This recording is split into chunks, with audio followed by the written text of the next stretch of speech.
I think there are two types of people. There could be people who win a major and say, that's it, I did what I came here to do. There are some other people who will always fight to win 2 and 3 and want to have the legacy of having been the best to have ever done it. It's absolutely bonkers when you think about dupreeh being the only player ever to make it to every single major. It's kind of bonkers that you think that a player has actually done that. But I kind of can't think of any person that would be more equipped to make that achievement possible. I've won 4 majors. My first one was in Atlanta. It was always a dream for me to win a major, and it was the goal of my career to win 1 major. And Astralis, they win the first major championship! Winning the first one was very, very unique. I felt like I was among players that had achieved something special within the game that a lot of people don't get to do. Winning a major is definitely an important part for every player in his career, and obviously I haven't managed to do that yet. The pressure is rising. If CSGO ends and he does not get his major trophy, that will be a sad moment for his career. If I won the major, it's gonna be unbelievable, because that's the goal of any player of this game. It's winning a major. I want to be there. I want to play in front of the crowd. I want to be like Olze, or I want to be like all of myself. I want to shine like them. Lifting the major trophy is would mean so much to me. It's been the only thing that I haven't been able to do in my career. Immediately the first players and team that I thought of was the Cloud9 team that won the Boston major. Cloud9, the E-League major champions! They've done something that I haven't been able to do yet. You don't know what it feels like until you have one. There's a different kind of pressure when you play a major. Our journey in Rio Major, we got all the way to the final and sadly we lost. I will never forget that feeling. It still hurts when you look back. You need to believe that you can go all the way. If I would be able to call myself a major winner one day, I would be very, very happy. The most iconic one for myself on a personal level is the one that we won in Poland, in Katowice, which was the major, and that was the event where I had just lost my father, so I wanted to go and make him proud. The loss of his father, no doubt he'll be smiling down on him now because he has broken all the records along with his team. He started off as a kid, he's now a dad. It's insane the amount of his life that he's dedicated to this game. Nico, I think, is the first person that comes to my mind of players that, you'd think would have a major by now because of how good he's been playing for many years. He's been one of the prodigies of this game ever since the beginning. This is somebody who, back in his mouse sports days, was surrounded by teammates that just couldn't compete to his level. He was never going to win despite his star-studded performances. He was always being the best rifle, I think, in the game. Let's go! I mean, definitely I want to build my legacy, which I haven't managed to do so far. It's a long way ahead, and it's something that I have to keep working on, and I still have a couple of years left in my career to achieve what I want to achieve. You won't have another chance to prove that you could really do it. You won't have another chance to be a CSGO major winner.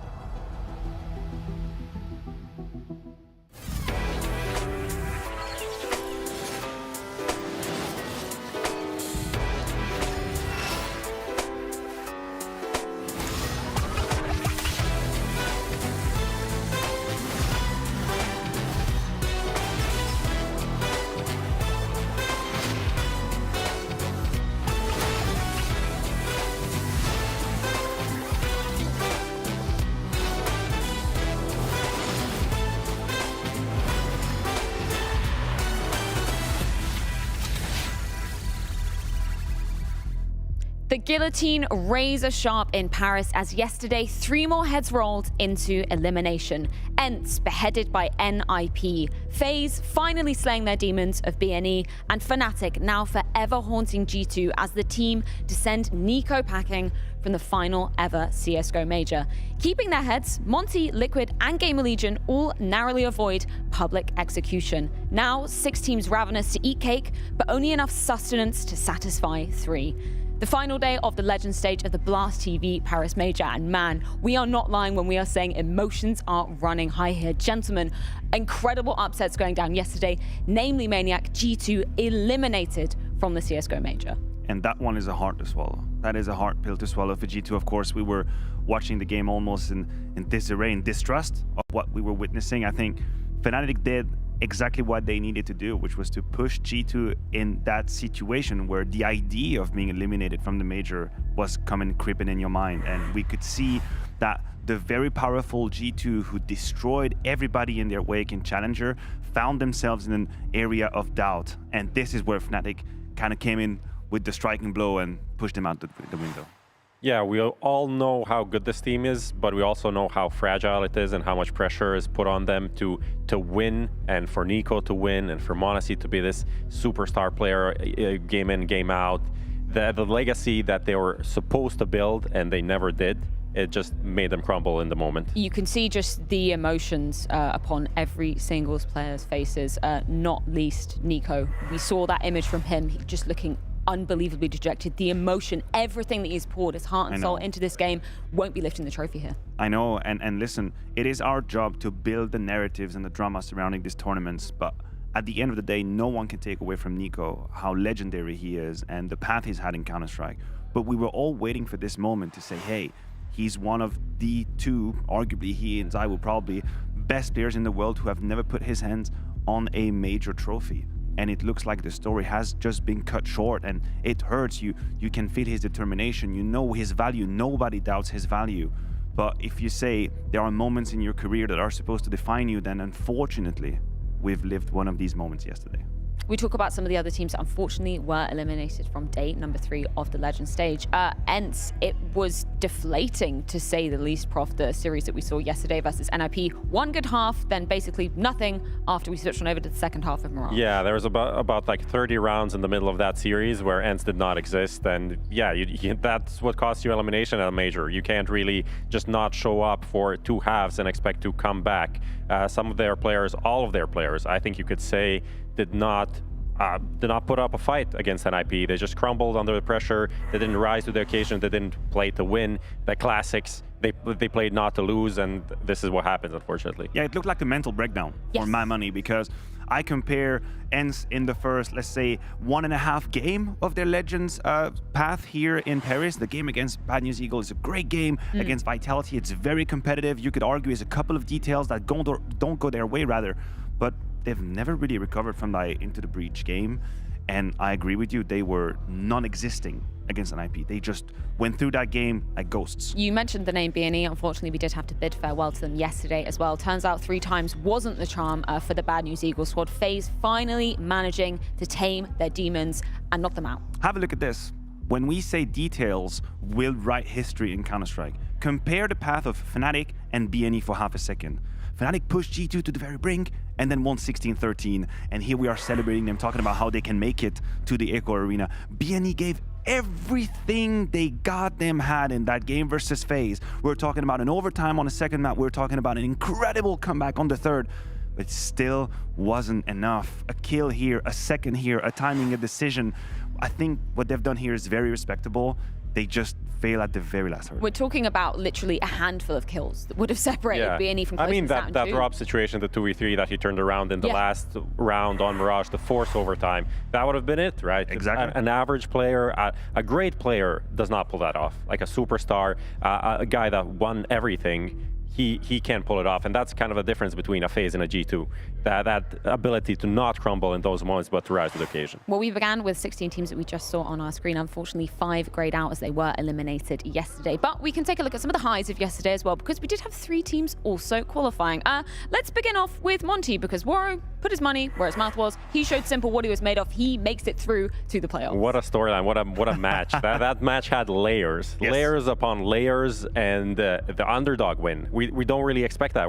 Everyone's going in expecting, oh, this is the Simple 30 bomb. He's gonna school them. He's gonna show them who the GOAT is. Never mess with Simple. And you know, a lot of people have tried to mess with Simple. They said, oh, they tried to kind of bait him into these, like, say things in interviews, kind of unsettle him. But that usually just makes him better. Not in this game. It was so great to see a team finally utilize this old story that we always give you, like, hey, you have nothing to lose. Just go into the game, be aggressive, take risks. What's the worst that can happen. And I think Monte just embodied all of these ideas. You look at the way they played Nuke and how they shut down Navi, and they literally did not give a flying duck. They just took all of the duels they could. They went in there. They got stuck in 4v3s. Bro had a great game, and now, yeah, very respectfully, very deservedly, they are in the playoffs. In the words of Waro2K, if you believe, you can do anything. I think he totally coined that term there. I think he's the first guy to Yeah, say I think he's the first guy to ever say 100%. that, yeah. Liquid, first time they actually do make it to a major playoff since we come back from COVID. That is absolutely incredible. And after that start, after being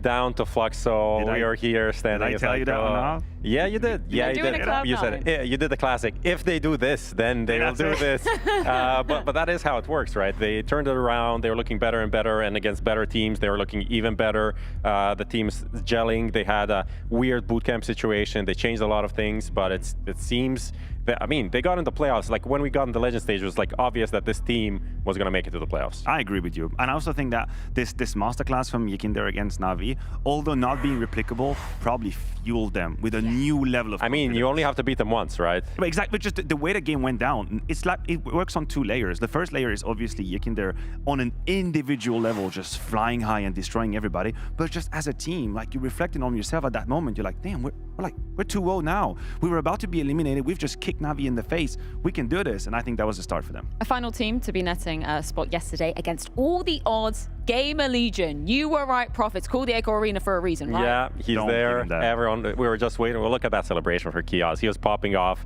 since the Challenger stage, coming back from 0-2, 3-2, and now into the playoffs. An absolutely crazy underdog story. And talk about just getting it done in spite of previous failures for Chaos. He was a player who could never really breach into the French-speaking scene. He's been around for a fair amount of time. He's lurked around in a couple of teams, and he just said, you know what, screw this. I'm going to go international. I'm going to make it work. He had a bunch of teams. I think at some point he was even speaking Russian just to try and make it work. Like, if you I think he was playing with Perfecto for a while, right? That could have actually been, was it Simon maybe at the time? Yeah. So when you really want it, goddamn, just go ahead and do it. Like, make it happen. I think Chaos kind of embodies that idea. Yeah, but certainly we can take a look at what is on the cards for today, as well as it is the final day of the Legend stage and last chance saloon for all of these teams on our screens to be making it in. We're going to be rounding off the day with Apeks versus NIP before Into the Breach taking on Fnatic, then FaZe versus Navi. I'm interested, gentlemen, to see your unicorn predictions for this one, because we thought there were so many certainties coming through.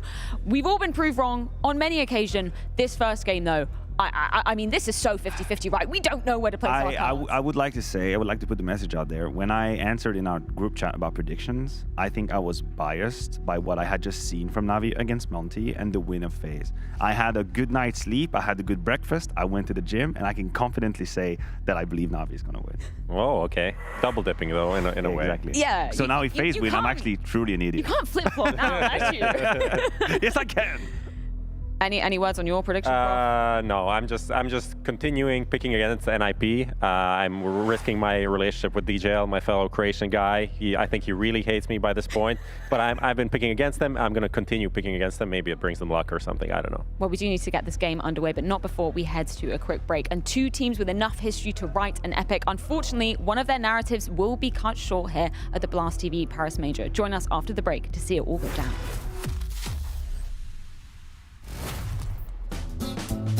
I think it has to be last 4 finals, I think. That's 4 finals in 2021 in Copenhagen, in Warrior Arena, with the last dance of the French team. That was like so fun to play. Just we did the final against Navi. We had a lot of fun moments playing against Astralis just before in semi-final. Like just, I said that a lot, like just making quiet the crowd. Yeah. It was pretty fun to be honest. I just had a really good moment back in the day when the French team stopped at some point, and we had that World Final in Copenhagen. I remember I didn't want to cry, but it came out without like asking. It's still emotional for me to talk about that because that was a really good moment with the French the team, and most likely with Extase we had like a really good like chemistry together, and we did a lot of things, good things together. So, but yeah, it's a good memory.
The grand finals of the Antwerp Major just 12 months ago. Now, 1 year on, the same teams battling simply for a place in the major playoffs. Only one team of either FaZe or Navi will grab this spot. And man, we talk about history, we talk about a depth, a wealth of experience on both sides of the server. We are not lying when we say this clash is one for the history books. It almost is a bittersweet feeling, Freya. That's the only way I can explain it to the viewers at home. There's a part of me that is, of course, elated that we get to witness FaZe versus Navi today, but a part of me is sad because this is a squad, this is a card that we usually get to see in grand finals. Yes. We're having on our screen right now the major appearances, trying to help you guys understand how much history is going to be on the server. Yeah, these are just insane numbers when you look at them. 9 out of 10 players, major winners. 9 out of 10 players, Intel Grand Slam winners.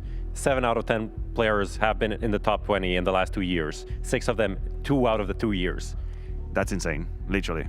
It's just insane that we have this kind of a matchup. We have these players. There is a kind of a standout there in an NPL that really feels like out of place in this matchup, and that is gonna be a key factor in this game, I feel, as well. Simply put, for my money, the Navi FaZe game in Cologne was the best game of Counter-Strike ever played. Yeah. The best game of Counter-Strike I've ever witnessed. There is so much history. There have been so much critical moments in the history of our beloved game played between these 9 to 10 players.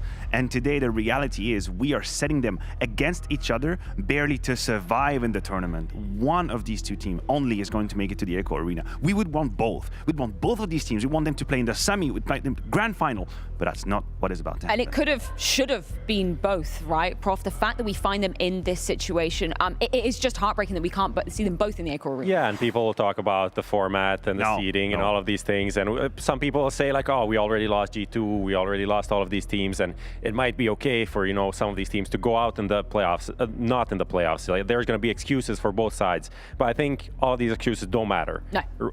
Both of these teams came here knowing they can win the major, knowing they want to win the major, and they want to cement their legacy, like this guy right here. Like, he is playing for a second major. He is playing for the potentially being called the greatest IGL in CSGO. He wants to cement that legacy, right, for himself, and it starts here. Flipping the script over to Navi, Machi, you've noticed an interesting trend when it comes to these 2-2 matchup in the Legend stage to make it to playoffs. Simply put, they've never lost a 2-2 matchup in the Legend stage. Navi is a team that I would usually characterize as one of the strongest mentally that we have in the game. And what I mean by that is that when the odds are stacked, when the pressure is high, I've always thought that, you know what, Electronic and Simple, I will trust you with my life. I know you will step up. If anything, I know you will play even better when these moments arise, because this is why you have been writing such a legendary tale about your career for so long. And now we're finding ourselves in that situation once again. Let me just give you a couple of anecdotes of crazy stuff. Since Electronic has put the Navi jersey on, he has never not played the playoff of a major. Simple has had to live through that once in his career. That was in Krakow in 2017. Otherwise, these have been only playoffs run. That is the consistency that we're talking about here. Yeah, that is pretty insane. Simple, you have to give it to him. The greatest to play CSGO. Yeah. He is the greatest player of all time, and everyone calls him that, and that is fair. The question is he the greatest player at this tournament? That is a different story. And can he do what he did so many times before to carry Navi to another playoffs? That I'm not sure of. This is a very curious case when we're putting Simple under the microscope, particularly with his stats at this major, right? Because normally we say about Simple, he arrives at the major, this is where we see his peak form. Hasn't exactly been the tale so far. No, by his standards, Simple is far away from what Simple does.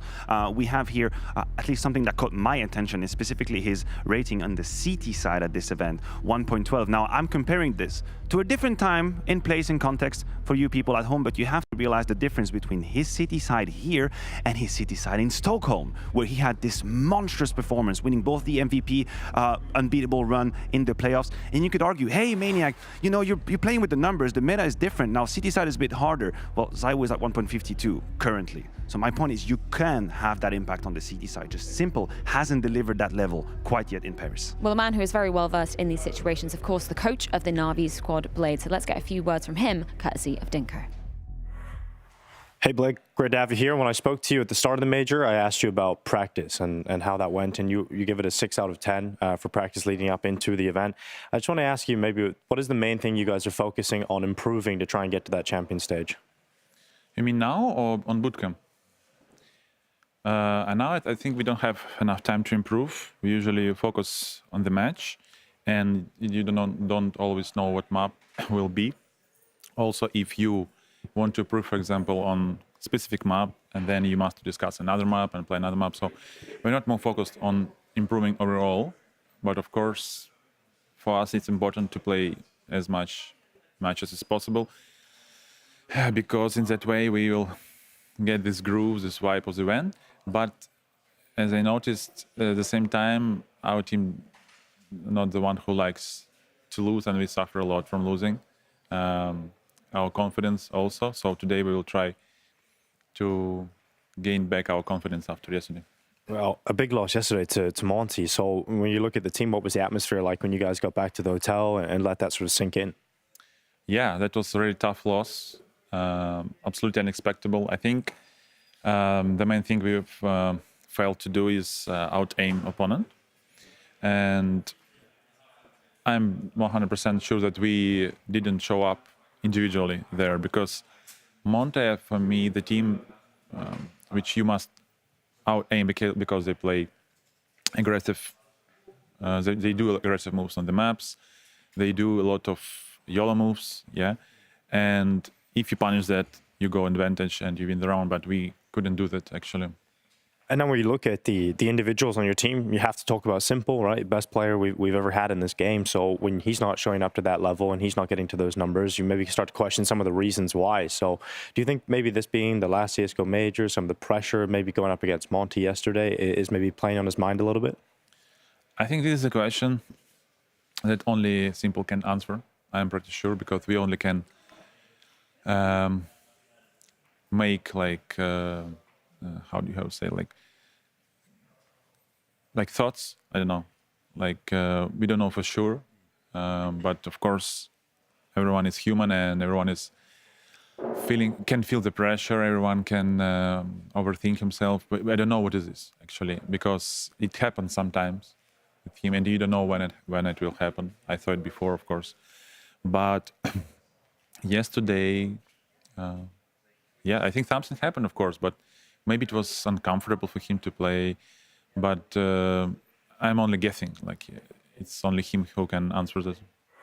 Okay, we get Overpass, we get Mirage, and we get Anubis if we do so need it. Very different from the last time these two teams faced. Yeah, very interesting to see, again, people voting Vertigo as a first wave, but what we actually see happen is that both teams take away what they believe is the hardest map to play against their opponent. So Overpass, if you're FaZe Clan, I don't think it's going to be an easy win at all. I think Navi can absolutely play the map. Same can be said about Mirage. Navi historically hasn't had the greatest success on it versus FaZe, but there is a name that we need to mention now. We start with Overpass, is that it's the one map where Simple has kept on delivering. Things haven't changed on it. We talk about consistent AWPing coming into things. Brokey has been looking really, really good for the side of FaZe. Obviously, you know, they've had a tumultuous time throughout the Legend stage, but he has looked to deliver a really good consistent form. Yeah, definitely, and they need that from him, especially with Twist kind of dropping off at this tournament in the last month. Brokey has been the consistent pillar alongside Robs to allow them to be in this position. Like, yes, they could have been out, they could have been eliminated multiple times, even back to the RMR. They did say coming into the tournament they're kind of living on borrowed time, right, and living an extra life gift that they have here. And Brokey, he's making the most out of it. There's two things I want to mention in terms of numbers when it comes to Brokey. First of all, his T-side rating has been stratospheric, 1.24 in the current meta. That's a number that is quite crazy. And also on the CT side, opening success on the CT side, 87%. 87%. What it basically says in layman terms is that he's a guaranteed 5v4 if you walk into Brokey. Yeah. 9 times out of 10, he'll give you a 5v4. I think what you said there is key. If you walk into Brokey, because he doesn't really search out opening duels as much. 20%. That's okay. See, 20% for 80 success, 87 success. He's stepping out. That is crazy on the CT side, and that's going to be an element to keep in mind. You mentioned how Brokey, you know, it is looking great on the T side as well. I think Rops is another name that we have to throw into the ring when we're talking about that offensive half. He's turning into the de facto MVP of that roster. I think we've moved from a conversation where, hey, everybody can be MVP. Who is it gonna be? Eeny, miny, mo. And that's not the case anymore. It is Robs. And I like that you mentioned that play he had against BNE, because it threw me back to Katowice time. The ace on Inferno against G2. Yeah. He's also the one keeping them alive, rather. So he's having here and there now these little moments where we go back, we look at it and say he's changed history. He keeps on doing it, and he is an MVP, very solid candidate. Yeah, Twist, on the other hand, he's not on the level that we expect. Not currently. He, in FaZe, has been, at times, you could even argue the best player. Consistently, tournament to tournament, he's always there. One tournament, you have Robs going up, you have Rain going up, then they would go down, then there would be a Brokey tournament MVP. But in the Grand Slam run, for example, you could look at them and it's like, but maybe Twist is the guy, actually. Because he has been consistent. He doesn't have the best roles, but he does have the key impact. He has the key impact rounds as well. You speak about Robs in Katowice, you can talk about Twists in Cologne. Yes. The Canada play that won them the game against Navi, won them the big title there. So him being in this kind of a form, he did speak about burnout in Rio and overplaying, not being able to sleep, not being able to eat. Like, this definitely affects you. They will not be able to win this game with a poor Twist performance. It's a curious case when we're looking at head-to-heads of both of these teams. Obviously, the RMR is the most recent one we saw. That was when NPL just looked absolutely stratospheric. But that isn't something, Prof, that you can be relying on consistently. And we're looking at NPL as by far the most inexperienced player out of the entire 10 in the server. Yeah, he definitely regressed to the mean after that RMR performance. That RMR performance, I think Blade spoke about it in the interview. They lose confidence quite quickly. I feel like they gain confidence quite quickly as well. When NPL played like that, they was like, okay, this Navi team can do anything, literally. But then they go to Rio, he's struggling again. Here, he's struggling even more. And then the whole team is like, yeah, with this guy, what can we actually do with this guy on the team? I know what you mean, and I think my angle towards the Veto is that maybe individually NPL has been struggling, but I think systematically, these are one of the best Navi maps with NPL. Okay. And that is something to keep in mind.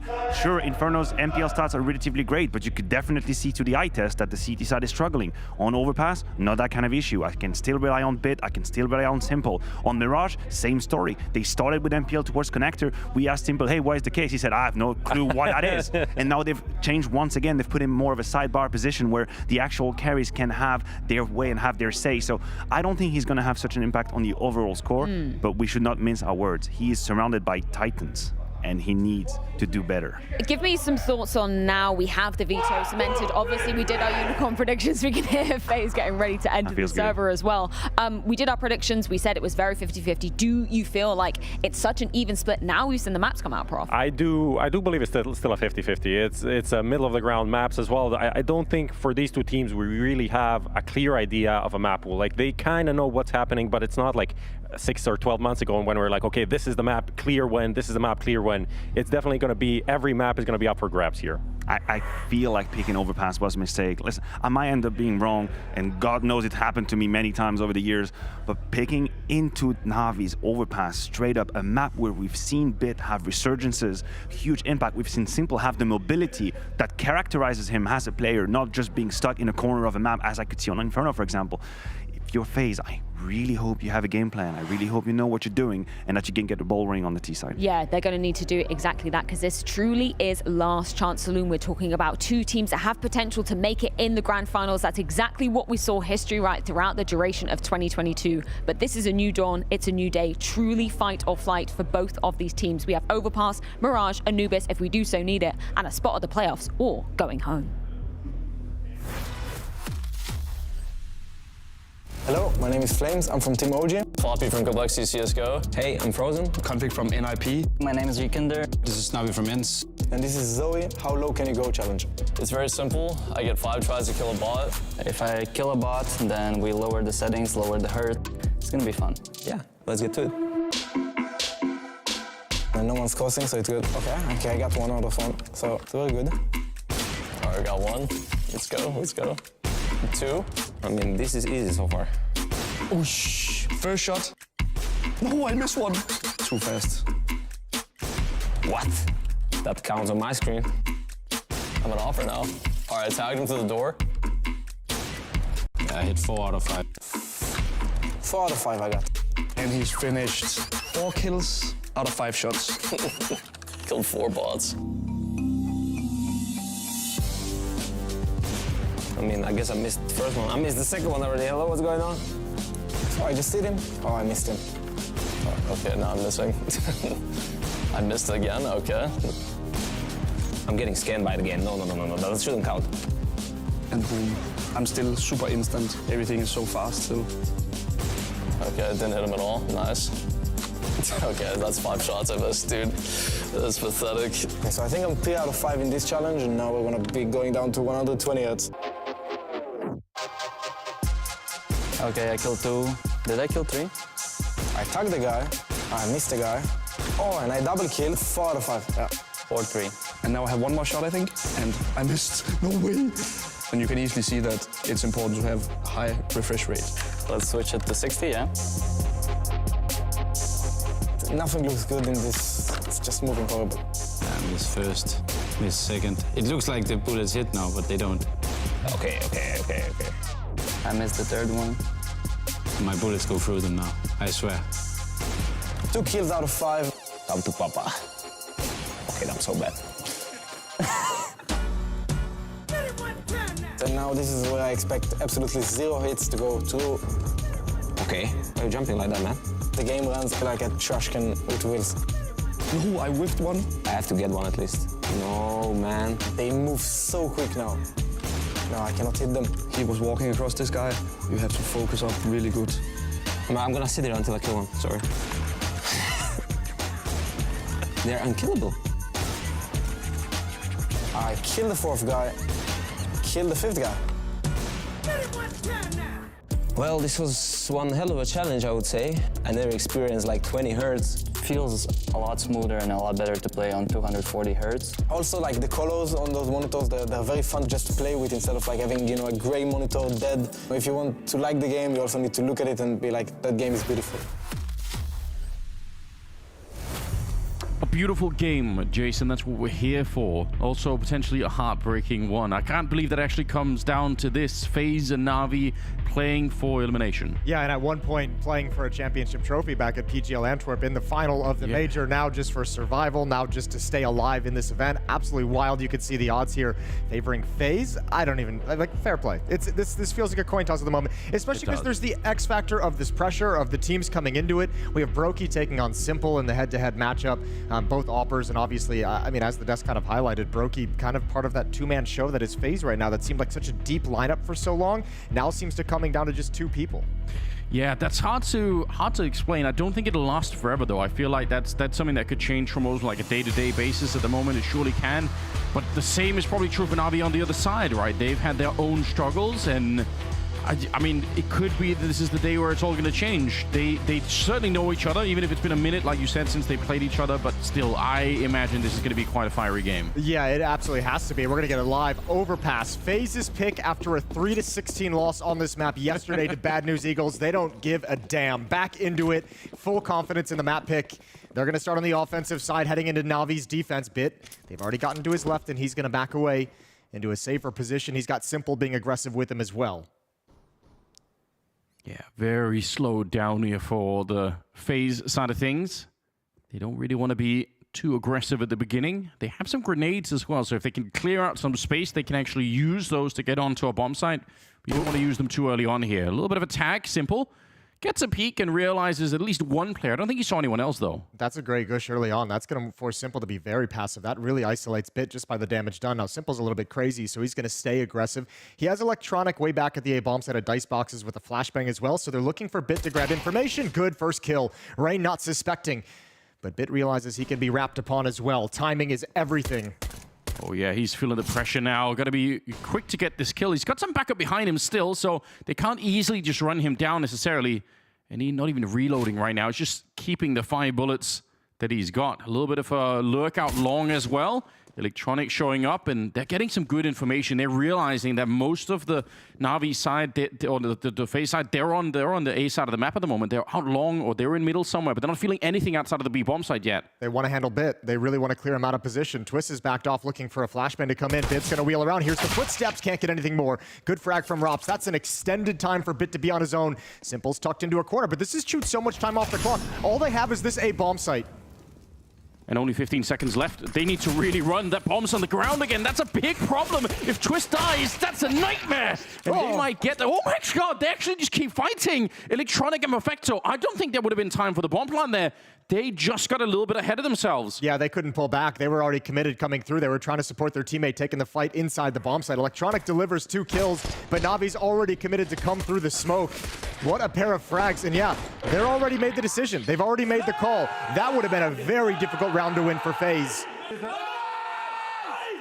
Doing it on kills, there was about, maybe they could have picked up the bomb and just ran there, but at the very least it would have been a 2-on-1 with one guy committed to the bomb plant. Oh man, what a way to get started. FaZe are on the board, and Navi will have to, well, settle for the deagle. On to Simple. In part, surely many people tuning in, watching, are here to see if this is going to be the game where Simple returns to the form that we know that he has. It's a good spray down in this round, but it's all USPs getting dropped. The deagle doesn't really do anything. And FaZe will pick up a second one. Yeah, but remember, those are rounds that they dropped yesterday on this map against Bad News Eagles. Bad News Eagles able to return with some deagles and pistol rounds to kind of eco them a few times across the map. So FaZe, at least here, already up to 2 rounds. Weapons going to come out for Navi, M4s in hand. And yeah, that's kind of what we're all looking for in this series, obviously in this opening map. Simple's return to GOAT status. Can he hit that peak again? Because they absolutely need him today. This is when, I mean, obviously he's got a legacy that's cemented to a certain degree as the greatest of all time in CSGO, but you're really looking to build upon that right at the final hurdle. Yeah, you want to see the return to that once again. There's no question that the team does need it. They absolutely need that kind of leading from the front performance from him. Well, we got no AWP in play yet. But 4 M4s, even an M4A4 on bit. And MPL will settle for the FAMAS and get a couple of extra grenades out. Probably a worthy sacrifice. And a split. Carrigan and Rops are all the way outside of the B bomb side, and they might have expected some sort of push coming out from the Navi side. They actually knew exactly what's coming. Carrigan saw something and realized exactly what was up on the map, and he makes a perfect call. Bid's got to fight back from CT spawn, stuck behind the choke points. Bid's able to get a dink and damage, but not find any kind of a kill, and Navi needs something if they want to make this retake possible. Plant is stopped. That's exactly what they needed from Simple. Not bad at all. Good grenade around the corner, though. And even if the plant is stopped and slowed down a little bit here, this is dangerous. A wall bang through Electronic. Picking off Rain. Rob sneaking in. He's got the right idea, but he can't stick around. His team needs him up at the bomb site, so he's going to keep on running. There's the flank coming in, and it almost time for it. Not quite. Perfecto gets a bullet to the face instead. It's NPL and Electronic. Again, they're fighting right on top of the bomb. One more bullet for Robs, and Electronic will bring him down. 3 kills and left on 27 health. My God, that was another super chaotic round. Yeah, and these are excellent kills from Electronic. Look at the way he's just supporting NPL, covering him as he makes the first step forward. Huge impact for the 3 kills, but the most important kill of that round is Simple stopping the bomb. Yeah. It delayed everything, allowed all the smokes to subside, allowed all the damage to happen for Navi that allowed that flank to activate, and even though it's negated, it makes Rops make a decision, put pressure on that, and FaZe could never secure the bomb site afterwards. I would love to be able to read Carrigan's mind to understand what it was that he realized outside of the B bomb site, like you said, for them to see, oh, there must be an empty A bomb site. Let's go for it. He was so convinced. That call was so assertive from FaZe. That's a lot of pressure, though, applied in this round onto Navi. Scout in the hands of Simple. Coming down to just Electronic surviving, so 2 MP9s as well on Perfecto and NPL. This isn't a comfortable defense whatsoever. FaZe have massive advantages in terms of weaponry.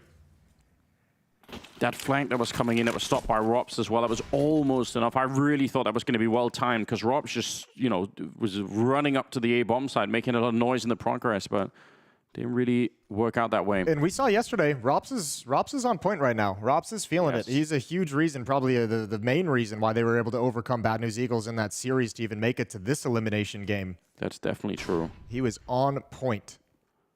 Again, they're at long. Rain and Brokey are making a pretty quick walk up here, and we're still at 50 seconds. They're going to take a short fight versus Simple, definitely reveal their position.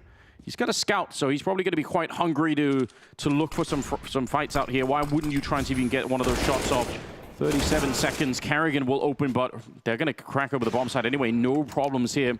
2 versus 4 at the moment, and Perfecto and MPL, they're already walking away, but Robs is actually holding outside of the B bomb side. So even getting away here might not be that easy. No, they should lose at least one. At least one. NPL, is he going to go for the hard clear? Might not even matter with the SMG. Yeah, Rops is just so fast and so on point. Perfecto's got to step up next. They know his position. He's not getting away. He's got to fight his way out, and it's not happening. 3 bodies. Broky's got him trapped in with the AWP, so Perfecto's going to take the fight behind him, but Rops is lurking ever closer. This MP9 surely going to go down at the end of the day. Rain close up as well. They should know exactly where he is. He's trying his best to make it very, very hard to find him. And they've rediscovered him once again. If he can do a bit more damage, okay. I mean, at least he's going to get a kill there. Make a little bit of money back. We'll still lose the SMG.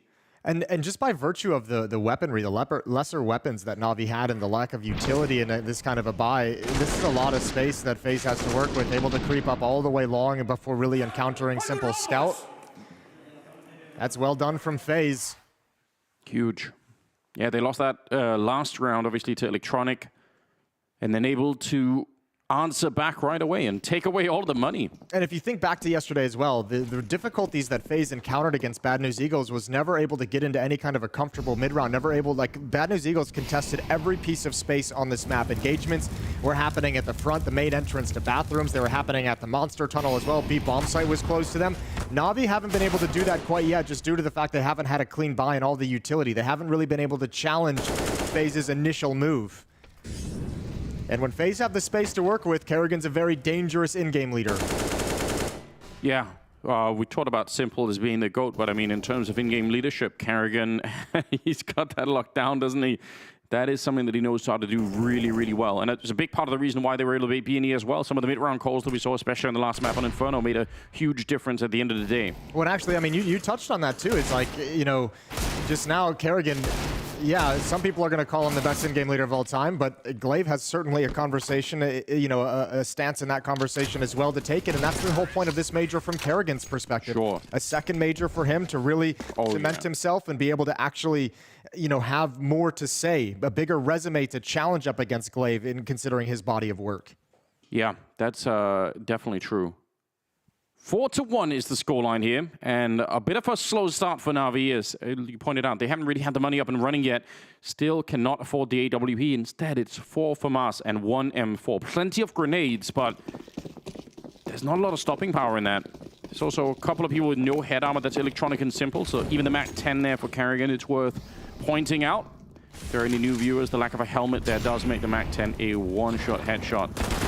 Oh. Careful about it. Ooh, pushing in. Actually, this is something that FaZe were looking for in a previous round. At least they traded evenly, but getting kind of close with the FAMAS there. Yeah, they're fortunate to trade out that second kill. NPL doubles up after Bit goes down. But FaZe is going to be comfortable in this. 3-on-3. That's all the grenades used from FaZe. They had actually quite a few going into the start of the round, but most of them have already been thrown out. Well, there's one more on Simple. He's over at the A bomb site. It looks like Perfecto wants to flirt with this and see if there's any more information, but this is being watched. Good win from Perfecto. No chance for a trade and a follow-up onto Brokey. It's all on Rain. 1v3. Might be able to get Electronic. Is he going to be ready for the next one? Perfecto. 2 kills. Simple's now closing the gap as well. And Rain with 55 seconds, going to toss away the op, realizes there's a very low percentage chance he survives this round. He goes down. No free op for Navi, but a second on the board. That is extremely well done from Perfecto. And I mean, that is one way to solve the problem of having the FAMAS, is to close the distance against the AK and try and make it, you know, a more of a reasonable fight instead of taking a long-range fight. My God. Yeah, this is brilliant work. Did not expect that to work out whatsoever. 4-2. Yeah, there's a platform to get Navi back in the game. They've even stolen the AK. Like you said, the AWP is thrown away. Smart move from Perfecto. Oh, sorry, from... It's a decent amount of time to be able to go, to not have to worry about Simple with the op. Oh, Rain, you're screwed. Ooh. Awkward fight. Simple, just no fear whatsoever, swinging wide. Rest of FaZe lined up towards the B bomb site. They might pull this trigger, but good counter utility from Navi is going to slow things down. Understanding that Simple calls playground clear, that means FaZe has to be outside the B bomb site and just delaying any kind of attack. Even makes the boost a bit risky, right? Because, you know, they know that that might be one of the ways to get back into it, and it was kind of spotted out there. 4 versus 5 now. Good grenade onto them, and FaZe really slowed down in this round. What do they do from here? Do you want to spend the time that it would take to go back and clear out the other part of the map? That's the big problem, is since you don't have playground control, yeah, that would chew a lot of time off the clock, a lot of angles you'd have to worry about. I think at this point they're waiting for Navi to use and deploy all their utility and the choke points to delay as long as possible, so when they do decide to come in for that final thrust, that final push. There's not going to be the counter Molotovs, not going to be the smokes and the choke points. They can make their in with relative ease. And actually, Navi's given them a bit of a gift here. They've backed off entirely without any of their own utility. It's all on this boost.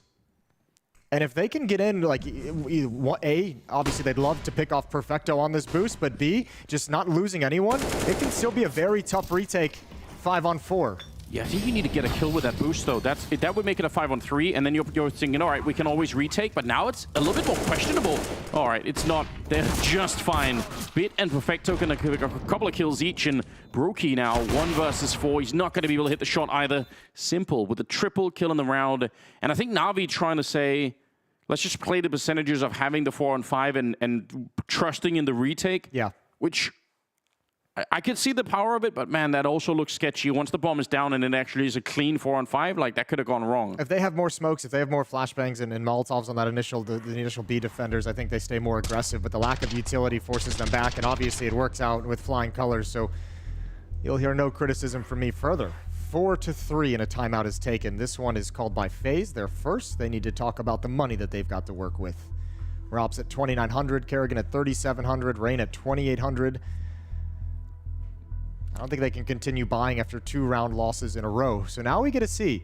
This offense has been able to capitalize off a weaker economy from Navi in these first 7 rounds of play, off the back of the pistol round win. But now that Navi has some money, can FaZe actually break it? Because they weren't able to do it yesterday. No, that was part of the big problem. Although I will say some of the research that already looks like it's gone into it from Kerrigan, that earlier call where they were able to rotate to the A-bomb site, that's evidence that they have done some homework. They realize what Navi are going to be showing up with here. So that does make me excited still. I think watching Kerrigan's calling is it's a real pleasure. But yeah, the weaponry obviously still going to be very, very important. Bit is all the way out on the other side of the map. Going to be checking out that fountain and just not feeling or sensing anyone here. So should be able to call it in. Maybe warn Perfecto that there could be at least a couple of players showing up. He's actually still a little bit alone. MPL is behind him, but on the ramp inside of the B-bomb side.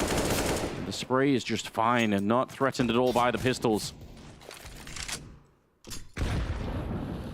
Nade chunks down Rops as well. Things very comfortable for Navi at the moment.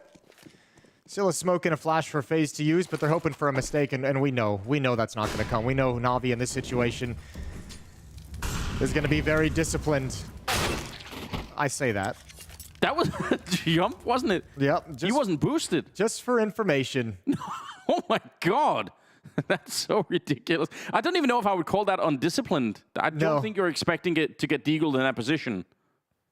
It's one thing if you boost over, but I think that was just a jump. Yep, beautiful shot from Brokey. Come on. This creates a little bit of a gap, though. You get one more of those, and all of a sudden this round is on. Bit and Simple have got to be careful, although they are going to be going up against the AWP on Simple. They have to know it was recovered in the previous round. Yeah, but again, you mentioned the word discipline, and that's what's going to be carrying Navi through this one. Just don't give him too many chances. They even have a couple of more nades left just to slow everything down and put the pressure on FaZe if it wasn't already. Going to try and see if they can close the distance against the AWP, but yeah, this is such a solid setup, right? The AWP at range, the rifle a bit closer. Brokey landing another great deagle headshot. We're down to 6 seconds. They need to land a clear one now. Bit will get this. They're still getting the bomb plant. I mean, this is pretty acceptable, right? You get 2 kills and a bomb plant, and you just make Navi feel a little bit more uncomfortable. Shout out to Brokey. Yeah, that was great. Those are fantastic shots. And I mean, also, Bit makes the right call. He doesn't get into any kind of an engagement. He just makes sure he tucks himself into long, keeps himself safe. If he goes down, all of a sudden there's kind of a chance at a 2-on-2 with some guns recovered with time to get that plant. But him choosing to play it safe allows his teammates to come in with confidence. We're all tied up at 4. And we have to answer that question that you posed earlier still, is are FaZe able to break through the defense now that they actually have all the rifles? I mean, for a while there, Navi were struggling because they did not have the economy to keep a fair fight up. But FaZe, I mean, we'll see what Kerrigan can bring into the mix. We've got 2 AWPs on the map. Bit just swings wide. That is not even a jiggle or anything. He just went for the fight. And actually, I think Rain was part of the team flashed as well. A little bit unfortunate. 4 versus 5 to start the round with, though. And Rain struggled to handle that aggression yesterday against Bad News Eagles as well. Synopsy was pushing up and getting triple kills with impunity. And once again, FaZe, as we've seen previously, have an entire half of the map ripped out of their hands in the first 20 seconds of the round. So this B bomb site is basically their only choice. Oh, the timing on that grenade is going to segment Kerrigan. His teammates are kind of stuck on the other side, and he'll go down eventually. Brokey will get one good kill in. Coming through the monster tunnel is Twist. Haven't had to say his name too much yet. 3 versus 4. And he's got a wide angle here, but he needs probably another flashbang to really set this one up. Teammate jumping up on top. Simple. He'll get a kill on Brokey, and it's a 2 versus 3. There's still a chance. They could bring it back. Twisted Robs. Great combination. And they turned it into a 2-on-2. Grenade on top. Not going to be able to kill anyone. In fact, 1 point of health there taken away from Robs, but the M4 will finish him off either way. And now it's all on Twists. He goes right into the scope. Double for Simple and a double for Bit. It's another really close round. It's an expensive round for Navi, but they'll take it. And no bomb plant being allowed for either. So, I mean, FaZe, they don't get that little bit of a boost in money, which they actually could have used. I think if they get the bomb plant here, they could probably just buy.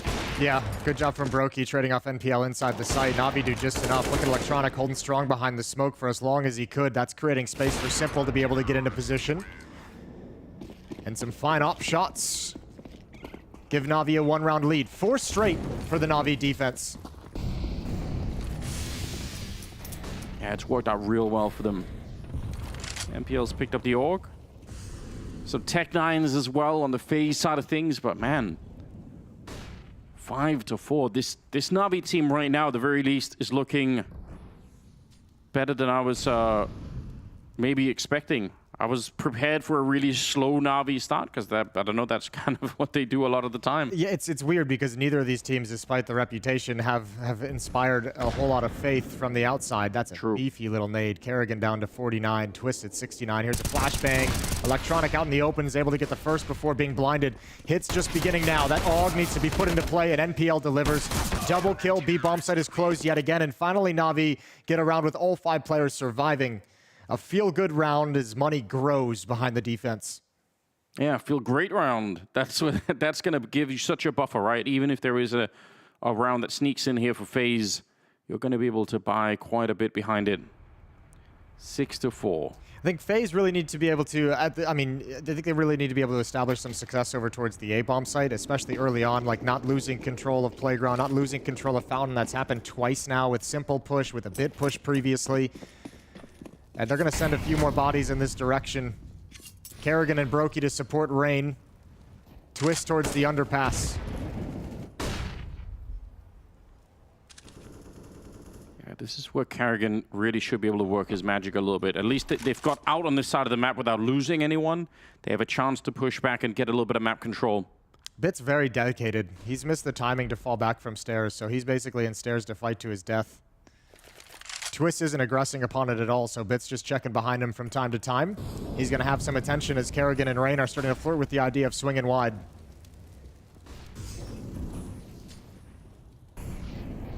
He's just waiting for it. A little bit of a flash setup, but not going to be able to peek behind it just yet. He's very, very patient. Twist is there locking him in, like you said. Oh, this is so scary.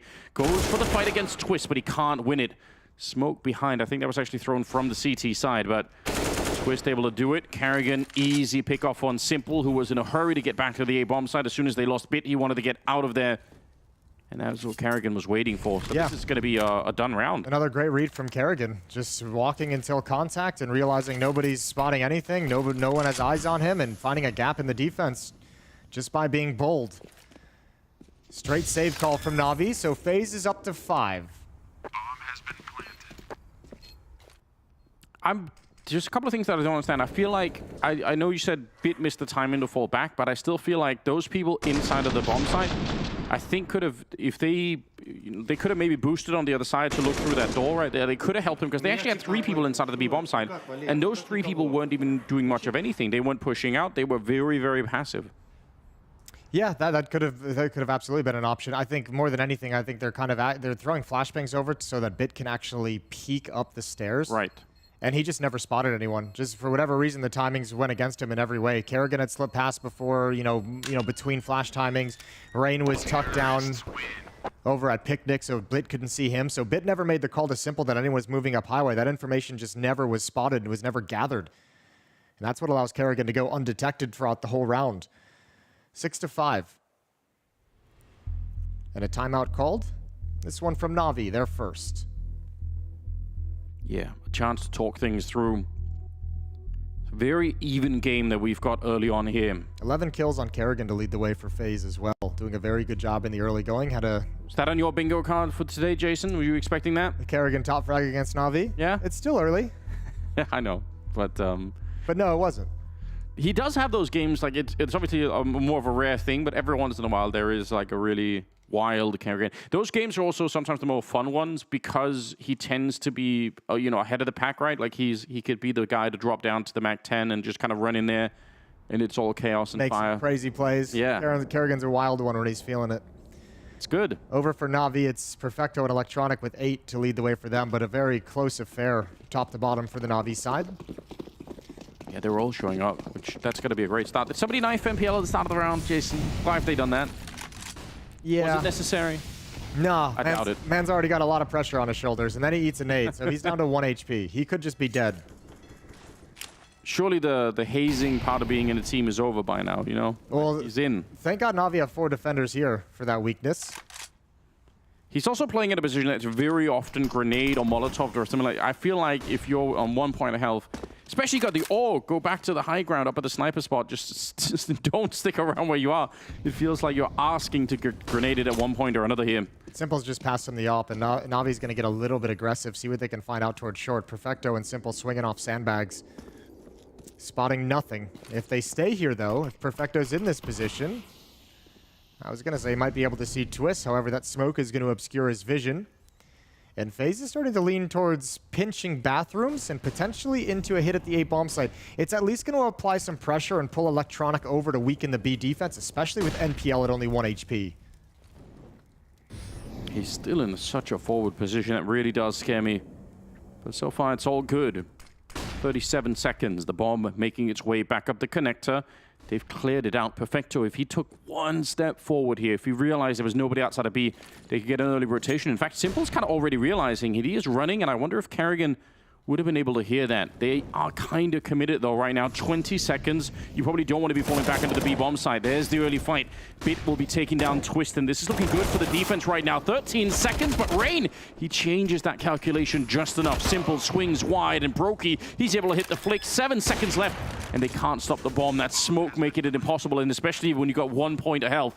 And the flank is here for Perfecto, but they know already that someone was going to be coming up. Brokey will take him down, and MPL, that rifle is worth way too much to throw away. So, another round for FaZe. That's a really good slow-paced round from FaZe as well. Navi had burned all their nades. Electronic had no nades on that hit. Bit had no nades on that hit. Simple rotating over as the support player had no utility either to provide anything.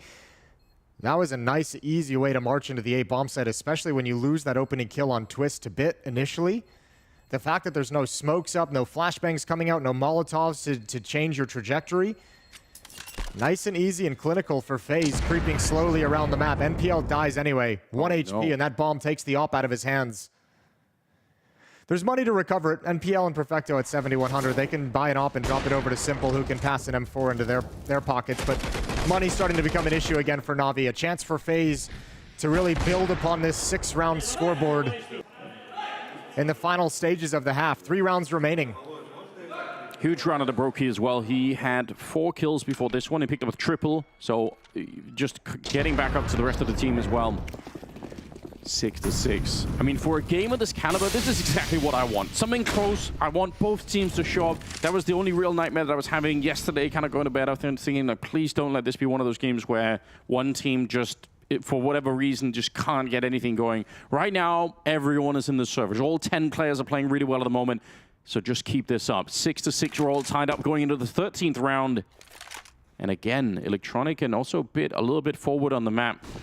Whenever they've been able to deny FaZe this part of the map control, things have been working out really well for Navi. Well, it's Electronic on his own to cover this long position with just a FAMAS. Timing is everything again, and the AK-47 slides out, doesn't even get a chance to pull the trigger. That's a quick double tap from Electronic. Molotov comes into his position. Bit's covering to make sure nobody can wrap around him, but again, the timing isn't there, or is it? Kerrigan backs right up into his crosshair, and now it's just Brokey with the bomb, trying to make it back safely. He's so far away. It's really weird. They might win this fight down to the B bomb side, and he might still be in a little bit of trouble to get here. Now, though he's taken a long way back, so that's probably good news. 37 seconds here. They're sneaking up close, finally spotted out, and that should be a warning now to Navi that this is going to be the bomb site where it's all going to be going down. Bit still in connector, so Brokey has to still wrap really, really far around. By the time that he gets here, there's not going to be that much time left. Excellent kill from Twist. They need to clear it out so that Brokey can run straight onto the site and plant the bomb. Rops will get a headshot there. 2 versus 3, and even Flash Simple able to get the flick on Rops. I have no idea how. 10 seconds here, and there just isn't the space for it for Brokey, unfortunately. You probably need to save this AWP, keep it alive into the next round if you can. Backing on out, going to be sliding in, and we'll take down Bit. That's actually pretty important there. So, huge rifle saved. Can throw that on over to somebody, or throw an AK over to Kerrigan, more likely. And it's going to be a 6-7 scoreline. Yeah, Navi just, I mean, some of these, this is close, right? This is close enough that the FaZe could have won the round. Simple saves the day. This follow-up op shot onto Rops is beautiful. Saw a little bit of leg before the flashbang pops, and is able to just take down the kill, looking over at his teammate's screen to make sure it's confirmed. Second timeout from FaZe. Plenty of money for these last 2 rounds for the FaZe attack. For Navi, that final kill onto Bit right at the end was a little bit painful. Taking one more M4 away. Seeing Simple hit, I mean, he had the headshot earlier against Twist, I think it was. That on was that a ramp tough shot to hit as well. A nice adjustment down. Yeah, there are some small flicks here that are happening for Simple that just puts a little bit of smile on my face. I'm so nervous for this game. I'm not even playing it, but just on either side, right? Like, whoever loses this game, it will be just an absolute catastrophe. A devastation. Round number 14. There's already been plenty of that in this major. Had to say goodbye to Nico yesterday. I know, that was hard on its own. And it's tough to pick between Kerrigan and Simple. Yeah, I know. Stage. Again, they go out long. They've really been loving this position phase. They feel like this is where they can get a lot out of it.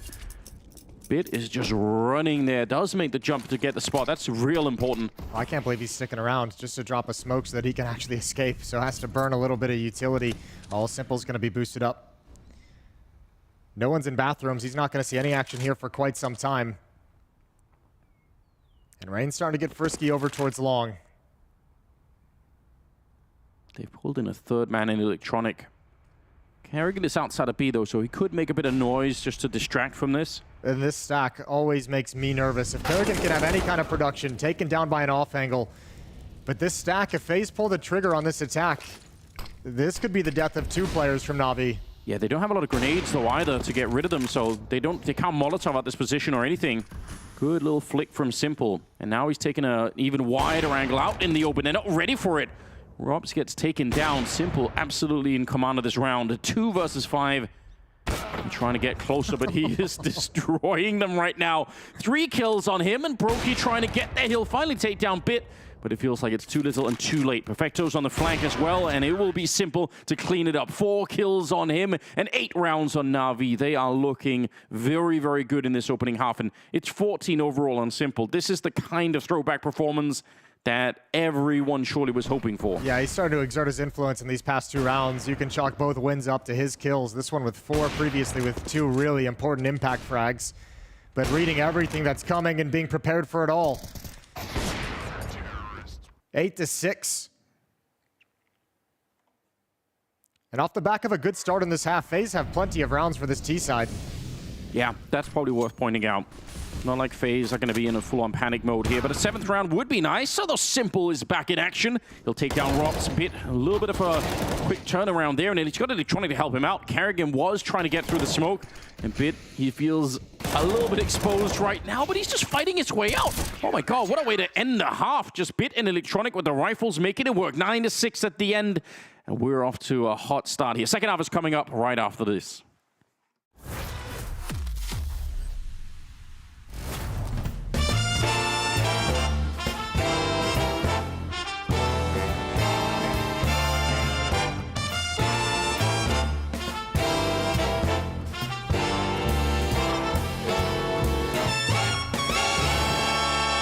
What's going on, Blast TV? They finally gave me my own show, so let's make it good. I've flown in Counter-Strike gods from all over the world to come and be grilled by me on their past, present, and future.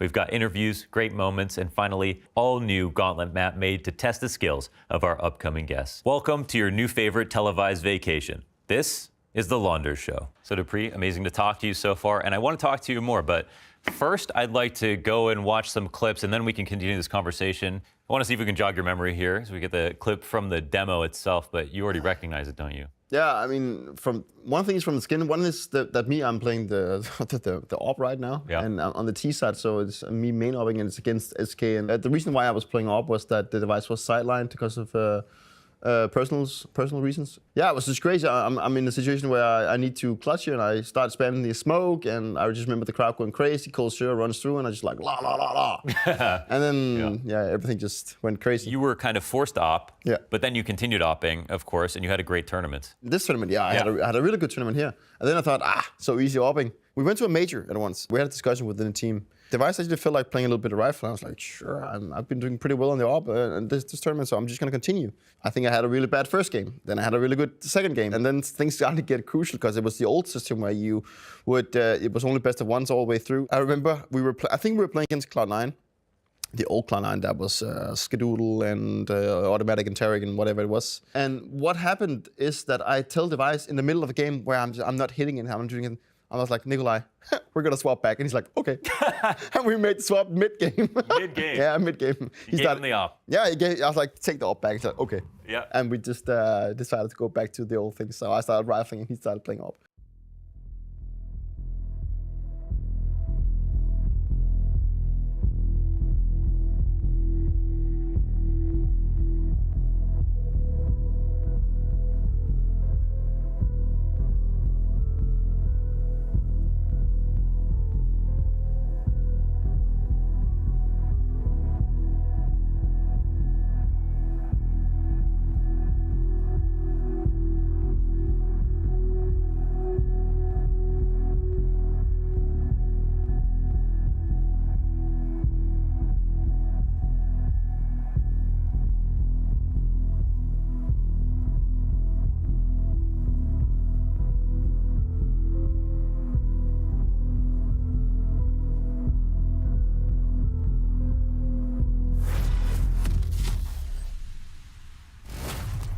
Here we go. We're back in the mix. It's a 9-6 first half in favor of Navi. The second half is coming up. We've got FaZe and Navi here playing to make it on through, playing to survive, Jason.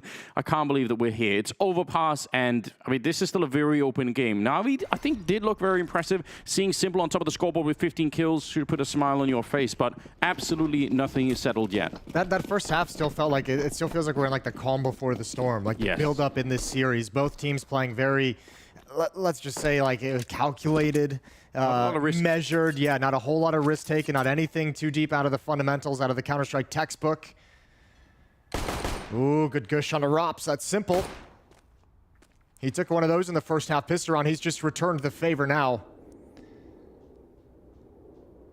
Very quiet on the map. Yeah, nobody wants to make that first mistake. I mean, this is...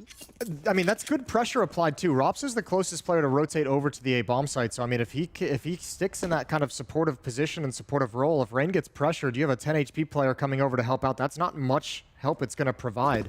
So Simple's actually done a good job putting that on. And with that low HP, they probably want to keep 4 people here. They know they've spotted Simple over in short. He's making a little bit of noise as well. So Rain's still very much isolated and alone. Yeah, every once in a while he'll go for a little bit of a jump just to see. That's going to be their key to start the rotation for him to get some help. And that shift is starting to come now. Rop's coming over. Kerrigan's going to come over. Oh, no, that's a gush. Only 20 HP, though. Not as bad, but now all of FaZe is arriving. This hit from Navi needs to be convincing, needs to be quick, and they're already into the bomb site. Yeah, the smokes are up. I mean, it's pretty good. At least they could get the bomb plant right. They're holding close to it. How do FaZe get back into this one? They have a smoke and a flashbang of their own, but no kits to play around with. So that flashbang had better be really, really convincing here. The bomb is already planted. 5 on 5 in the retake, and Simple up close with the Glock. He's lining them up. It's a good early kill, but there's going to be a return. Twist and Rain coming back into the round, and now Electronic fighting to see if he could stay alive. Smoke is up, and actually he could just probably hide inside of it. Twist all on his own, and I think they needed more. They needed more from that initial push.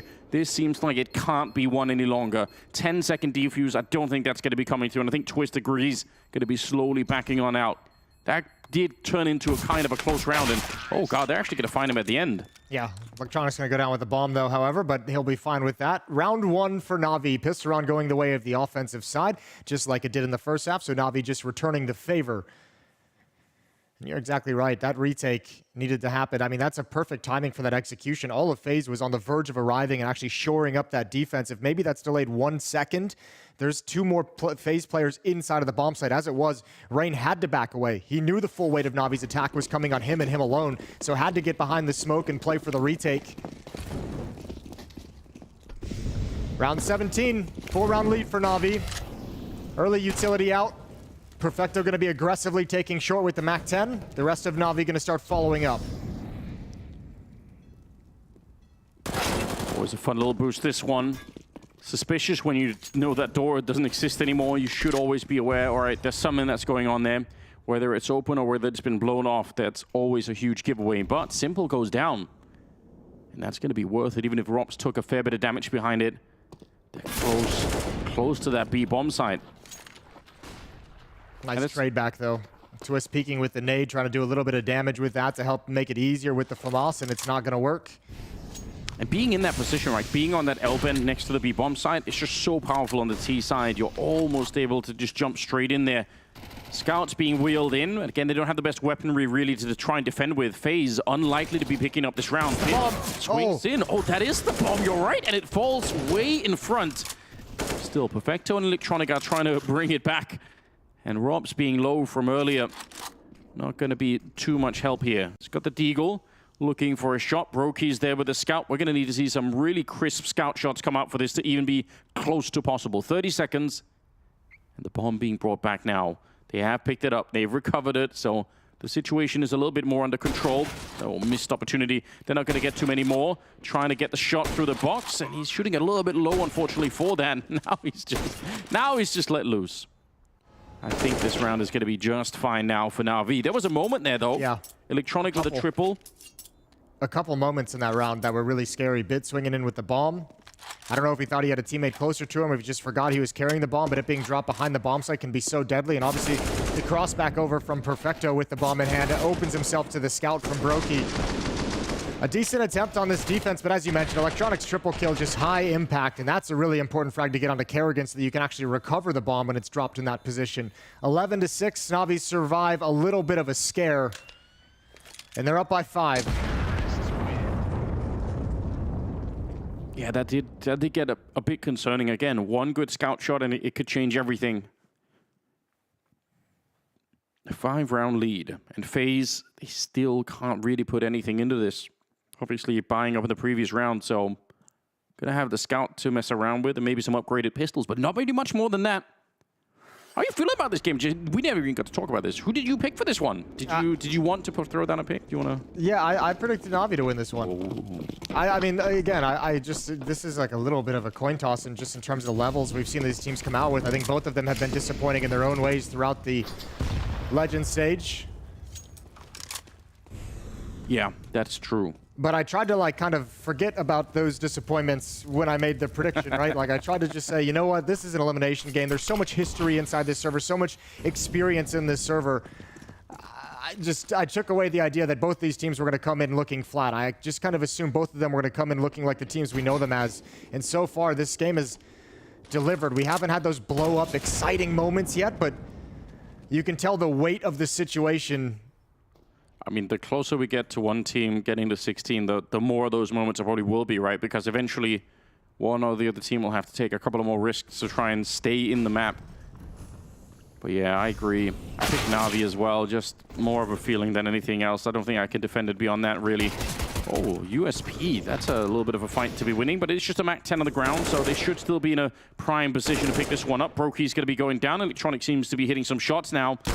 Rob's back here with a 5-7, not going to make that work. So 12-6, and more going in the way of Navi here. They win the first 3 rounds to start the second half with.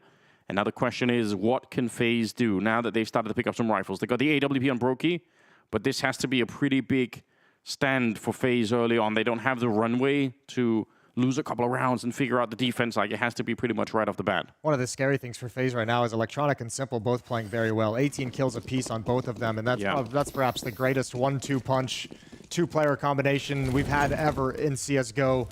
And there's been some big ones. Device Dupree back in the day, Olaf Krims, Get Right Forest, but Electronic and Simple have been so consistent for so long now. Yeah, that's why it was so disgusting when they added Bit, and you just felt like, well, this is unfair, because he himself is also obviously someone who has a lot of firepower behind him. Look how much more Navi's willing to individually dictate some things on this T side than FaZe was. It was much more calculated and slow paced from FaZe.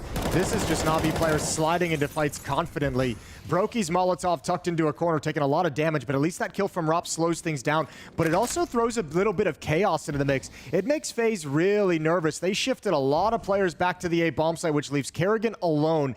Twist is extremely committed to A at the moment. They've also used all of their grenades, right? FaZe, I mean, they were throwing a bunch of them to defend the A-bomb site, even if it was just one player. Brokey's starting to slide back. One of Brokey or Twist needs to get over here quick, as Kerrigan's smoke is about to fade, and they're missing the timing on when Kerrigan is going to need assistance. Blinded as well. Now they've closed the gap, and he's just got to stay tucked into the pillar. First is his. Buying time with another one. He's done his job, but the bomb will still get planted. That is a huge double for Kerrigan, and they are not aware. Simple just walks into the shot. It's all on the Veto. 1 versus 3, already tagged up quite a bit. Down 16 health, and Brokey is not going to miss the opportunity. That is actually a huge round for FaZe. Now, they only survive with 2 people, so it's still going to be very sketchy going forward. But, yeah, you're not going to complain about that one. Jesus, did Kerrigan answer the call? Yeah, he really did. That's unreal. Even getting blinded, staying alive for as long as humanly possible. What a tough situation to be in. Equalizing kill found by Rops, but this play, that kill, and again, just working this pillar for as long as he possibly can.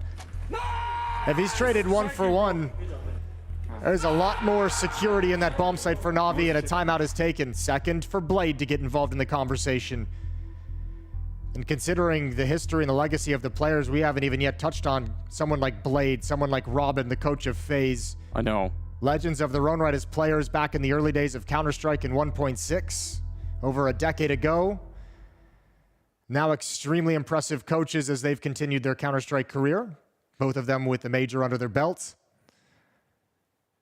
I like the fact that you brought it up with Bit running forward like that, because that is a stylistically different thing from what we saw out of FaZe. And I'm not gonna lie, I actually thought Brokey was gonna miss the timing anyway, because he got flashed in by Robs, but there was a chance there that he just goes for like a casual peek just to sort of see what's happening. And if he walks right into the AK, he could have been dead. So definitely a different feel early on, and you know, Bit getting a little bit of freedom as well to say, all right, I'm gonna go investigate and find this out for myself. That's a critical 4v5 conversion though for FaZe. Right? They play that round of man down for most of it until Rops finds the equalizer. At 6-12, you lose that one, you're out of money. You're looking at 6-13. That's a very important round for FaZe to win. Money is sketchy for both teams. Yeah, that's exactly right. FaZe still 5 rounds behind. I mean, this kind of dictates, again, if FaZe can start this comeback, start to close the gap with an easier round against probably just pistols in the next round for Navi, or if Navi win this, it feels like the red carpet's laid out to a map 1 victory. Oh, they're getting a lot of control out long. Some shots just to test that tree line. Brokey is way back in the A-bomb site with Rain. They're really far back in general. Actually, they are going to go investigate. This is interesting. Brokey and Rain kind of doubling up, saying, let's see if we can do like a late round retake of the bathrooms. Yeah, look at the clock, 40 seconds, and they don't really have a whole lot of information. And now they can position themselves as an early warning system. If they encounter anything from Navi in this position. And they actually have a smoke to fall back from as well. They can smoke off the one side and sort of try to escape if they get the early fight here. There we go. Yeah, smoke up to try and get a little bit more going. But that's the bomb dropped. Rain's just stepped on top of it. He's going to take down MPL. That's the end of the round. There's only 17 seconds left here. Nothing that Bit and Perfecto should be able to do about this. Ooh, that's a really nice find. That's the op, though. If Bit can actually just stay alive and hold on to the AWP, oh, he's going to go down to Rain. Op should be able to be recovered. Perfecto wants nothing to do with it. That would have been great if the op stayed on the ground, if Bit was able to kind of protect that. Yeah. Could have been huge, but Rain's going to do a great job recovering. Triple kill in the round for him, and FaZe is up to 8. That little push from Rain and Brokey is kind of cool in a couple of different ways, right? I mean, one thing is the timing of it, doing it kind of late in the round, but also the fact that they didn't have a lot of nades. That one smoke was the only smoke that they had. So if you elect instead to go back and defend the A-bomb site, but you don't have any grenades to stop them, that could be a real big problem. So I kind of like that way of thinking too. 12-8, 21st round, and Navi, like you said, both teams were low on money to begin with. Now, Navi practically out of it. Perfecto has the AK, and that's about it. And 2 rounds in a row for FaZe to start building and growing some confidence in this defensive side that's held strong.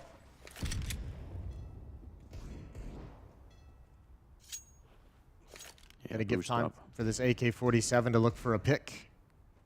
They know that this AK is going to be in play, so this is also something that's probably, it's very likely that this will happen, right? If you've got one weapon, you're going to try and see if you can get it into a position. Rops is just tucked in safely behind the pillar, so the boost can't spot him, and he's just got a counter flash ready for his team. That's just if Twist encounters anything in Monster. Rops has already got the flashbang primed to drop it, and he'll be able to swing afterwards.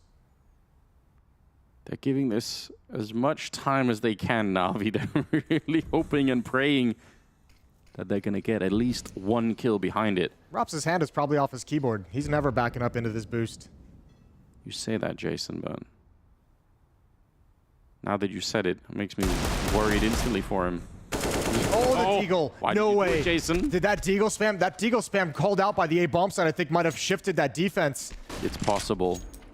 Is that enough of an opening, though? Only 35 seconds here. They still have to get through the tunnel. Kerrigan's holding it with the M4. It's a good spray on the first one, but MPL still wins the battle, and that's with a Glock, no less. They're defending it. 25 seconds here, and it looks just fine. Brokey stepping up and hitting 3 consecutive shots, and FaZe will be able to pick up the round anyway. That's 3 in a row for them. And it was a bit costly, sure, but you'll take it. Yeah, you will take it. And Brokey's first kill as they come out Monster is on a Perfecto with the AK-47, so that rifle not able to trade the Opera off. Right there. That's the dangerous weapon hitting the floor, and Brokey has an easy time after the fact. Good shot from Simple at the end on a twist, but not able to convert onto the other. And FaZe building up into the second half. 3 straight now for FaZe's defense. Yeah, and that's a good textbook sort of way to dislodge the defense, like a little bit of something, a little bit of noise, and it was enough to move Rops out of the position. Now they're going to try and change the pace. Steep Molotov, they're right onto the B bomb side, and MPL, that's a great opening. Kerrigan, though, he's still back here somehow. That's not bad. Gets at least the 1 kill. Oh, and this is a horrible round for FaZe to have this strategy executed upon them. They put most of the emphasis towards the A bomb side, expecting the switch up. Simple sees the door open, but Rops is being patient as his teammates wheel from behind. Rain and Brokey flanking from T-spawn. Brokey could throw a flashbang to clear out Simple. They could get one over the wall, and they probably would need it right here. Otherwise, I'm not sure this is going to be working out. They don't do it with the flashbang, and instead, Simple just absolutely clearing them up. Brokey on his own, and he's going to get hunted down too. Nothing saved into the next one as Navi will finally get back after losing 3 in a row here.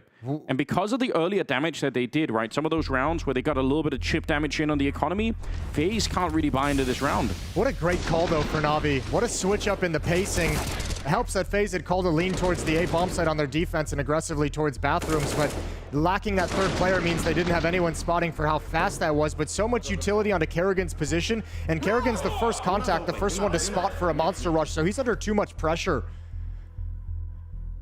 And just that slow style into that uppercut execute onto the B bomb site is painful. And it might knock FaZe right out of this. They were building up into that, but all of a sudden that stopped so harshly. They're back to pistols. And I think Kerrigan spent all his money to drop an M4 over to Twist. He's on a CZ with no armor. Yeah, I actually thought the fact that they could afford the M4 was going to be enough that they would have wanted to maybe save it a little bit, but yeah, they just forced up into it. They brought everything into the round. It's all on this. FaZe. If they lose this one, the next one's going to be just USPs. Probably be straight to 15 for Navi. How do you make this work? Twist has got the M4 down to the B bomb site. Brokey is running all over the map with a knife out, trying to see if he could find a position to get a fight in somewhere. Yeah, boost up inside of the bomb site. Rain and Brokey are going to connect with each other over the restrooms. You need a miracle in this round. Kerrigan's got the CSAT 75, a little bit of a throwback on its own.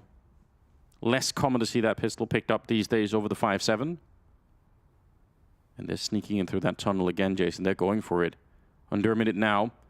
Electronic and Bit are out making noise at long, but they're just trying to sell the fact that this is where it's going to be happening, and they're selling it really well. Deep smokes landing on the A bomb site, but it's all a ruse. If you needed any other advantages in this round for Navi, you got it. You have a very weak defense at that B bomb site. Good trade from Rain. Not aware of the second one. Electronic able to trade that off. Still just Kerrigan inside the smoke. How good is the CC going to be? Oh, a little bit of a distraction. He's good for the 1 kill. Tries to pick up the AK, but he can't get away with it. He otherwise was in an interesting position. I mean, there's 25 seconds here where the bomb goes down, but if he can get another kill and sort of stay alive, at least Twist would have been able to make his way there. It's not going to happen. It will be 14 rounds for Navi. And FaZe, they need to save this gun because it's all they're going to have in the next one. Yeah, 2 rounds away, Navi, from this map 1 victory, taking away FaZe's map pick in this series. Simple on 22 kills, Electronic on 19, and the rest of them are doing just fine as well. It's not like anyone's really letting down the team at the moment. This is a perfect performance coming out of the gate for Navi. And the fact that we're even on Overpass in itself was a bit of a question mark to start the day with. I was certainly confused when I saw the Veto. We were laughing a little bit, having after the Bad News Eagles game yesterday, the 3-16 loss that FaZe took on this map. Yeah, although there's something, I guess, also kind of cool about it in a way. Carrigan saying, well, we've done the work, we have a plan, even if we have one bit of data to, that goes the opposite way, you lose one game, you think, well, doesn't mean we have to cancel the whole map. So, I mean, I appreciate it on some level, but man, it's looking rough at the moment. Yeah, look at the stress now. Head in your hands. 4th and final timeout taken. You know who they're missing right now, though? That was the engine. Is Robs. He's got 10 kills at the moment. Top is still Brokey and Carrigan both at 17. Need Mr. Robs to come back and crack some skulls. You need everyone to come back at this point. I mean, Rain's taken a couple tough shots on defense here. You think that the bit entry they had on him earlier, everyone's kind of had a rough go of it at various moments. Let's see if FaZe can put a stop to this. Fighting with scraps. With whatever they possibly can muster. Deagle on Rops, 5-7 on Rain. There's just not money to fight for FaZe. Wow. Scout with no armor on Brokey. Curious that they force up back-to-back rounds. I understand they didn't want to be fighting for overtime, but I mean, these are some really, really hard rounds to win. And they're making sure that all they're going to have left are more hard rounds, basically. And Navi's just been way... Oh, that's a good flashbang. Electronic gets into safety, swinging wide. That's a dangerous fight against the SMG, and the fence takes some bullets away. Perfecto gonna try and help alleviate some of the pressure. So is Simple, but he knows there's a second. He doesn't want to swing wide just yet. Oh, good shot from Carrigan with the AK. No way. And all of a sudden, it's FaZe exerting influence on the map. Yeah, the bomb was back there, but it's been picked up by Pit in the meantime. Brokey, you have to stay alive. You have to hold on. That's more important than anything right now. Just locked him in the bomb site. Perfecto is already low on health, and he's outside of the B bomb site. It's just MPL and Bit that are up here. All you have to do is hold on for the teammates to show up. And Twist and Carrigan are coming in. Actually, Perfecto's realized there's nobody flanking, so they're going to know. Navi know where the rest of FaZe are going to be coming from. Let's see how this plays out. One MPL kid up close. One kid on Carrigan. Yeah, that's huge. Grenade has set it up. They've taken down MPL, but Bit is still back here, fighting for his life and fighting for the map as well. He jumps up, he gets the double, but now it's all on Perfecto, and that kit could change the course of this map completely. They tap it once, they want to find out where Perfecto is. They still don't know. And ice cold, he was waiting that whole time. They could have already been defusing, and now they will be all the way through. They get the defuse. Perfecto, initially he held his nerve, but then it was too much, and he just didn't have the time for it. Twist with the triple, and FaZe with a miracle round to keep this dream alive on Overpass. That's a good start to the retake. The nade towards the plant position makes Bit turn away from it just in case, trying to huddle himself away from danger. The retake begins, and they're able to take out NPL from the side, which can activate Brokey. Really well done, and Perfecto goes for the double bluff, I guess. He calls it twice, thinking there's going to be a fake tap twice. Well, he might have also thought that they just didn't have the kit because of the economy, right? I didn't even realize it was really unlikely that was going to happen. So in his mind, he's thinking, I've got at least under 5 seconds before this even becomes a real problem. Third timeout for Navi as they talk things over. FaZe stopped them from 15. One defuse kit in a force-up round, and that bought them just enough time, and only barely. 14-10. They really needed that round. That kind of justified, I mean, some of the force-up there, I was questioning it a little bit because it looked sketchy to me doing back-to-back force-ups. Yeah, it's worked. It has. Now they just need to build on it. 4-round lead for Navi. Up in the hands of Simple, AKs as well. Decent amount of money for Navi. Not a big losing bonus built up. Plant would be really helpful even in a loss. Brokey pushed up. Pushed up and sees nothing. Pushed off and saw no presence. Flashbang is going to give away the game that there is presence out towards long, and Electronic's going to start taking really quick control all the way at tree in a minute and a half. I like this. FaZe did this a couple of rounds themselves where they really got this long presence. Rain and Brokey are on the other side to fight, though, but you have to assume that one or the other team is going to set it up with a grenade. Actually, just the jump. That's so dangerous. The double setup here is going to surprise Navi. They were not expecting it. They thought it was just the one player. Rain and Brokey, a little tag team duo to pick up a kill. And yeah, I think he almost jumped over the shot then. That's ridiculous. 3 versus 5 now. And Navi in a little bit of trouble. No flashbang from Simple at the time. He's picked one up off the dead bodies now, but earlier he didn't have a flashbang to activate them to get around the half wall. Would have been great against that double setup once it was spotted out, but they just didn't have the resource in the right places. Now, going to encroach upon the A bomb site very quickly, very aggressively. 42 seconds on the clock. Perfecto. If he can find Rain, all of a sudden it's just Brokey to defend. Rops is on his horse on the way over, but he's going to be locked out by utility. And Brokey spots one, gets the kill, and this hit is falling apart for Navi. Yeah, it really is. The time running out as well. Simple. Oh my god, maybe not falling apart. Simple. He missed that shot. Gets the jump over. He knows the Kerrigan is. 20 seconds, and Kerrigan, the bomb is not planted yet. He has to play for time right now. He has to fall back. Simple. He's looking for it. He's hunting for it. And now picks up the bomb. 10 seconds on the clock. He fakes it once. Goes back for it. He misses again. How many more swings is he going to get for it? Kerrigan getting up close. Oh, no bullets. So Simple. He ends up going down. And Kerrigan in the one-on-one clutch. Oh, what an extended clutch. The fact that Navi even bring that back is unreal. Oh my god, Look yeah, it is. This is a 2-on-4, and everyone's here. Everyone's here, but everyone's really afraid to commit to those fights between the shots. Kerrigan, ice cold against Simple, the two men fighting for their legacy, and Kerrigan comes out on top. 11-14. You needed a reload, didn't you? That was what ultimately made the difference. Oh dear, Simple now on an AK. And FaZe, they're back in the game. Back-to-back rounds off of back-to-back force-ups. And it's going to be 11-14. Money's still not pretty for FaZe, though. This round is really dangerous for them, sneakily. Yeah, that's a good point. Not in terms of necessarily losing it, but taking too much damage could be a catastrophe. Yeah, they've got to keep everything alive. This comeback is being done the hard way, with low economy each and every round. The force buys that you mentioned, labored buys mixed in. Well, you know what? There was a point in time, and Simple's having a performance like he's playing like we are, you know, a year ago, basically. We asked for it. We asked for the GOAT to show up today, and he's done that. He's got 24 kills, 1 AK on Simple. And the way that he feels right now, let's see what he could do. 3 people in the A-bomb side, though. This is a strong read for FaZe right now. They have such a presence here. There should be no way through. Bit of a jump, but Brokey's got so much coverage. They can't really run him down. Look at Twist just shooting them as they try to get onto the bomb site. 4 kills on him. That is an absolute lockdown. And well played by Brokey as well. They're going to realize there's no reason to swing and fight that. He's got a rifle on either side of him. There's no way they can get to him. And again, the first kill from Twist takes the AK-47 out of the hands of Simple. So the dangerous weapon that Navi wants to do economic damage or crack open bomb sites is taken out of their hands immediately on that attack. Oh god, we're getting... Lead is cut to 2. It's getting close. 3 in a row for FaZe on defense. It's getting real close, isn't it? Kerrigan top fragging with 20 kills on FaZe. But he's starting to get a lot of backup at the top here. And you said you wanted a round where FaZe had some economy. They had people surviving, but that was the last round there. That's going to really help them out down the stretch if Navi get another one, and they might. Electronic. Here's the push again. Here's the push again. Oh, Electronic has no idea. He's dead. He's dead. Oh, maybe you get Twist?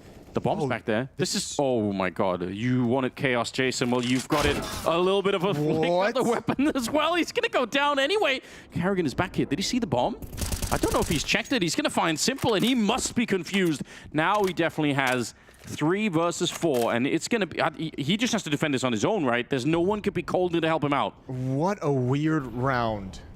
Yeah, we're deep into it now, actually. However, this is still recoverable because Kerrigan, there's no one can help him. Twist is like sticking around, overextending to provide the assistance, but if they find this kill clean onto Kerrigan... They are all coming for him. Rain as well is going to try and get there.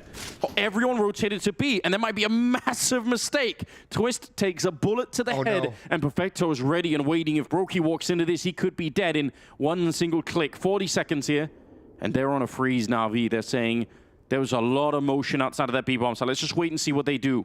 I mean, you might expect 2 defenders at the B bomb site. I don't think you'll expect Rain to be this aggressive in this position, though, coming through Monster, right? At the off angle, back towards the grates. Oh, yeah, maybe not. You might be right. This could actually still go bad for Navi.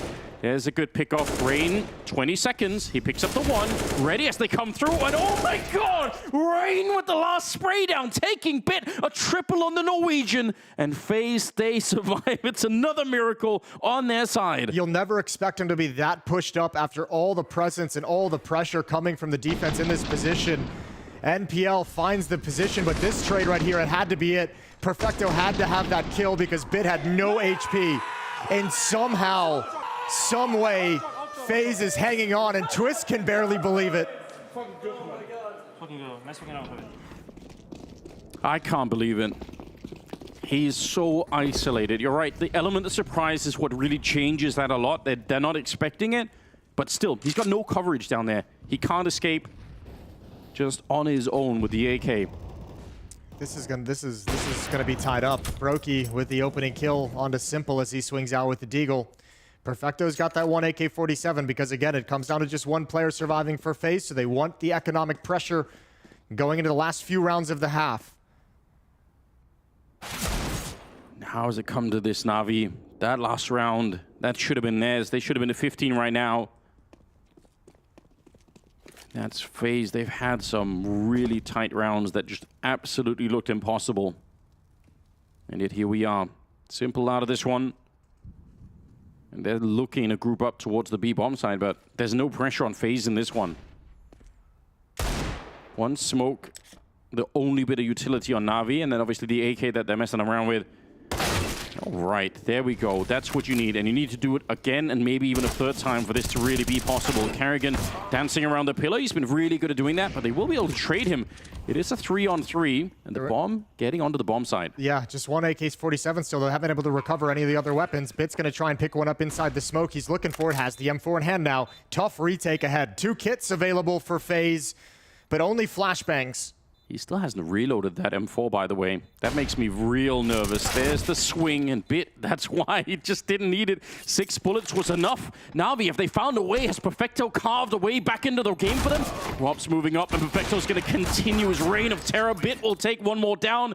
A triple for Bit and a double for Perfecto. And it's Navi at 15 in one of the most unlikely rounds to win. They had nothing but the AK to work with. We said the comeback was going to be done the hard way. It doesn't get much harder than this. Beautiful shot from Perfecto to open up on Twist in space. Kerrigan can only get the 1. The defense had just shifted away. Rain is being distracted by Electronic, which allows Bit an easy kill. It all comes crumbling. And one more time, FaZe have to battle with such a low economy. 2 Deagles, an MP9, a FAMAS. 5 pieces of utility total for this round. We said it at the beginning, right? It started off with very safe Counter-Strike, nobody really taking many risks. And now here at the end, all we have are crazy rounds that are down to just some of the individual performances. Here we go, running through the flames to take down NPL. That's worth it. Flash goes a little bit wide, so they can still fight this if they want to, and they're going to smoke it off instead. They say that's not worth it. Backing on out. Simple's not holding on the other side, so they can escape. I like this play from Bit, though. He realizes we saw 2 players in stairs. There's going to be some space. He challenges through the smoke. Might be able to catch Rain, erupts, in transition. One of the Deagles on the ground, and all the defense from FaZe is shifting. Twist decides to park himself at the B bomb site. Kerrigan calls them off. Brokey goes back. And Kerrigan's actually going to go investigate. Not that much to lose here with the Deagle in play, so he's going to try and see if he could do this. FaZe with 4 people alive to try and hold on to the map. Otherwise, Navi will just walk away with it in a close victory. Nice headshot. Kerrigan has absolutely shown up to play today. And a 3 versus 4. He can't escape, though. He's being held in. Good kill from Electronic. A 3-on-3, but with 30 seconds, that's a lot of information at a perfect moment. Allows this defense to slide into the bomb site. Oh, but Navi's calling the perfect... Oh, are they? They're thinking about it. They were thinking about it. Molotov to put some pressure on, and they're going to test it. They're not going to fall back this time. Simple's all the way at the corner of Long, and he's crouching in with a deagle of his own. Rain's just tucked in the corner. Only 11 seconds left. Perfecto, they're trying to go for it here. The spray is good, and they know where Rain is as well, and that's the final kill. Electronic to pick it up 16-13 as Navi will win the opening map. It was picked by FaZe, but it does not work out in their favor. Man, the last 8 rounds of this game were absolutely unreal. So tense, so close. With low economy, FaZe almost make the comeback happen. We got a lot of what we wanted, though. The two guys battling for their historic legacies in Counter-Strike, delivering. Kerrigan and Simple top fragging for their teams, and that's just map 1. When we come back, we've got Mirage. That's actually a funny story. I don't know if I should. I don't know if it's only on me, so. Perfect. Okay, I'll share. Let's go. Maybe 2 weeks prior, I destroyed my phone. So I had just gotten a new phone. It was the newest iPhone at the time. Yeah, you know, I was on my phone and I had to pee. So and you know, you see, you have the toilet as like right here, and then you'd have like a window up here, a little bit curved, you know. So you can see the bears coming. Yeah. So I was a little bit. I was just like, I put my phone up there. All of a sudden, I hear someone, you know, like tries to, and it's Sonic, you know. I panic that I thought that maybe I didn't lock the door. Oh, yeah. So I'm standing here, my phone is up here. Yeah. I hit my phone with my elbow as the phone goes bloop. Into the toilet. So my phone is lying in the toilet with my own pee in it. Yeah. So I just immediately like get my hand inside the toilet, realizing that the phone has gotten stuck because, you know, the toilet is like on the curve. On the curve, so it's like in between. I'm just like trying to get that goddamn phone out. I finally get the phone out and I look at it. It's fine. It's working. I had pee all over my hands, in my phone, and oh my god, it was horrible. Sonic kind of also panicked because he heard from outside the door a lot of things happened, and he was like, oh, what did I do? And he didn't know it was me in there. Yeah. And then he said, hello? And I was like, hi, it's just me, Danny. It's just me, Danny. He said, are you okay? Yeah, I just dropped my phone in the toilet. There's pee everywhere. Oh. Pants on your ankles, lying on the floor. Yeah, it was horrible. Phone stuck in the toilet. It was horrible. And when I went back to the room to tell the guys that what I did, that was a horrible thing. Wow. It's actually it's right here. This is the phone. The same phone. This is the phone. So make sure never to touch that. But yeah, still remember it. Got that sent.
Well, that was a war of attrition, but FaZe unfortunately left high and dry. Overpass sealed up by Navi 16-13 after somehow managing to stave off that comeback. And Matthew, you said this could have been a risky pick for FaZe based off of Simple's form on this particular map. Guess who showed up to the server today? Time to quote. Time to gloat a little bit. These are my 10, 15 seconds of gloating. Listen, Simple once again showcased a masterful CT side. I think currently he is one of the operators that can play the most diversified playstyle to a highest level on that map. And this is why I'm so confident whenever I see Navi on the CT side. You have Bit with the M4 up front, and then you have Simple, who can not only be aggressive with the AWP, but also masters how to play on A side. I guarantee you some of these skills we're about to see are just very cleverly playing on the A bomb side. Being passive, that's a great example with the AUG right here, and he did what I hoped he would do on the defense. Yeah, and interestingly enough, even after that Simple great CT performance, FaZe had 60 rounds, and I felt like that was enough. I felt like after the switch, things are going to go well for FaZe, but they didn't. And then we only got the pinnacle of this game, which is complete chaos, to end it in Navi's favor. Yes, so many twists and turns throughout the entirety of this series. Of course, we see FaZe starting off really hot, but let's focus on the first half of this particular map. That was the CT side of Navi, and we do have round number 7 down in the Mahone zone. That's correct. So I want to talk about this round here, which really displays just smart B defense. So what we're going to see here at the start is an early 5v4 situation. Simple finds this kill onto Rain. And what I really want to highlight here is just this decision here from Navi to go away from this close monster setup. They're going to move away from this close monster setup, and they're actually essentially just going to give up the site. They're going to play all the way back. And what they're going to do is they're going to construct this boost here. Now, Perfecto, as soon as he's up here, he still has eyes on the site, but more importantly, what this does is it puts FaZe into this particular position. Normally, when you hit towards the B side, when you go towards Monster, you're expecting all these close setups here. You're expecting a player maybe close left, maybe a player at the wood, maybe even a player at the pillar. Normally, to break these crossfires, you have to throw flashes. That's what FaZe do here. But this is really the value of being all the way far back. It's because all these flashes, they don't really affect you. You'll see that from Perfecto's point of view. As this hit comes in, because he's so far back and he has a wide angle, he's able to see when these flashes are coming through. He's able to dodge them. And in addition, even if he does get hit by one, the flashes are so far away that he doesn't really get that blinded. This allows him to basically fight the site and just contain them in it. What this does for FaZe is that when they're here in the site, they're now uncertain of what's actually beyond this pit side. It basically makes it so that FaZe are really just stuck in this bubble right here. From Twist's point of view here towards pit, you'll see that he's unwilling to aggress past this angle because he's not really sure what's here. There could be a player behind here. There could be a player at Graffiti. At the same time, Rops over here towards short. He can't really peek beyond this angle on this right side. He can't peek beyond this because he doesn't know if there's somebody who's already posted up. What this does is it forces FaZe into an uncomfortable spot where they have to fight. Kerrigan, he tries to jump up. Perfecto still on this boost. He's able to punish. At the same time, Bit coming in from Connector. He knows that Rops is probably looking for a fight because it's 4v5. He's looking for a way back into the round. Bit takes a nice comfortable angle onto Rops. And then lastly for Twist, as he's coming in, by the time he tries to get involved and takes the risk on Pit, he's already collapsed in on from all sides. Simple gets him from heaven and then puts him into a spot where he can catch Brokey as well. So beautiful stuff here from Navi, where it really just shows that after you get that initial pick, you can also fall back into the site and just contain FaZe into the B site and just make it so difficult for them to pull off the post plant. And I love that breakdown from Danny as well, because it illustrates really the small details that really were the building blocks of this game, because we come into the second half, Navi win the pistol, convert the next 2, FaZe then answer back with 3 of their own, and then Navi, they change the pace a little bit, don't they, Match? Then there's a common theme, details and the B side. We can have a look at round number 22. It'll contain both of these elements I've just mentioned, with Navi hitting the B side really quick. First of all, I guess the rhythm of that round is interesting. We'll discuss that later. Have a look at what Electronic does. Puts down the smoke, makes sure the attention is towards Catwalk, towards short rather, which means NPL has a free kill onto Twist, unbeknownst to Kerrigan, hiding in the smoke behind.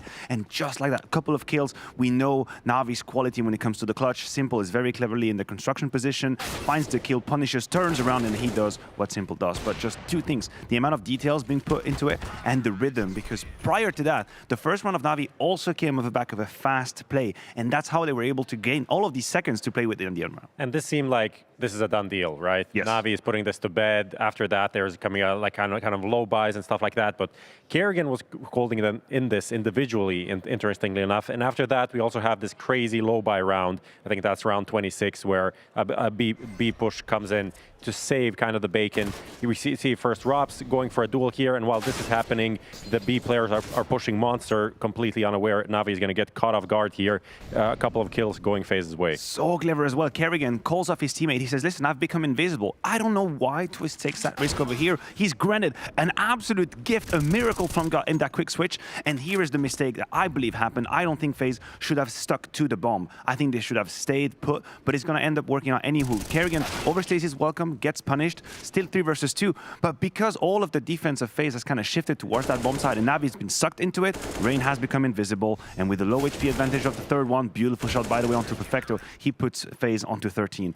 This round, you could probably like write a movie about it. It's like one of these long segments, like 10 minutes of video just based on this round. Turns around 3 times. It's like, oh, it's a Navi round, it's a FaZe round, it's a Navi round, what is going on? And then in the end, Rain being in that position on the B bomb site as the A player, probably not really expecting to be that deep in the bomb site. No one's ready for the trade, and FaZe are back in it. And we talk about chaos, and I think we'd be remiss if we don't mention Perfecto just for half a second. 100%. Like, he had so many moments where he stepped up massively, and I'm not really that surprised. A player like him can make the best out of very complicated, unclear situations. Round 15 for Navi, I believe, is an opening with the AK, the sole AK that they have, where he finds Twist on Monster as well. Beautiful clutches towards the end as well. He's by the side of Simple to close it, so props to Perfecto for this first map. Well, we're looking at Mirage on the horizon as a second map and potentially the last destination for Navi if they're going to be closing this in 2. It is their pick, Prof. Do you feel it likely now that Navi are going to be stealing this one from FaZe? I think it's obviously leaning towards them. Obviously, more pressure on FaZe to deliver after a very quiet Rob's performance on the first map. But I still think it's open. I'm not writing anyone off. Now, we're not going to write anybody off. The question that I have for FaZe, though, is are we going to see a Kerrigan of that quality once again? This was not, I'm not going to call it a one-off. That'd be too critical, too hurtful for Kerrigan, but he was one of the main difference makers for FaZe Clan. Do you think he's going to do that as well on the B side? He's been abused over the years quite a few times. I don't know, Matthew. You have questions. Hopefully, we'll get some answers, but not before we head to a quick break. When we're back, it's Navi's pick of Mirage. Let's see if they can do it in 2 and push FaZe out of the Paris Major.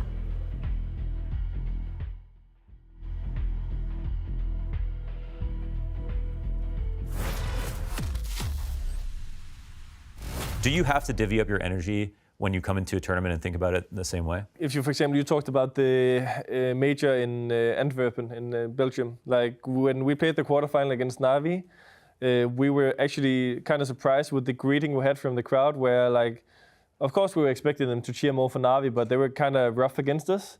And we were kind of surprised because we didn't find out until the introduction with the videos of the players and stuff, So when we were about to walk in, we could hear, okay, damn, they are not just cheering for Navi, they are also against us, a lot of them. I just gather in all that kind of energy and all those kind of vibes, and I bring them to the team. So that's why when we did the entrance, it was like, let me hear more. And there's also like this kind of famous photo where after I do the 1-against-2 against them on Inferno, where I think we reach map point or something, I'm like, come on, give me more.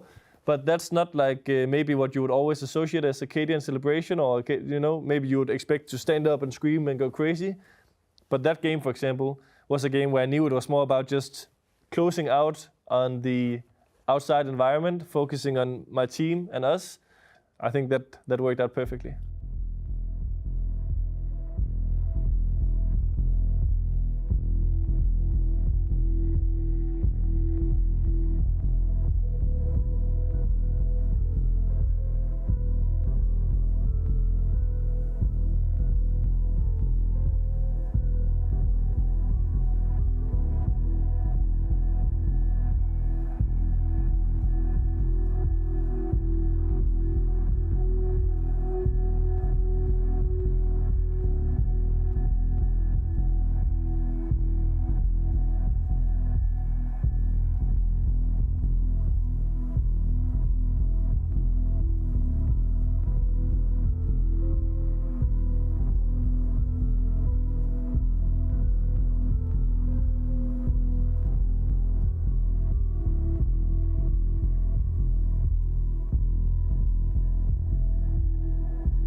We are back once again. The second map is here. Production were just asking me if I feel nervous. I do feel nervous, Jason. I feel nervous for both these teams. The odds are saying that Navi are going to be heavily favored. It's not really surprising. They did win their opponent's map pick, but how do you feel? Do you have the same anxiety? More nervous for FaZe at the moment, considering they're the ones backs against the wall. And I mean, the question I kind of posed to you too, right before we came live, is are you really going to expect Kerrigan to be your top fragger, your highest impact player 2 maps in a row? Because he was a big reason why FaZe was even in Overpass.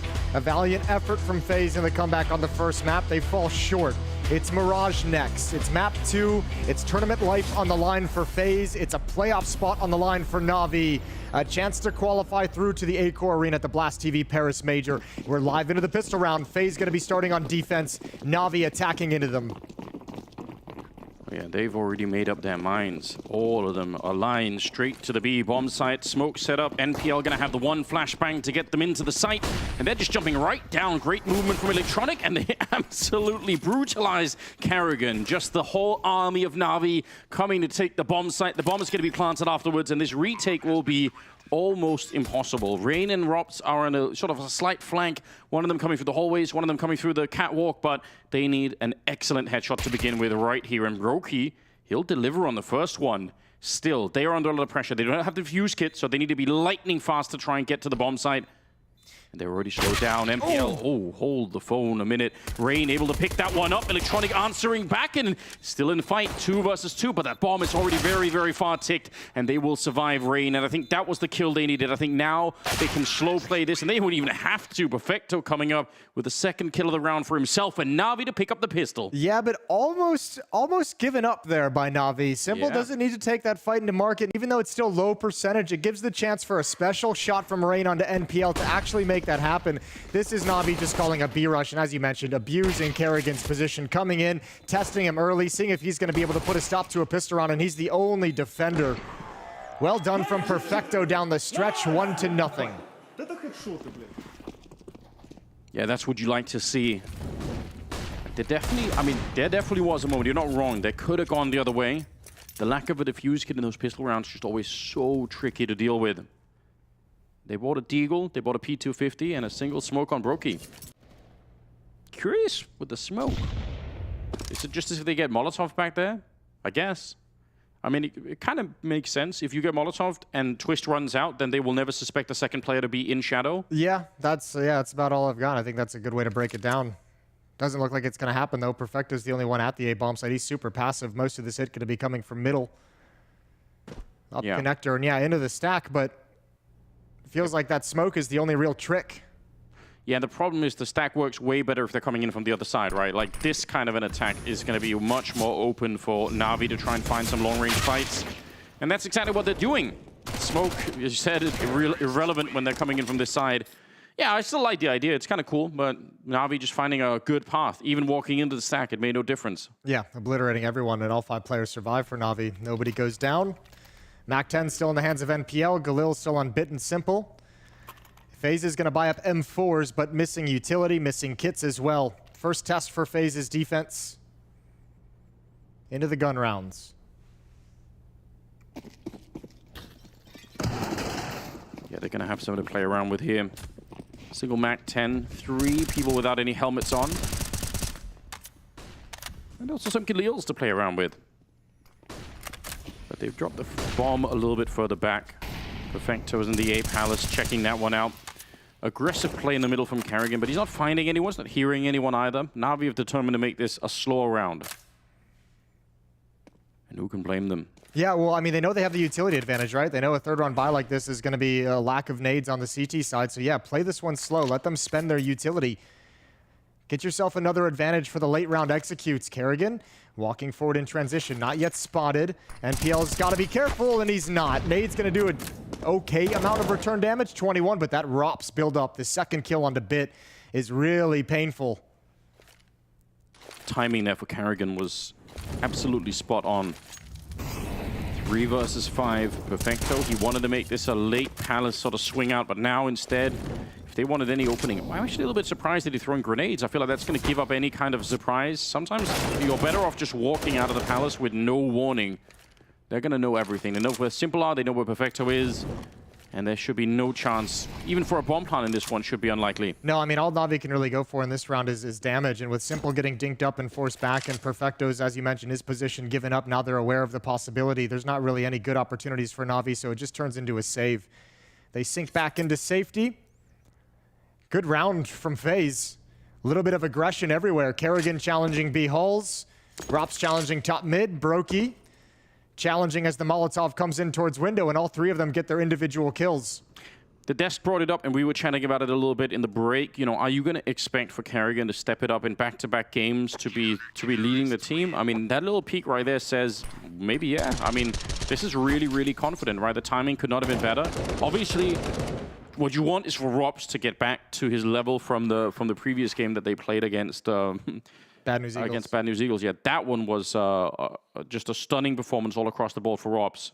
He was a little bit disappeared on that first opening map, and maybe that's ultimately what cost them a bit too much. Rops was the saving player. Clutch moments at the end of yesterday's overtime game on Mirage against Bad News Eagles ended with 30 kills as well, and then, I mean, towards the end of it, he was just unstoppable. Yeah. Love to see that out of Rops to bring FaZe to a third map. Yeah, I think we deserve that, don't we? Anubis to decide this whole series with. Also partially just because I don't want to see any of these teams leave. So just let him play another map. One of them's going home, Anders. I know. You can't get that wish. Yeah, Here's NPL applying that pressure he wanted to apply in the previous round. Give up an NA spot in the armor. A lot of people weren't happy with that one. They really were not. Which is funny, I'm not gonna lie. Well, they are crunching the middle slowly. Still a minute left, but Electronic popping up out of the underpass. Bit and Simple coming in from the other side, and Rain started to feel a little bit too much pressure in the connector. Want to fall back from that one. NPL and Kerrigan are still having a bit of a standoff over in the hallway, but no kills resulting from it yet. This is interesting though. Bit getting real close. One good flash around the corner, and he might be able to do this. But no flashes are thrown, and instead, Robs is going to be able to pick up the kill, and now he might be in a bit of trouble here. Simple, he's going to get the return. Bit surprised that Twist wasn't able to help out Robs more. I thought maybe they were going to be able to sort of combine for a little bit more. NPL's down to 6 health, and it's a 4-on-4 with 30 seconds left. All footsteps are heard. Electronic makes his move, transfers over. Good headshot onto Rain. No defender inside the A bomb site. It's all this jungle presence, and Brokey has another, but Simple's low on HP. He can't potentially trade that one back. Nade comes in. Brokey should be able to handle it, and he will. Perfecto's there with the trade, and now Twist gets involved in the action. It's the low HP NPL in a 1v2. He's got no time with which to do anything. Must stick this plant, and Kerrigan's going to shut it down. Won't even let the bomb get planted, and it's tied up at 2. That's kind of interesting. They definitely had the position, but I think you pointed it out. 2 of them were so low on health that making the cross, you could even see it here when they throw the bomb onto Electronic, and it ultimately falls off the stairs.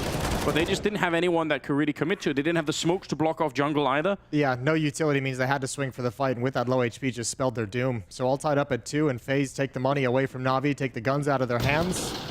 And FaZe can try and take a breath here, stabilize with a strong round, and build some of their own economy, moving forward deeper into the half. This is what FaZe needed, though, for a good crack at this map, to pick up the early round, like the force or the buy into the third round. But we did point it out, it's hard to make that work sometimes. You don't have all the utility. They've done fine so far. 5th round here. This should be the first moment for them to relax a little bit more. Although Kerrigan is still playing it very much solo. This is interesting, right? They have that strong hold on middle, trusting in Kerrigan to hold on in case there's some sort of a rush happening. Not the best trade that we've ever seen, but it doesn't really matter. They're getting the job done anyway. And Kerrigan. That's why they trust him, Jason. Yeah, exactly what's needed all across the map for FaZe. All 5 survive. Money builds up. Navi's going to get back to AK-47s, and Perfecto's going to pass an op over to Simple. So we'll get that in play for the first time on this map. I'll see if that's going to make the big difference. It is Mirage. It's good that T-side, you could do a lot. It's good that Kerrigan's having a good game as well. Yesterday on this map, it was Kerrigan and Twist struggling a little bit on that B defense. It was really exploited by Bad News Eagles. Now, Navi haven't applied the same kind of pressure onto that side of the map in the early stages of the half.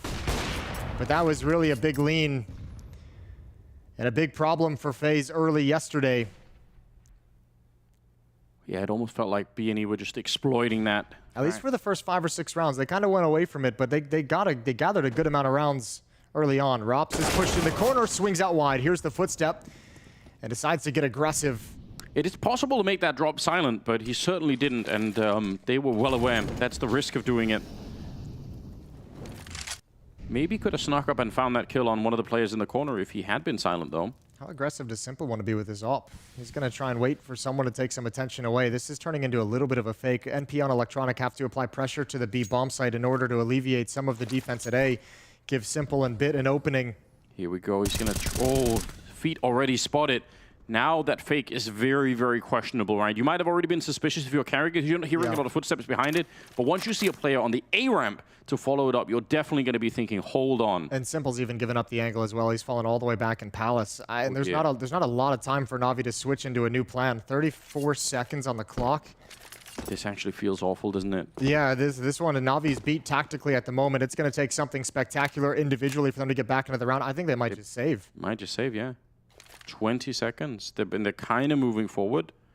But yeah, the time has simply run down a little bit too far. I don't even know why Electronic would take this peek. There's no way they're going for this. He's just showing his shadow. It's right there, Rain. He's so curious about it, and he's going to go find out for sure. But yeah, this was already called off. So I kind of agree. If you already cancel out the round, why risk losing even more rifles at the end of it? It's going to be a round for FaZe, and won just by the information alone. Yeah, that round feels great for FaZe. The fact that it happened so clean, the fact that you kind of don't even let Navi execute a single one of their ideas. Just, again, as you mentioned, by the information, by the seeing this feed of Bit, it negates everything that Navi wanted to do on the map. So if you're FaZe, you feel like you've got Navi shook, you feel like you've got them in a position where it feels like none of their plans are working, none of their ideas are working, and you force a time out of them in round 7. They're first. And they can't even drop weapons over. It's Perfecto at 3,000, Electronic with 2,900. Everyone else has no cash to drop weapons to either of them. So decision to make for Navi in this round. Normally, Jason, seeing people lurking for feet like that makes me a bit nervous, you know? But it worked out this time. This time it's great. Yeah, it was the right move. 7th round. FaZe must be loving life at the moment. They have had 5 people surviving in 3 out of the 4 rounds that they've won. And much like Overpass, this has opened up this map between these two teams. Very, very constrained, very textbook. No great risks being taken quite yet. We're not seeing Navi swing into fights with confidence the way they were on Overpass. They're really just kind of at the moment testing the limits. I think that really underscores the gravity of the game, right? Like it shows you that everyone understands what is on the line in terms of the history, in terms of surviving or continuing on in the tournament, qualify for the champion stage. Everything is right here. So they are trying to play the most sort of, you know, the most constrictive, the most positive game that they can at all. Just trying to make every single round the best that they can. And maybe that even results in some of those rounds we just saw, right? Where Navi, they just can't really get through. They don't want to risk trying to get another jump down. They don't want to risk trying to flash their way into the corner. Instead, they save the weapons and try to fight back into this one. Robs going for the smoke. That seems risky, but might get rewarded. He sees the shadow and a great headshot to follow up with. Now, that's a risk. He walked right through it. If there was someone on the other side to begin with, he might have been dead. He's going to be dead anyway. Smoke up to try and hold back Simple, and he's going to check it in the middle of the smoke actually popping. Rain is on the other side, just fearless, both of them. Does he realize he has no idea? Rain's actually maybe won this round already. 3 versus 4, sure, but he's checking everything. He's going to come back for it. The bomb is right there in the open. It's a good kill. Simple now realizes, but it's too late. Rain bringing them back into the game again. And the spray, he can't continue it. 2 versus 1. I thought he had that last one. It's on Twist now. And he knows where Bit is. No question about it. Has a smoke as well. And that'll put the pressure on. He makes the jump pass just fine. He has the kit as well. And he's going to go straight for it. Oh my God! He spins around and locates him right through the smoke. A huge clutch for Twist. A very, very close round here for Navi as well. But that smoke made the whole difference. Yeah, we'll give it to Rain as well. He made a difference also. This is beautiful. Stopping the plant, getting the follow-up peek from Simple. And Simple was calling it clear, but didn't seem convinced. Still checking behind him. He knew there was one close A ramp. Just a little bit confused on if potentially one of his teammates could have already killed him. That's a beautiful way for Rain to keep his team in the round, and a beautiful clutch from Twist to capitalize on that effort. 5-2. a lot's decided here in that smoke on the A ramp. Simple walking through on one side, Rain on the other. Robs to start the round here. Will pick off Perfecto. Oh, this defense is looking solid now as well. Winning early engagements, stalling Navi out in a couple of rounds, forcing them into saves, taking away their plans, making all the active plays during the executes. It is all coming together. FaZe getting just barely beat on that opening map of Overpass, which, again, it was their map pick. This one's on Navi. 3 in the middle with NPL on that A ramp. They haven't won a gun round yet. They win the pistol round in the second round against an Eco. Navi haven't been able to put a dent in this defense with rifles. Running out of utility here as well. There's a minute left on the clock. Smoke, flash, and Molotov is all Navi have to work with.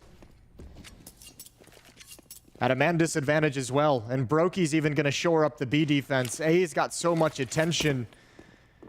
Kerrigan tucked into a corner. Twist towards Shadow, and Brokey and Market with an AWP.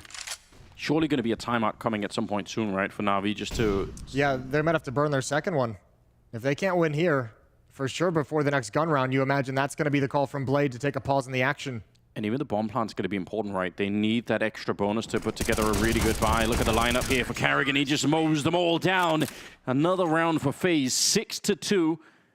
And just that casual swing out, it didn't even take a lot, but they just lined up perfectly for him. And he knew what was happening. He just had it mapped out in his mind. That's the second or third time Kerrigan's played that position, and I don't believe he played it a whole lot yesterday against Bad News Eagles. He was way more into the bomb site. They were way more kind of giving that space, that execute space over to Bad News Eagles. This time switching it up, and Kerrigan playing a completely different defensive style at the B bomb site that's caught Navi off guard a number of times.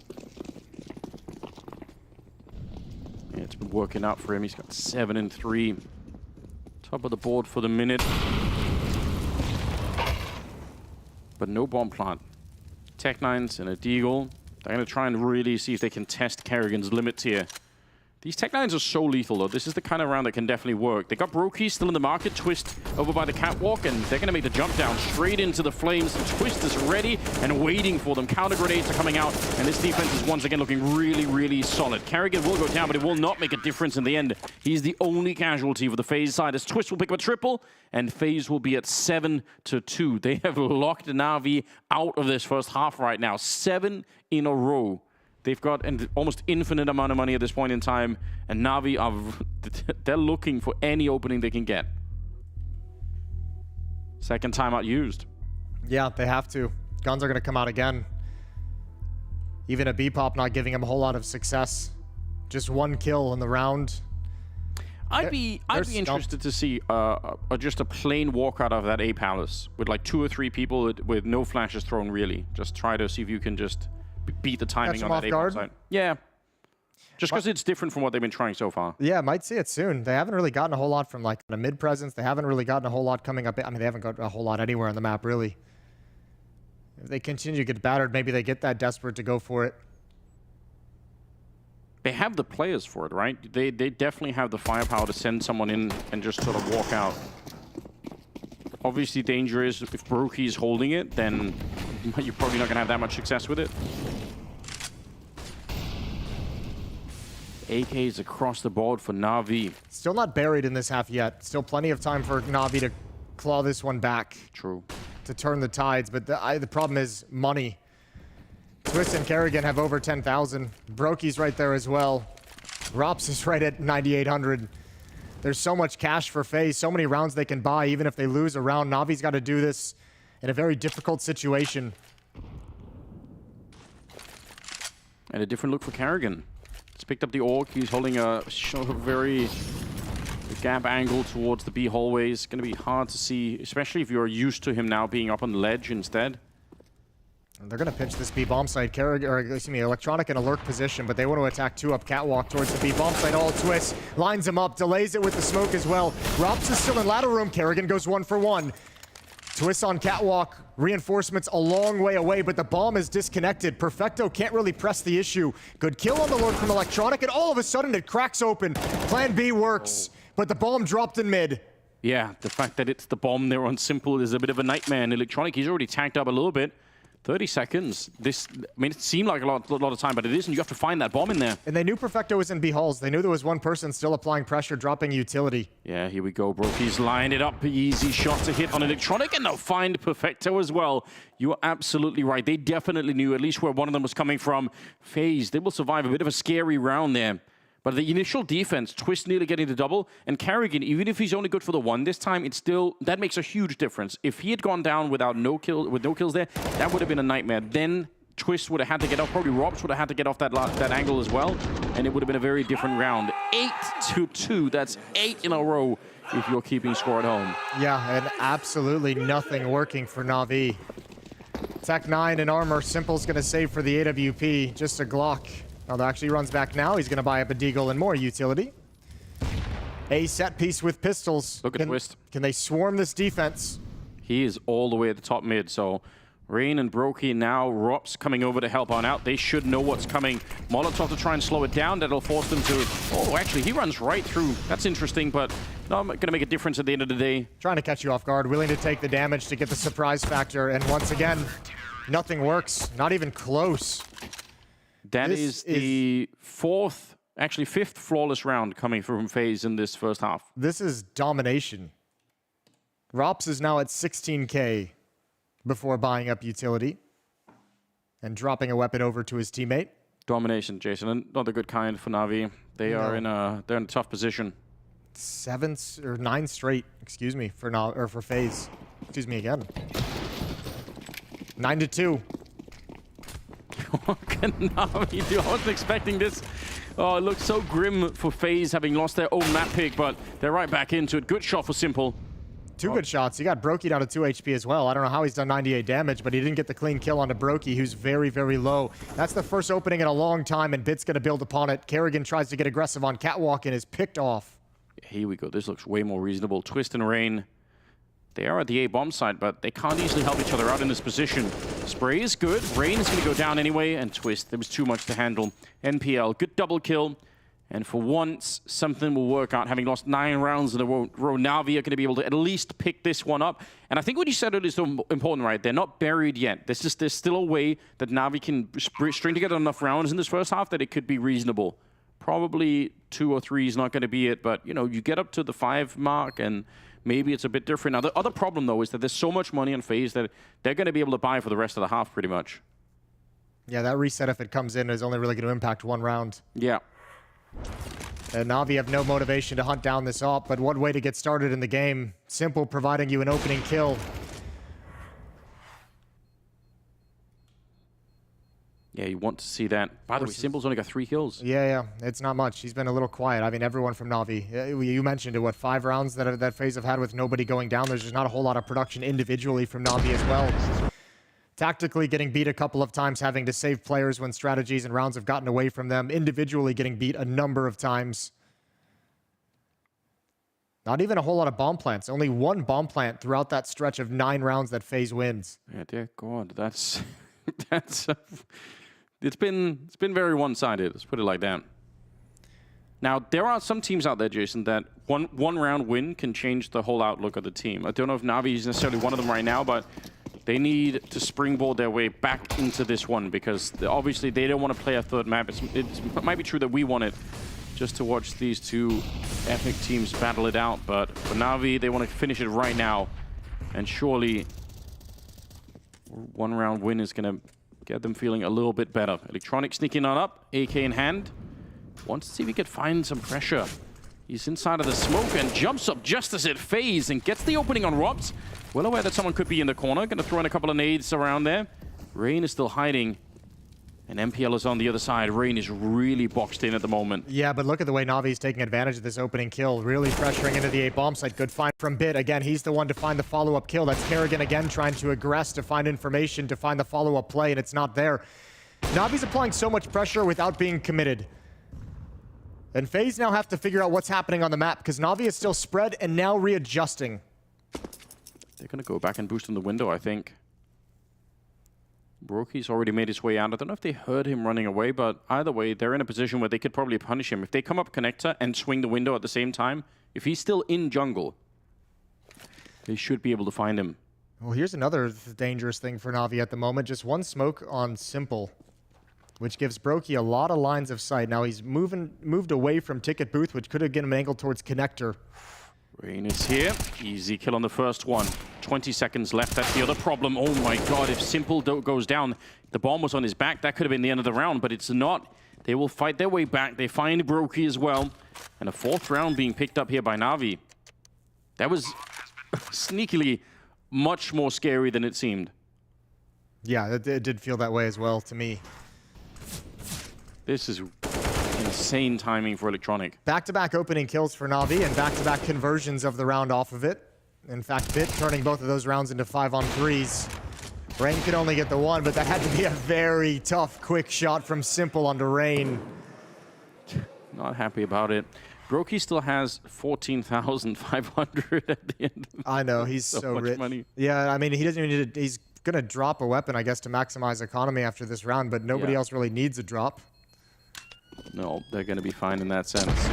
But 15,000 now. Navi's recovering, slowly but surely. 2 rounds in a row. 2 pretty convincing rounds as well. Yeah, they have been looking really, really good all of a sudden. And they haven't really changed too much in the game plan, right? It's still kind of sticking to the same sort of thing. Still not losing confidence despite the fact that it was such a harsh streak that FaZe goes on. They're still just rinsing, repeating the game plan, and it's working. Yeah, but they had Simple in the 1 round, picking off the AWP shot in the middle, and then this round it was Electronic that opened up. So some of those mid-fights just working it out. They slow down the game after they get the 4-on-5, and they are able to find some of the weaknesses that FaZe have presented. 14th round.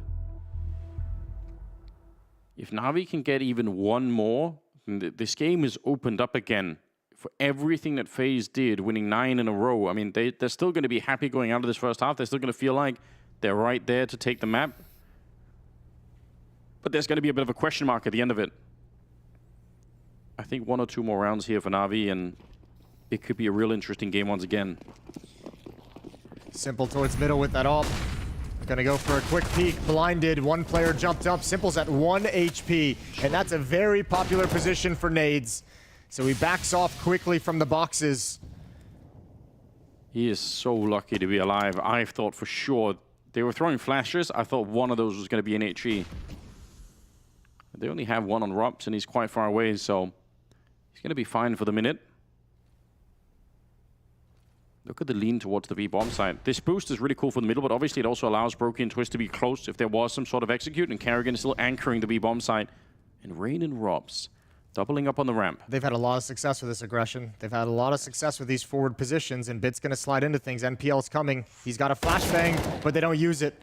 They don't use it, and Robs has the first aggressive at A ramp. Rain has another, and once again, this defense holds strong, real strong, as NPL falls as well. That's the bomb, and that's a double digits for FaZe. Yeah, huge setup for the 2 people down there on the ramp. That made all the difference. Also, you can see the potential scary moment of it if you get pinched from the palace as well. If Rain goes down, then Robs is going to be alone, and they'll know where he is, and they could have probably punished him from that one. And not waiting for the flashbang, I mean, it is always going to be a risk versus reward kind of scenario, right? Because if you throw the flashbang, you are also definitely signaling to the CT side that you're going to be showing up at the bomb site. That takes away the element of surprise. So instead, they try and go straight at them, and they get absolutely wrecked down on that ramp. Simple with 1 health from earlier. And 10-4 going to be the scoreline. Going into the 15th round. We're getting there, slowly but surely. Rain with a double, Robs with a double. And still... Look at the even scoreline on FaZe. Top fragging is Rain at 11, and Karrigan is bottom fragging with 9 kills. No, it's great. It's quite a team performance. Yeah, all 5 players. I mean, that speaks to the dominance that they had. Everyone delivering across the map. Navi spent most of this half just kind of trying to find any kind of a weakness, trying to find any kind of success, and it took them a long time to get it. And they still haven't really been able to penetrate any kind of aggressive stance at A ramp. Final round of the first half. Feels like we're playing this very sort of tightrope Counter-Strike where nobody wants to really sort of run wild with it. No one's really letting loose just yet. Maybe a chance here for Bit as he's running right for the smoke. NPL again, there's that run out of the palace that was asking about a couple of rounds ago. They're trying to do it quick, but what a flick from Brokey. Shutting it down. That's exactly what you want to see. 4 on 5, even if Rain is a bit tagged up. Electronic is on a very, very late flank through, but if they get the bomb plant, oh, he's going to be found. Robs holding it with the second AWP down in the underpass. That is absolutely perfect. Now it's a 3 on 5, and Rain is still playing in front here. He might be low on health, but all he needs is one AK bullet. Find a headshot, and they might be good to go. Bit. If he got peeked there, he would have been dead. Still might be. Twist's going to be able to find him in the corner, and yeah, they're just locking it down. Perfecto in a 1 versus 5 at the end of the round, and there's nothing he could do about this one. The bomb is down on the site itself, and they're going to be able to take him down. 11-4 at the first half. FaZe well on the way to a third map. Let's see if they can finish what they started.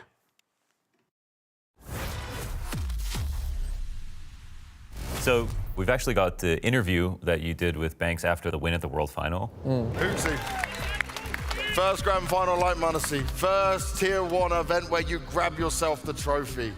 What does this mean to you? It means the world to me. This was the event where I won my first arena match, and then I win the trophy as well. That's pretty perfect. And well, I think it's obvious what I'm going to say next. I'm not going to stand here being crybaby because I've been crying for a week straight. But obviously, I would wish that my father could see that I actually accomplished something. I think he would be proud of me for once, and I don't know. I think we're all very proud of you. Guys, one last time, give it up for your Blast Premier World Final 2022 champions, G2! I think I cried. I was casting. The only thing I could think is I just kept thinking the word bittersweet. After some time now, could you break down what this moment was like? I can say that I don't have any tattoos. And for the first time in my life, I considered getting a tattoo of a roller coaster because that was how that year felt for me. And this was obviously one of the biggest spikes of the roller coaster for sure, both up and down. It was definitely bittersweet, yeah. That's a good word to put on it. Was it hard to enjoy the moment just for what it was? Was your mind in 2 places at once? Yes, for sure. I was walking down the stairs like after we won and we were going to the trophy, and already there I thought about my dad, and I feel lucky that I haven't lost anyone that I love before this. You just kind of get reminded that there's something bigger and more important than CS, which I kind of forgot. It was definitely not easy to enjoy.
Have ups, sorry.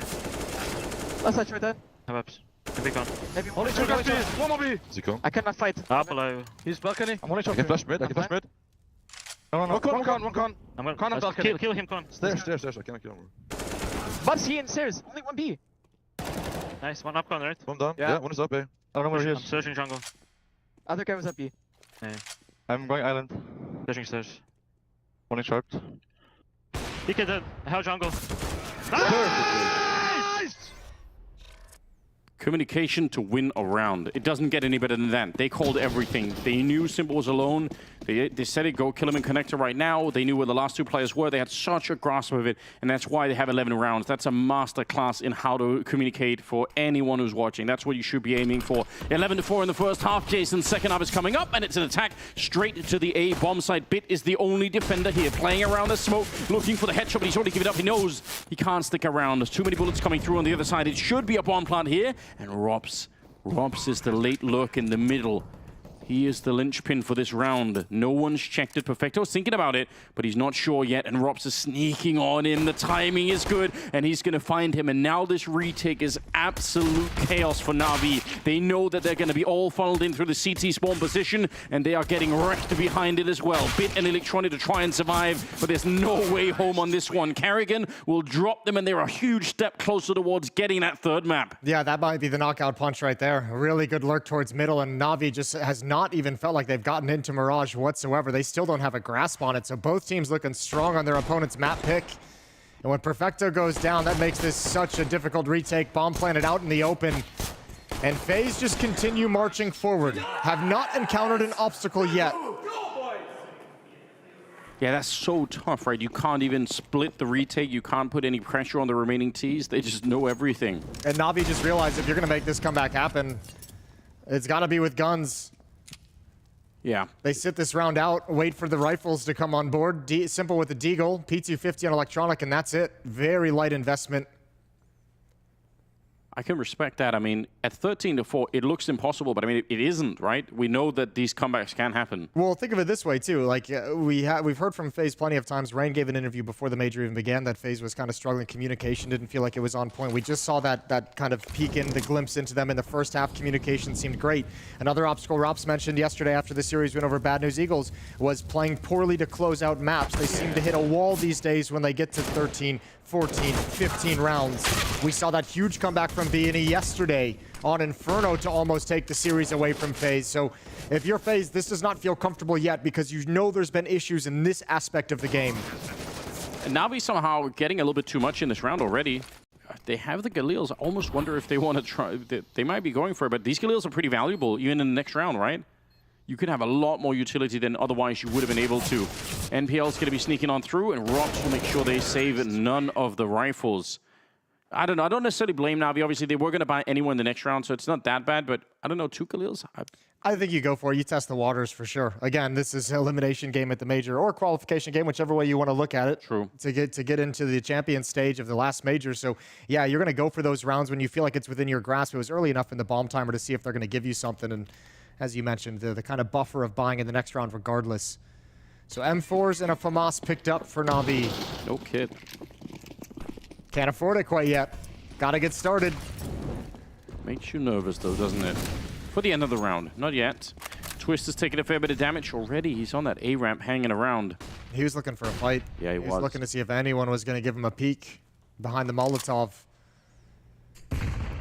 Kerrigan calling a convincing shift to the B bomb site. 4 players in B halls, giving up map control. Navi know that mid is clear. Electronic and Con, Perfecto on catwalk, Simple in the window.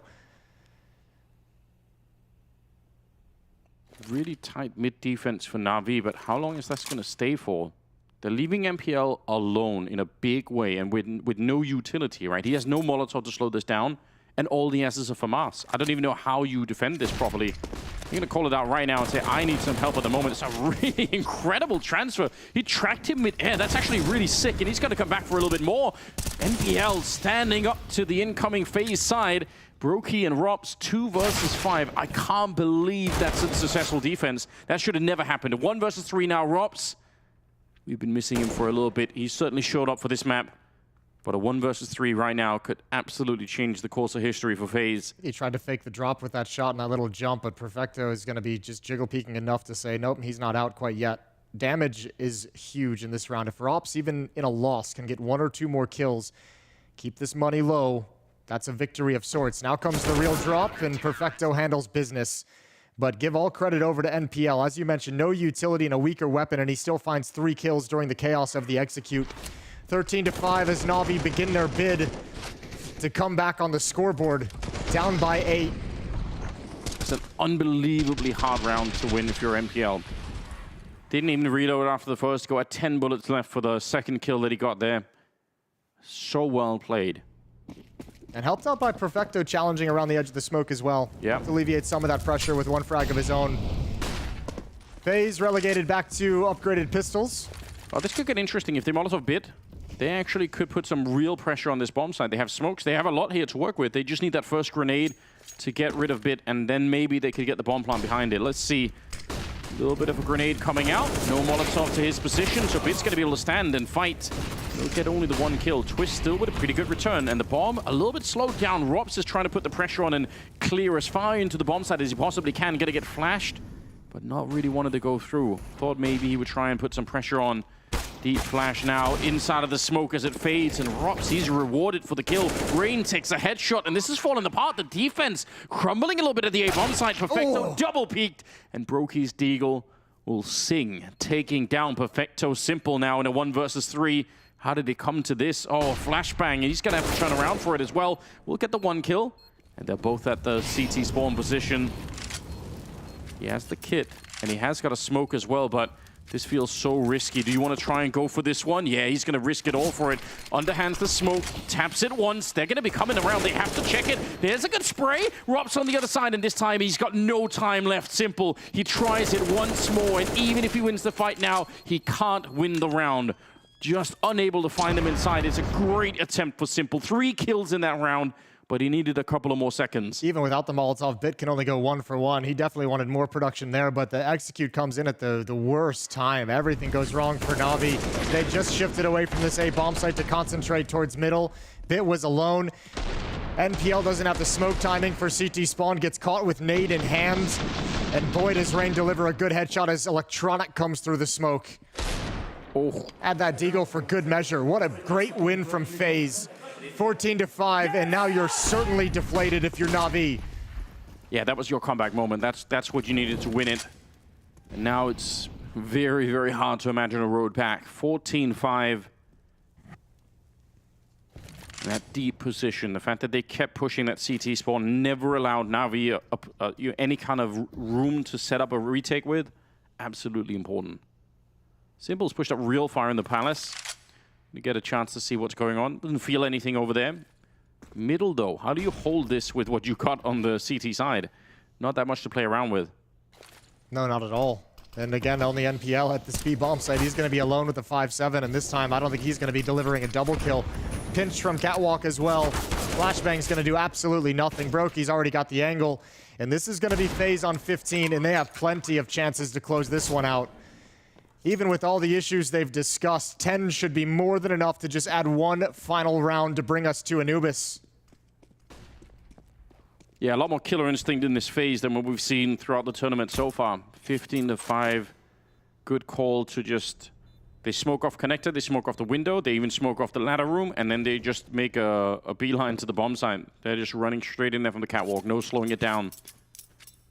Very, very decisive call coming out of the FaZe camp. 15-5. This obviously is very, very one-sided. Nothing like what we saw in Overpass, a lot more back and forth, but FaZe starting the first half, well, they lost 2, but then they won 9 in a row. And then they won the last 2 rounds just for good measure. Yeah. This has been... I don't really have any more words to describe it. This has been FaZe, and this map just is fully prepared. This has been an excellent showing for FaZe. It really has been. We should be thankful because Anubis is the 3rd and deciding map. That, I imagine, is going to be quite the brawl. I mean, that's a map that forces you to take a lot more risks, especially on the CT side. So wouldn't be surprised if it's going to be a little bit more hectic on that side. And I mean, for a map that's still not yet figured out widely across the professional scene, yeah. If you have any tricks that you've been holding on to, saving packs for the major. Now's the time. Anything you discovered, any new way of taking fights, you don't hold back in the next map. That's a good point. Pressuring the A bomb site. Potentially the final thrust in this map. Good trade from Twist. Good kill from Brokey. And the defense again is forced back behind utility. No defense at the bomb site itself. Perfecto huddles up blind. Simple around the edge of the smoke. Oh, he's going to find one with the FAMAS. That's all they have as well. The spray is real long, and Simple's going to be able to clean it up after Perfecto nearly got the kill. 2 versus 3 now. And the pressure is back on again. No defuse kit, but they're hit pretty quickly. They're going to put up a smoke towards the ramp. They have another 2 smokes to really cover that bomb with. But how did they get onto the site? Rops is itching for a fight up in Palace. He is, but why are they so slow, Navi? This is actually pretty risky right now. There it is. You said he was itching for it. He's going to get his wish. Perfecto, not quite getting the jump. They know that there's someone back there. Brokey and Robs to clean it out. 16-5. FaZe, they live for another map. They managed to complete it all the way through. What an absolutely stunning performance. Statement. They won in every single aspect of the game. Clutches, mid-rounds, tactically, individually, they looked peerless and simple, maybe a little bit frustrated, having some quick words right at the end of the map. We're going to Anubis. We're going to a third. One team goes home. One team goes to the playoffs. We're going to find out who after the break.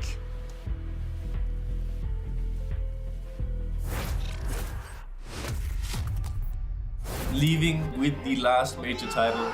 Everything can go wrong quickly. If we lose this game, everybody's going home.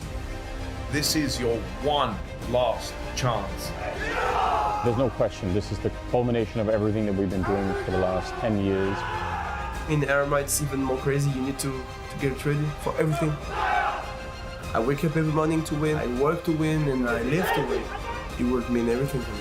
I'm fucking ready.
Rules are meant to be broken. Forget everything you thought you knew. This is where everything changes.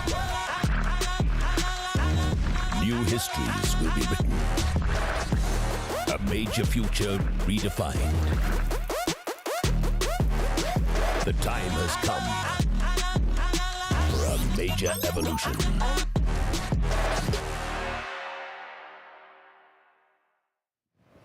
Navi stumble, fumble, and flop as FaZe rise back up to the top. A T side which was just completely muted by FaZe, leaving Navi no room to breathe coming into that second half. Almost couldn't have been two more opposing sides, Prof, when we look at the server in this one. Yeah, for sure. We have the Firecracker first map and then the second map, kind of a snooze fest. Honestly, there is nothing happening.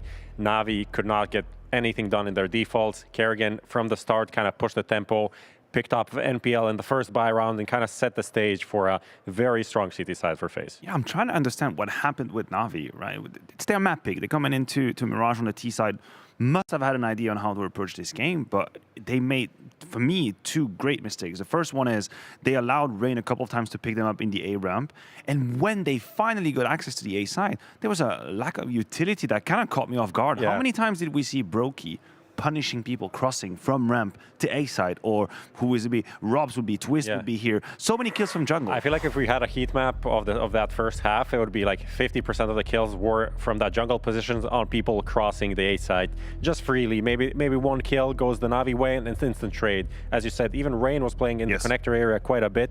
Just I don't know if he was aware that they wanted to kind of explode onto the bomb side. He played passive and they just frag them out consistently. Got some great Brokey highlights to be wrapping this one up with. Of course, kind of continuing on the trajectory that we want. Here's another jungle kill. Like we're going to be focusing another a lot jungle on the kill. We didn't lie to you. There's another jungle kill. There's so many jungle kills we're going to see in this package. Here's another one. And another one. DJ Khaled one time. DJ Khaled all over the place now.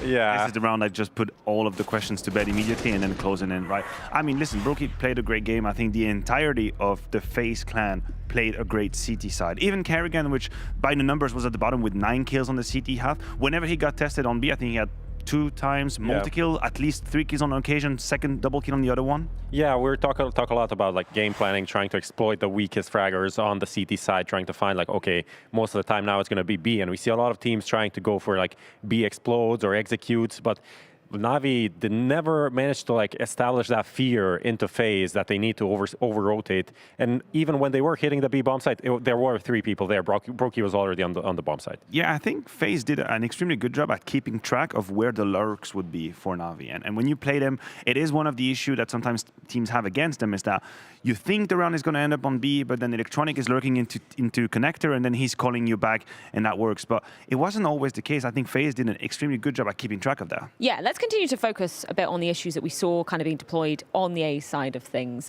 This is round number 15, and you feel like by this point in the game, they should have been able to crack through whatever defense that FaZe was bolstering. Yeah, they were once again in a pretty good position. You can see the timing they hit. There was a rotation coming in at the time of the pop. Once again, free kill from jungle. Why is there no smoke? That's a great question. And then Bit here, it's been completely put out of position.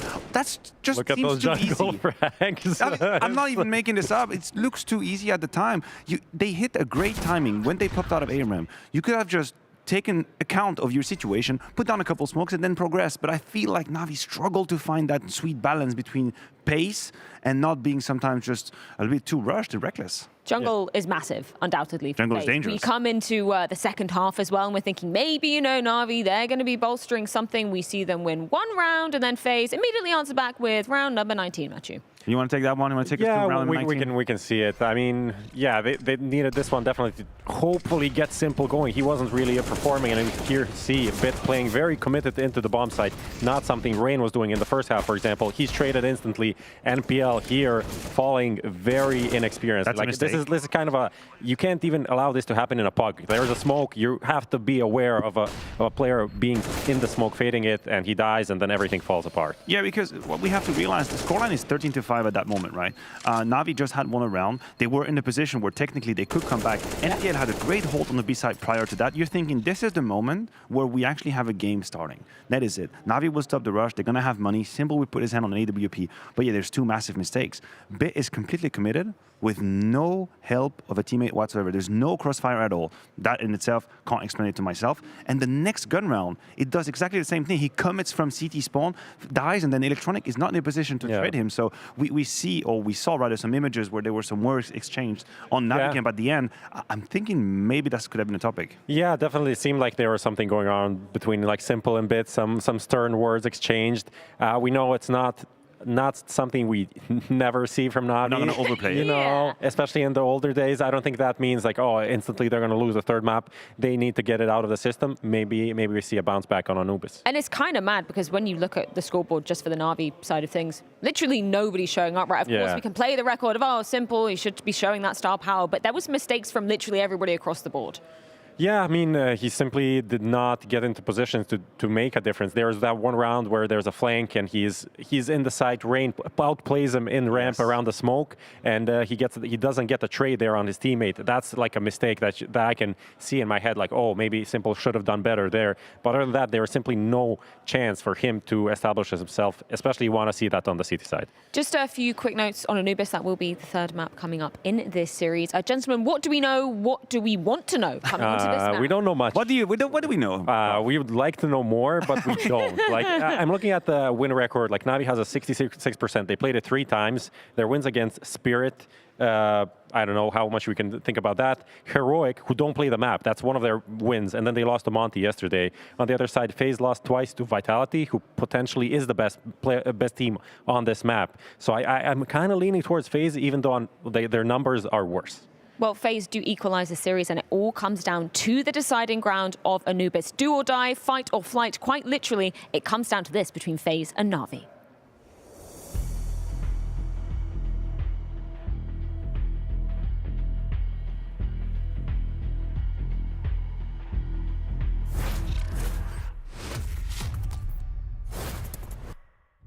Okay, so I have 5 rounds, and if I nail someone in the first shot, I'm gonna walk out the door. Flusher is the first guy I'm gonna get. No, it was not Flusher. Let's start with Simple as the first guess. Let's try. Okay, let's start Monte, okay? Let's start with him. I heard he's a really good player. Okay. So he's from Europe. And he's young, it seems like. Let's try. I'm gonna go further down south. I'm going to say Kenny S, because I'm gonna try and see if I can hit an Arbor. Well, I guess I can go for Saibu, since that fits. So he's from G2 and it's an Arbor, so I'm kind of close. G2 and he's an Arbor. He played the last 2 majors. Monte, alright? I just have to go for Manesi here, I think. But Manesi is Russian. Wait, what? Well done. What? Is Russia part of Europe? Wow, I'm actually insane. I told you before that I'm a really good player.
Here we go, ladies and gentlemen. It all comes down to this. The odds are almost even, slightly favoring FaZe. We're on the third and final map. It's Anubis between FaZe and Navi. Someone's going to be qualifying for the champion stage, and someone is going to get knocked out and have their last run at the last CSGO major ended way sooner than they wanted. And there's some poetic beauty in the newest map in the pool decides the fate of some of the most historic players we've had in CSGO.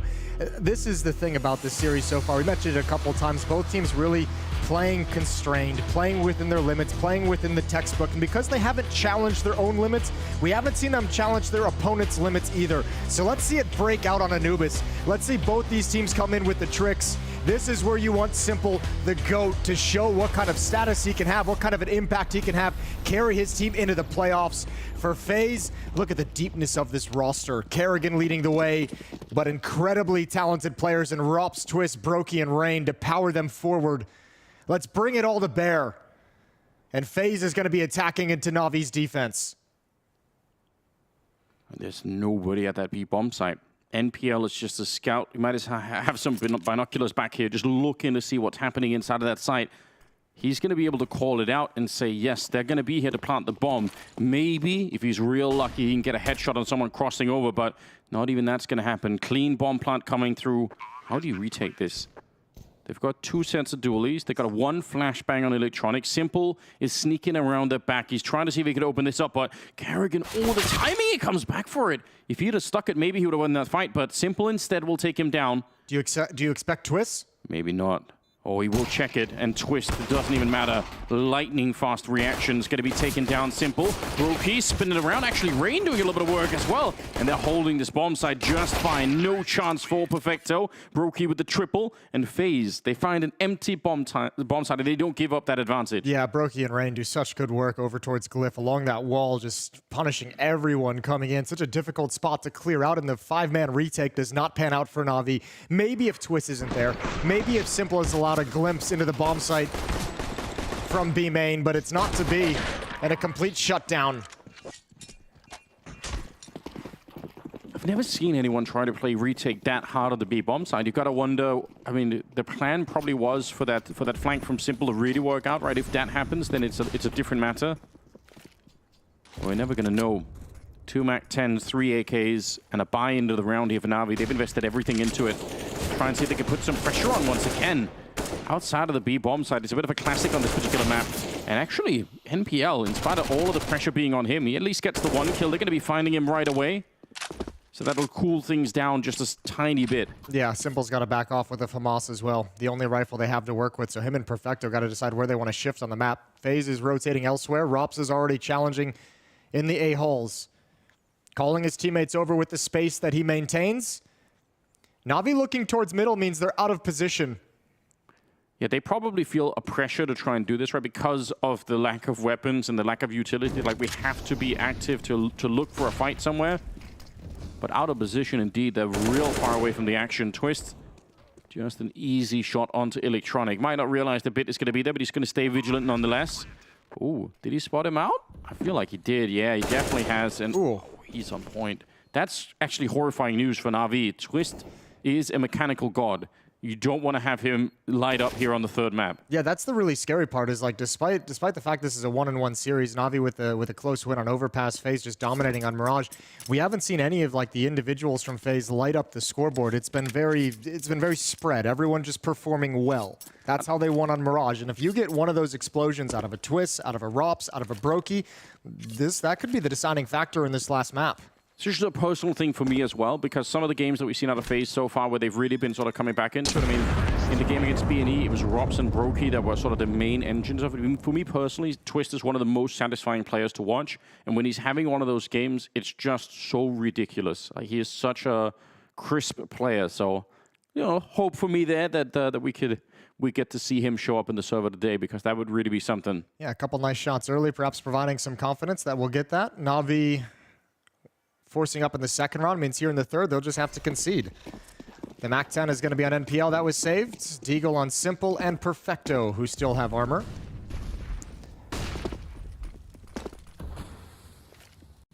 Three people will be early.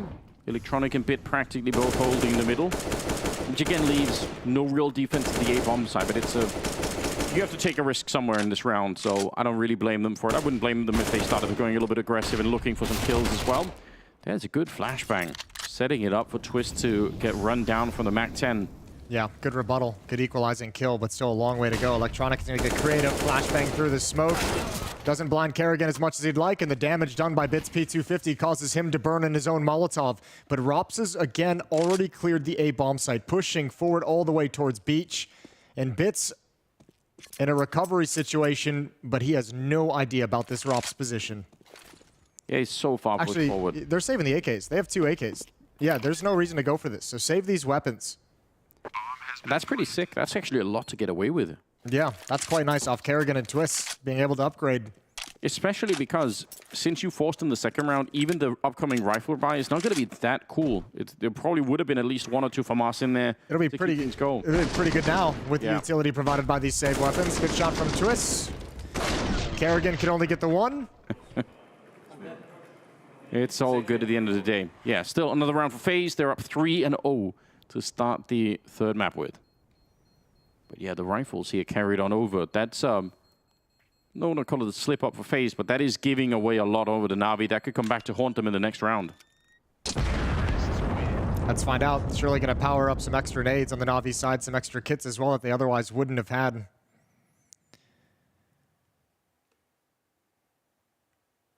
Simple's going to have the AWP dropped over to him as well by virtue of the saved weapons. Yeah, and I think also partly because MPL got the kill with the MAC-10. And Perfecto also keeping the MAC-10. Okay. So not even investing there. So actually, there's 3 players on Navi that have a good amount of money after this, and that gives them some flexibility and some options depending on what situation they get into at the end of round 4. First gun round for Navi. And you surely want to see Navi come out swinging in this one because they just disappeared. They were disappeared on the second map off of Mirage. You want to see a little bit of a better start for them here to make it a competitive map early on. They're on the CT side, which generally can be quite hard on this map. It's one of the most T-sided, probably the most T-sided map that we have in the pool right now. So it can be very tricky to play. Nice little stoppage of Rops trying to get into the A-bomb site. And that actually will push FaZe a little bit back. Yeah, that's a very narrow gap to land that headshot. Well done from Bit. Equalizing kill. Molotov extinguished. Rain wants to challenge the smoke. Looking like they want to pinch, but the MAC-10 comes out on top, and Brokey's got the bomb. Good shot with the AWP, but he has no idea about NPL. Doubled up in dark. Oh, no. And all the advantage over to Navi. Simple's in position with the AWP as well. The fact that the bomb is dropped in here, how do you recover this round? Yeah, probably won't. Simple's going to find Kerrigan through the smoke. It's all on Twist, and he's going to be discovered as well. Good couple of shots coming out from Simple, and Navi have their first round. And you mentioned it earlier, the fact that they had already saved a fair bit of money, they're actually going to be off to such a great start right now. Swallow might say 3-1, but in terms of the money, Navi are feeling pretty comfortable. Yeah, this is a good round. I mean, for Simple as well. 2 kills with the AWP, but more than just the frags, just his assertiveness and his mobility around the bomb site during the execute as well, making his presence known. And Simple this time is going to take the AWP over to the A bomb site. So much riding on these early rounds, I think especially for the CT side. Once you run out of economy there, you're going to be forced to take even more risks than you already have to. Bit and Simple are going to be moving forward behind the Molotov. There's a classic position on this map. You're playing anti-flash into the corner, and you've got either a sniper or a rifle behind you. Actually, Bit's going to be walking away. That's a bit curious. Put some pressure on Simple now. They're coming for him. He gets the 1 shot through, and the smoke goes down in front, so they will be able to slow down this attack. But that was almost about to go wrong. You couldn't tell. Not a lot had to fail. If they miss even 1 kill there, I think they just power on through FaZe, and they're going to be at the bomb site. Rops and Brokey now instead going to be just slowly walking back from that battle. That's a great reposition from Simple with his AWP over to the A bomb site. That's two rounds in a row where they'd seen Rops really kind of just lurk into A bomb site all on his own and challenge. And so Simple's just saying, okay, if he wants to come here alone and see if he can provide an extra factor on the extremity, I can shut him down with the AWP, and we'll put an end to that real quick. And he gets a full set piece, a full execute to find himself a kill. FaZe just trying to pick up the pieces, 2v5. It's one of those rounds, I feel like, where if even 1 kill goes the other way, it could have a completely different outcome, right? At least they power through, and if they win the fight against Bit and Simple, maybe that'll get him a bomb plant too. Rops and Brokey, what do you do here? Brokey's walked onto the site, but NPL, oh no. Looked like he had the timing for it. Going to come back a second time. He hasn't seen him yet. This is a bit sketchy now. Almost comedy at this point in time. Gonna get caught with a knife in hand, but it will not make a difference. Time is up for this one. The bomb is right there, but they just can't get the plant home. So only one casualty in NPL, and a second round for Navi. Yeah, all good. Maybe if they'd found NPL earlier on that lurk, but even when the bomb goes down, there's only 5 seconds remaining. Would have been tough either way.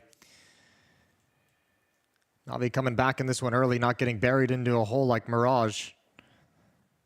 Brokey should have the only rifle in the round for FaZe. They're out of money. Everyone huddled around $2,000. Again, this very sort of tightrope start to the match. We can tell nobody is trying too much craziness at the beginning here. I think we're going to get some of that craziness, though. When you consider now the money building on Simple, he's at 7,300 in the bank, so he's going to have an op in the next round, so you got some chances for him to flex. This is awkward, just a Glock running in. It would have been nice if that was any other weapon. Yeah. It's like, guys, I'm in this great position, but... But that could be information that Kerrigan uses in the future. There's a round where he caught the defense snoozing, and yeah, it's with a Glock, but maybe you want to try and exploit that in the future. You had Twist find you an opening kill at this bomb site as well with an AK-47. Now the rifle's been spotted. This defense knows it's going to be under pressure. The jiggle timings haven't really been there, and this is tough. What a pair of entrances from Rain.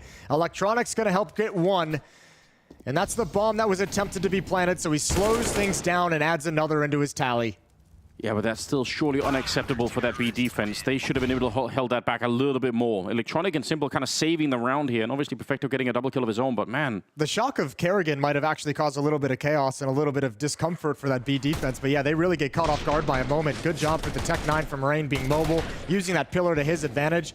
NPL even mistimes the jiggle peaks. Imagine if Electronic doesn't show up, if the bomb actually gets planted there. That could have been even more of a nightmare. 3-3, we are all tied up. And the money is still looking really good for Navi. FaZe, on the other hand, they had to put everything into this round. And they've done so. Deagle on Brokey. Not ideal, but probably can pick up an AK from a fallen teammate at one point. Yeah, Simple in middle with the op now being mobile. Couple different looks. We've seen him at dark, we've seen him at B, we've seen him at A, and now we've seen him in mid. Trying to obscure the position of where that's going to be placed. Smoke to try and force the issue. He'd love somebody to peek it. Flashed on through, but Electronic was playing anti-flash the whole time. He was just stuck looking into the corner, and that's the bomb down in front, Jason. What an absolute nightmare for FaZe. Yeah, I don't think they really have the HP to stick around and defend it, although Electronic is just holding his nerve at the double doors. Simple's going to back off. He's brought low, and yeah, if you're FaZe at the moment, you have no access to that bomb. You've got to try elsewhere to find a pick to shift some of the defense, and this might just turn into a save for FaZe. They've got no nades. 2 AKs, neither can be recovered for Brokey's Deagle. Speaking of a lack of nades, think about how often the position that Electronic and Simple were holding is Molotoved out. That's one of the classic ways to take that part of the map right now. And they just did not have it. Boost up, sure, they're going to get a kill, but feels like it's too little too late. 40 seconds on the round, and Brokey and Robs both in the middle, and definitely Navi no. Drop down, Ooh. Okay. Hello. That's action-packed and actually almost baits another peek into it. That could have been dangerous. Would have turned it into a 2 versus 2. 25 seconds, and Brokey's managed to wrap all the way around. Rob's practically dead already, and there comes the fight out. Now it's just Brokey, 1 versus 2 with about 15 seconds, and he's going to be found at the end. That did get a bit more dicey than I was expecting. Yeah, a good number of kills found by FaZe at the end just to limit some money, but it's still very strong for Navi, so no alarm bells quite yet. Good job on it for Electronic, turning immediately. Oh, that's such a quick headshot. That takes a little bit longer. If that's labored, maybe he gets traded and maybe it's a different round, but completely demolished is FaZe's attempt at mid.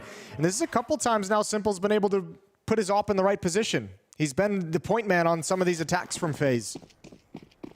Yeah, that's absolutely huge. Just keep it alive, keep it going. Back with the scouts and deagles in this round for FaZe, but honestly, 4 rounds on the CT side of Anubis it's already a very, very good start for Navi. They're taking some big steps towards qualifying for the champion stage right now. Nice flash to take down Twist. He was hiding, trying to avoid that. I mean, the reason I'm emphasizing Simple's mobility as well is just the fact that you can't ever assume or guess where that op is going to be. It's one of the hardest parts about playing against Navi and against Simple is game planning how you want to go against that op and how you're going to neutralize it, because he's willing to fight at so many different positions on the map.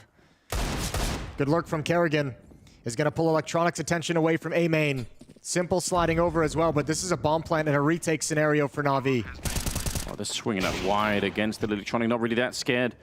Though maybe he should be. Karrigan hitting another good Deagle headshot. There comes the scout Roki, and we're back into a 2-on-2 somehow. Flank. FaZe have found a way through. You're right, the flank should at least make it a 1 versus 2. And Karrigan down here, how many more Deagle shots do you have left in you? One mistake here and you're going to be dead. You're going to have one chance every time. And that might have been it. They know exactly where he is, down to the floor of the bomb site. Perfecto's going to be able to find him. It's an expensive round, and you know what, for FaZe, it's not too bad. A bomb plant and 3 kills, but you would have loved to have stolen this round away because Navi at 5, I'm already worried for FaZe. Yeah, chipping away at the economy. But it was so strong off the back of those 2 saved AK-47s in round 3 that it's not doing nearly as much damage as FaZe would like. Good kills from Electronic, who really recovers this situation. If he doesn't get those, they're in trouble. Timeout called from FaZe on the T side. We've seen this map start out extremely T-sided. Yeah. And it's kind of closed the gap a little bit. Teams have gotten a bit more comfortable on defense. Teams have gotten a few more ideas and plans for the CT side, understood the rotations a little bit better, so that gap has closed. Yeah, I think what's interesting is that some of the most successful CT sides, at least I've seen on Anubis in the past month or so, they've been around some more aggression, right? And Navi have tried it. They've tried to flash their way out of the B bomb side, but I feel like right now Navi are winning on just getting the early defensive kills, right? Yeah, well, they've shut down the FaZe haven't really been able to execute anything because the initial thrust is just getting destroyed by Navi. And there's only been that was the only bomb plan in this 5-round stretch that Navi's on right now. And that's interesting. Well, here we go. Aggressive push from Bit and Simple. How much further did you want to go? He's certainly thinking about it. There's a little bit of a swing, but Rain was more than ready. AK on the other side, and he will destroy him. Yeah, but Simple slid into the position for a deep angle. Rain's in danger, doesn't know it yet. Flashbang gonna come in. Now Simple's in trouble, turns from it, and disappears behind the smoke as well. Yeah, that was a real danger, right? You could have made a mistake there on the T side. You could have thought, okay, that was the attempt. Let's just try and see what we can set up. Okay, 4-on-5. One of the better chances here for FaZe to try and announce themselves and get a little bit back into the swing of things. Rain, Molotov, going to put some pressure on, but Perfecto just trying to push in front of it. And again, it's a double setup just like last time. Yeah, but previously it was Roki that got caught. I don't think Karrigan's going to be afraid to press the issue at this bomb site. Remember, you kind of you have the indication that Simple is over at the other side of the map, and there's that lurk from Rops. And FaZe this time have picked Navi apart enough to activate those lurks on the extremities, and Electronic in a 1v4 goes down. They got pulled apart in this round. They really did. You're right, Robs with the flank, but then even MPL trying to get back was caught by Karrigan on the other side. They were just getting sort of drenched apart. And that's the first like real piece of aggression we've seen from Navi that gets punished and then exploited. I'm starting to feel like surely FaZe will have called out by now saying in that dark connector towards the B-bomb site, there's very often 2 people there. Like you have to be at least aware in the back of your mind that that double setup is something that Navi like to do. Yeah, that's happened twice now. For sure that'll be a talking point. Simple towards B. And they're flirting with the entrance. NPL jiggling close, Simple with an angle. But that can set up for some mid-round aggression if they want to go for a peek. It's Twist to defend against that.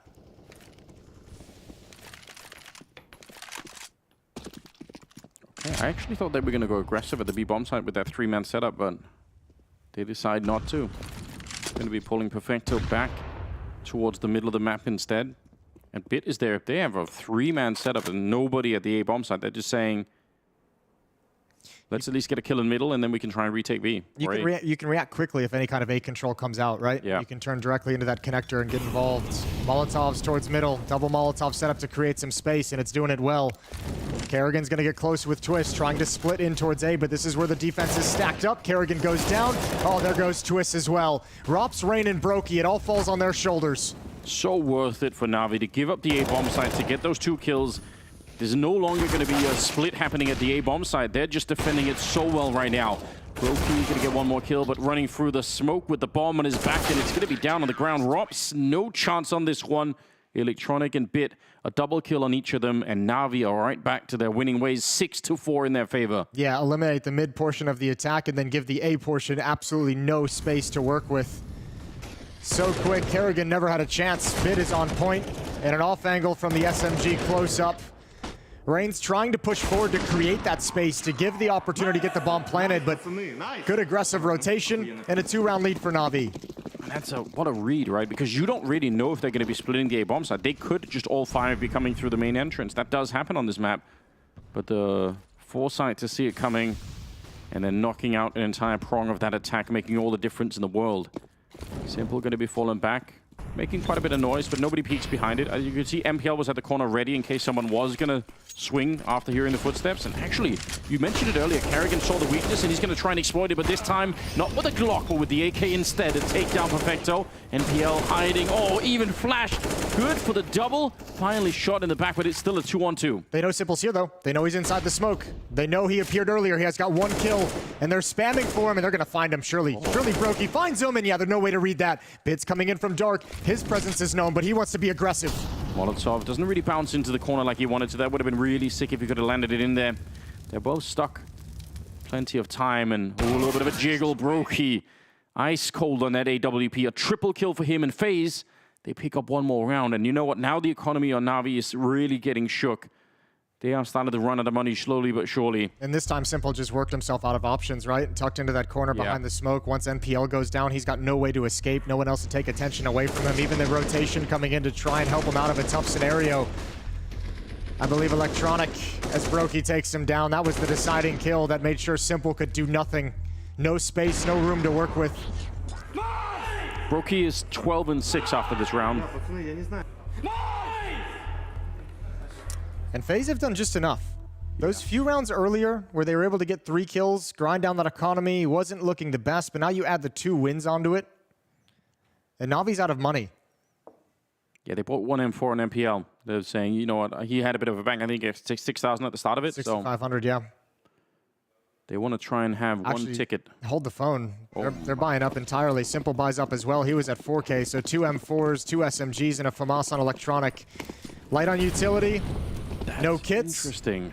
This is a very aggressive buy at this stage of the half. That's one of those things where I'm wondering, I mean, they already have 6 rounds, so they're already in a very good spot. B bomb site's going to be under pressure. Perfecto's forced back. They're looking to turn the corner. Here's the execute. Yeah, they're going to go for it again. Leading the charge in is Kerrigan. Trying to exploit that same weakness. And look at how pressured they are on this defense. Absolutely shut down. Perfecto, he should be dead. I can't believe he almost got the double. He was just locked in there behind the obelisk. And now Bits in the middle, but Rain is holding it. Brokey actually does go down. Electronic managed to sneak through a kill. And somehow it's still a 3-on-3 with no bomb plant. Yeah, they're trying to escape. They're sort of boxed in. With Bit being able to peek down this window into canals, I don't think there's a comfortable escape route. This gets so dangerous now. There's no utility for FaZe. AWP right there. Flash to hold off on anyone peeking for the bomb plant. That's horrifying. Imagine having to just trust in that one flashbang to do its job. But it did, and the bomb does go down. Robs is almost out of it. A lot of this might come down to Rain, and he's going to be good for the early kill. They know where Electronic is out here. They've definitely heard him now. And a little bit of a peek. Not quite enough, but does some damage. And Rain, trusting in his ability with the AK, going to be able to pick up that second kill. And at least they tie up the game 6-6. And because Navi forced into the round, they are going to be very poor in this one. Almost a recovery. Again, I mentioned that Kerrigan might have spotted a weakness catching that B defense off guard and just around with Glocks, and I think this time they really exploited it. They were so uncomfortable during that execute. Neither of them like switching to nades at the worst moments, not taking fights together, not able to coordinate exactly what they were going to fight at the same time. Okay, Jason, you found the weakness of the B-bomb side. You know that you can probably keep hitting that over and over again, but the downside is, what if Navi make a real switch and actually start to put more than, you know, the 2 or 3 people there? Or what if they just have a different setup? That's surely going to be coming. It looks like FaZe are just, they're hitting that soft spot over and over again now. Yeah, but Kerrigan's too experienced to let that be a trend. You imagine he's going to switch things up back into a default, maybe something towards the 8 bomb site. And one of the other things that FaZe get to play with now that Navi doesn't have the economy due to that force buy is Simple won't have the op in the next gun round. True. And not having that force, not having that presence on the map for Navi is such an alleviation of pressure for FaZe. Taken down, and FaZe have a lead. they need the lead as well. As that's the thing we have to come back to. It's quite likely that Navi themselves are going to be decent on that T side. I think 6 rounds is already feeling somewhat comfortable. But yeah, no AWP in play for the CT side. Timeout from FaZe.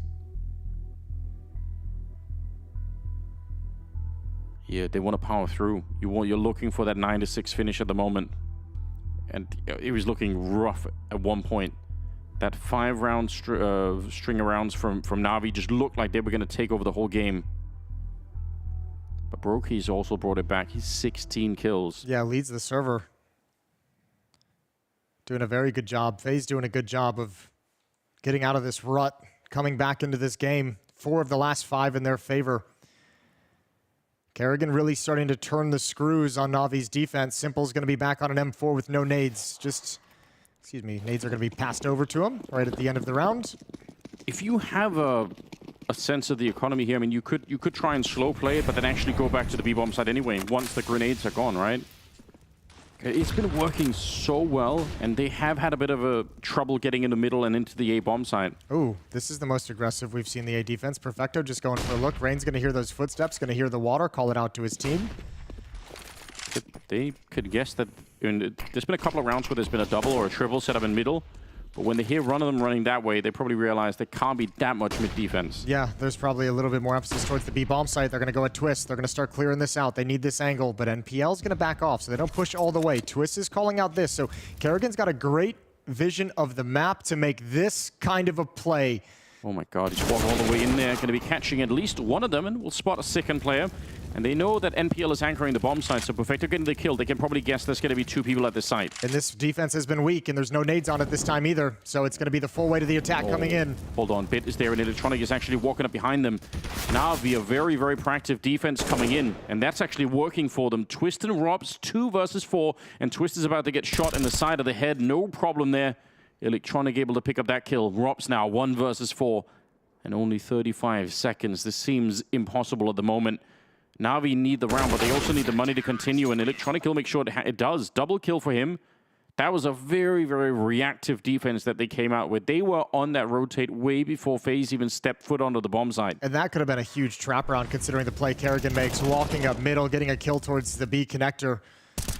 Nice find from Electronic on the flank. That wasn't spotted out by Rops, lurking over on the other side of the map, and the hit this time handled well by NPL and Perfecto.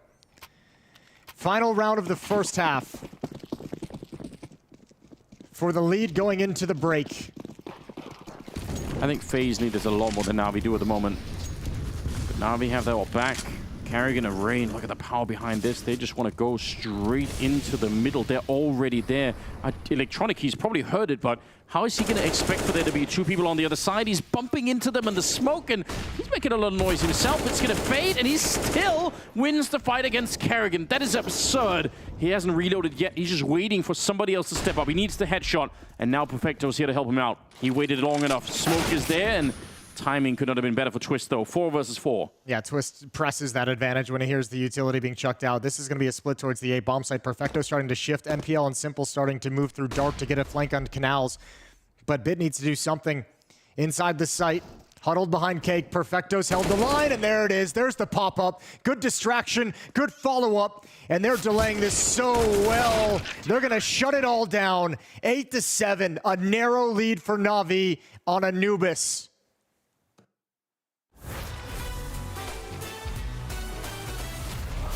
In a tech sense, there's nothing more complex than a major. The complexities are insane. Kilometers of cable, hundreds of screens, a lot of people making sure that everything is running smoothly.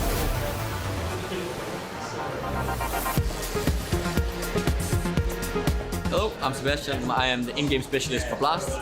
I do everything that has anything to do with the in-game part of our shows.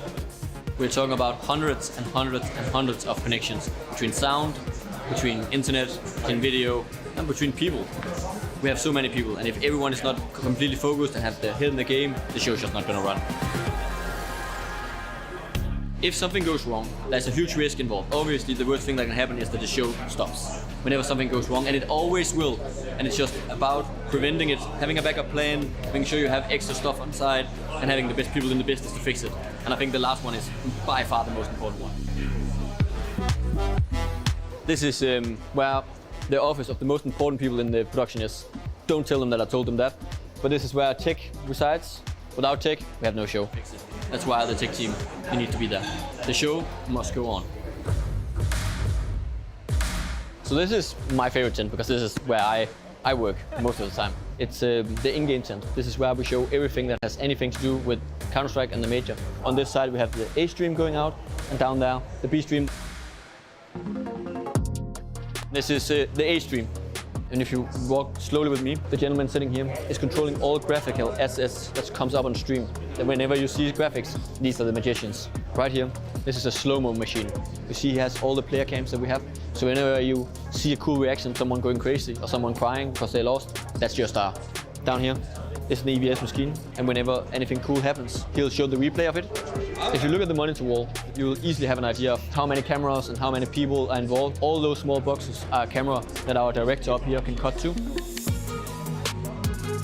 Stream B, as we are having two shows going on at the same time. We have one guy doing graphics, we have the director, Smil, who's the man, who's running everything. We have two people doing EVS, and then we have a slow-mo machine to show player reactions. Now we actually have to be very quiet. I actually don't think I can talk in here because this is the sound booth. Sound is actually way more complicated and more complex than you think. And it's also way more important because no one really thinks about sound because you take it for granted. But when sound is not working, you cannot hear your gameplay, or you cannot hear your commentators, or it's too loud so you can't think. Sound has to work. So behind me right now is probably one of the most important parts of any show. It's the brain, it's the server, it's here where all connections going in and out. If this doesn't work, we don't have a show. So we can't show anything in here because it's business secrets, basically. It's a very mysterious room. As you can see, it takes a ton of people to put on an esports major. But I hope you enjoyed the rare view and rare insight on how we do it here at Blast. We are back, yeah. A lot going into making a major and a lot going into qualifying for the champion stage here. Jason, we're on the third and final map. It's FaZe versus Navi, and the second half is coming up. It's cut right down the middle. It's a 7-8 scoreline. Anyone can still walk away with this one, but Navi do look hungry for it. It's the last half of Counter-Strike in the majors for one of these two teams, for one of these legendary players. Simple, Electronic, Kerrigan, Rain. Their entire history in Counter-Strike comes down to this half. Oh, that's an opening. There goes Kerrigan. Yes, a spicy start. Bit just deleting the captain of the enemy team, and he's even back for more. He's so ready for it. You could tell he knew every single fight that was going to be available there, and he only hit one of those shots, though. They're going to gravitate towards the B bomb site. Rain and Brokey are there to try and defend, but the smokes, they stop them from landing any clean shots, so the bomb is going to be planted on the other side. This is a great start for Navi. This is how you set it up to just knock FaZe right out. But Twist and Rain, they're coming back into it with a little bit of a fierce rush. They're just going for it. NPL, he'll shut down two more.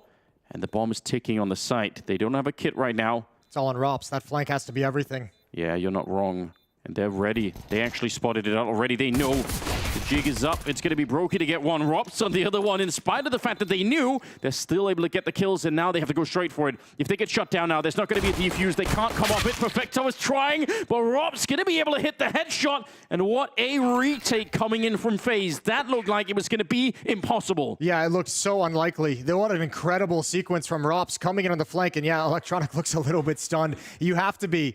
This opening is a gift. A one tap from Bit. You spot two more in middle. Gotta give credit over to FaZe as well. They shifted that defense at the perfect moment to the B bomb site where they can't stop the plant, but they can prevent Navi from getting into comfortable positions afterwards. And a heroic save from Rops. We're all tied up at 8. I actually can't believe it. Brokey and Rops, that combination is what brought FaZe to this part of the tournament anyway. If they could bring them back here, wheel them out one last time. Hard to even describe how difficult of a retake that was with no kit. Your big ace up the sleeve, which is the flank, it got spotted before he even got the kill, and they still managed to bring it back in a 2-on-3. That is difficult to do. Tied up, and an absolutely critical round for FaZe to pick up here. Simple's got the AK, but the rest of them don't really have anything. Remember, it was Navi's T side that failed them spectacularly on Mirage. Not able to get very many rounds at all. 4 total, but only 2 of them gun rounds on the board. Let's see if FaZe's defense Can hold strong here on Anubis. Twist gonna back off at the spot. Doesn't want to take the fight there. Waiting for Brokey to arrive so they can collapse. There is an AK in Simple's hands. Trying to see if they could set it up. Good trades coming through. Even if they do lose one player, just a 3-man push to try and set that up. Yeah, but Rops is a bit low. He's got to be careful. Bit's going to challenge into the A bomb site through A halls.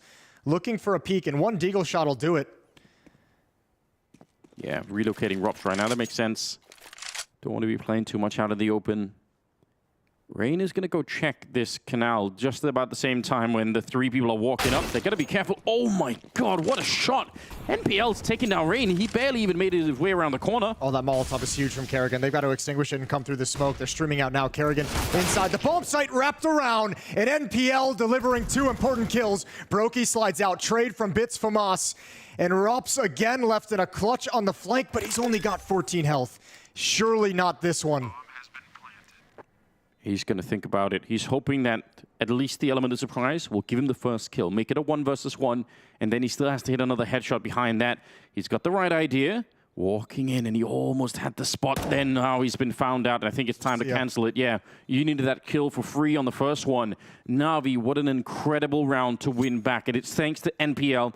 That first shot on Rain was absolutely god tier. Yeah, a lot of eyes obviously on NPL recently. The last time these two teams faced each other back at the RMR, it was NPL who was the star of the show, top fragging for a series victory for Navi. Here he delivers incredible impact. And Rain is probably wishing he could have that peek back. Oh, yeah. Probably wishing he didn't want to get the information. There was a lot to get, though, right? If he doesn't die that quickly, even if he just spots 2 or 3 of them there, and if, like, that's it, they know everything, but...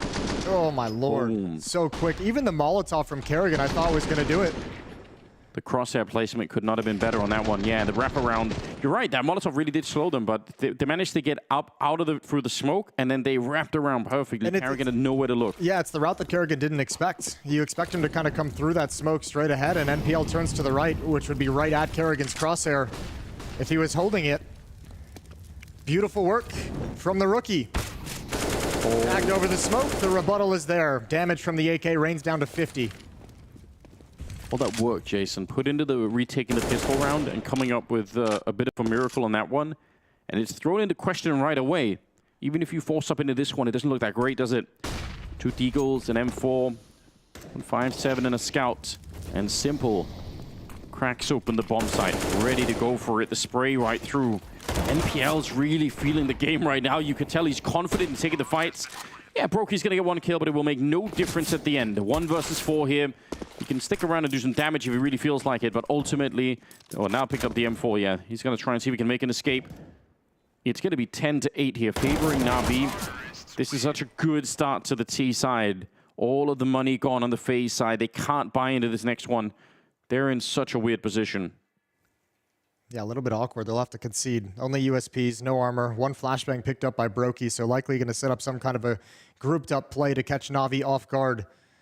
And yeah, nice seeing Navi slide assertively and aggressively into fights when they're taking over that B bomb site, but as we know, against the pistols, against the Scout, it's easy to have that confidence. Let's see what it looks like when the guns come out for FaZe. You got to think a little bit about what you said earlier. If you have one trick somewhere, there's the flash, and there's no one there to be found. MPL's calling it out, saying, yeah, they're all coming. Actually ran into an HE as well. That's brutal. I'm actually not sure if he spotted that.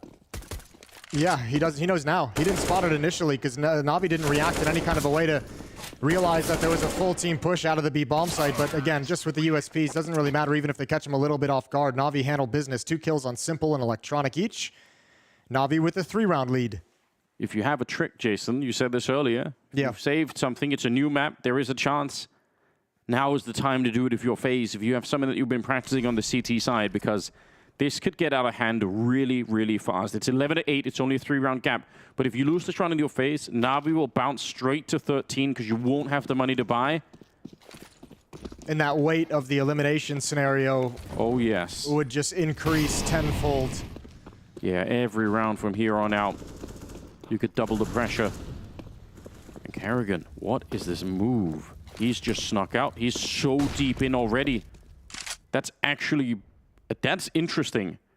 Would anyone ever check this? Yeah, I mean, with those smokes down, you would absolutely. This isn't exactly a trick that nobody's seen before. He's got Rain on the other side, though. I wonder if they could provide a little bit of cover. You could see he's looking deep down there, so even if they want to.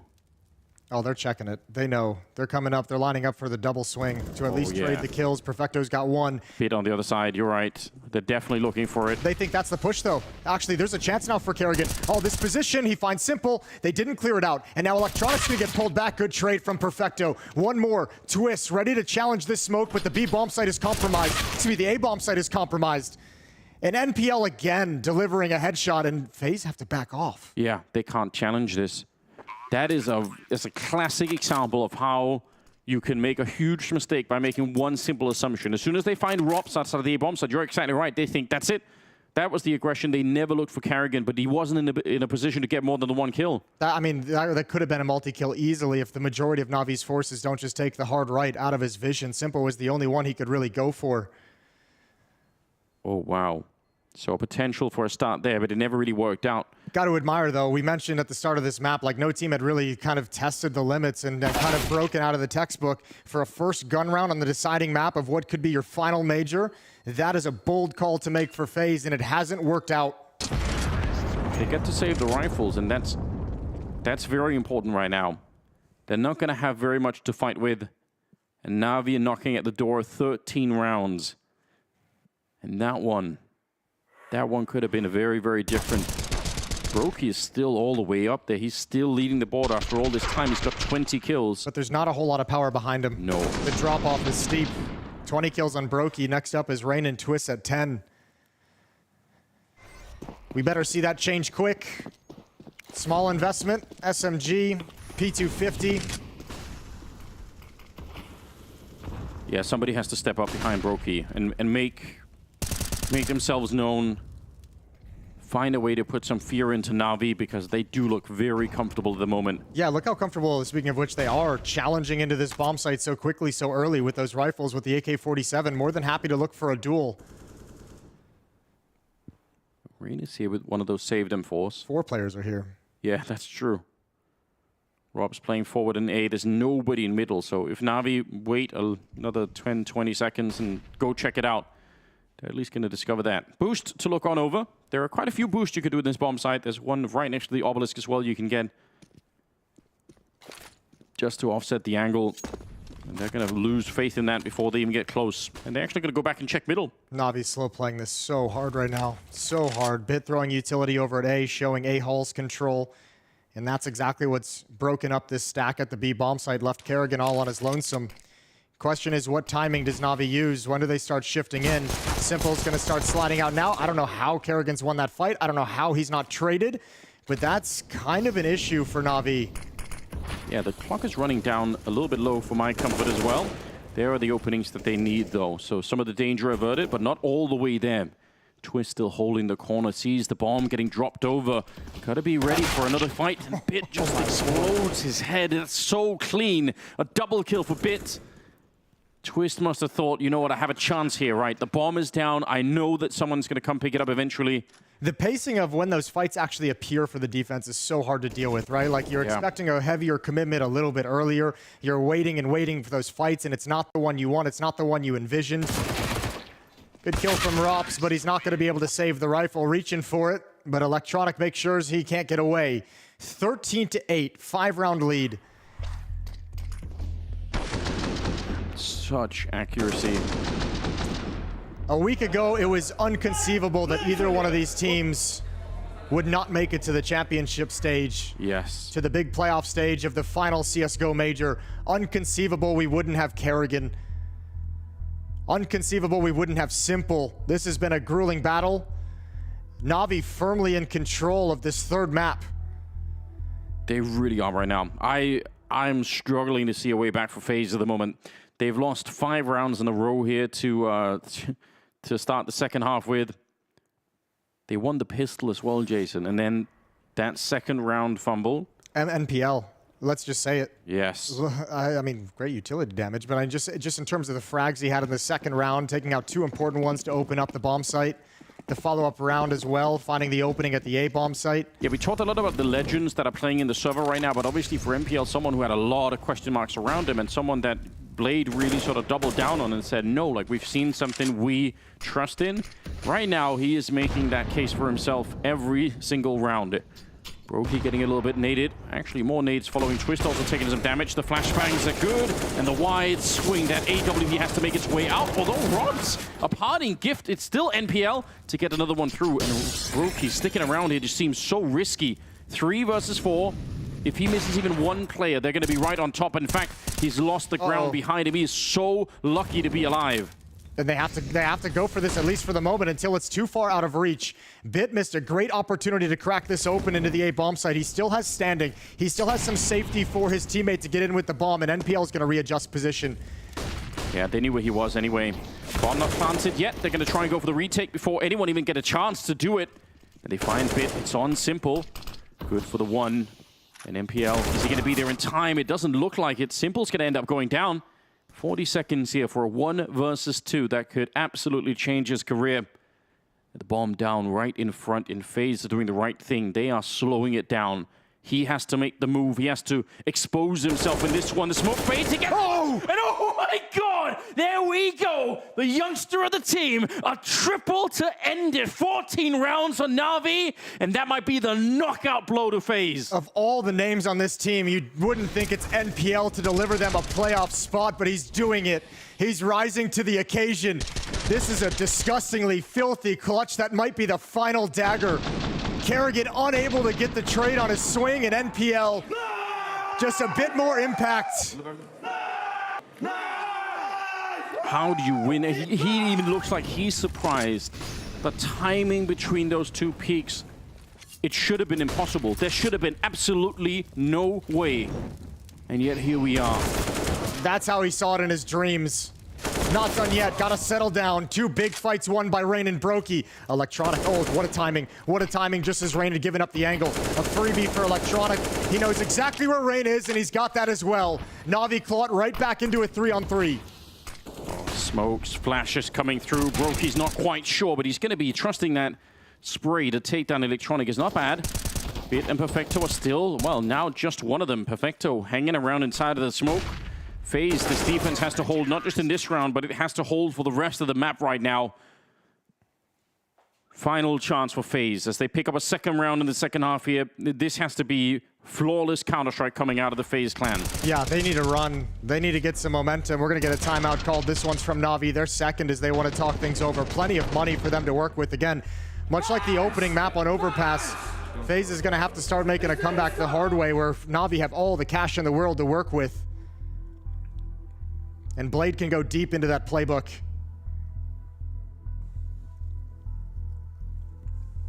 For Navi on the other side of things, I mean, we talked about closing. Obviously, we heard from FaZe and Rops the other day saying that was one of their weaknesses.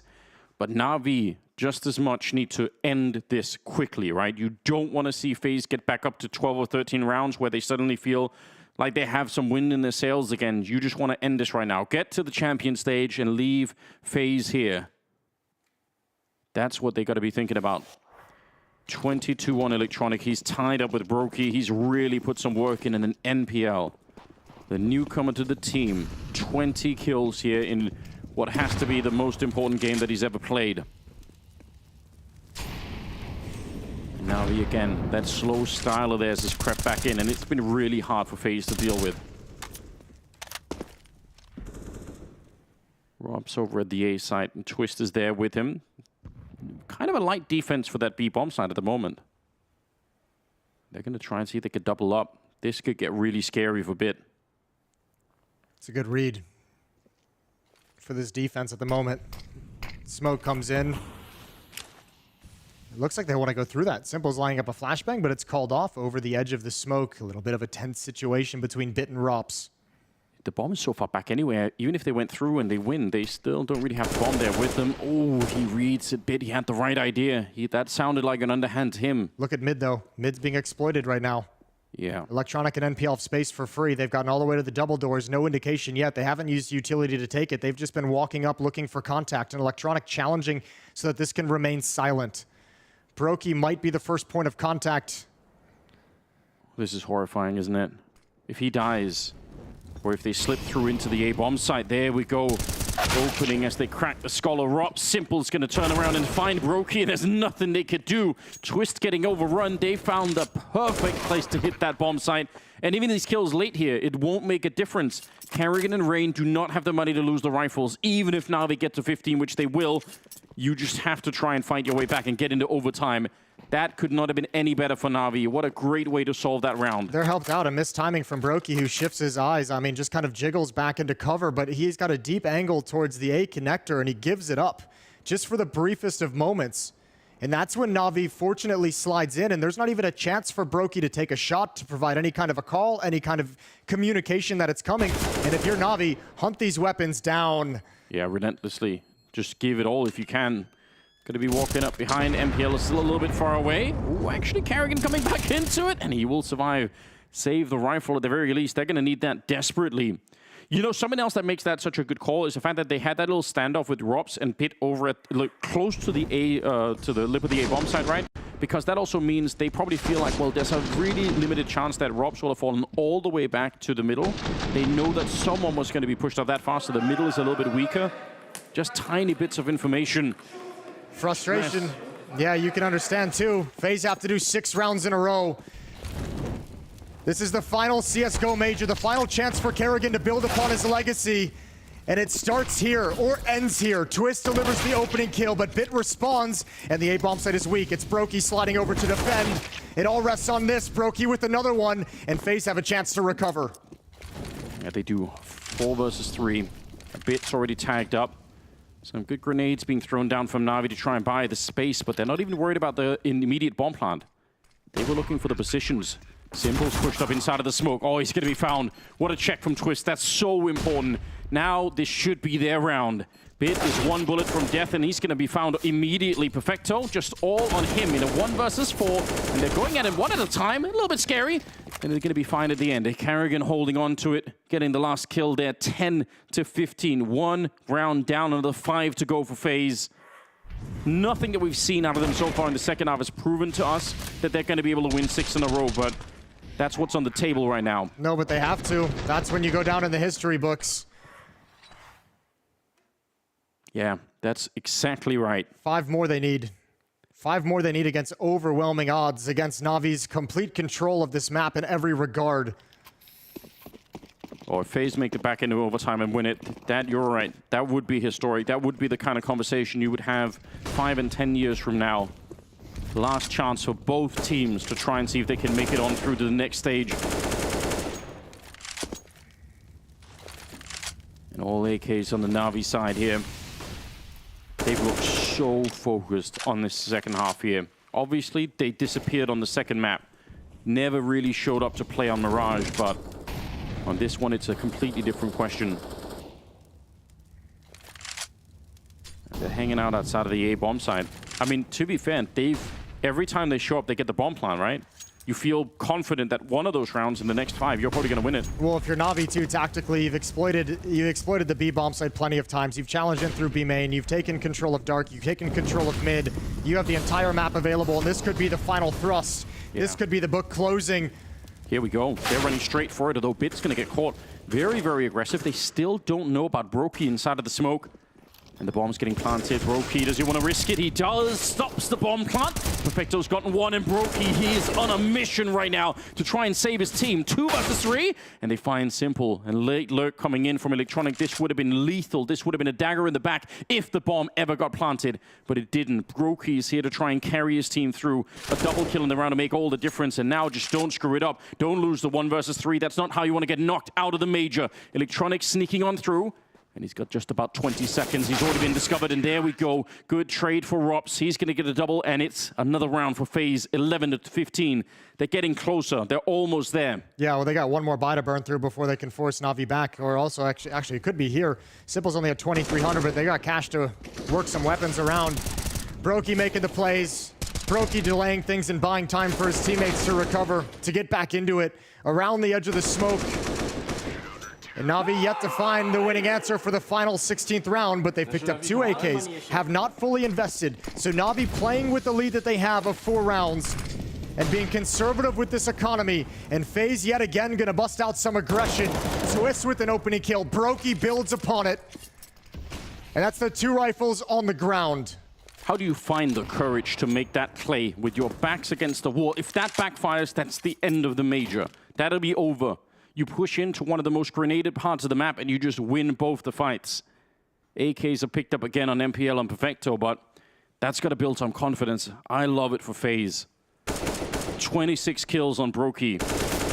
And Rob's now out to clean up. Yeah, get it warmed up. Even if it's against pistols, even if it's around you already won, just get that aim back online. Rob's with a triple in this one. 12-15. FaZe need 3 more rounds. I can't believe that this is coming down to it. Navi, they've probably dreamt of closing this out already. Who knows what happens if we get into overtime? 3rd timeout used to prevent just that. Navi's going to talk things over. It'll be a full buy this round for Navi's attack. In truth, right, they've had success in middle, B, and A. Like, they've proven they can attack pretty much all over the place. I mean, this has got to be a great position to be in from an IGL point of view on Navi, right? There are a lot of options for them. You say that, but also you got to IGL them to this final round, which surely feels like it'll be the hardest. Not just that, but FaZe's defense powering up. 4 of the last 5, including 3 straight. And starting to get a little bit more assertive, starting to get a little bit more confidence under the belt with these aggressive stances, these pushes that we've seen towards middle, the push from Rops and A main. Starting to throw some different looks at Navi's attack. Round 28.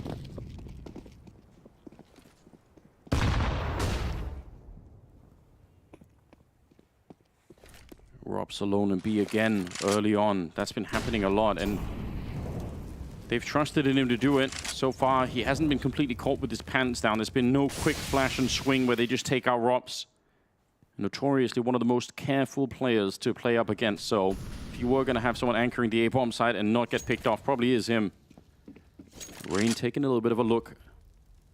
Doesn't want to get picked off again, walking into NPL. That happened a couple of rounds ago. So he's going to fall on back from the canal. Bomb is on this side. I mean, if we're looking at the minimap, it is suggestive of an A finish. Yeah, well, Brokey's up. He's being mobile with it, keeping eyes on middle at this point. Can't make the critical mistake he made earlier. And he actually might get pulled out of position. Again, Bit causing enough of a presence and distraction to lure a 3rd defender. Kerrigan is shifting off the B bomb site. They're going to get aggressive, 1-for-1 trade from Bit. But that's information. Rop sees that it's clear, so Kerrigan starts sliding back. He's watching middle for the moment. He's trying to protect Brokey's rotation. And Navi not quite ready to pull the trigger on this final play towards B. Kerrigan has a Molotov as well, and with only 30 seconds left, that's a bit sketchy, right? If he comes back in time, he's going to find the flank in the middle. That's a huge kill for Kerrigan. They're looking, they know that someone's good there, but it doesn't make a difference. Rain with the spray down, and he gets the last headshot as well. That is a beautiful triple kill. They knew, they had the inkling, they were looking for it, but he found the absolute perfect moment in time. 13-15. Such a good decision from Twist and Rops as well to peek in deep towards A main, because they've been pulled off by that fake before when it was just Bit. They've been pulled out of position just in that exact same way, but not twice. This time they handle it and get everything necessary. What a beautiful sequence from Rain. FaZe now just 2 rounds from overtime. And the money for Navi. I can't believe it. I'm not sure Navi can believe it either. They're still focused on the mission in hand, but in the back of your mind, you must be thinking, come on. 1 good entry, 1 good kill. Let's be done with this in regulation. And they're going to try and set up for it here. Some flashes going on over. See if they can throw NPL in to get one of those openings at the very least. Tech9's got the right idea through the smoke, but he doesn't want to challenge the next one. Still, it opens it up quite a bit. Navi actually have a crack at winning this round now. The bomb is going to be planted. Bit's going down, but I don't want to rule Navi out of anything right now. I can't think of a more painful way for FaZe to lose this, to get knocked out of the major by Tech9s and Deagles and a straight rush to the B bomb site. But that might happen still. Brokey's going to get 1 good grenade onto Perfecto. And we're in a 3 versus 4. Simple getting zoned out. Now it's Electronic swinging wide to take every fight that he can. It's just on NPL. And the bomb is getting defused on the other side. Great retake coming through. FaZe will live to fight for 1 more round. 14-15. And we're going to go the whole distance. Yeah, that's FaZe with some real composure playing that retake. Now on a 5-round streak, this sends a message to Navi. You didn't think it was going to be easy to put us away. You didn't think we were going to quit, did you? Last round of regulation, and a timeout is taken. fourth and final for Navi. They've spent them all. They've burned them all to get this last round, and they have not been able to do it. One final plunge. Blade extremely vocal, laying out his plans, how he wants them to approach the situation. Who's going to be the hero this time? It's been NPL, the 1v2 clutch, the 2 entries in round 2. They've really set him up for it as well. I mean, they tried to flash him into that round. He almost had Carrigan, but he escaped through that secondary smoke. Here we are. 30th round. A historic moment for both these teams. Everything could be decided right now.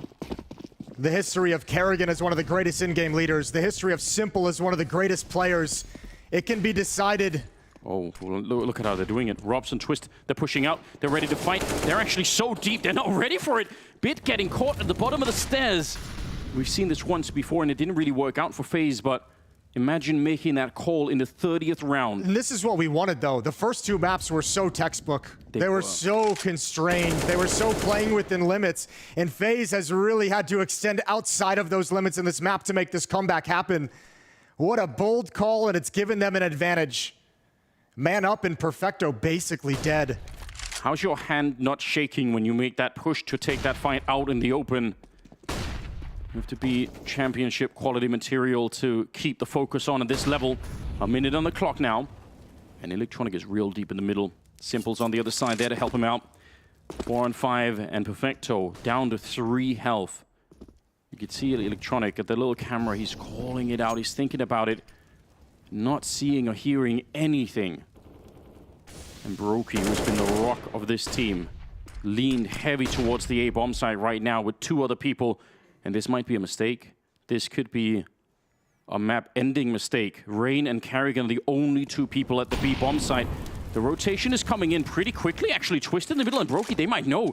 They're going to be coming for it. Only 20 seconds left. Navi, they don't have enough time for this. There's a huge defense all of a sudden. The window is closed. Brokey is here to shut it down. He wants the overtime. And now down to 10 seconds. Rain has got the crossfire as well. There's absolutely no way. FaZe, they've done the impossible. They've made their way back. And it's overtime. 15-15. Unbelievable. What a game from FaZe. They had to win 6 in a row to get us to overtime. And that gives a little bit more life to Carrigan's story. Navi, they've used all their timeouts. They tried desperately to close it, but you can't put away championship pedigree that simple. This is such a call. There was 5 or 10 seconds there where Navi were in striking distance of the B bomb site and only 2 people defending it. Look what it means. Overtime. 10,000 so star money, 3 rounds per side in OT, 19 the winning number. And still the pressure, the weight of it. One team goes home, one team moves on to the playoffs. And speaking of championship pedigree, right? Now you need to find a way to reset those emotions. You need to try and find that mental reset in the game, because this is your opportunity.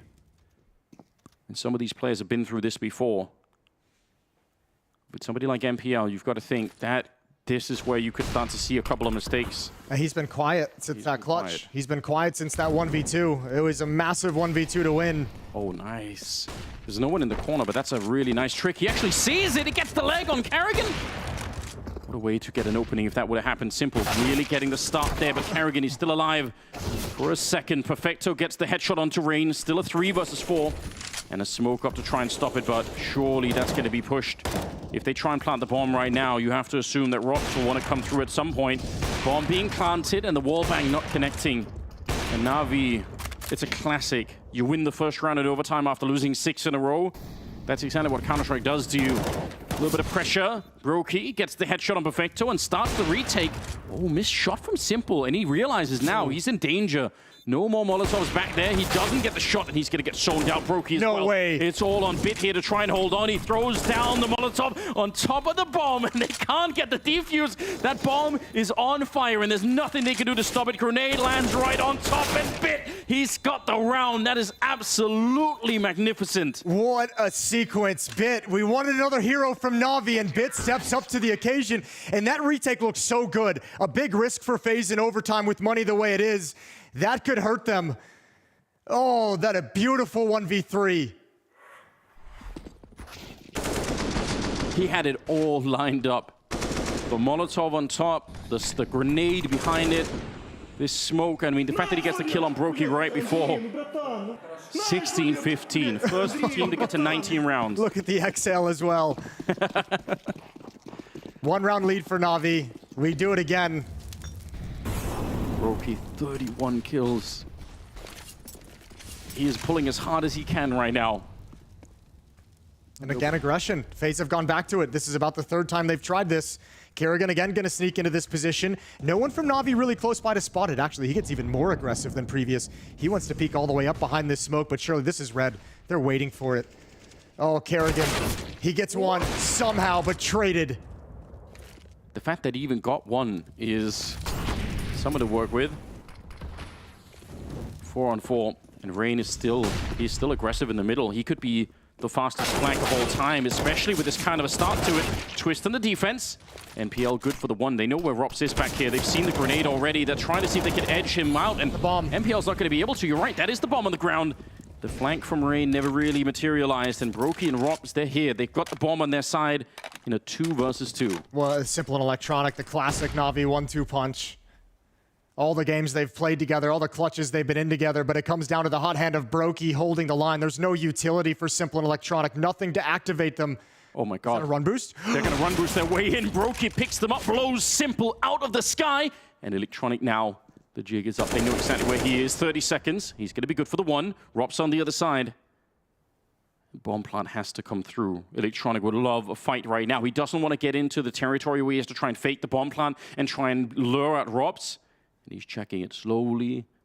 Every corner of the bomb site. Walks right in there and commits to it. Doesn't fake it. Just holds it down. Now he's stuck behind and Rops will find him. A critical round and a critical 1 versus 1. FaZe, they equalize once again. 16-16. What a shot from Brokey. The hot hand indeed. Picks Simple out of the sky. That's probably one of the least expected things Brokey encountered. But you can forgive the theatrics. It was all that Simple had. Look at this from his POV. What a job tracking him coming into the bomb site. Sick. Absolutely sickening. And he needed it. Neither team given anything. 16 all. Final round of the first half of overtime. Yeah, live analyst reaction. That'll do it. Some more people that have spent the majority of their adult lives following Counter-Strike. This is what we're all here for. 16-16, final round of the first half. First team to 19. Again, if you're new to the format, 19 is the number we're looking for. Rops alone, but still pushing out towards A. He's actually getting really deep in there. In the middle, Navi are going to put some pressure on the Twist, see if they can find him. Got to be real careful. Grenade goes over. Ooh, that reveals his position. And Rops, that's where you want to back on out. Yeah, that's where you pull the ripcord. Twist under pressure. Flashbang comes in. He's calling Brokey over for assistance. And that's some powerful assistance. That AWP. Counter utility being spent to keep Twist in this position. Yeah, Brokey can only help if they come through the door, right? If they swing wide on the other side, then Brokey can't really do anything. A bit of a freeze being called. Navi are expecting that maybe there's going to be a retake of middle. They're waiting for FaZe to make their move. Brokey's just ice cold here.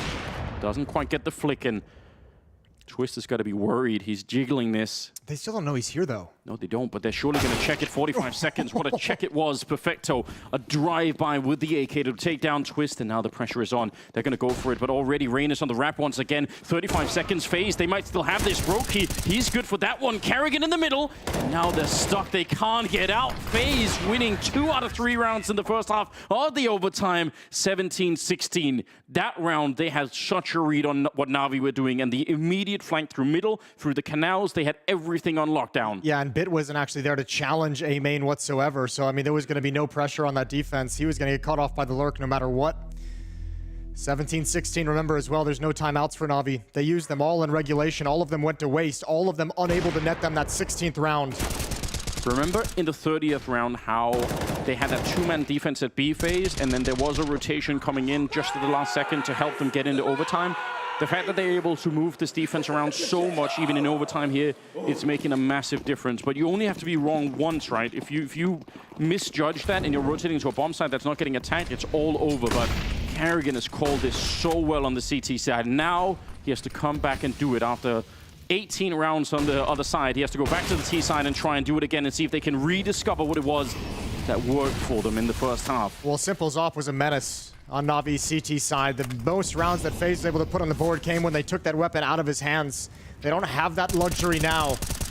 Magazine emptied, mistake from Electronic, not punished yet. Karrigan gonna make sure it happens. Hunts it down, and Simple steps into the gap created. Oh, this could actually still work out for FaZe if they get the shot right here, like you said, getting rid of the off on Simple, and they'll just jiggle it out. Rain with absolute expert perfection. It's now NPL and Perfecto, and they're so far away. They can't do anything. Navi, it's going to be 18 rounds on FaZe. They're back. They're 1 round away. Navi had a huge lead, and it proved to be brittle. FaZe have just broken it down step by step, and now it's Navi with all the pressure on them. FaZe had to win 6 in a row to get to overtime. Navi just have to win 2.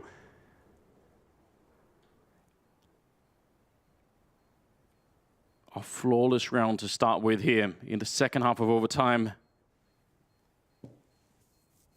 FaZe, I don't know what is going through their minds right now, but it's got to be an intense feeling. 1 more round, Jason. They need to win 1 out of the next 2, and they're going to be able to qualify, and they will send Navi out of the final CSGO major, send them packing in spectacular fashion as well. A comeback from being that far behind, from looking that distraught, and then somehow they summon the strength to get back here. Nothing but focus on their faces at the moment, you can tell. And so much momentum propelling them forward. The only round Navi's gotten in the past, 9 rounds going back to regulation is Bits 1v3. That's the only one. Yeah. It came down to a clutch, and that's got to be feeling so deflating within the Navi camp. Time to muster whatever energy you have left. It's been a long series. Yeah, this is it. Again, this is where Karrigan is worth every penny. If anyone's got the experience in the world right now to find a way in these last 2 rounds, it's absolutely Karrigan.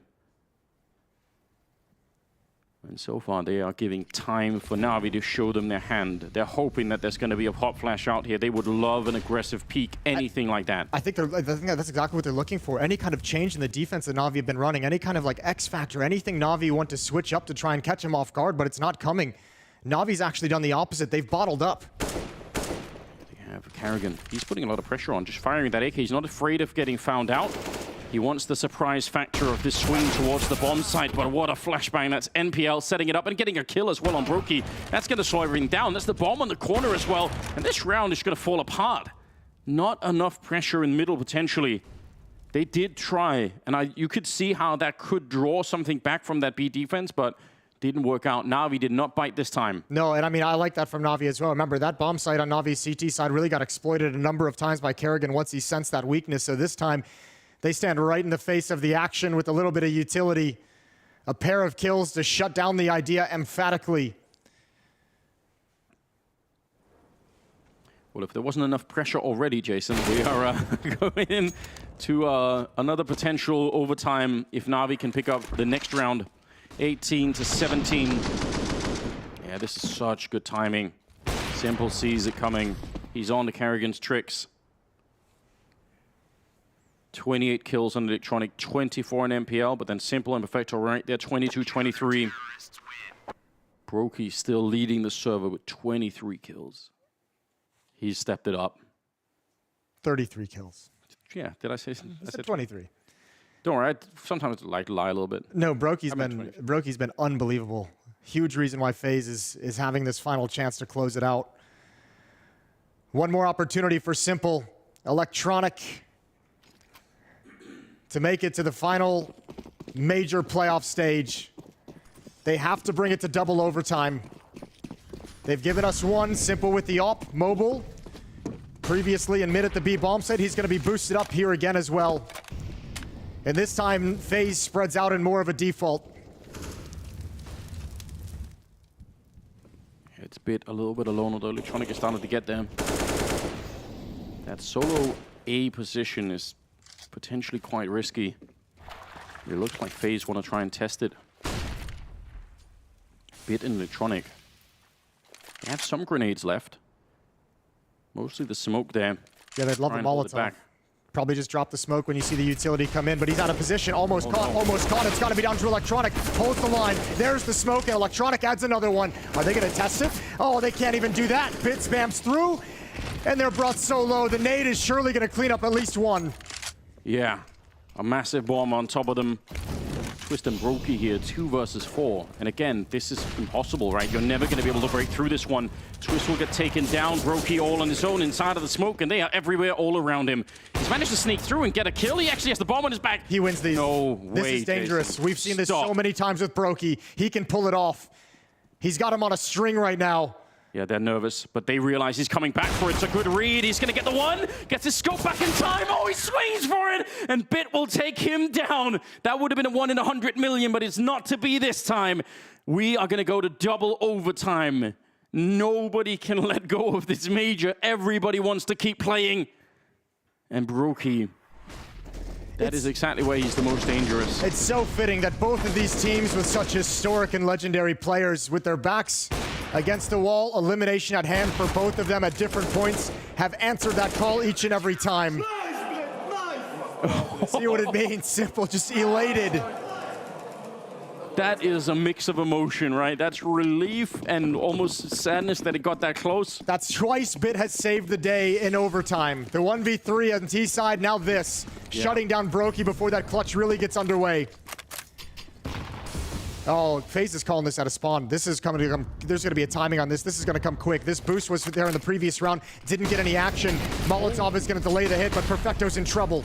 Yeah, but just at least slowing it down. They're going to get shot at the back anyway. NPL now trying to see if he could do a little bit more. Simple's there behind him, but the smokes are just making it impossible. He can't do anything with that scope, and you're right. That was an out-of-spawn call coming in from FaZe, and they've been playing it slowly, so the change of pace catches Navi off guard.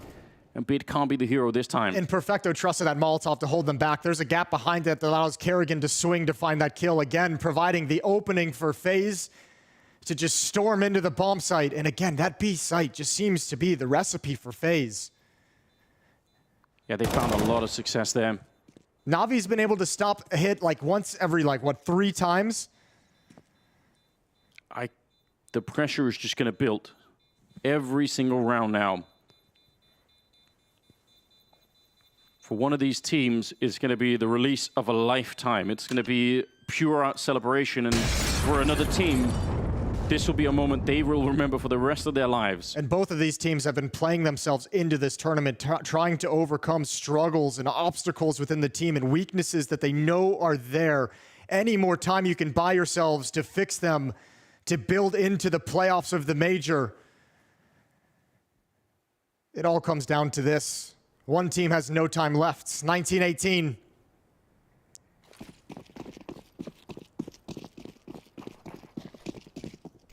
A lot of the rifles lost there for Navi, which is kind of scary, right? If you lose more rifles here, you could end up playing the 3rd round with almost nothing here. Oh, there's a really good grenade that lands on Rain and Brokey. You like to see that. And Rob's kind of testing the waters out here.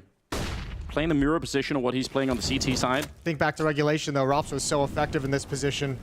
He was a phenomenal plan B for FaZe whenever they encountered resistance on the other side of the map. Not able to provide it this time. Good hold from Bit, and Simple's up, holding the angle. Rain's in trouble. Yeah, surely dead if he goes for it. Just his shoulder, but that was plenty enough for Simple. 5 versus 3. I really thought Rob's had that one. It looked like he was zoned in for that kill. Simple's going to continue, get another one. And the round is going to be theirs here. Brokey 1 versus 4. They already know that he's coming through in this direction, and MPL will be able to shut it down no problem. So, tied up once again. Nobody's getting away with anything at the moment. 19-all. Good heads-up fight for Bit. That could have been a little bit confusing. Probably expecting the fight come from a little bit deeper. But Simple's off again. Caught off guard a little bit. NPL. An awkward timing on B main. But Simple's able to recover, and I would imagine Simple would have some words. Keep your eyes peeled. Keep the gun out. Be ready. Guns out. That's not a bad thing to remember. Oh, no. 3rd round of the second overtime. And actually, they're going to go aggressive outside of B. This is what FaZe were waiting for earlier. And they're going to get a little bit caught. They were turned around. That was playing anti-flash still. It's traded back. Oh, there's Karrigan finding Electronic. And the war goes the way of FaZe at the moment. 2 versus... Well, actually now, with Rain getting the shot on Veto, it's a 1 versus 3. This is a disaster. Electronic's been caught on that exact flank 2 or 3 times in overtime. And Bit's got to be a hero again. He's done it twice already to get them to this point. 1v3. This one might be out of control. He needs another smoke on top. I was going to say, he needs a massive mistake out of FaZe to even get into the round. Yeah, you can make the run around if you want to, but I mean, ultimately, they're going to know everything.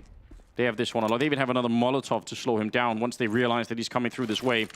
So, yeah, a 1 in a billion chance to win this one. Running through the flames, gets the headshot on one of them, but Brokey's going to be able to get rid of him right away. So, 20-19, FaZe 2 rounds away again. They've had a couple of chances. They had to fight to get here back in regulation, winning 6 rounds in a row to get it into overtime. Look how aware Karrigan is of the possibility. Electronic never able to execute that flank. 2-for-2 trade on the aggression. And it's unfortunate because there's a moment in the aggression there for FaZe popping out of the B bomb site where they at least traded, where it's like a 3-on-3, but they just can't get away from the fight. They're stuck out there. Yeah, and they get traded. They might not have expected that many bodies to be there. Probably keeping not. them frozen out in position. 20-19 and 2 rounds on the T side of Anubis for FaZe in double overtime is a lovely thing to have. Yeah, we're truly blessed by the Counter-Strike gods tonight. Brokey setting up a little bit of an angle with the AWP. He's got Rops down in front as well. Brokey and Rops, this defense out here has been so sick so many times. Especially Brokey's been coming up big. This has left a huge gap in the middle, but there is nobody from Navi there that can exploit it. So right now, this is not too bad. Rain and Karrigan might be feeling a bit lonesome, though. Yeah, but FaZe have done a great job on the CT side of making the right read, of having the rotation arrive at the perfect moment. And Brokey, once again, in CT spawn now, shifting back towards middle, but he'll be a quick reaction to be involved in any fight at the B bomb site. NPL's got to extinguish the Molotov. Yeah, tricky one to extinguish as well, you could tell. But you're right, those rotations for FaZe is what saved them a number of times. Twist is now shifting towards middle, as is Rops, which is going to allow Brokey to dedicate himself to the B bomb site as the smoke comes up. Good first kill. It's Electronic to go down. Simple responds, but still at disadvantage. And Brokey builds on top of it. So does Rain.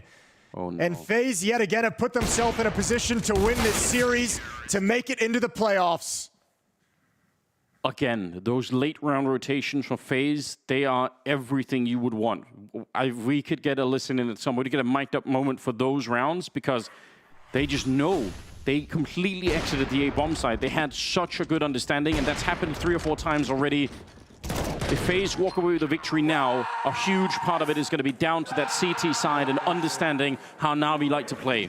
And it all comes down to this, potentially the final chapter of the majors for the greatest player of all of Counter-Strike Global Offensive.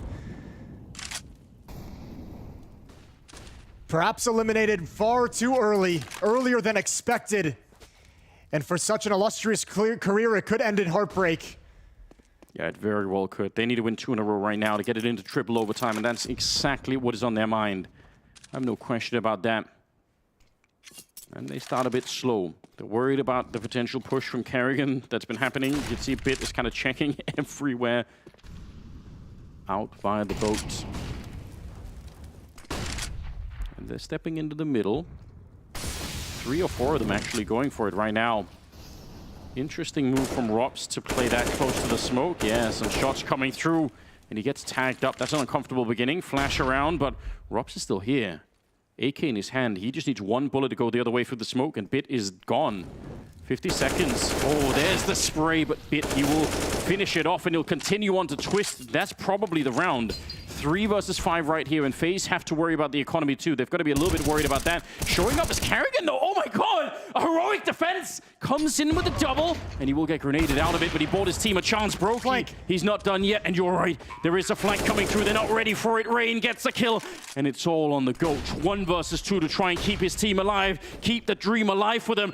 Oh, they're right up behind him. The flick not connecting, and he has brought down Brokey to send Navi out of the major. And FaZe, they made the comeback into overtime, into double overtime, and they have done it. That's an incredibly gutsy win. Look at the relief. Hugs all around. Brokey with the hard carry. Karrigan with his calls. Karrigan with his impact, and FaZe limps into the playoffs.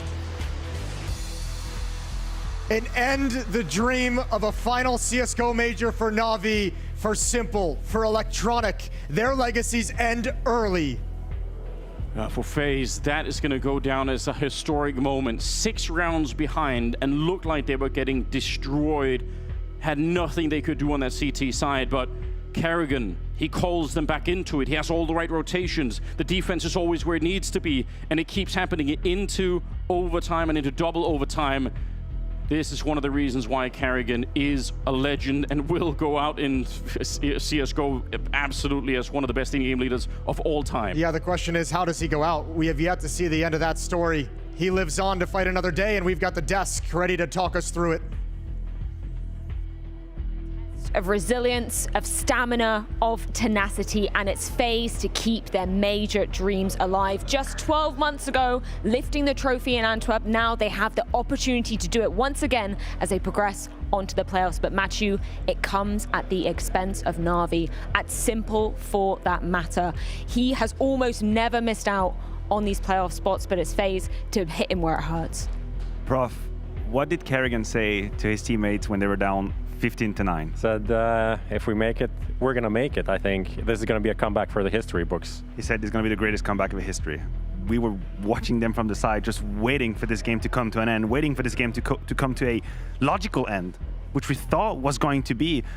And then out of nowhere, FaZe and Karrigan, for that matter, pulled out an incredible comeback and crushed, absolutely crushed Navi's dreams. Yeah, they just crumble in the face of that FaZe comeback, which we just did not think was possible. But man, so many individuals performing when we needed them to most. Karrigan calling an absolutely incredible comeback to lead them to victory. Yeah, and playing incredibly. Yes! Like throughout the whole series, and in this Anubis game, he was great. He was individually great. He got so many key frags and definitely allowed them to make this comeback. Well, unfortunately, it does end in heartbreak for the side of Navi. So let's head on over to the booths with Blade. Yeah, heartbreaking loss coming in for Navi. An incredible game of Counter-Strike, though, from both teams displayed today. I just want to ask you, what is going through your mind right now? It reminds me like Cologne match. We were almost there, but eventually we started to choke, started to be nervous, and not cold-blooded like decisions. And it's very important, like just to play simple round without any like overthinking. We couldn't do that. And I want to talk about maybe some of the issues that went on in this game from your perspective. What were some of the weaknesses that went wrong throughout it? Weaknesses of what? Weaknesses certain on second map and towards the end of Anubis that let it slip. Ours. I think on Mirage, some players a little bit relaxed. I mean, we didn't do like our game plan. It's more about like to remember like things, how you do properly like your game plan. And I think like in first 3 rounds, the beginning, like some of the rounds there was like people forgot like what to do, like like missed through another smoke or forgot his role. And that was very important because in this versus FaZe you must play like every second on top of your concentration. And on Anubis, I think we were leading. I think we just couldn't close them up. It was 15, 10 or something, no? Yeah. I want to talk about just your career as a whole in the CSGO majors, right? We've had a very storied career. You've had an incredible career through this game. And I just want to talk about your time as a player, now into a coach, and just reflecting on your last years, these last 10 years of Counter-Strike. Well, it's hard to think now, but I don't know, the last majors, I think, after Stockholm we won, and then started all this stuff with lineup, with changing players, and I think we after that situation we couldn't find like our perfect five core, like our complete team. We always have some weaknesses. We always do something. We always have a flaw in your team, not like a player. Like I mean, in terms of synergy, in terms of communication, and you can see it like on these crucial moments. You must be like on top of your analyzing, concentration, everything. Well, thank you so much for everything that you've given to CSGO over the 10 years. Thank you, Blade. And props to Blade once again for giving us some mature words in what is an absolutely heartbreaking moment for Navi. And he perfectly alluded to it, right? They had the upper hand, and then FaZe, 7 out of the last 8 rounds in regulation, they managed somehow to swing it back in their favor. Blade used words that really resonated with me. He talked about crucial moments. Moments where the pressure is just at its pinnacle. And to me, it is so insane to see a man like Simple, the greatest of all time, where you can visibly see some of that nervousness coming in, some of that moments where he has shots that Simple would usually hit. But we are not in the usual. We are far, far away from the usual. We are in a 2-2 game to make it to the playoffs of the last CSGO major, and then suddenly there's a little bit of a miss. Maybe there's a pre-fire. He gets baited by Brokey, who's jumping like a dolphin, things we don't see. But these are the signs when we tell the people these are unique matches. Even Simple was nervous at times. Yeah, when we see NPL finally delivering, this guy has been scrutinized over and over again and kind of scapegoated for all of Navi's problems right now. You see him delivering, and you see Simple not performing. He's missing shots. He's not finding impact. He's not doing the classic Simple stuff. He's not aggressing on the opposition, asserting himself on the map. You have to say, like, he is, I don't want to say to blame, but he is definitely a part responsible for this loss. It's not one of those losses where you can say, like, Simple did everything, his team failed him, that we saw so many times. He definitely did not live up to the bill of the greatest of all time. That moment of NPL, you know, clutching that 1v2 situation, we thought that was going to be the final nail in the coffin for the side of FaZe, but somehow they managed to make the bounce back work, and that is just unbelievable tenacity to come out of Karrigan and Co. Yes, tenacity, resilience, I mean, those are... It is exactly the embodiment of that. You have to imagine when they were down 15-10, for FaZe to come back to this moment in double overtime, they've had to work through these hard, dry, complicated rounds where they didn't exactly know what they were supposed to do. And in these moments, so many different players have stepped up. We have Rain with a great triple kill hiding on the B side. We have Brokey, who's having the impact we would have liked Simple to have. We have Robs, who's coming in from 10-18 scoreline to 15-19. All of these pieces are coming together. And at the helm is Karrigan, having ideas, calling the rotations, playing with an AWP, entering electronic, multi-killing. Like, what is the man cannot do? And this is what I'm talking about, because when we reverse the roles and then it's Navi backs against the wall, they don't find that second breath that FaZe did. And that in itself is commendable to hell. Yeah, Brokey's on 40 kills for that map. There was that 1v4 that he almost clutched in overtime to just make it I don't know, graffiti-worthy moment, as everyone's spamming in chat probably. Just a great showing from him. I don't know what to say. After the first half, it felt like it was over. Electronic had control of mid. FaZe didn't really have a solution. The CT side was looking good, and then what we saw, 59 comeback, and FaZe do it once more. Twist literally just walked past us while we were getting that losers interview in, and he said that was worthy of a grand final, and it totally was, right? We're talking about a game with so much emotional roller coaster going on, so many emotions in the server, and I'm sure some positive emotions coming out of Karrigan. We've got him down on the sidelines with Dinko. Yeah, an incredible game that does justice to both of these great squads, and I've got Karrigan here. I can't imagine the release of energy you must have felt after winning that game. I mean, it's just like armor, everything is smooth, 2-0, go 2-3, last chance qualifier, play Cloud9. Like, the road we have for this major is very, very intense. Every single game is elimination, and when it's not, we are playing really bad. And the game against Navi, I think the guys were a little nervous, but I think when people are a little nervous, we start to play better. You know, because it means something. The pressure is high, and I think you could see that on the third map. The pressure got to Navi closing out the game when they actually had it in the bag, right? So super proud, super stressed, and I just need to relax tonight, that's for sure. Absolutely. And speaking of relaxing, let's talk about the pressure, the opposite, right, that you might have been feeling as an individual, as a leader that needs to carry this team through with your leadership. How has the stress been since the RMRs? Because you had to go down to the LCQ and now 0-2 here in the Legend stage, having to battle back. How has the stress been for you, and how have you been dealing with it? I mean, I think in RMR I kind of cost the whole team. My energy level wasn't good at the RMR. We went 2-0, was pretty tight after the Grand Slam. Coming to RMR, I took it too easy. I didn't bring the energy, the hype, the motivation, and the way I play, and that kind of cost us. But I just told myself when we went to Last Chance Qualifier that I don't want to go home and regret anything, and that is what I'm trying to do every day here at the major. It's easy to say, but sometimes very hard to do. Like sometimes your mentality is not the best and not the best shape. But the way we have responded the last 3 days, even though we don't play the best CS right now, but also said to the guys, doesn't matter. Today we need to peak, and if we don't peak today, we might win. But if we want to win for sure, we need to peak. And I think there's still room for improvement, but we are leveling up for this playoff. And I think once you step foot in that arena, it's only 3 games, and we have played so many games just to be where we are now from the RMR Last Chance Qualifier and the Challenge and Legend stage. Well, your CSGO major story started all those years ago in Yangtze, right, with the ENCE faculty team. Then you went on to Boston, and you missed out on a major when it looked like it was your time, but it didn't prove to be. You finally got to lift the big one and call yourself champion of the world in Antwerp. What does it mean to you now that you have that opportunity to write the final words of your CSGO story? It means a lot.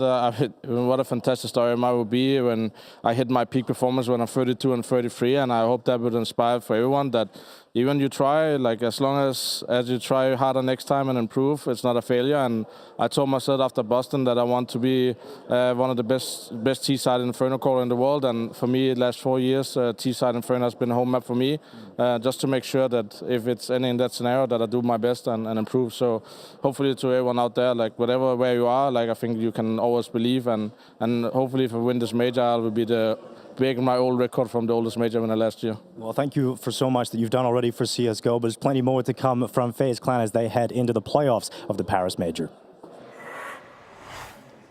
One of the most poetic individual stories coming from Karrigan, and truly a captain that leads by example. We're talking about not only having some incredible calls, but individually, he was not afraid to get down in the dirt in this one.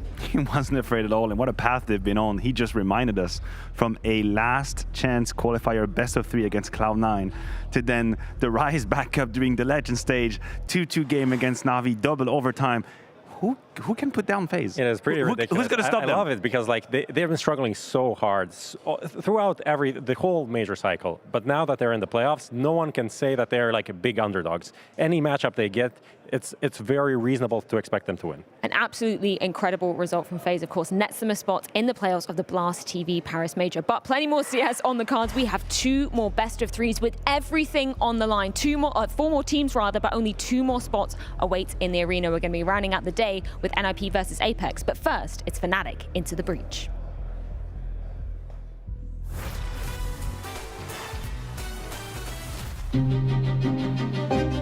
Winning a major is the ultimate dream. And to some, it will only ever be a dream. So how does winning a major define your career? For some, it's the confirmation of decades of efforts. For some, it's the vindication of an idea, a philosophy, a vision. And for some, it's a way to propel yourself under the light. If you win a major, you'll be remembered forever. It's like a dream for most players to be able to say they have won a major. It's really hard to win such a prestigious tournament. I think without winning a major, you can still have an impressive career, but there will always be a debate. There will always be people questioning and wondering, but why didn't they win a major? Everybody wants to live with the feeling that they proved it at the highest level. One of my biggest memory from back when I was entering the scene as a pro were that a lot of people were against me because they didn't think that I had enough and didn't believe that I would become the next big star from Sweden. And that was something that made me more motivated than ever to break it off and succeed. I mean, it was a sweet feeling to finally get it, because it felt like it was destined to end up in our hands in the 2 first ones. It finally happens! I think it was also like a breaking point for the team, so that's why I was crying in the end, because it felt like we were in a slump, we didn't perform to our level, we started off bad, and doing everything in my power to push it through and play that good in the final, and the whole playoffs was just the answer that was needed for us and me personally to be like, hey, I cemented myself as one of the players that actually has won a major in CSGO. It would have been sweeter to win more than just one, but I did win with the right group of people because I consider them family and friends for life. I think for me, Get Right, think of as a sort of a foundational person within this space, and I think inspired more people than we can probably count. I think he did a lot for the scene, a lot for CSGO. He is a legendary player and he's a historical figure when you guys think about CSGO. I think you can look at the moment where he brought out that trophy in Stockholm as why he is such an important person in the space. I think the mentality of what I did in my career would probably be the best answer for my legacy in CSGO. I think in the early days, it was about winning what was then just the biggest competition there was. It's so magical that you capture a snapshot in history. I will always remember the legendary years of the majors.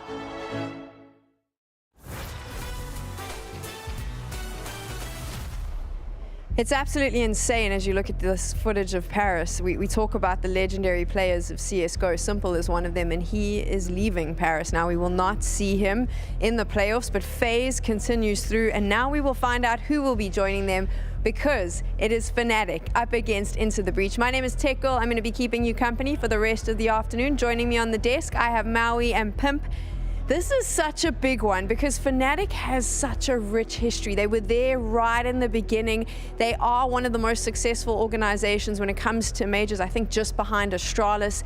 There is so much history in the squad, but when we started this journey, a lot of people did not think much of this team, Pimp. No, and for good reason. I must be honest, right? Fnatic have tried to rebuild their brand, tried to rebuild their Counter-Strike roster for a long, long time. They stuck with the Swedes for too long. I think that was the first sentiment that we all agreed to, that they gave JW, they gave Flusher, they gave all those guys maybe a couple of years too much. They couldn't live up to the potential, and they became irrelevant almost in world of Counter-Strike. Then they rebuilt the roster, they brought in Nicodas, they brought in Roy, and ever since, they've been competitive. It's still not a team that's made big waves. It's still not a team that we talk about when we go into playoffs at tournament, but as you said, now one game away from a major playoff and one game away from potentially bringing them into a position where we have to consider them as being one of the teams that can make an upset here. Yeah, we think of this Fnatic roster, and obviously they're not living out the glory days of years past, but there is obviously one guy who has been here for quite some time now in Crims. He's a fan favorite, but it's actually, we're gonna see this actually, the fact that these major appearances, like, it's not even close, Tech Girl. It's not even close, 16 of them. I love down the side, just 0, 0, 0, 0, 0, except for Crims over there. But this is the thing, right? I mean, he has been there. He's done this so many times. We heard him earlier. He's been banging the desks. He's been making a noise. He's getting his Viking blood going. The guy has big match temperaments, and I think that if anyone is going to lead this team to that playoff stage, it's him. I would agree, and I want the viewers at home, I want everyone watching right now to understand how hard it is to do what Crims has done. There's so many players who would love to have played 16 majors. There's so many players who would love to still be relevant, but the fact of the matter is that he's still playing some good Counter-Strike. Now, he's not the same player he was 5 years ago. He's not the same force on the server. I would be lying if I told you that Crims was the guy making the difference at all times for Fnatic. It's not anymore, but the fact that he's still relevant, the fact that he's still around, and the fact that he has a chance of playing another major playoff is absolutely fantastic. Still relevant, still around, and still willing to talk to us because Banks caught up with him.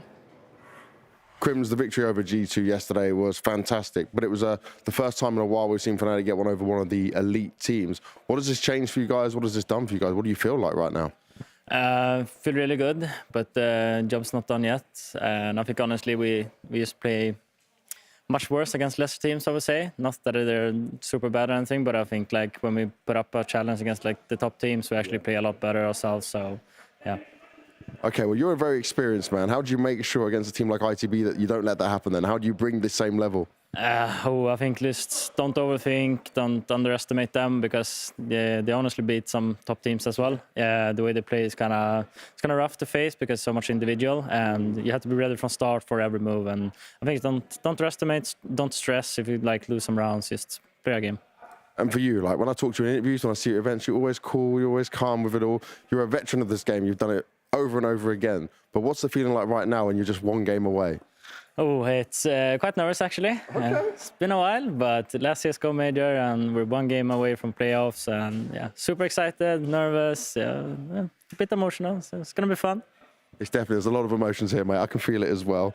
And when it comes to Mezzi and Kita, do they have much insight or knowledge of like the ITB play styles? Is there any insight they've been able to help with?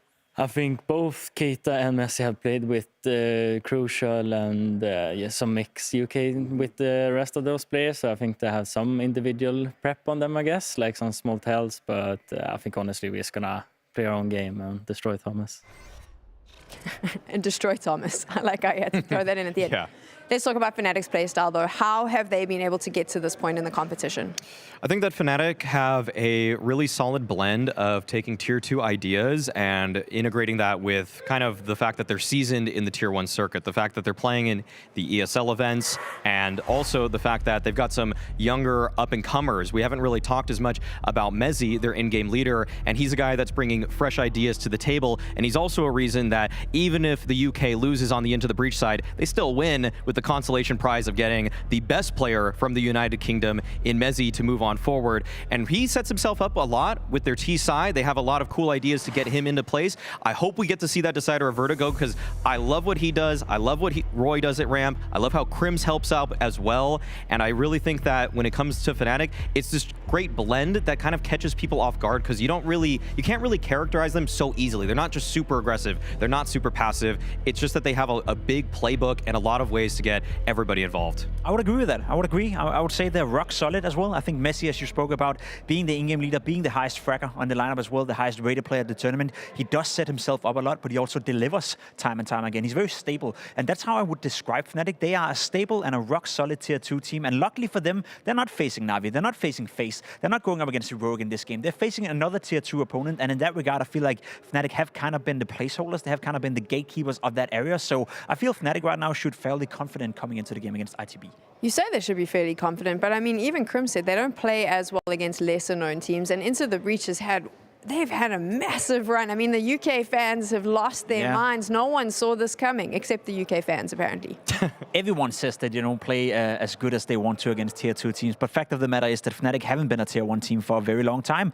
The core of this lineup right now has peaked at the number 9 on the world ranking, and they've been together for a long, long time. So we're still waiting for the breakthrough, and that could be here against ITP. That could potentially be in a playoff, but it's not like Fnatic is a team that you walk into this game and think, wow, they're world beaters, they're ready for it. It hasn't really been working out like that for them. Messi going against Thomas, interesting duel in itself. The 2 in-game leaders, 2 high fraggers. I'm curious to see what that duel is going to look like once we get on the server.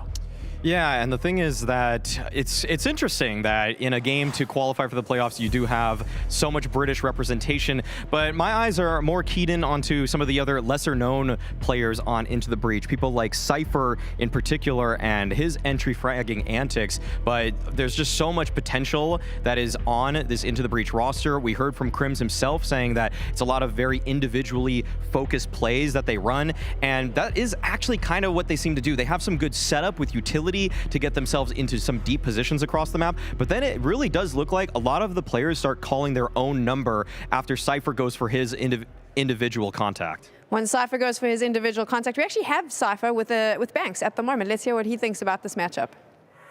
So Cypher, you guys have taken down some big names here. With obviously the fight against Liquid, even then, okay, you lost 2-0, but it was competitive on Overpass, and you had a chance within it. Does that change the expectations you put on yourselves now and the pressure? Nah, I don't think so. I think we're still going to go into it, obviously being the underdogs, so I think that the pressure is very, very minimal, and we're going to keep it like that. Just have some fun, you know, play our normal game. Yeah.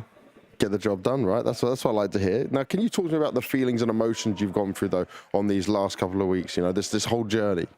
I mean, it's kind of crazy, right? We've been in the team for like 2 months, qualified to the RMR, smashed everyone at RMR except for Navi. We don't talk about the Navi game. We got that one. Exactly, yeah, it happened. But other than that, yeah, it's just crazy. We never expected this to happen so fast. And, like, it's one of those things, like, we made a major, so we expected it to go rough, right? Yeah. Like, if we went 0-3, we made it, at least. But now the fact we're so close is crazy to think that we're top 8, or we're almost top 8 anyway. Almost top 8, right? But then we're going up against Fnatic. I want to say, though, when it comes to Fnatic, how do you feel going up against them? And Mezzy, Keita, they got a couple of Brits in there as well. Is there a bit of rivalry, a bit of knowledge on each other? I wouldn't say knowledge or rivalry. I think just Brit on Brit violence. It'll be a bit rough, but you know, best Brit comes out on top. Best Brit comes out on top. Okay, I like it. Do you feel there's an extra bit of support coming out from the British fans at the moment as well? Yeah, of course. I think, and so many UK people are just coming to support, like getting so many followers and everything. The amount of love is insane. Is it coming home? It's coming home.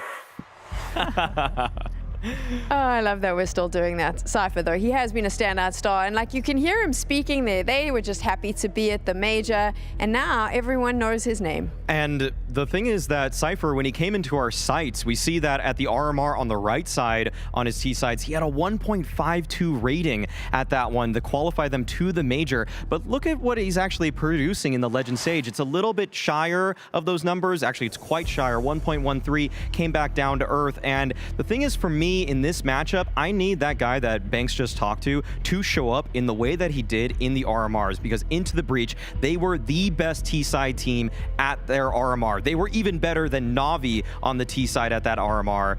So if they have what it takes to lift themselves up to that potential that we saw at that qualification event, then I think they really have a chance to stick this one to Fnatic.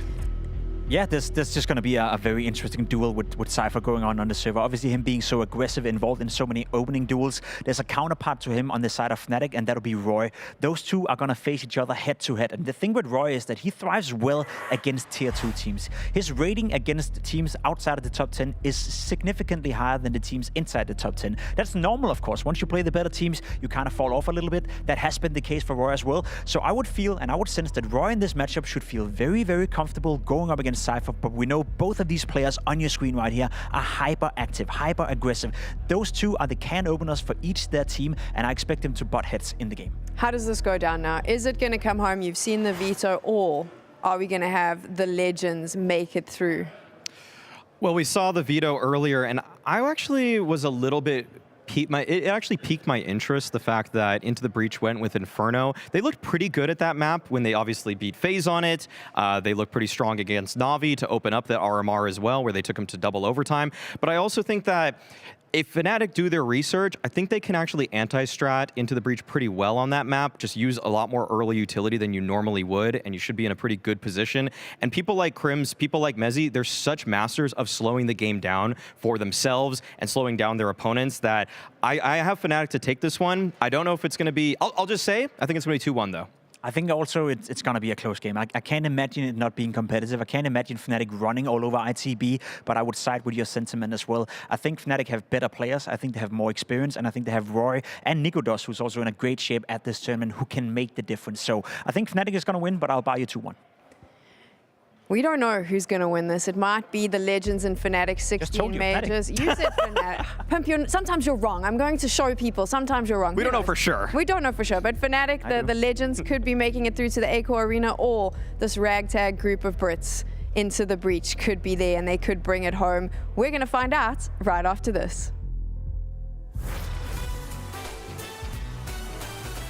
I feel like the word era is a bit overused. I think Astralis had a real era, for example. Sorry, everyone's trying to figure out, like, is this the era now? Is this the era now? You know, like, it's like everybody's getting called legend nowadays as well. Like, calm down, dude. You are a legend, Hooksy. I'm definitely not a legend yet, that's for sure. Okay. Who's the oddest teammate that you've ever played with? I don't know. We were just an odd group in the Flames? Copenhagen Flames. A bunch of young kids and then two way too old guys in me and Roy, right? Oh, yeah. So... Hey, you played with Roy. He's weird in some ways. Like, if he sees a banana, he will scream and run, and, you know, his whole smiley thing on Twitter. At the Rio Major, we were, like, roasting him about it because they did the content piece with Paula. It was so funny to learn about his food aversion to fruits and vegetables. Could you explain that in detail, the moment that you learned about Roy's I think I had the most typical reaction that anybody would have. It's not that he doesn't like fruit, he literally is almost afraid of it. Like when somebody's sitting next to him and eating a banana, he's like moving away or asking you to put it away or something. It's just a weird thing, but So do you have to worry about when you bring out Fruits if you're with him at practice? No, it's not like that. When you figure it out, you start bullying him instead.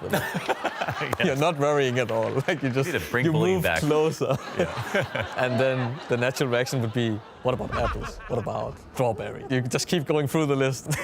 So who else was weird on the team? We're all weird in a way.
Yes, Legends stage coming to a close, and we have a juicy best of 3 for you. Myself and Sponge have been given the gift of ITB versus Fnatic, and for the first time in my entire life, I get to say, the UK wins no matter what. Yeah, it's true. Mezzi on one side of the server, the rest ITB on the other. We got the odds here quite heavily favoring Fnatic in this one, and understandably so. I think that was the sentiment of the desk as well.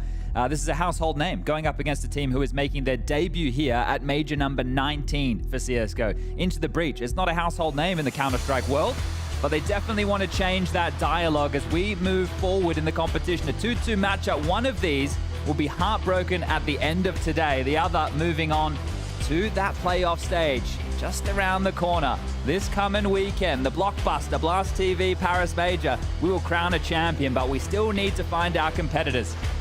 Very exciting, and of course some of those niche regions, you have got the King of Kings, Crims, in his seat as well. We saw that great graphic brought up by the desk. When it comes to pedigree, this man has more experience than everyone else combined. And a couple of major trophies. Yeah, that will do nicely. As we do start our, battle for pride, and a battle for a spot in that champion stage. Fnatic and Into the Breach. Now, I will highlight Fnatic coming into Inferno.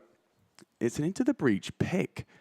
Perhaps a bit of an eyebrow raiser there. Let's see if they can start off with a bang. They will get the luxury of a defensive start as Fnatic start to comb the area. Yeah, they've gifted Into the Breach the CT side here. Now, they did the same thing yesterday against G2. G2 picked Inferno. Fnatic said, we will set the tempo. And I think something that Maui said is very apt on the desk, talking about Crims and Mezzi slowing the game down and taking it at their own pace. We're about to have an Apeks pop into 3 here. Okay. About to get spicy.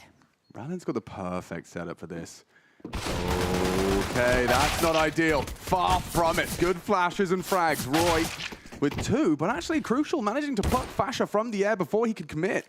That bomb's now in front of Pit. Flash from Thomas forces them away, and they regain control of the site. Now, it is a 2 versus 3. Losing the bomb's not ideal, and it's Mezzi that's trying to take the space. If he can start to engage upon the fade of that smoke towards Moto. Oh, he's gone the long way around here, so he wants to take the angle into sight from Library. Thomas will have a fight with that USP at good angle for the weapon. Most definitely. But 3 positions now spotted. Yeah, so now it's going to be Nikodos crawling short side, Crucial responsible. It's all about this next engagement. And it's Nikodos that beheads Crucial. All falls apart for Into the Breach, and it felt like Fnatic's round from the get-go there, really. Yeah, it's all up to Roy, right? We're off the back of that flash, that double kill to get in towards the site. Into the Breach had the right call. They had the players stacked in the right area. First over towards Graveyard, and the second, wow. Okay. just before he goes down. What a nice replay that was, highlighting that Thomas with the immediate trade there. But this is great work from Mezzy. The fact that he goes around, he keeps Thomas busy, which means Nikodos can isolate that fight alongside of Crims. Right. You know the players towards headshot. Crims and Nikodos can pick balcony and short together and take that site fight. So really well done in the early stages from Fnatic, but a force back in here, an aggression straight down the guts. Look at Crucial. He's not going to let go at W as Nikodos will stop him. Rollins with the trade, and this one's about to get messy. Yeah, I mean, already awkward. I can't believe Rollins got away from that nade. He's still alive. 16 HP, and he's right behind enemy lines. Roy off the flash, should finish. Nice find. A nice reaction, actually, from Fnatic, considering they put all their resources into that aggression. Finding just one frag probably doesn't feel like enough. Potency wanes in this one. And now that we see the rotation from Cypher Volt over towards Thomas's side here of B, I think this will just be holding on to these goodies. Fnatic, if they continue their jaunt over towards A, it should be a nice 2-0 start. What do you reckon about the unarmored guys like Volt and Thomas? Could they go try and find the FAMAS? Is there any, like, what's the worst Once thing? the bomb goes down, I imagine have a look, right? Right? They're just gamble stacking right now, hoping that it's going to be the finish there. They're not saving. They don't know where the round's going to end with 50 seconds left. But once they hear the utility on the other side of the server, they'll be getting a pretty good idea. So, yeah, they can spring to life and try and do some damage, pick up a gun or two, and you'll see Cypher starting to investigate down Banana now. But a good moment of the game here just to establish some of the head-to-heads we might be having. So over towards the B side, you will have Cypher and Volt playing together to try and get that Banana control. In the match against G2 yesterday, Fnatic had Nikodos and Fasha trying to contend that area of the map on the T side. So expect the back and forth Banana control, one of the most, the most pivotal area on this map. And there's the guns being retrieved that you were talking about. So both FAMAS has picked up, and you're going to be very happy with that considering the circumstances. Even a Mac 10. So better in the weapon department. As long as Volt doesn't go down here, Crims has found him. Yeah, a little less than ideal. That Cypher's going to be keeping hold of that second FAMAS, both coming through. So yeah, it's actually not too shabby as a recovery.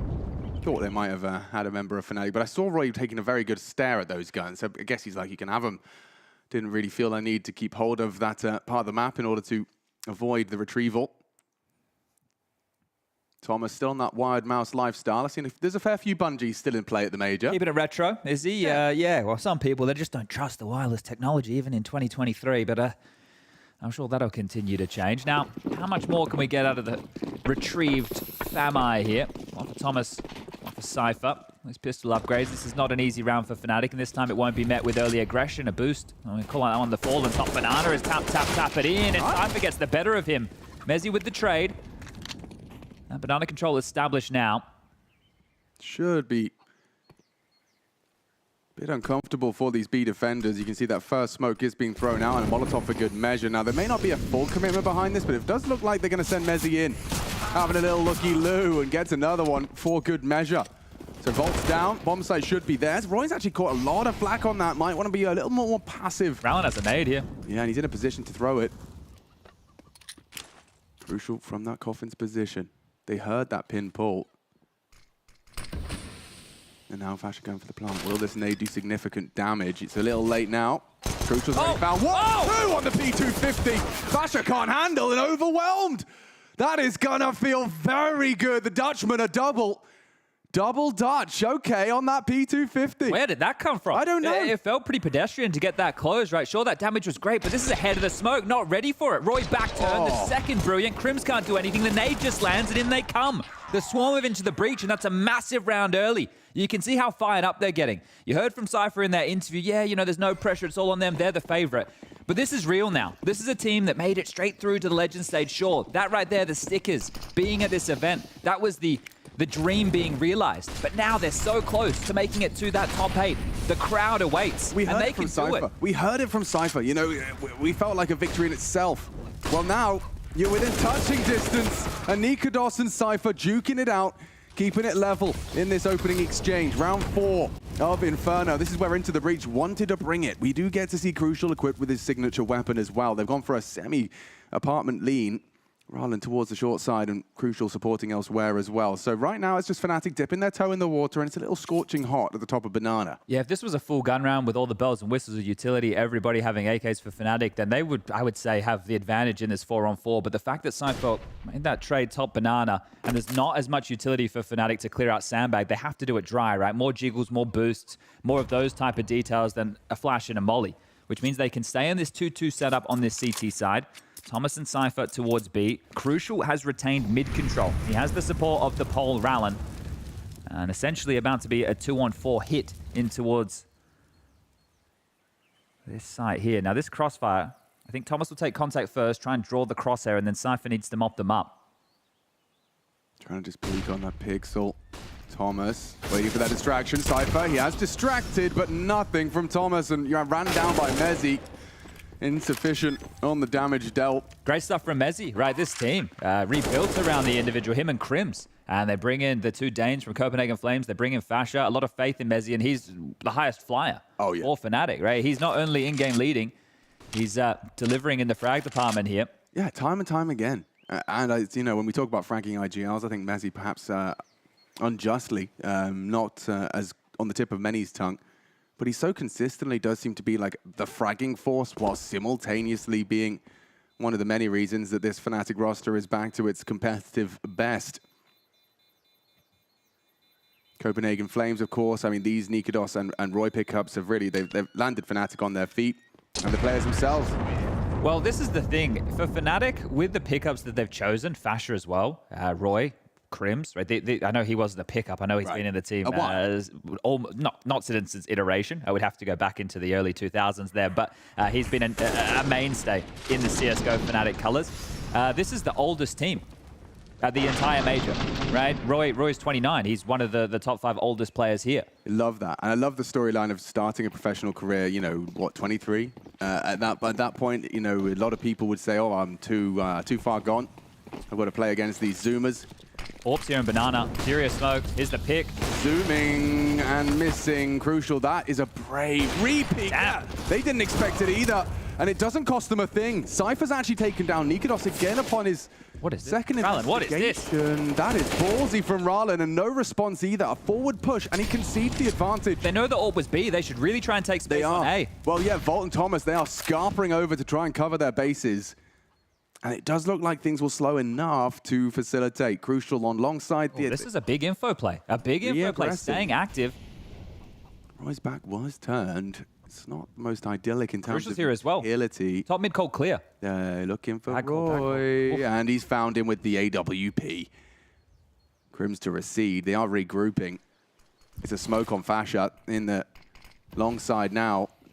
And a good shot out of Thomas. Even better out of Volt. And now they know where Crims is. Is the 1v3 realistic? Crucial last seen long. Looking for the bomb. Crims has mollied himself and the chicken. Oh, and now the AWP identified here. Oh, Crucial. Sent to an early bedtime by Crims. A big game player. And no bigger game than this. It's up against Cypher. Opting for the dig, the audacity for that one-shot headshot. Getting cheeky with it there. A big clutch for Cypher. An impact in these first two, let's call them quote-unquote gun rounds here. Denying the top Banana space and then rotating in and taking on Crims in a one-on-one like that. This kid has confidence. He has confidence. He likes to take the fight. That seems to be a big conversation around players who are new on our screens here. Yeah, we saw Maui bringing up his RMR stats compared to where he's been so far here in the Legends stage. And I'm not, you know, I don't think anyone's particularly surprised he hasn't been able to exactly replicate that level of form. It was a very difficult field of competition. A very different field of competition for sure. But in terms of being that opening attempts, you know, you can see the same attempts and the same level of impact. He's definitely the one to watch when you want to see, well, the round start. And he should have some confidence here. He played very well when they beat FaZe in a best-of-1 on this very map, right? You look at the run here for Into the Breach. They played against, you know, good teams. They lost to Apeks. They beat FaZe. They beat ENCE on Vertigo. They lost to Liquid yesterday in a 0-2 fashion. Now they find themselves just 32 rounds. Well, let's make it 30 rounds now. 30 rounds away. I'm very hopeful that I get to see this Vertigo between these two teams, because Fnatic's Vertigo is interesting, and Into the Breach have already taken down ENCE. I want to see if there's, you know, lightning strikes twice. Can they be competitive on Vertigo again? Yeah, I'd go as far as saying it's probably Into the Breach's best map. Yeah, right. I mean, the fact that it's in the pool is exciting enough, but course, we'd have to see Into the Breach take one of the first two here, Inferno and Overpass. I think Inferno might be their best bet. You see Fnatic's Inferno hasn't all been sunshine and rainbows. And you can see what's changed in the gameplay here. They're not charging up Banana trying to take this early fight. They've allowed the initial exchange of utility to go out in the favor of Into the Breach, and then they come silently through. Now, Flash at the ready here for Cypher when he needs it. The trust of Volt. He needs to let this go when Cypher calls. Oh, this is a very forward position from Cypher. They're doing retake util right now. This is well timed, so this will flush them back. So I'm not sure if that's a time or what it is, but Volt went from Flash in his hand to Molly in his hand, and now it looks like he wants to set Cypher up for a fight. He seems drilled. He's ready. Cypher using that AK as well. An equal duel up against FaZe. Boosted on the wall. Needs to adjust, and FaZe precise as he dispatches of the first defender on that B site. Volt calling for raid, and it's Crucial trying to get some space. Can flash here. He can throw a high flash. It'll be good flash. Ahead of it. He was ahead of the it. Molly came through. Couldn't wait it out. A second longer, perhaps they would have had a white screen, but instead it's more impact out of FaZe. And he's done his job. Mission accomplished. They can maybe use the low HP now. They've juggled the weapons, use that MAC-10 to ensure those AKs survive. But yeah, save is absolutely the priority here. You can see Crucial will be joining the troops, and Fnatic will be up to 4. This one, spotless. You see, they don't lose that exchange of Banana. They get the control. They find the entry. Cypher stranded towards Sandbag. Sure, it was teamwork that was meant to be setting this up, but you're right, FaZe. One of the 2 Dutchmen in the server here today. And at his second major is FaZe, alongside ENCE. The first major that those two in the Fnatic colors were able to attend was Rio, and they made it all the way through to the top 8 there, losing to Outsiders, aka VP, the eventual winners. So that's, you know, you're allowed to chalk that one up. We lost to the champs. Yeah, you're telling me, first major, they got themselves to the top 8 and only got knocked out by the winners. In terms of how your first major could go, I think most people would bite your arm off for that one. Yeah, and the desk as well, they're talking about how, like, Fnatic, in other events, not necessarily the most impressive. I also have a critique like that, the identity of this team. It's hard to really, you know, what excites me about Fnatic. But if we really want to break it down, they do some of the basics really well, right? That tempo that Mao is talking about, slowing it down, playing it on their own terms, very default heavy in a lot of their approaches. But they do have explosive individuals. See if those individuals are up to anything naughty here. Wow, Crucial. He was flirting with aggression. Good nade. Nade back. FaZe has already got control of top Banana as Cypher's dumping util to try and repel. Roy asking questions of top middle. Behind the smoke is Crucial. Rallen as well, just staring into the wall, hoping he can catch a timing on his fights out mid. Yeah, it was a gamble here from Into the Breach to start 4A. So Cypher, that's why he had to dump all those nades to make sure there wasn't too much pressure here. I think fortunately for both teams, there's no early casualties, but now as we get into the mid rounds, it's up to Fnatic to pick their poison at the site. Do they want to explore more, or is ENCE already ready to make a call? Nikolas and ENCE and Banana right now, the other 3 congregating in towards the apartments area. You still have full top mid control available. So Fnatic have not bought the respect here yet. They'd be walking into the trap here. Gotta watch out as you round that corner. And as I say that, you can see Volt floats back, Crucial. It seems like they're adjusting their setup. Thomas, I mean, it's a good weapon for the job. MP9 at this kind of range. The fake has worked over towards B as well, right? Look, it's heavy rotate, 35 seconds left. They now have the site that is less fortified here for the hit. Yeah, good frag back. Mezzi's gone. Still, maybe that's going to ask some questions of what's happening at A. Thomas, 1. Needs more. Gets Crims and nearly another. He could finish it on the USP, and he does as well. Thomas, that could be the round. A beautiful multi-kill out of the Brit. Gets the bomb down and the round out of touch for Nikolas. Yeah, really well handled there. This was some save guns and what they could buy around it. So essentially a force buy there for Into the Breach. And Thomas, a bit of a journeyman as far as the UK Counter-Strike scene is concerned. And the fact that now he's at this level with this team, I don't think it's what anybody saw coming. You heard from Cypher in that interview saying they haven't been together for too long. It's been just in a few months. And this man right here makes it work. They come to his side. He locks the door, an MP9 in hand, and brings them just 1 round the difference here. So going to be very happy with this one. Yeah, good read of how much damage he did to Roy as well. You can see just falling off and catching that lip enabled him to finish off the MP9 spray and get that sidearm out. Thomas trying to get the boys hyped up. Sounds like it's working. And his frags do the talking. Investments will come through. One round game here, and we do get to see the AWP back in play. Now, yesterday, Fnatic taking on G2 on this map. G2's choice. It ended in overtime, and it went to G2, but they had to work very, very hard. Some clutches going in their favor here. Fnatic had a huge T start. 11 rounds to their name. And already 4, just 1 round the difference. But let's see how quiet they can keep into the breach on their CT side. They will be able to get another purchase in here. Still, not with all the goodies. Mezzi with a Deagle. Roy with a Galil. 3 AKs and a bunch of U2. What's the round opener now? As Rallen, we've seen him be aggressive in moments. But that's it. You heard it from Crims in the interview. You need to be ready for every single move against a team like Into the Breach. Yeah. They backed themselves individually, and that is so much damage. Cypher fortunate to be alive here. 6 points of health. This will change the entire way that he can approach this round. Someone who's quite aggressive in Banana will have to be reserved here and maybe set Vault up for some of those Aggie moves. Yeah, for sure, a role reversal. This is where you hope that they've drilled it, considered it. Damn, Cypher playing sandbag. And at the point of the round like this, lucky no HE. Yeah, true. It's interesting. I think they're hoping that by Vault taking this forward stance, they're going to overlook sandbags. Oh, he could be a dead man. Vault needs to stay active. Fnatic are coming, gunning for this position. Molly will spread. Oh, the extinguish. He should still be caught, and he is. Fasha, good awareness. And again, the B site opened courtesy of Fasha. Chalk this one up to him.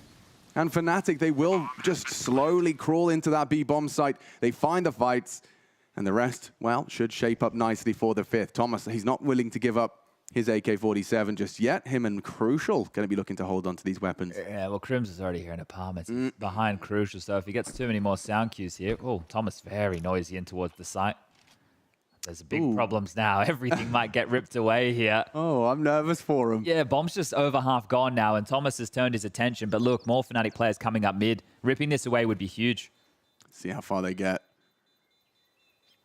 They are coming, waiting for perhaps the masking of the sound, and here they do start their commitment. Crucial bounding into the site.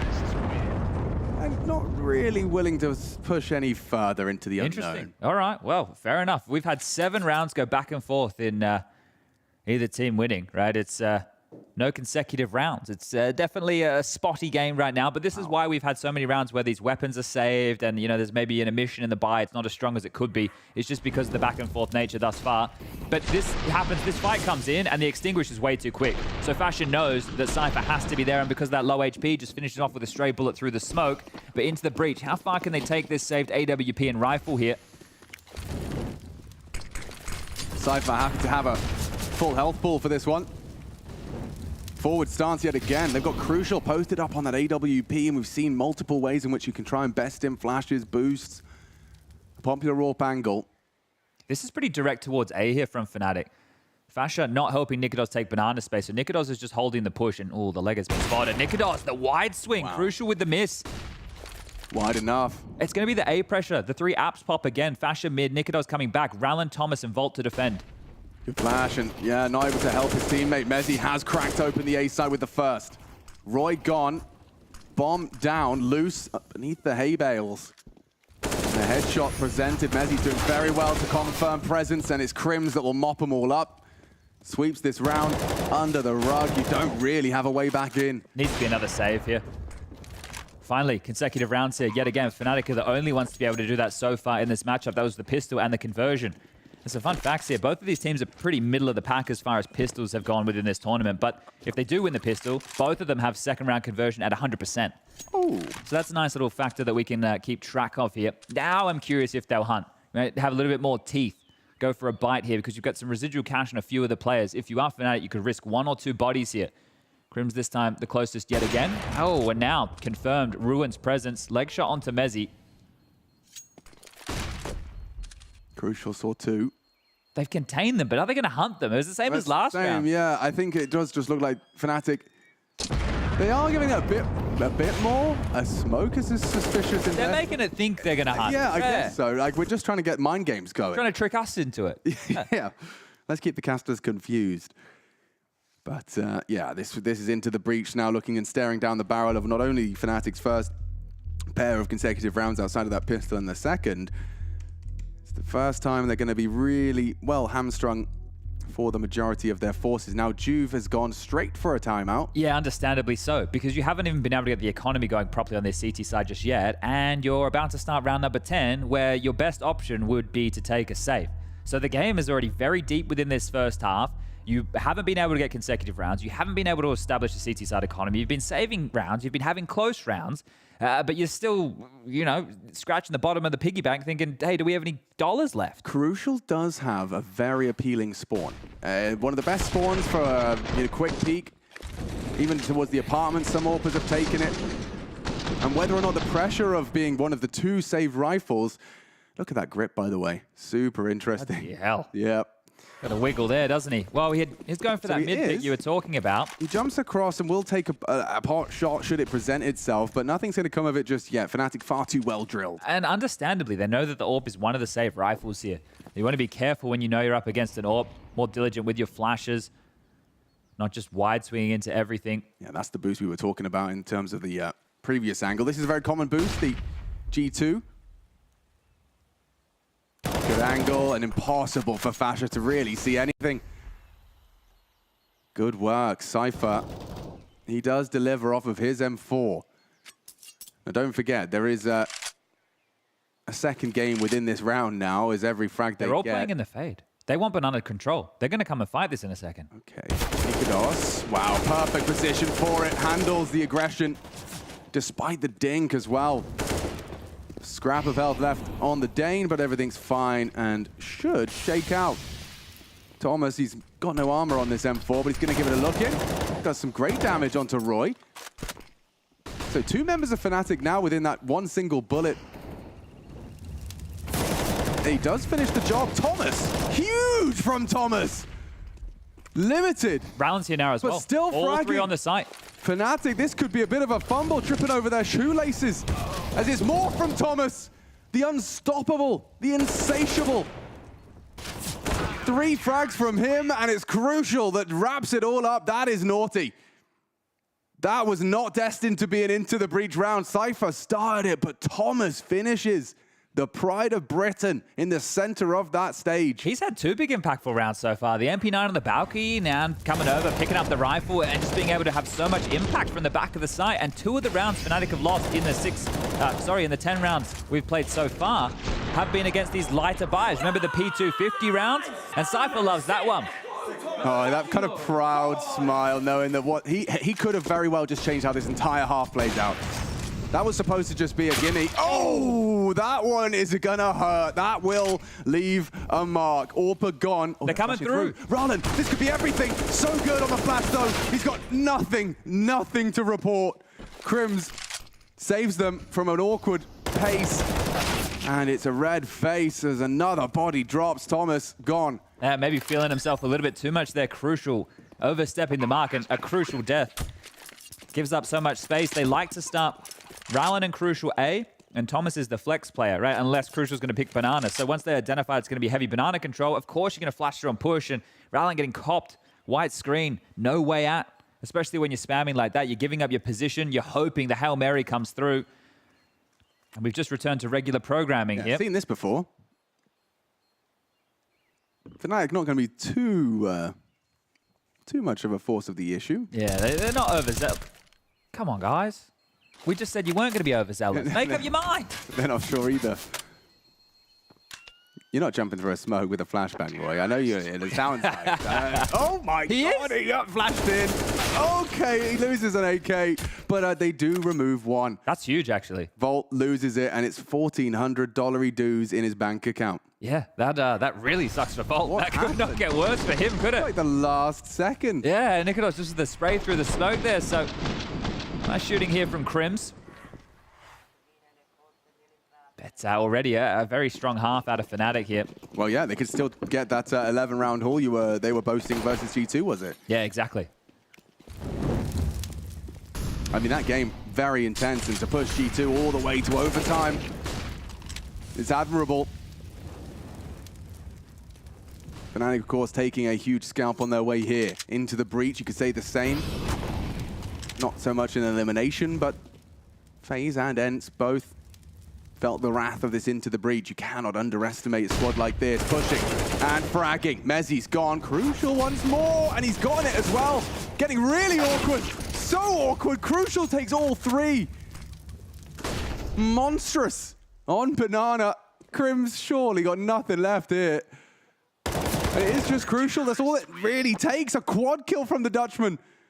4 Into the Breach's 5th, and those rounds trading back and forth. This pendulum continues to swing just as we're starting to set sights on a bit of a Fnatic run to finish off this T side. Let's watch it again from Crucial's POV. They're throwing bodies at the problem though, aren't they? Like they do not want to allow Fnatic to set up and play out these mid rounds. Crucial just coming in and mowing them down. And there's just so many bodies that Into the Breach have to really push and fight with. They bring everybody over. We lost that opener. Let's just come over and fight them top Banana. Let's not give them this space. And that's after Cypher gave up that opening death there to Fasha, right? That's only Cypher's second opening death. He's been doing a great job in those exchanges, 4-2, but recovered. And that's going to feel great, even if you go down and your team can make up for it. It was a one-man advantage retained until Crucial happened. So he made up for that overpick of the last round with the Orb. So the individuals, you can attest their names to the rounds that Into the Breach have been able to pick up so far, and keeping this still a very tight affair. Remember, we have Overpass coming up next. We saw Into the Breach push Liquid on that map yesterday. They definitely could have won that game. Some good Counter-Strike being shown. Yeah, it's definitely some lessons for their opponents to learn. Yeah, a Roland mid-push. He's certainly got the wind beneath his wings today. I've got to start questioning what's going on with the mid-pushers here. They haven't found any success doing it. It's really hemorrhaging them early. So, look, the risk, keep taking it, but hasn't paid off for you yet.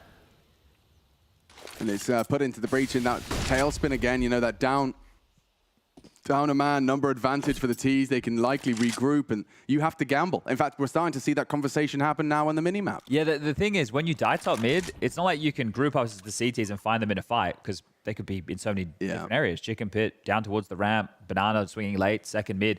So when you go for that type of fight top mid, it's different than a top Banana fight, where they're more congregated. You can close in on them. There's a lot more utility damage that you can do. So this might just be another round where if Into the Breach lose this A site, with Thomas playing towards Library, that should seem very likely. Fnatic are starting to set up with 4 players. Crims is aggressive in apartments, 3 top mid, and Nikodos just making sure there's no aggressive maneuvers down Banana. But this is Fnatic just hitting pause, waiting for one of those aggressive Into the Breach pushes again, and this time it's not coming.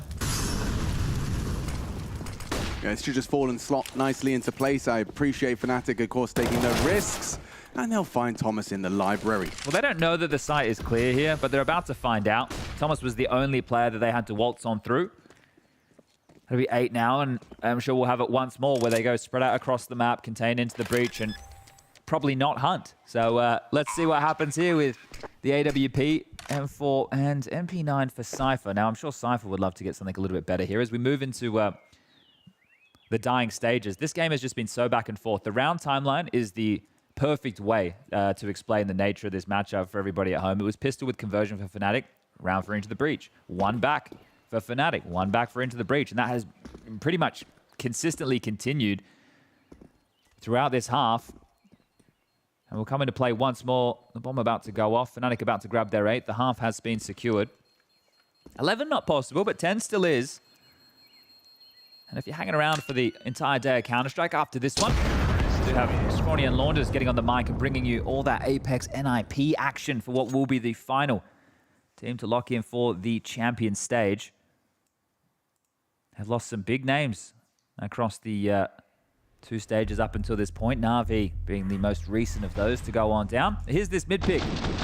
Wow. The pallet boost wasn't established yet. If the pallet boost was established and Rowland was pushing, then it's a bit more of a coordinated play. And it looked like they did want to coordinate that. They maybe just had a poor timing on it. Juve, the coach, will take a timeout again. Not happy with proceedings. And he's quite a young coach, only 20 years young. And look, it's something I'd be pretty disappointed if I saw maneuvers like that. You know, considering how hard you have to fight for the rounds that you're winning. But again, this is that inexperience of this team. It's the first major for 4 of the Into the Breach players. It's only Rowland, and it's been a long time between drinks. The last time we saw the pole at a major was back in 2015. So he's had to return back with a completely different team. He used to play with full Polish rosters back in the day. 2015. Volt as well, yeah. Just highlighting, he's having a bit of a rough game right here. Yeah, no, certainly. When you take a look at the scoreboard, there are two names, Volt and Rallen, who've been having a tough time on this defense so far. But with an 8-4 scoreline and only one real huge blemish on the record, there's certainly grounds for a very competitive finish. Crucial still on that AWP. Sacrifices elsewhere, and Volt, Look at the flashes. Oh, they won it. They barrage it, and they charge it. Cypher does go down. Volt for the response, and a nade from Thomas, good. Nikodos could have another here as they just run through the smoke. A gray screen for Volt. Now fades to black. Roy Molotov'd away. Crucial to advance off the back of this. I like the chances. Rallen robbed. Didn't finish his meal onto Roy. Leaves him in a 2v4. And Thomas, he would need a magical double. That's too little. They have the sight. They have the round. And Fnatic now heading charted course for double digits. Now this is one round where they should hunt, unless Crucial gets that freebie. Now in a 1-on-2 situation, might consider giving this one a look, but look how close Crims is. He's heard all of this. He's heard the steps, the redeploy of the smoke. Crucial will just have to jump through if he really wants to give it a go. A second earlier, he might have actually hit that and gone for that. But yeah, the second smoke, it's enough of an indicator that he's not getting anywhere close to that bomb site. And of course, with the most expensive weapon, going to be looking to take that prize home for the final round of this defense. What a sucky first half for Into the Breach. I don't mean in terms of the scoreline, just in terms of how hampered for cash they've been the entire time. Because it's not like at any point it was just a string of rounds. The lost bonus built up, right? Yeah, you think, oh, we played so many rounds with MP9s or lower weaponry, and that's just been by virtue of the type of rounds they've been winning, which they definitely don't want to give back. And then, well, the responses from Fnatic here. So it has been competitive. There's a close scoreline. Yeah, but every single one bar the pistol is round over by explosive detonation. In terms of, when Fnatic are into the sites, it's just cowering in fear. It's one or two quick multis and the round is set. It's these saves are just being forced upon them by virtue of Fnatic's T side. Yeah, very good point. All right, well, Into the Breach. These are the type of rounds you do win. So can you make it 6? Just keep it to a 3-round game before we head to that halftime break. Remember, this is their map choice. And Crucial searching again. At least they're not backing down. They haven't changed their game. They're not playing scared. They haven't turtled up. And that's a problem you hear from some of the better teams. We're not playing confident Counter-Strike. We're not playing our game. Well, I don't think you could doubt that with the way Into the Breach have been approaching some of these pushes. That's true. They have maintained their identity throughout. And this is what makes Fnatic such a difficult team to play against, is because I did say, they're a team who I feel has a very hard to pinpoint identity in the way that they approach the game, but doing things by the book, being very default heavy, that's, well, their bread and butter. Oh, absolutely. Yeah, as in Fnatic, it will test your fundamentals. If you can't... And your patience. Patience and your fundamentals, but for sure. I like the way Maui was saying that one of the things he admires is that Fnatic will go shopping in the Tier 2, the non-partner teams and leagues, and having a look at some of those strategies being developed and will kind of integrate it into their play. They're not... Where some of the better executes come from. Yep. It's always funny when you hear players talking about executes they're throwing, and it's all teams that were never quite at the top. Aurora. Yeah, do the Aurora. Yeah, ecstatic, yeah. There's a pick. Ooh, Fash is gone. And Here's on the retreat. Back turn. That's lovely. Crims, he saw a window and he leaps through it straight into the site. That was the solo hold of the A site. Have to take a gamble in these type of circumstances, and you have to go for a round like this. Seconds. Nice shot from Thomas. Bomb will go down with just a couple of seconds to spare. Long going to be smoked on off. That will limit their options. Rana might try and walk through it, but Thomas and Volt, this last round, you want to go for it. Retrieving better weapons to make this work. I don't see a kit. Thomas on Crucial's AWP. Going to be very hard pressed to get back into this one. That smoke might make it easier for this apartments fight in towards site against Mezzi here. Oh, Thomas! Charged in, and it looks great for the 10th. There it is. It's Mezzi to secure it. Fnatic, they will be happy with that one. A string of 3 to close out their T side. 10 boasting a pretty solid haul as we swap sides.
Head-to-head, and it is all to play for. First half has gone well. Fnatic are going to be happy with what they've left with 10-5, the division favoring Fnatic. And take a look at that timeline, Chad. I mean, you've been talking about it throughout. In terms of the CT side, never, ever getting the chance to have those full buys sequentially. It's not been really ideal for the Into the Breach to put up their best face. Yeah, patchy. And then the rounds that they're losing the follow-up, they had to save. Right. They didn't really have choices. And some of the rounds they were losing as well were with lesser weaponry. So they do have 5. If they grab this pistol, remember, both these teams are 100% in second round conversion. So an important one here for Into the Breach to get back into the game. Oh, I've seen this pistol before. Very similar setup here from Fnatic on their CT side, as they ran yesterday against G2.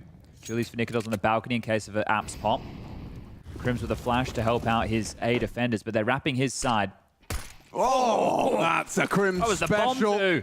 Cypher completely removed.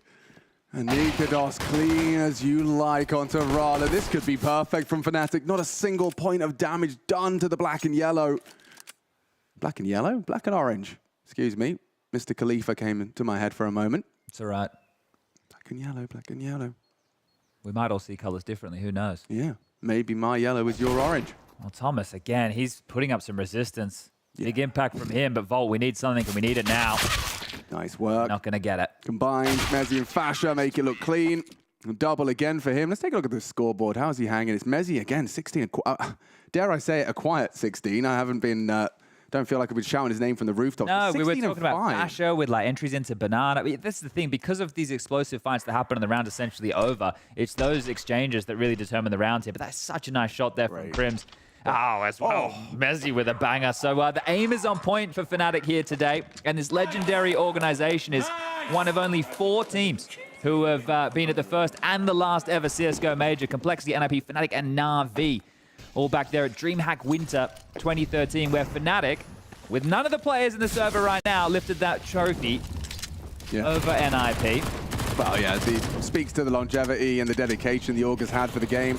It's good that they have stuck with Counter-Strike. I was there at that first major, just watching on. We're watching on with Cypher and in Bananas, where he does his best work. He sees you, and he has a second Cypher. He wanted more, and he gets a... Oh, my God, a whole lot more. It costs them Crucial, but they've got the sight, baby. How has he gotten away with that? Full cut purse, just steals around back. And he talked about Fnatic's second round conversions, no longer 100%. And it's at the deagle of Cypher, at the demand of Cypher. How's that one going to feel? This is the thing. Throw this kid into the smokes, into the mollies, into the flashes. And and that's where he does his best work. Going to put Fnatic into the bin right here as far as second round, second half is concerned. And that's another fire starter. The problem is, Into the Breach have had a lot of these fire starter rounds. And the way that I want to try and describe that to everybody at home is when you shouldn't win, when you have the lesser weaponry, you know, when you're on the T side having to attack up into an area like that, that gets you pumped up. An individual play, that's what gets everybody excited. But they've already had a bunch of these. Yes, but what they need, Chad, is the second. After finding something like that, after winning the round you shouldn't, you can't go losing the round you should, which is what we just reflected and discussed about that first half. A big play indeed. Now, the first is great. Then you saw him consider the rifle retrievals. I don't need none of that. Watch this. And this is just a balmy second onto Nikados. The third as well. Necessary. In my mind, I saw Mezzi getting an awkward... Looked like he had the mop and bucket out there, didn't it? Yeah, he really did. I thought he was going to get the whole triple. Well, Into the Breach, 3 MP9s, a MAC-10, and an AK. Who won the previous? Yeah, what they've picked up, not great. The rifles is what was retained here for Fnatic, and they're going to start with a 4-man B opener here. That's a nice start. Now, does that lull them into a full commit? There's a 3 here, and that boost we know is almost always good for 1. Especially if Crims is baiting on the corner here from CT. Currently, he's not activated and will be smoked off, so has to rotate around towards Coffins.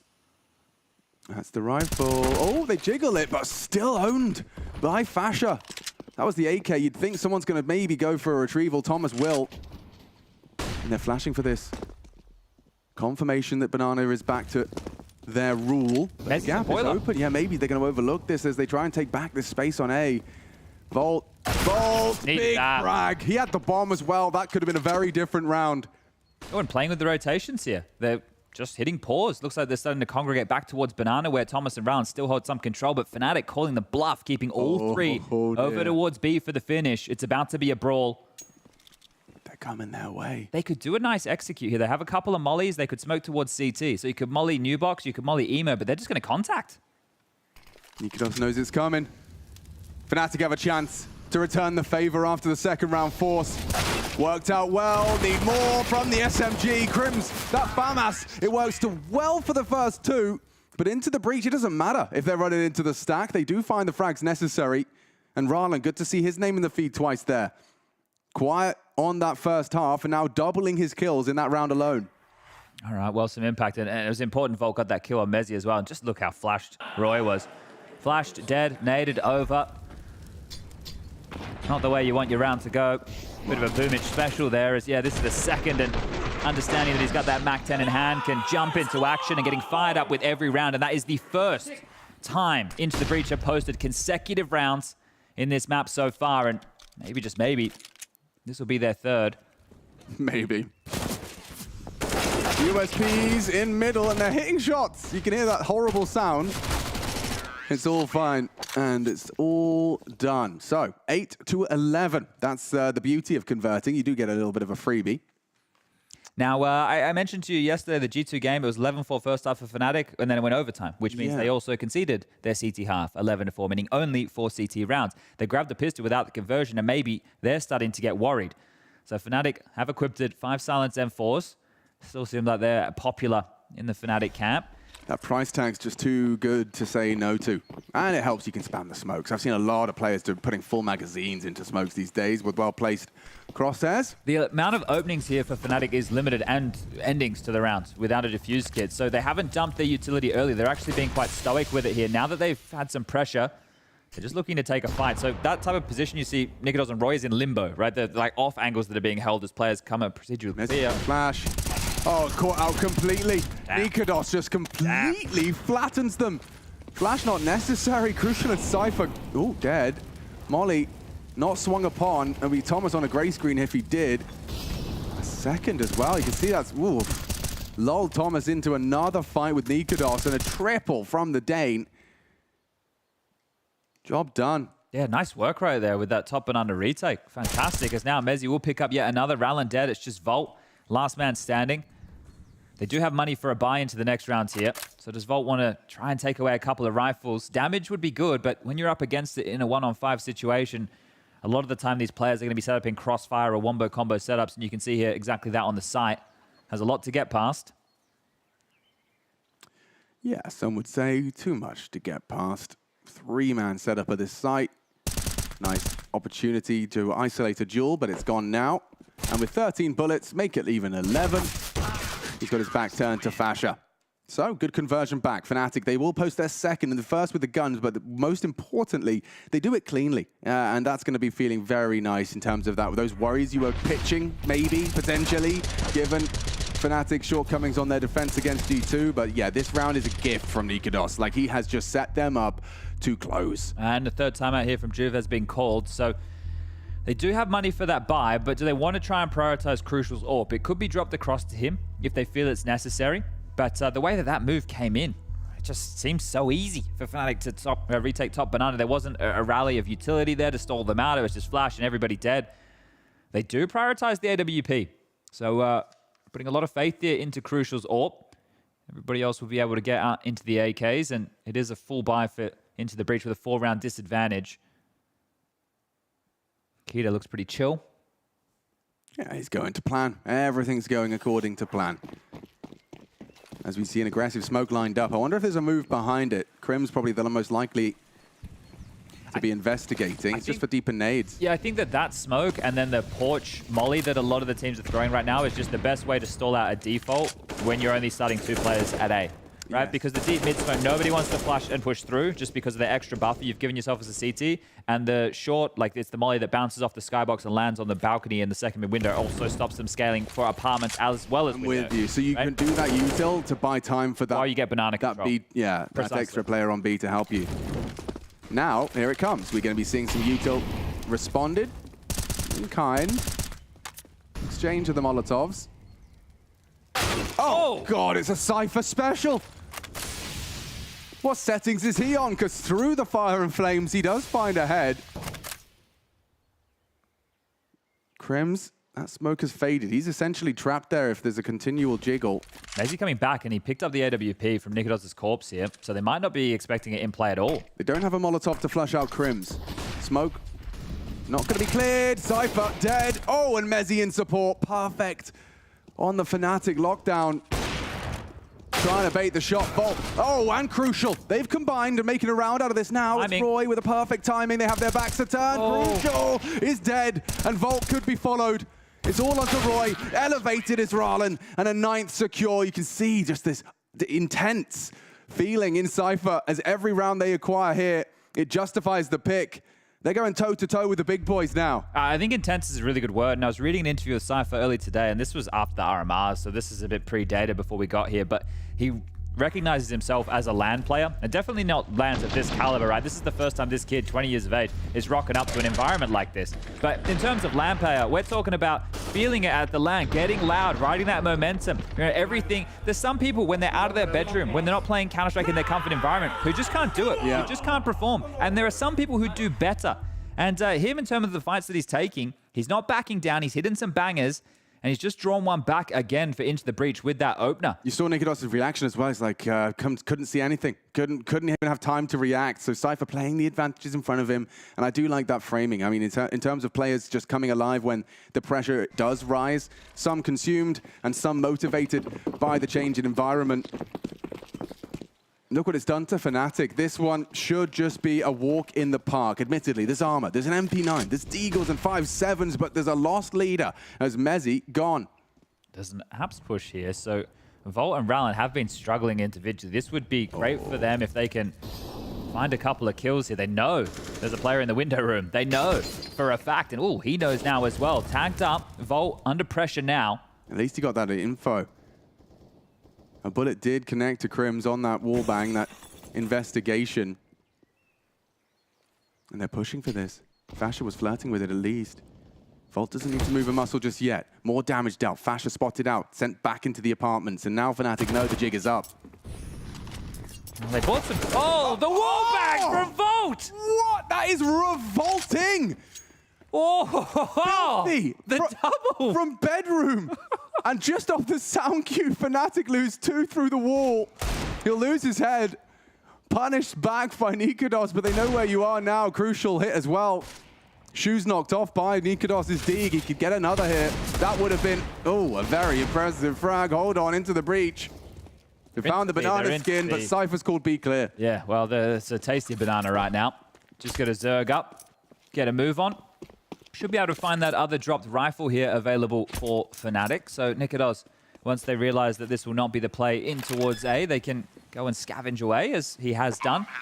But Volt right there, right? Sure, he didn't see them, but he heard them. They were noisy on their retreat from apartments, and they knew they were there also because of the wallbang. So as soon as he hears those steps, he just takes the Hail Mary. I was about to say Fnatic did a great job slowing him down, but check this out. You ain't getting away. Lined up, taken down, Fasha and Crims removed. And sure, this was a lighter buy round, but definitely one where it could have gone wrong towards the window and boiler room.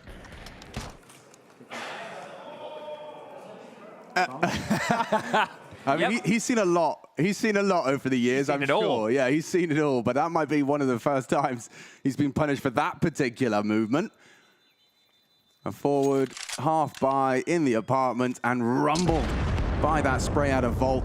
Yeah, haven't had to say Volt's name too much, but this kid, I think he's only 21. He used to be on the Fnatic Rising team, which is the Fnatic Academy roster up until early this year, January 2023. That came to a part, and then he's found his way onto the Into the Breach team. So from an Academy roster into a British core, into success of the RMR straight in towards the Legend stage, and now 2 rounds away from tying things up against Fnatic on your map choice in a 2-2 game to qualify for the champion stage of the last CSGO major. Let all of those things sink in for a second. We've been going for 10 years. Somebody like Volt was 10 years of age when the first CSGO major was being played, which is Crims was there. Yeah, no, and I think that's a perfect summary and a perfect example of why Counter-Strike is it's in a league of its own. And so we do have that kind of contrast, those kind of players. I mean, you could say the same for Cypher on the end of that row. Oh, I got a fun fact. Oh, actually, I'll save it. I'll save my fun fact. We'll go back into the gun rounds here. Yeah, we are. Okay, tech pause, brief. We can get ourselves back into the breach versus Fnatic.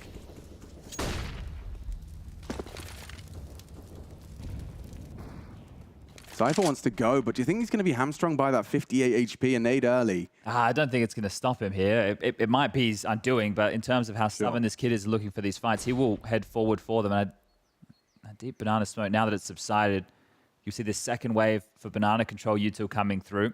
Thomas has a molly. Now he can either go top banana, which he has gone for, or sandbag, the flash as well. And they're just really clearing this out. So you can see the two phases of taking banana, and it's now theirs. So step one done. Now they want to bait out any utility they can from this B defense. So just going through the motions here. Nice standard counter-strike from Into the Breach, who have also applied a bit of pressure top mid. This is good. They're doing it all. They're following the flowchart. It's about the finish at this point, though. They've used a lot of utility up until this point, though, and for that finish, sure, they've got a couple of smokes and mollies, but that will be their finish unless they go contact again. Now, we've seen them pull it off before, but this is a 5v5 now. Now, Fnatic are used to playing this type of Counter-Strike, so now that we've settled in, there's only 35 seconds left on the clock, and Thomas needs to make a call. This position from Mezzi, he's disconnected. He's rotating towards B. It's Crimson Fasher to lock things down with a crossfire on this A site. Crim's tucked in towards the side itself. Fasher over towards the pit, and they know it's coming. Yeah, nice smoke to peek around. Fasher's going to be hard to force out of the fight, alongside Ralin. And it looks like Fasher has connected nicely, playing around his own smoke. Look at Crims go. A double from two different fronts, and they have to back away. There's no time to get that bomb down. Survival, integral, you die before the time. One or the other, make the choice. He's looking for revenge on the wall bang. Looking for Volt. But they do get away, at least with the rifles. But Fnatic, they are very happy with that, even in the absence of Mezzi. It's Fasher and Crims who can lock it down with 4 charging towards them. Yeah, and that is a difficult situation to find yourself in here, but you can see just the one way of this smoke in pit being used. Might want to make the most of those before we make it over towards CS2. That won't be a fixture, but that's a nice round to win, right? When you gamble incorrectly, which is essentially what Mezzi did there, and you're still able to win the round, that one is going to feel real good for the in-game leader, knowing that his boys, Fasher and Crims, can stand up when called upon. Still a buy here for Into the Breach. They can stop Fnatic from putting consecutive rounds on the CT side and make sure that they suffer the same fate. Gap in this smoke, and it's actually where Crucial is going to post up. So if they show a little bit of lag, he will take them down, but Mezzi and Trash, Crims on the long corner with the jiggle. And now back towards B here. Didn't like the taste of the A finish very much. Yeah, you're not going to be getting those gimmies onto Nikodos again. Flash and orb shots ring out both ways. Weird smoke. And Nikodos still repositions off the back of it. Now there is a smoke to keep them at bay. And you can see that Crims is in a position to quickly throw out a re-smoke. Waiting for the Q. Roy asks for it.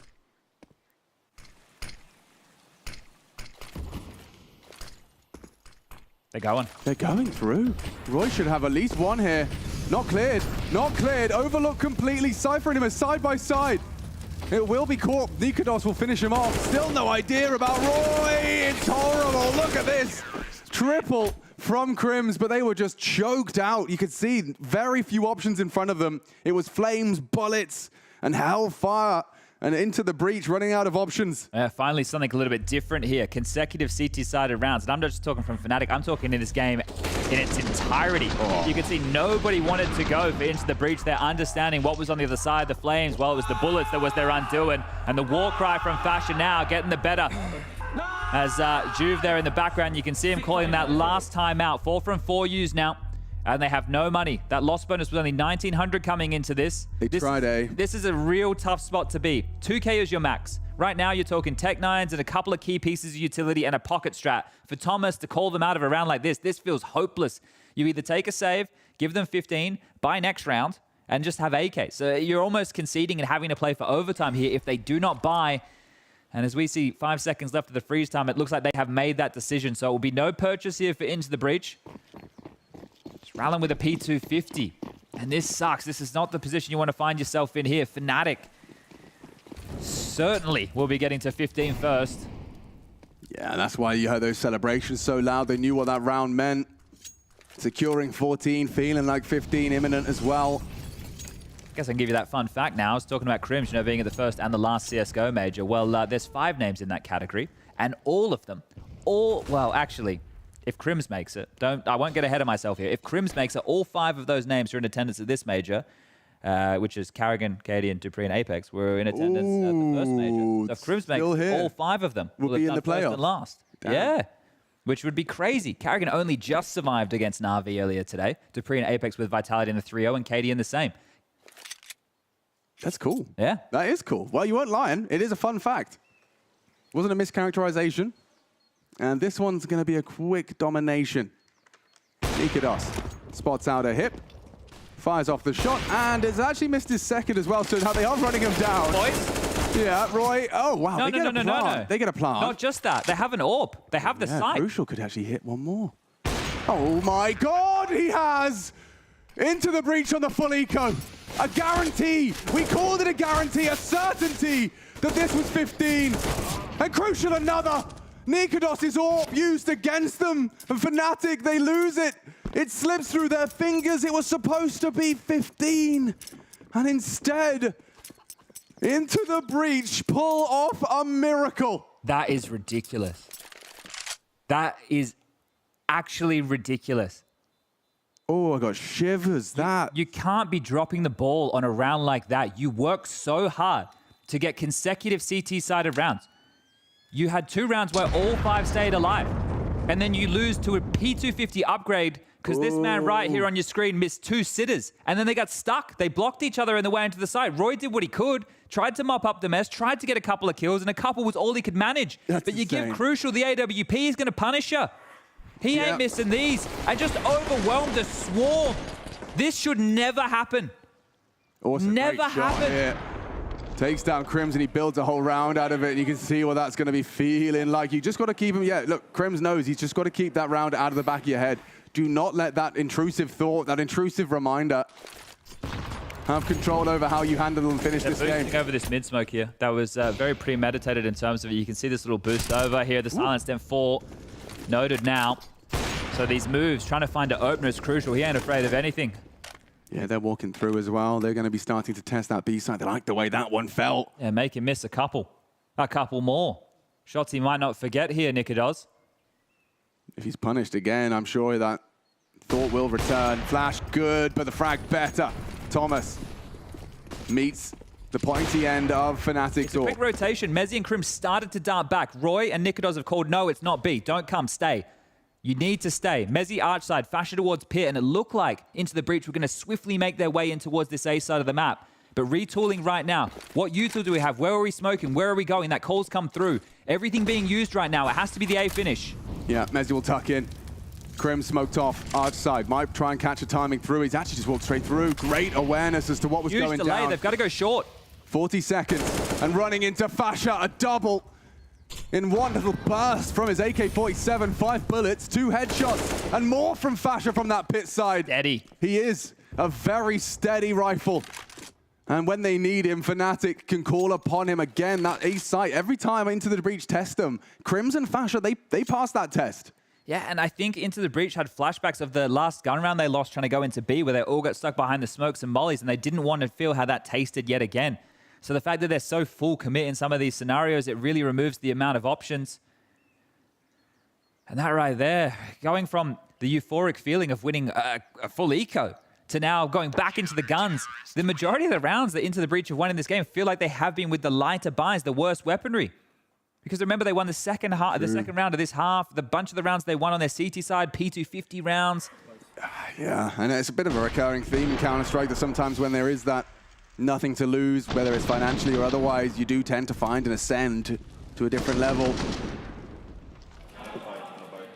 Yeah, and frustrations, because just as you kind of feel like you've given yourself a way in, you get escorted back out. That's one of the biggest issues, you know, as an in-game leader in modern Counter-Strike. Thomas is involved in a lot of these T-side exchanges early, right? And, oh, look at this push from Crim. They want to finish this now. Yeah, I like that. He knows he's got a couple of rounds to play with. Why not flirt with some heavy aggression? You can see that's going to be a frustrating death for Crucial. Cut out of the round immediately. But you see that smoke. They've been using that smoke throughout the game. So conditioning them, right? And then using it against them now, this final knockout blow. Very cheeky. And now very limited options. How's Volt going to work here with this AWP? He's been able to find himself an upgrade away from that Deagle. But we've seen Into the Breach have a hard time putting rounds together in the 5-on-5. This time with the number disadvantage.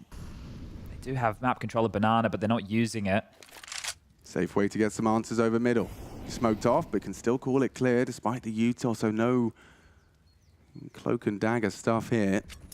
No deception, at least not successful.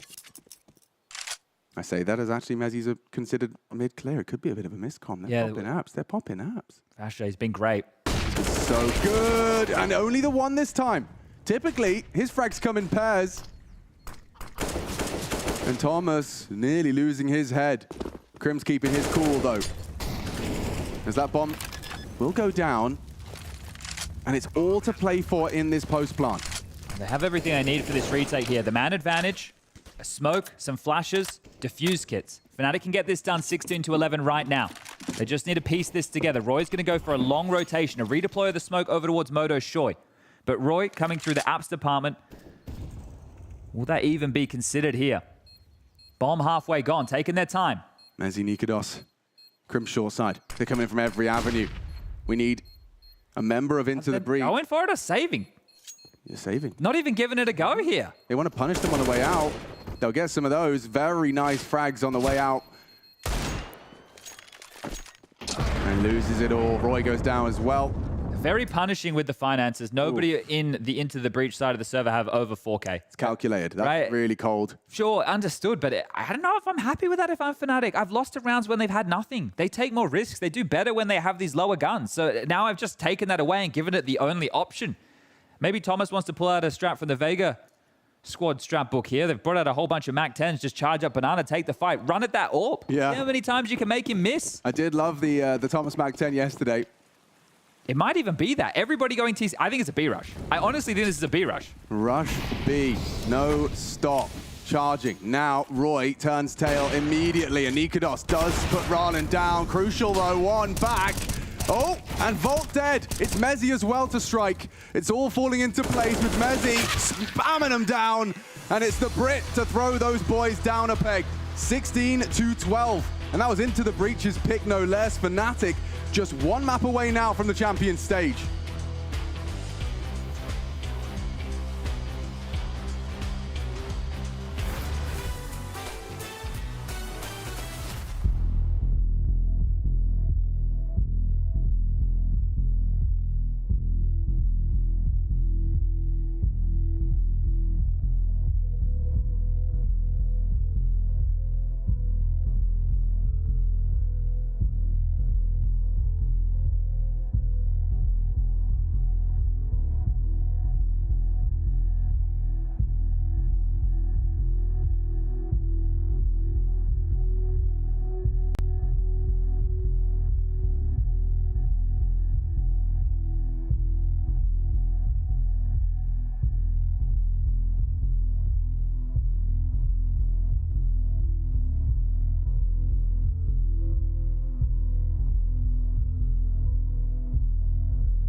We had this conversation in the green room, and I want to bring it up here, obviously, as we watch the celebrations of Fnatic winning Inferno, which was Into the Breach's map pick. And I said this is, for me, is a battle of experience versus passion, and sometimes experience always wins. Yes and no. Sometimes it always wins. I know, I realized as I said it that I made no sense at all, and then I was like, just roll with it, because if you say it with conviction, people will believe you. There's no doubt that Fnatic have more experience. We kind of demonstrated that coming into the game with Crims, of course, and the rest of the players as well, having more majors combined than Into the Breach. Yep. I think there's a skill difference on the server right now. I think I see Fnatic being a team that is one step ahead of ITB. Sorry, I feel Fnatic individuals are showing what they're made of. I think the team is showing what they're made of, and I think despite the rather close scoreline in the game, 16-12, it may trick you into thinking that there was a chance here for Into the Breach, that it was a close game. But honestly, I felt Fnatic were in control from start to finish.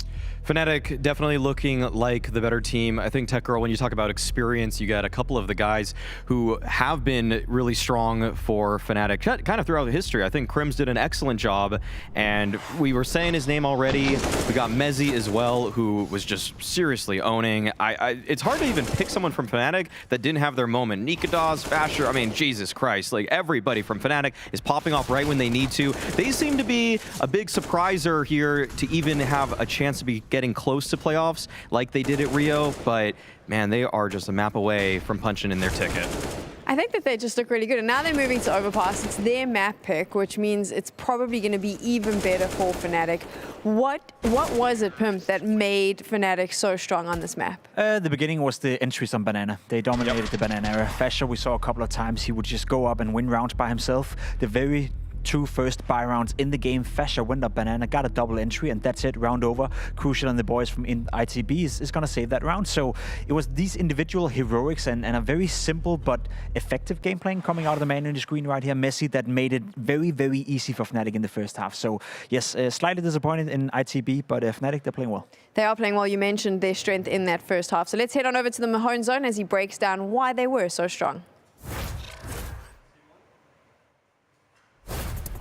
That's right. It was really their explosive hits that made them so successful on this T side. So I want to break down this round. Comes off very early in the half, and just pay attention to the utility and the pathing that make this all possible. So first thing we're going to see here, Fnatic grouped outside of Banana. Mezzi, he's just going to take a bit of an inch here, just into the entrance. And the person we want to pay attention to here is actually Roy with these flashes. Now he's going to throw these flashes from the logs area. He's going to throw two flashes. Now the first one pops right about here. Pops right here. This is an initiation flash, and it's meant to essentially allow these players to come in. It blinds anyone who's peeking from CT, anyone from spools, anyone here on this right side as well. But the second flash he throws pops over here. It pops just above the roof here towards the CT side. And this is a continuation flash because what it does is it blinds these CTs as these players are coming up. They're essentially chained together. And what this does is it allows this player here at Spools to get blinded where he can't spot the initial cross, and as well for Cypher, who's here on the second oranges, as these players progress up, he has no chance. But another thing to pay attention to here is the pathing. Take a look at Mezzi. He's the first one in coming in. Notice that he hugs tight to the wall here on the very right side. Now he does this to shorten the distance as much as he can to this first player. That allows him to try to catch him as he's repositioning. So when Mezzi comes in, he's able to catch Cypher while he's blinded as he's repositioning. Now the second thing here is Fasher and Crims. Now for Fasher, as he comes in, notice he leans along this right wall and Crims stays right here. What this does is for somebody peeking from spools, he can't actually peek beyond this point because Crims is pinning him down. So what that means is that Fasher and Mezzi, as they come in, they can fight this alone, while Thomas, he can't peek beyond this angle because Crims is pinning him down. What that does ultimately is it sets up this double peek here. Fasher and Mezzi, as they come up from this pool side, they can then perform the double peek onto Thomas, and the round is over just like that. So as the just mentioned, it was just these double entries, but it was really the coordination and explosive hits with the utility and the pathing that made it all come together. Danny showcases the round 4 specifically, but the truth is throughout this game, it's Fnatic's map control and their map awareness that ultimately gave them the upper hand on Into the Breach.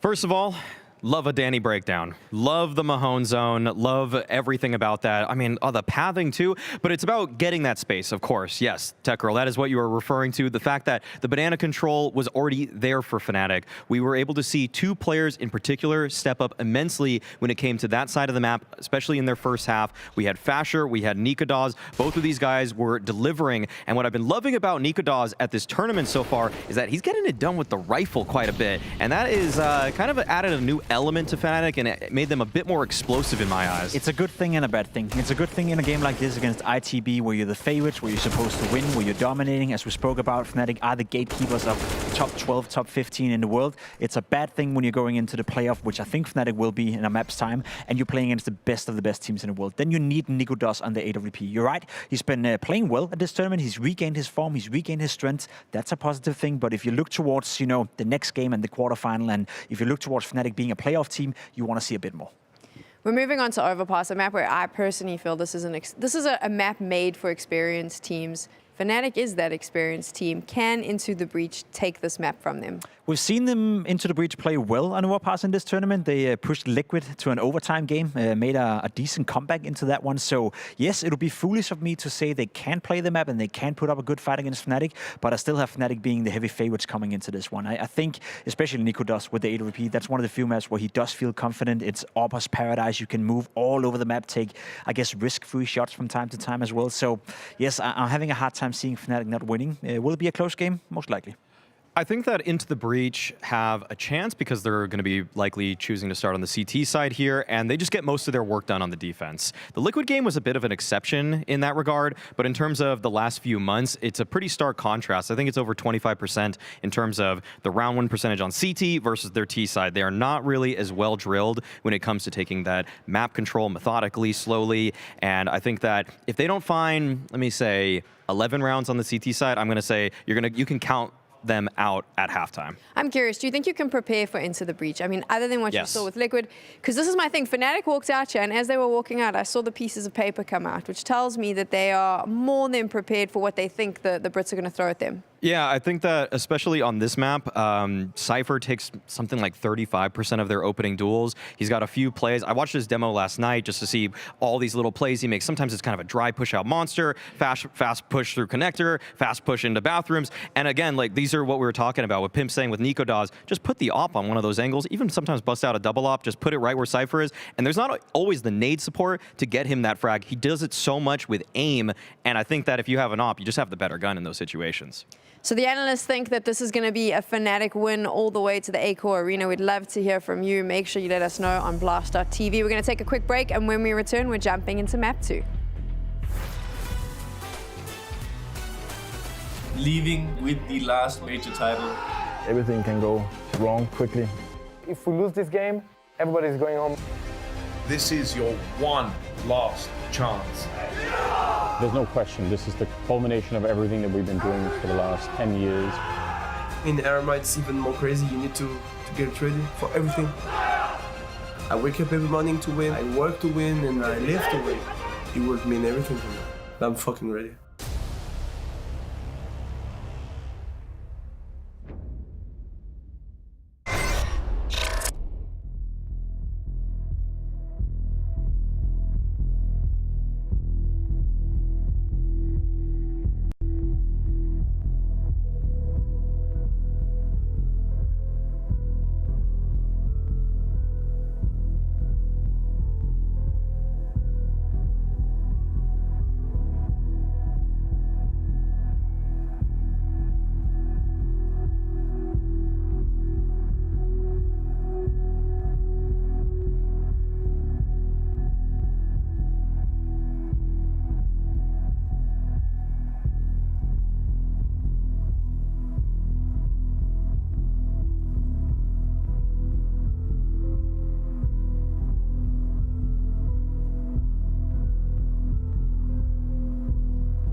Will it be over on Overpass? Fnatic, they certainly are the bookies' favorite. I got Chatty B here to provide all of the insight. A man who's, of course, competed in the major circuit as we find ourselves just locking in the final teams for the final champion stage of Global Offensives Major here in Paris. It is a big one. And, of course, into the breach, the unlikely candidate and opponent for Fnatic. Representing, of course, the UK, we've got a 3-man UK core, rounded out by a Dutchman and a Pole in the form of Crucial and Ralen. Yeah, first and only UK core at a CSGO major, and that'll stay the case forever. So in history they are, but they can make even more if they're able to pick up a victory here and take us to the third of Vertigo. Union Jack on both sides, of course. Mezzi making a splash for the UK scene ahead of Into the Breach's arrival. So the UK wins no matter what. I like to quote from Mezzi as well, saying, looking forward to playing Into the Breach. Feels like an old UK LAN. I'm sure he has played these players on multiple occasions, on multiple fronts, and with multiple different things at stake. How about a spot in the champion stage for this one? Fnatic are one map away, and it's Mezzi calling the shots. He's got a belt full of utility. Crim's another smoke on top, and it seems like there's intentions off the rip for this T-pistol.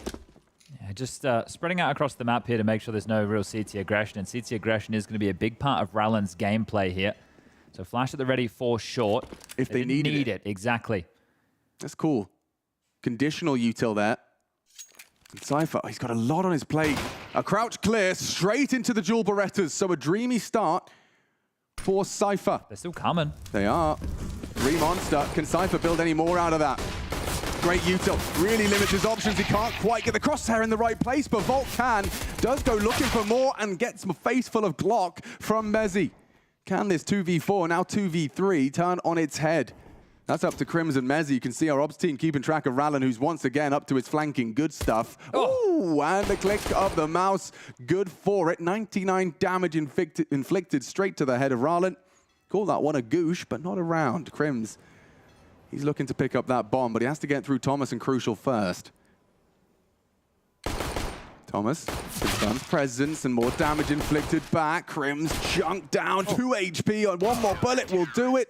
And Thomas collects. Volt happy with that one. Big contributions to start. Yeah, and important because when you look at that Liquid game, the desk reference there where Overpass was a competitive affair, Volt was the highest performer for the team. Right. So he needs to have a better game than he just did on Inferno, and that's a massive 2 little clicks right there. A great shot from Ralen, and a pissed around now for Into the Breach. And I said, nah, this one's over. But just before we got back from the break there, I said, you know, this is Fnatic's best map. They can do it. And you trumped me. You said if GamerLegion can do it, so can Into the Breach. And yeah, fair enough. Why not? That is a possibility here. And Into the Breach showed that they can put up a fight. The desk were talking about experience. And I think Jacob even mentioned that he just feels like there's a skill disparity in the server right now, which I think everybody on paper would agree with. But in the reality of it all, maybe Into the Breach can make a match of this, as Fnatic have brought in with a second round eco. It's just the Deagle. Ooh, I'm worried for Crucial's life here. He's made a little loud, grassy step, and Roy comes gunning for it. Crucial, what are you up to? He wants more. Hoping his teammate Ralen, but no, he's been left for dead. Thomas to try and bail him out as well as they run down the first FAMAS, and now it could get a little awkward as they will just have those pistols. Glock's not going to get you far, Fnatic, despite causing a little bit of a pandemonium and low HP on Thomas and Ralen. They need to be careful. You don't want to give away another gun just here. So Volt, one of the healthier members coming through, and the same thing for Cypher on the flank. So great work to convert here for Into the Breach. Clean. Yeah, keeping it tidy as we do move into the gun rounds now. And Into the Breach, it is going to be Cypher and Volt locking down B. It's going to be Ralen as the aggressive rifler on A, Crucial as the second component over there with the AWP when available. And Thomas, the in-game leader, will be rotating between both sides, making the calls. So that's the CT setup you can expect here. Now, one of the things that I think will be a little bit more difficult for Ralen in this matchup is that continued aggression. Right. I think that Fnatic, as far as their defaults go, should be able to keep a leash on him. See how they want to start off here. It's a 2-1-2 from the Fnatic default. And they're very slow out the gates here. The T-Stairs, a big chunk of nade damage done to both Nikodos and Roy. So unconfirmed damage for Into the Breach, but damage nonetheless. Check this out, little gaff for Crims to work with. Volt's peppering him through the smoke and actually finds a nice frag onto Crims. Now, it's short-lived celebrations. Fasher at the same moment catching Cypher. So the T side probably not too complaining about that. But Mezzi's seen enough, though. Look, he's already dropped them straight back over towards B. He brought the bomb as well. So Cypher being one of the B defenders down early, apparently that's enough for Mezzi to call them into action. Thomas is cheating over as well. This is the perfect call. Misread. Volt's pushing. From Into the Breach. I guess they're foregoing Monster here. So if Fnatic just waltz on through Monster, they will get the jump on Volt, who is in between two minds right now. Has just flashed for Crucial. Connector call clear. Has a sneaking suspicion that they're on their way. Oh, nade's not bad. Really set for success and not quite on the money. Missed Molly. Good golly, smokes down. Couple of shots do connect. It's Thomas that gets the bomb carrier. Fasha, frustrated boost. Exciting as Roy's caught as well over the smoke from Crucial. Into the breach, actually playing this one very constrained, or rather restrained. Thomas could check that one out. Covered by Mezzi. And a good headshot back, a 2v3 now. Winnable. Most definitely. Nikados looking for lethality. Volt's got him. There's too many. And into the breach. They keep it going, keep it flowing. In one direction. And Thomas had something to say there. That was banter directed in Fnatic's direction. And that was a really nice round. I just like how they played for info. Volt also finding out Crims in that smoke, just tapping away with the FAMAS. So that was a good way to open up the account here. You see just searching for Crims and eventually finds him. Fasha gets one back for Cypher for free, but it's this Thomas kill that you highlighted that's key, right? Just from the heavens. It just felt like a freebie there, not ready for it. And Fnatic yet to draw blood here on their map choice. You want to lose your voice at the end of the day, I would say, if you're into the breach. You want to make sure that you're giving it your all here. You know, it's all the cliches, but you want to leave it all out there, especially with what's on the line. Yeah, and the fact that this will never happen again. I can say that with absolute confidence. You're never going to be in Paris. You're never going to be 2-2 playing Fnatic. Playing CSGO. And playing CSGO. Oh, and Crucial on to Nikados. That's his fourth death for Nikados. Yet to see him in the feed in a positive manner. And Rarlan, he's about to get a test. He's made, be ready for one, but not the second. Big from Fasha, dink from Rarlan makes life a little more difficult for the Dutchman onwards. And Crucial, his Danish counterpart on the other side of the server, he's got all of this on lock. He's just going to be surveying the savannah of Party and that banana area. They're regrouping, though, towards B side. I think one of the keys I'm just noting here with this round kicking off and Crucial finding an opener is there have been 4 separate individuals in the early stages into the breach who have found opening exchanges, which means they're standing up when tested. So that's a good sign here. And a good setup to lock down this B site. You're seeing Cypher's routine on that crosshair. He's looking in the right direction, and only the one. Volt will finish it off, and just like that, the 4th round feels imminent. You ain't got the HP for this one, Fasha. And Volt opts for sandbags as his final resting place. Investigating short side. Thomas has the monster walk, and they continue to rack up the rounds. A team ace this time from Into the Breach. So they're maybe all taking it in turns to open. And in this one, all finding a contribution. This was Crucial's opener. Very quick from Nikados towards the fountain, so good work from Crucial to be aware of that. I love how quick Volt swung off that. That's great work, really good teamwork. And just the more I get to see of Cypher and Volt playing, especially with each other in sites, it's cool because these two, both young British lads, 20 for Cypher, 21 for Volt. And, you know, Mezzi's not old either. He's 24. So as far as the future of UK Counter-Strike goes, there's some great names that people can get excited about at home. Maybe bring Smuyu into the mix on the AWP. We could be making a team here, couldn't we? But timeout will conclude, and we are ready to get things underway with round number 5. No AWP available here for Nikados, so it is going to be another round where Fnatic do not have a full buy available just yet. How does Mezzi want to conduct them forward here? See where this one gets them. This is going to be an aggressive play towards A. Thomas is starting for A. Cypher solo B. So this is a change up from the CT side, not the T's. 2 aggro long. Crucial over towards Party, Rowland in connector. They want to look for some fights here, and Roy looks ready for this. This is a cheeky boost. That's the perfect boost for this kind of play. Especially if they keep on pushing. It worked against Liquid, and I'm sure the Fnatic will have at least caught a glimpse of that touch of aggression from the likes of Cypher and Co, but this is a very different setup. And now, with the dismantled boost, they will investigate. How far does Volt push the issue? Oh, elbow spotted. Good headshot. Takes down Nikados. Roy responds. And more required out of Crucial. He's going to get run down. Beautiful play from Roy. He won't be expecting another, will ya? And Volt, or rather, Rarlan, he's taken down Mezzi. He's taken the whole team down. Aggression, the remedy. They might be able to find the bomb if they keep going towards Crims's location. Pushing the playground, pushing the issue, looking to keep their foot on the throat of Fnatic, and they are ablaze with 5 in a row. That's really good. And one of the keys that I thought they were going to have an issue with was Rallen getting away with his aggression, and Crim's looking a little bit dejected right there, but understandably so, because of that all-in move. That's essentially, it's much easier for Fnatic to waltz in towards B than it is A. Now, I thought that Rallen was going to have a hard time going for aggressive maneuvers because of how good the default from Fnatic could be, but if you play 4 players A, the default, it has to worry about so many more positions, right? You're normally just worried about an AWPer and a rifler. Well, he had to worry about 3 riflers and an AWP. And Roy had some really nice shots there, but it meant that Fnatic couldn't take their traditional map control, which is a great opening round call for Into the Breach. Really nice stuff to see here. Yeah, and inspired to go for something straight out of CT spawn. Fnatic weren't prepared to, or weren't able to process what was being thrown their way, and now look at it. It's completely forcing them towards B, right? They don't want to test any A aggression. Here they come. Okay. Oh, Cypher. And it doesn't matter, because Volt and Thomas are here to lock it down. They're in the right place in back-to-back rounds. Damn, I'm impressed here with just some of the way that they've been able to read the game and be ahead of Fnatic maneuvers here.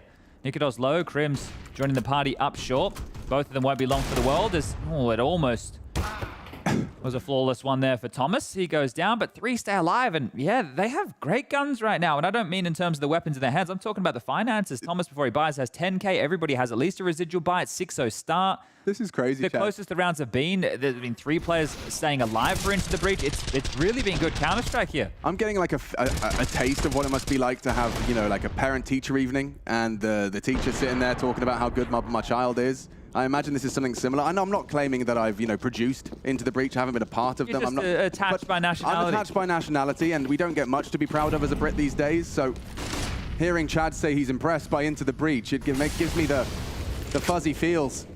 This is another inspired play. Oh, and Crims is going to be a real frustrated warrior. They opened the toy box today, and they're pulling everything out. Everything out. Everything. Every trick in the book so far. Why not? You've got what could be your final map at the major. Well, this is the thing, the understanding of Counter-Strike right now, in terms of a lot of people having options of having the information. Yeah. It's been more available now than ever. So all of these moves, all of these plays, everybody knows, but Into the Breach just pulling them out at different times, right? And that's a crazy play to just pull out when you're 6-0 up. So just thinking on their toes, they've really got some nice little changes here, and it's going to keep Fnatic scratching their head. Remember I was talking about those openings, how it wasn't going in their favor here? Or, well, I guess it is going in the favor of the Into the Breach boys, who were only conceded 1 so far. Everything else has been going their way in the opening exchanges.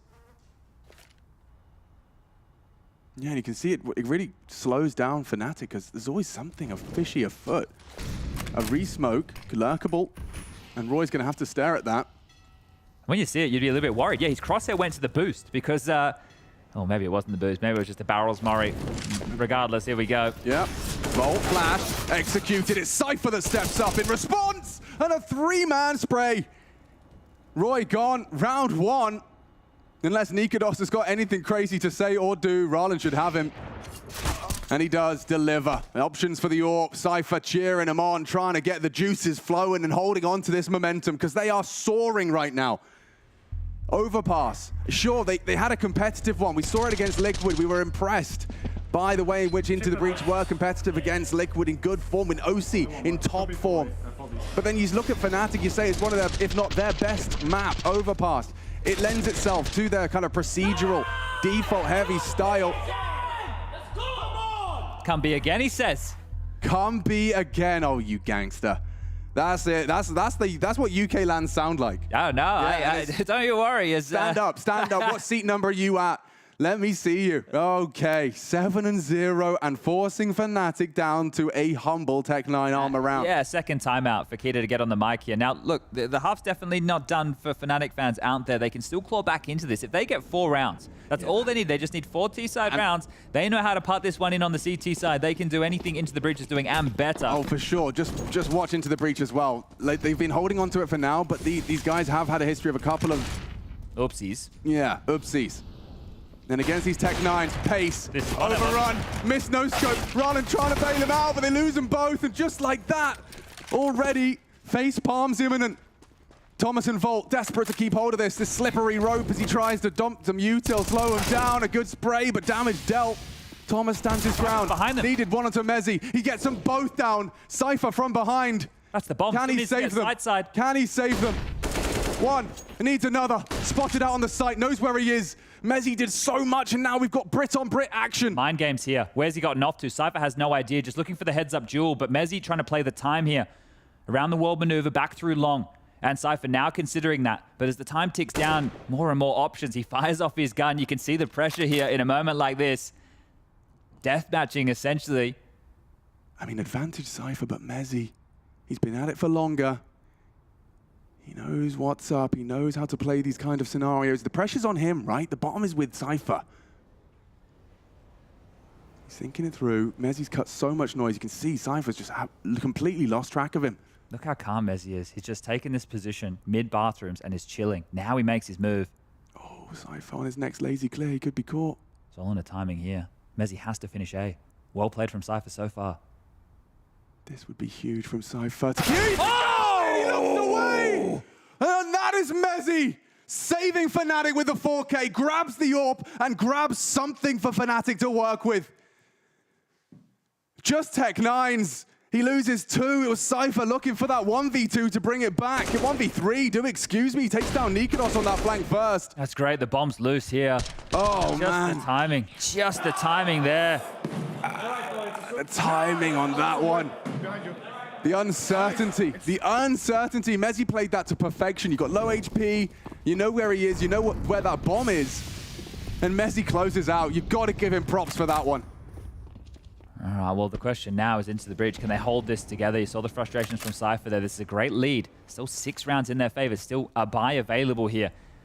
That was one of the oopsies we were talking about. Crucial and Rallen getting overrun, but now they've taken a bit more of a passive stance here. Crucial's AWP and Rallen's rifle. You see these two paired up a lot, the imports. As long, they've been able to make their way through Fnatic. 3 players on the crawl with Nikodos on the tail with that bomb. Fasher connector, Crim's outside B. Now Crucial, this is a very difficult fight for him. If they flash or if they jump over the scope, he will be overrun. And he gets away with it. Roy gone, another spotted and closing that gap. Crucial has to turn tail. And contact elsewhere. Good catch. Cypher's push has been punished. It's Crims containing that. And Mezzy pushing forward. How much is audible there? Crucial could be caught out by the pace on this one. He's already slipped past that gap he's working with. He wants the teams to go B. He's communicated for the team to go B, and steps back into the AWP. That's just too easy. Okay. That's 2 for Crucial in the round where they've just walked in, just waltzed in. Hold that shift key. He'll hit those every day of the week. A gift. Fnatic have given their opposition. With 24, it's going to be a hasty run into B to finish. It's a retake setup here. Yeah. Thomas, Volt. A smoke short, does nothing. They're in. These crab-walked players through. And Fasher with a great headshot to start it off. Another would be crazy. That was the bomb. That could be the round.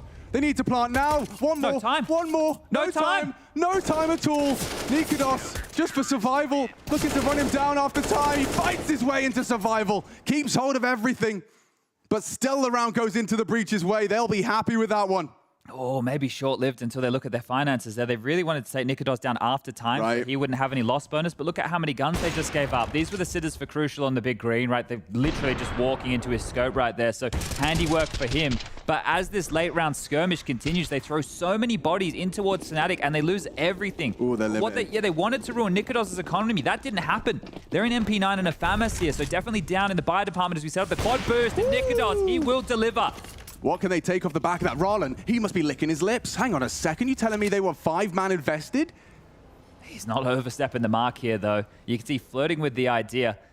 But now that everybody knows exactly how they started, Rallen thinking better of that type of a push. This little flash combo again in towards connector. So the info play is there. Crucial will be set up on A on his lonesome here, but it really will come down to Cypher and Volt on B. You say that, it's just Volt now. Maybe heaven for Cypher. Yeah, okay. Comes back around. Picks up the kit off of Thomas. Staying in the heavens as well here. Fnatic haven't made their final move at all, and they don't have to. They still have a minute on the clock. Roy is ready for that type of Rallen aggression that you were talking about. He's been watching this push the entire time, and now he's going to start to join up with the rest of the team as they do spot out Rallen. Into B they go. Hinging on this first defensive fight. Good chip damage. It's Crims using that barrel's position, but hurt by the flames. Cypher aware. 4 members of Fnatic on the other side of that smoke, and it's Rallen. He draws blood first. More built upon it by Cypher. Held to the door now. Yeah, they're limited. Need one final flourish. Good catch. Mezzi continues to impress. It's Volt that gets the bomb on the floor. Advantage for this defense extended as Ralen again features in impactful frags, and that's going to feel good. Returning to their winning ways immediately, and not only winning the half, but extending that lead. They were in a very breakable position there by virtue of that previous round, right? So lose one, win one, lose all the guns in the round that you win. Finance is pretty bleak. And you started the round with losing Thomas in the first 15 seconds. They were doing a Formula 1 pit stop right there with that boost, taking him down before he could even blink. And at that moment, you have the number advantage, you have all the time. They were worried about the Ralen push. You've pointed out a tendency that Fnatic have identified as well, and it never came. Ralen playing games with them here, and this B bomb site locked down. Maybe Cypher wants to yell that one more time, because this site seems locked for business. That is a tiny crosser. That's a pixel with width. Working for Ralen, and not working for Fnatic right now. That was the best guy. Keeping them very quiet here. You've got 3 kills for Crims, 4 apiece for Fasher and Roy, 5 for Nikodos, only 8 for Mezzi. And the only round they have is a Mezzi clutch. That was almost Cypher robbing away a 1-on-3 situation. So Fnatic, they will invest again here. Maxed out loss bonus. It's not a full buy. They can purchase into the next round, but they have a couple of AKs, a couple of Tech 9s to keep this tricky. It worked once. Does it work again? Mezzi finding a 4K in total, but that Tech 9 working very nicely in his hands. You see this time Crucial and Ralen not pushing when they know it's a lower buy. They've actually been much more reserved. Ralen's still forward. Yeah, he's ready to fight. Cautious of any flashes, and they're trying to set up that rifle. He will come behind them. So what's going to happen is if this boost gets noted, I expect Ralen to surely have a look, right? Surely consider taking this fight. Okay, well, Cypher manages to hit it. And Ralen is having a look. He is having a look for Crims. Oh, needed that one, Crucial. Tested and a quick reaction shot to get away from danger. There's more to come. Here comes Roy. Through that smoke, hoping to catch one where Crucial's looking the wrong way. Oh dear. Crucial is being chased. That Tech 9 in hot pursuit. Great frag, but responded to. Crucial gets the incendiary down in time. It's Mezzi's second chance at the 1v3. What have you got for us? Very low HP on Cypher and is punished. He can plant reverse side. He could no, he can't jump across now. That's a lot of damage, and that's the round secure. Very happy with that 10 one. rounds. I mean, this Double digits. Yeah, you talk about it. You know, Fnatic, sure, strong overpass, but into the breach. That overpass against Liquid, couple of oopsies between them and taking it against such a big name. This in my, compared to the Liquid performance, this is, I would say, 50% better. Yeah. I know that Liquid performance, they took them into overtime, but just how clean a lot of these rounds have been, how they're handling with the multi-kills, everybody having their moments here. Oh yeah, this is a full team effort as well. Make no mistake, and look at that kill spread. It's lovely. Like, the top 4 performers are within 3 frags of each other. But 5 rounds still available here for Fnatic before we go into the halftime break. So if they can get that, or even 4, it is more than workable here for this team. It's just about getting there, and where are they going to break through? Because they haven't conditioned anything at all within this game, right? They're going to have to maybe just go back to the drawing board with a default start. Roy trying to take some A space on his own, so a lot of responsibility for him. And Crims is hunting. Be careful with your jumps for info here, lads. It looks like they want to erect a boost, which Crims is pre-aiming both. They're going to push the AWP out short as well, so this isn't just a single boost play, it's a wombo combo. Oh, he hit one. And that's the boost completely dismantled. Thomas gets a involuntary haircut. Well, not the first time they've given up the opening death here into the breach. They have recovered plenty of times before. Okay, juggling 2 smokes over there in case they need them. Bomb's going back. Like, Mezzi and Crims are both leaving, so no one's going to do the housekeeping. They're just expecting that that frag will be enough to contain the CTs, and understandably so. But they've kept 2 at A, so even a gamble call. The fact that Volt was looking up at the side tells that he was considering starting to rotate over here, but it looks like the 2-2 has been called into play. Crucial, going to get on the end of that fishing rod. He's the bait. He's looking for some info. Blindsided, surely. Okay, he's got How's he alive? How's he alive? I don't know. He neither does he. They got to run him down, He surely. has to stand. Stand and bang. One would be great. Hard ass of the orb. But bodyguarded by Ralen. He actually gets away with it. Still gets the frag. And now Fnatic. Red alert. They need access to this site right now. Right now. Molly's in. What have you got? Ralin, another frag. Can he save them?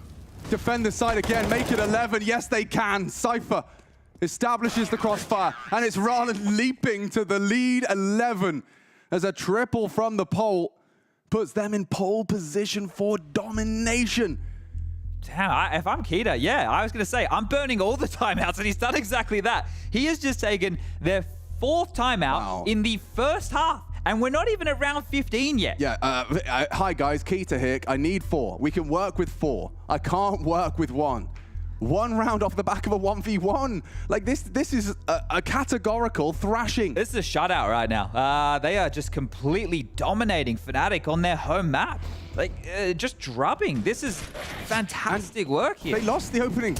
Yeah, not the first time either. Remember the quad push with Nikodos taking down Thomas. They're able just to rotate in, and the individuals, the multi-kills making the difference as Ralin on the jump, getting tricky with it for the finish. And the bodyguarding, crucial. The good graces. Angel on his shoulder. That is a gift. This is hype right now. Oh my goodness, yeah. I mean, into the breach, if they could find themselves taking this map, already taking 2 maps in the Legend stage, this would be the 3rd. And a big scalp like Fnatic as well. Crucial's posted up in connected with the AWP. If Fasha goes for a peek here at all, it's going to be a difficult fight for him. There are more players to help Roy for this map control that we were talking about, but there's nobody close right now. You know, there's a little aggressive maneuvers. They're not in play, but they will scale above Crucial now. He's on a timing. Yeah, he needs to get out. Well considered, and they can even back off and do a double long setup if they'd like. Ralin on the jiggle didn't spot anything, so you can see they haven't leaked past that little invisible timer that into the breach built into their head. So Volt and Cypher on B. Thomas is rotated over to help, and Thomas has a flash ready for Ralin. Oh, never mind. Wasn't for Ralin at all. He wanted to move forward. This is a very aggressive defense for that A position. Ralin just jumping for long info, and they're going to be boosting, so maybe Nikodos' scout will catch a glimpse. It's going to be a very hard shot to hit. You won't jump again. Nope. He's waiting for sound cues and does get that smoke down. It's a good time to drop it. 35 seconds. It's a very good time to drop it. And Volt's rotating over as well. Into the stack once more. Crucial. He goes forward. And he gets one for free. Fasha moonwalking into the scope. Nice one back, Crims. They need a lot more of where that came from. And Mezzi might overlook this position, distracted. And Thomas, he'll zip up the body bag. He's got himself the bomb. And they're looking like the round is in the right place. Everything coming together beautifully. 12. This is getting crazy. Off the back of the 4th Fnatic timeout.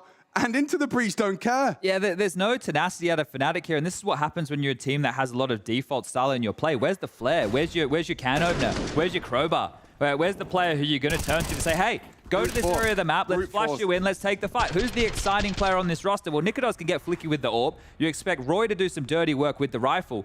But outside of that, you know, Crims, he's a bit more of an anchor style player. Mezzi, but he has to do it on his own. This round timeline right here, it paints the picture better than we ever could. 1 round. Surely they find another before the end of this half. Trying to punish Fnatic, picking Inferno. Didn't work out for Into the Breach, but here on Overpass, it's a very different kettle of fish. Look at Cypher's forward position here. Like, this is Cypher versus Crims. Crims was there at the very first major, and here at the last for Global Offensive. It's Volt to take him down. And with Ralin's help, they do have an advantage. Can't quite convert off the wallbang. Significant damage dealt to Fasha, though, and he will get that smoke down to elope. Charging long, loud about it. Bomb on the back of Nikodos. It's Mac 10, a Deagle, and that recovered M4. Yeah, Volt will be fast behind them here if they do want to go for this A finish. 55 seconds left. Bomb coming through long. No flash to pop, so do they play on the fade? Either way, Volt's starting to investigate now anyway. Cypher's rotated over. Again, into the breach. All the places, all the people in the right place, mind you. And everybody dead. Just like that. 13.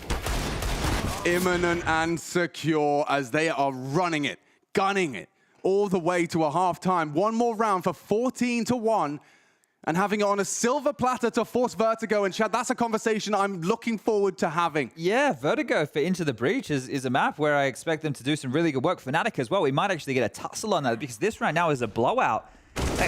We know that teams like to play in the fade, the monster smoke, they isolate that backyard B defender, like all the moves that you need to make as a Counter-Strike team are being made right now from Into the Breach. They are playing proper Counter-Strike in the biggest game of most of these players' careers. Oh, come on, I would say all of their careers. All of their careers, Chad.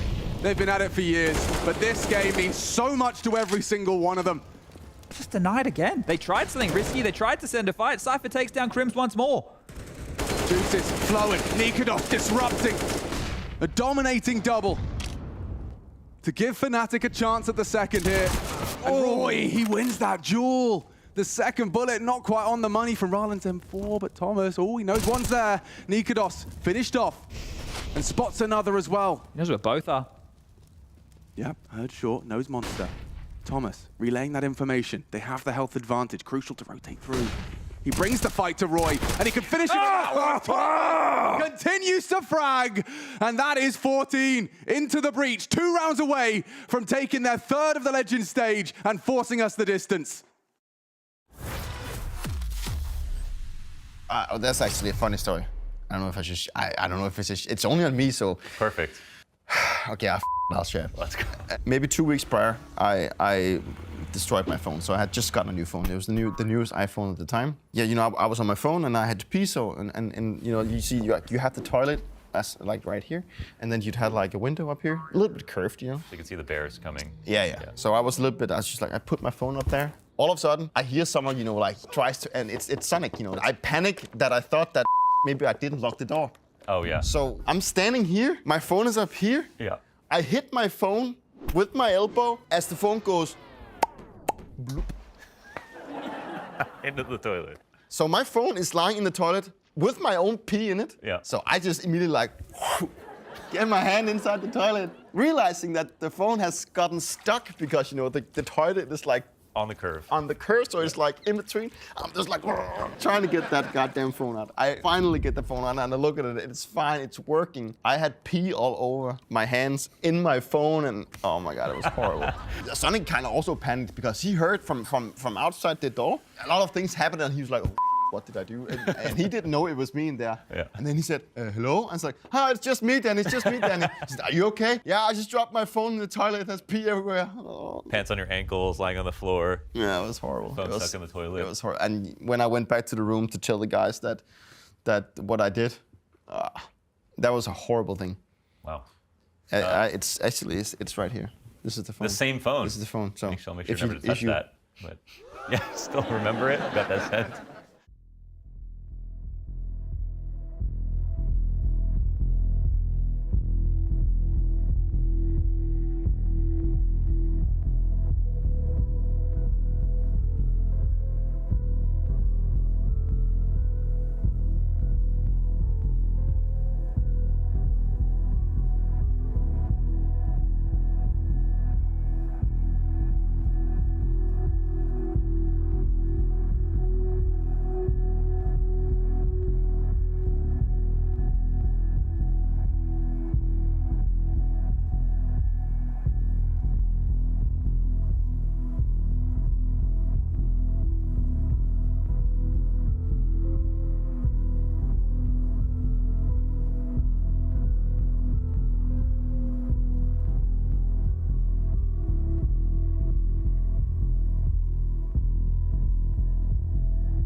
Overpass seems comfortable for Into the Breach, and Fnatic may be a little shocked that the third map may be required. They take Inferno, Into the Breach's pick. You think you're heading into home turf, and you're taking it all the way to the top 8 of Paris. And now Into the Breach have changed the dialogue. 14-1. An incredible first half out of Into the Breach leaves Fnatic completely bamboozled. 18 frags for Ralan, 19 for Thomas. He was making impact across the map while pulling the strings of this squad. Uh-oh, they're pushing into a lot of players here. Hello, Pasha. He's done a lot with that USP. You send Roy in, He kicks up a fuss, but it's Fasha that manages to leave with the advantage for the squad. They know that Crucial was taking a fight over towards Fountain, so they might not be expecting everybody just to follow through straight in towards B here. Fasha coming for what is a repeat monster. We're about to have another biff. Have to pick together here, Volt and Crucial, if they are to fight.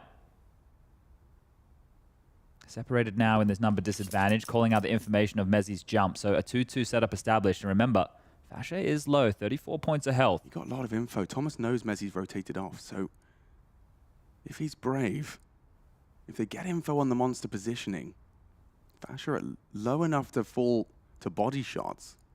Oh, headshots, Crucial. One, overlooks the position, and a quick response from Volt. It's nice from Mezzi. He gets himself right back into position in time. Now that smoke does provide a little cover. They regroup, they want to play the advantage, play this 1v2, gets the bomb, gets away. They're going to run him down. Volt needed one, Mezzi, none of it.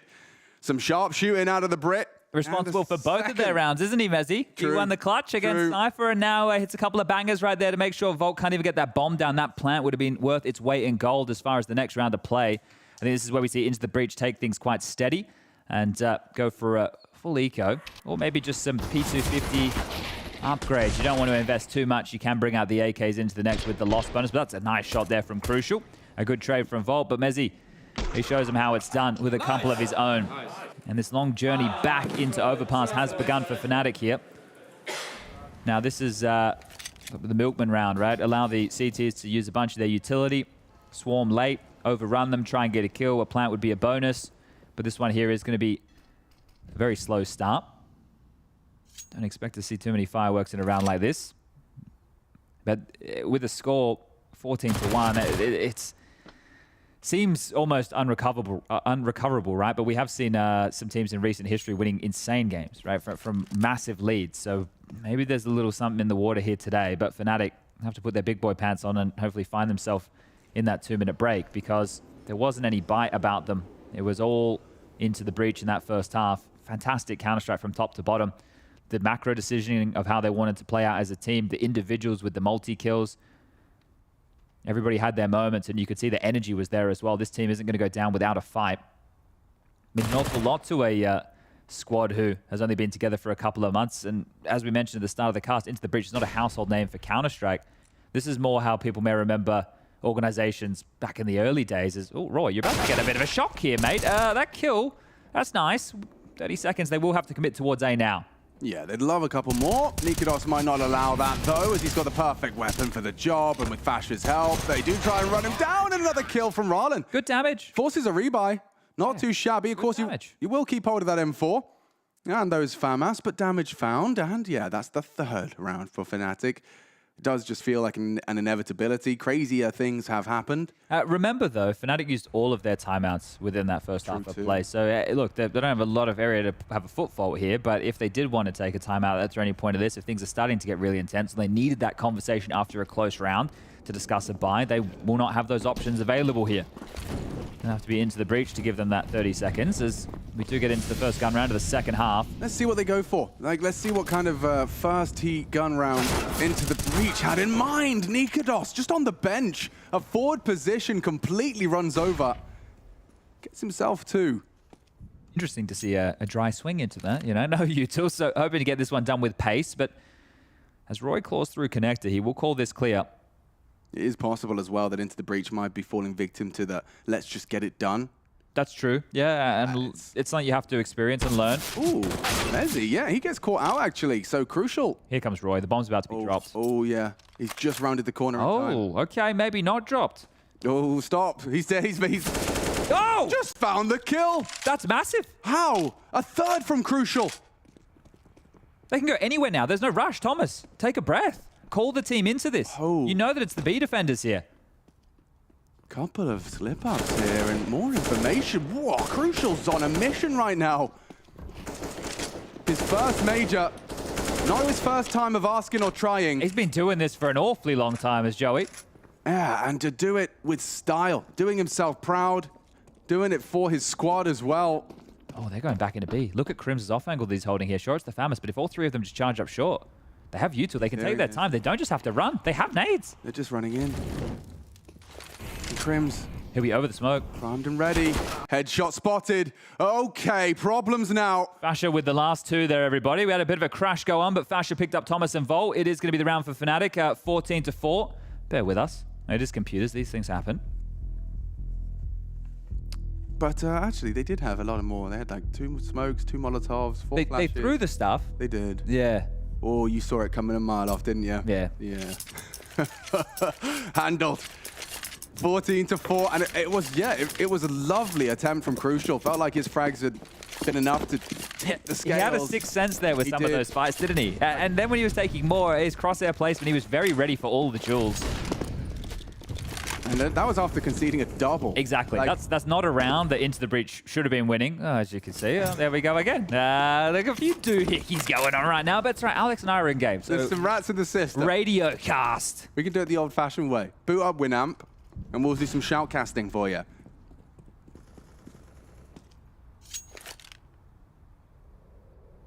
Actually, if I was doing shoutcasting, I have to be very explicit. And more nasally. Okay, yeah. 5 towards the banana position. The Brits out there, they're all getting the flashbacks now. Nikodos is probably going to have some PTSD if he dies against the Pistols again. Don't forget. Don't miss another Nikodos. No. I mean, it has enabled them to get a little closer, but Mezzi's not allowing it to spiral. They've got Roy on the side, Fasher and Crims are on their way, and everything's going to fall into place. A single dig, maybe their best hope. Thomas now added to the naughty list, and it is a good headshot.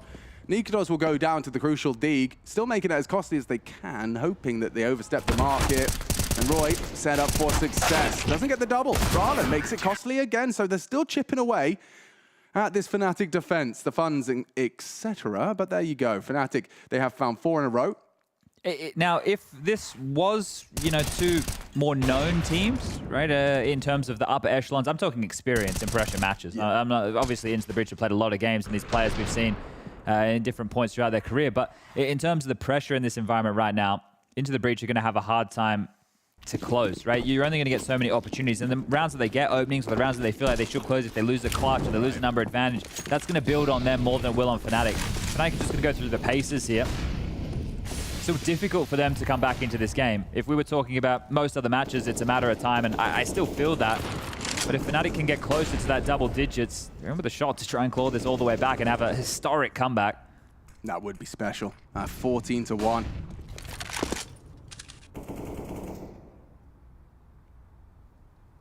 The bar set incredibly low for Into the Breach's T side. They just have to find 2 on this attack. Within the confines of regulation. You could tell he wanted to, but opts not to. We'll throw out the incendiary, but Roy's been left for dead. He's actually happy to just fully commit to this. Hoping to catch Cypher. Unawares. Good catch. Traded. It's Volt from that underpass.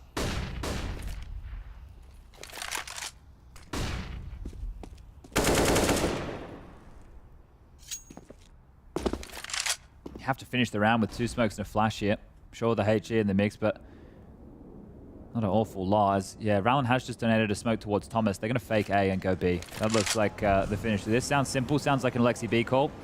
But no, they are going to throw a little bit of util to try and hold the presence on the A side and try and finish here as Crucial lines up the heaven smoke. Thomas will join him. Rowland and Volt through Monster.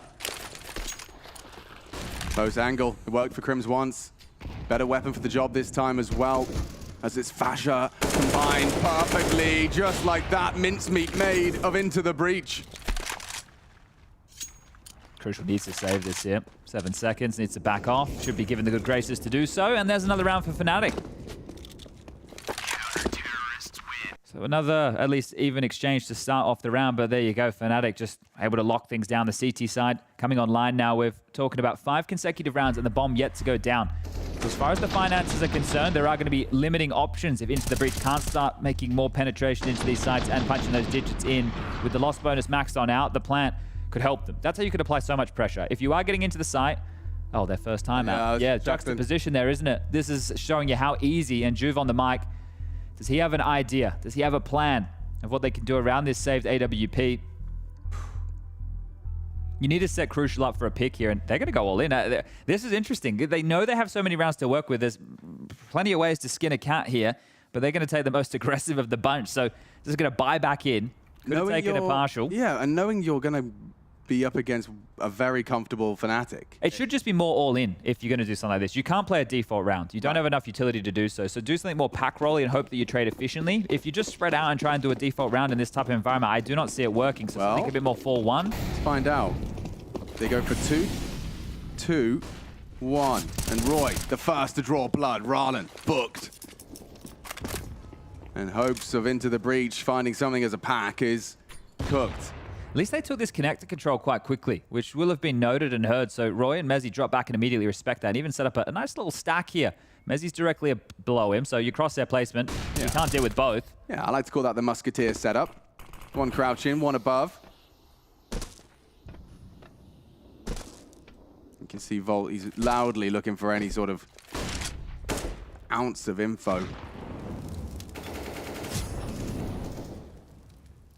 It was a flash. To go.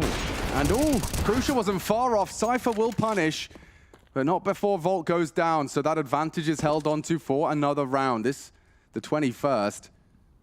Crimson Fasher with more of a passive hold of B at the back lines. It's Crims that maneuvers deeper into the site, ready to hold on. They've passed every test so far on their site. A new angle adopted. And hoping Crucial can try and keep some feet planted. He's still investigating towards the bathroom area. 35. A smoke for the ace site. They're still hard to break, even if you keep them 2-2 here on the defense. Cypher are going around Monster. They know they need some presence there.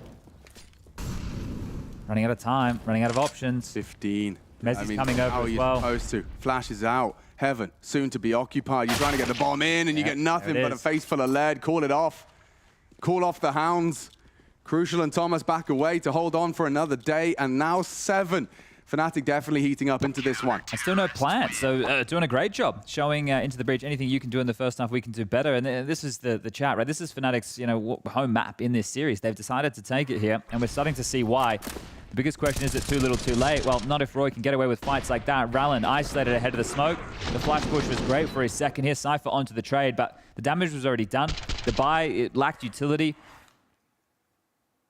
It really needs to be, now they're going to take the save. Next round again, the max loss bonus still in play. But they need to do something in their next round, I think, more as a unit. And you want to take these risks early. Oh, quad boost. Oh, and ready for it. Okay. Gangster. Yeah, Nikodos more than ready for that maneuver there. And I guess it makes sense when you know that the orb saved. How many plays do you have? And you have someone pushing to punish that space. Look at the frags come through. Mezzi activating. So aware of his opponent. Beautiful work. And Cypher, yeah, pushing the smoke. Actually quite ballsy from him on that dig. He's nearly got another one. He does. Find Roy. Nearly. Oh, he does. Catch Mezzi. We doubted him. So did the observers. And yeah, that's a nasty miss. He's going to be punished for that one. Crucial had a chance to level it out into the 2v2, but now extended Cypher's chance to dwindle. So ahead of him. And he's still wanting more Deagle headshots. A valiant attempt. Okay, Crims will shut him down. That Cypher Deagle is potent, but a nice close and a continued perfect run from Fnatic. Has to be the same all the way if they want to finish in regulation. All right, timeout number 2 now. You can see Nikodos ready for it. Yeah. He's going to wonder how he didn't hit that one you saw. Crucial sliding on the tippy top of the head right there of that quad boost. But a good heads-up play. Some considered Counter-Strike here. Yeah, considered Counter-Strike here from the Fnatic guys. And yeah, the surprise on the push, but it was always going to be the follow-through. Now, Crucial and Thomas, by virtue of saving guns, do not have enough money to go for the full buy, right? So this should be a situation where, if they wanted, they could get out 3 AKs, 2 Galils. It can be a purchase, and it looks like that will be the call. It's maybe not even the... okay. They're hedging their bets here. So they're not fully investing. They're going to leave just enough cash so everyone can buy again in the next round, but they're still staying threatening. So they're going to bring out a couple of AKs, a MAC-10, a P250, a Tech-9. There's 3, make it 4 smokes in the mix. No flashes, though. So it's going to be hard against these orbs. Yeah, you have to humble Roy if he's getting away with that every time. Taking that aggressive space, it's really going to contain you. You can see Nikodos pushing alongside. Mezzi's got 3 on his plate right now. And lovely start. Needs the trade. Cypher provides. Good trade. And now from Roy's position, they've lost weapons and they've lost territory. Look at the map. They're surging forward towards the ace site. Fasher panicking in the rotate, does have to get in, eats the flash, but does manage to tuck into truck. Spotted, not traded. Cypher again. He racks up a third. This is where it falls apart. It is a missed shot from Nikodos. And now all onto Crims, noted and known in a 1 versus 3. To stave off our boatload of map points. He's calculated his Crims, but this one just seems like the probabilities all lie into the breach. Looking for trouble. Nice headshot. Thomas down. Nearly another. Crucial will hold on. It's a triple from Cypher, an impactful one at that. We talked about trades, never mind getting all 3 running into that site, and it goes haywire. It wasn't even a full investment. He knew he had to be the hero. That's exactly what you want to see from this kid. We've been talking about his stubbornness and the fact that he just wants to get in these fights. Well, let him fight. He's going to flourish, doing exactly this. 20 years of age, first major in your face. Fnatic, who? Just taking him down, taking round 15, just one more now. Fnatic on the ropes, they have to stay flawless. 7 consecutive rounds required here if they want to take this one to overtime, or we are going to Vertigo. Sign me up. One of their best maps at that RMR. Now is to get them to the Legend stage. Well, they have arrived in this Legend stage, looking to leave their mark. They're 1 round away from forcing a third here. Yeah, a couple of good shots there from Nikodos, right? Both connecting, one with the leg, one with the frag, and the run boost here for little late. Crucial. Yeah, and this is the thing. Nikodos is back so far off. They're playing this number advantage as deep as you'd like. It's Roy, the closest to a fight in connector right now. And as he pops his head up late, he doesn't see anything. So Rallen has actually caught that and found a good timing. Volt is aware that somebody was in connector, so evacuating through. He will have to drop back or just bolster B. Yeah, Crim's already coming over. Suggests they've got a very good idea. Oh, and a spotted player. Cypher and Crucial boosting over on that plant box gives them a lot of info as to where at least 2 of them reside. Nikodos will go forward. Saw on Crucial finding great success on these kind of later clears. Wow, he's really forcing the issue here, Nikodos. And Volt. Big miss! Missed it! And he gets punished. Nikodos down. That could have the round red and looking problematic. As Cypher and Volt rack up some more. Fasher and Roy to save them. Oh, they're planning safe. Roy's flank means nothing here. And Volt's got the cover. Still potential for more bloodshed and success as into the breach. Just need to find Roy. They've done everything they needed to in this battle for top 8 in Paris. And it looks like it's going the distance. Nade on that low HP, no problem for into the breach. We will see 3. Vertigo locked in. Tell your friends, tell your British friends, it's all going down map 3.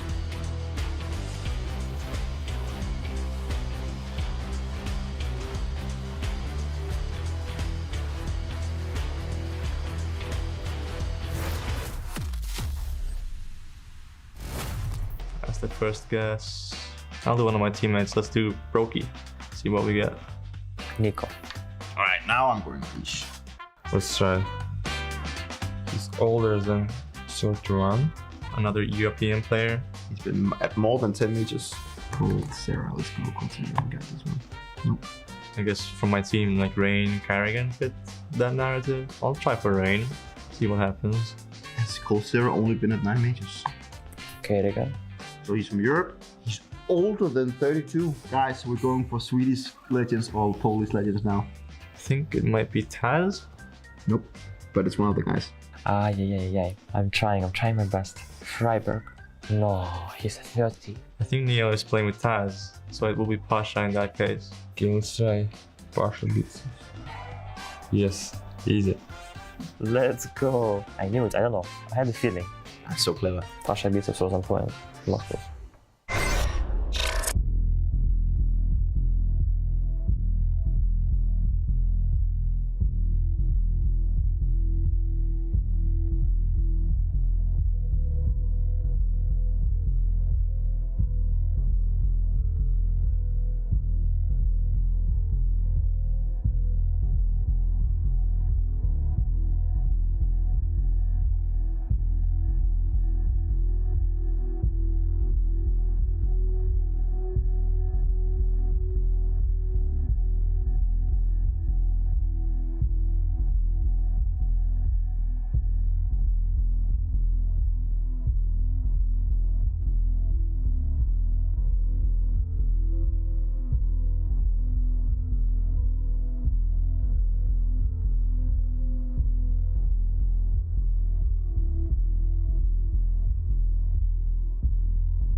Designing a major trophy is not just an honor, but it's also quite a unique journey to go on. To create something this significant, this cool, and with such meaning built into it, it's definitely pushing buttons in the right way.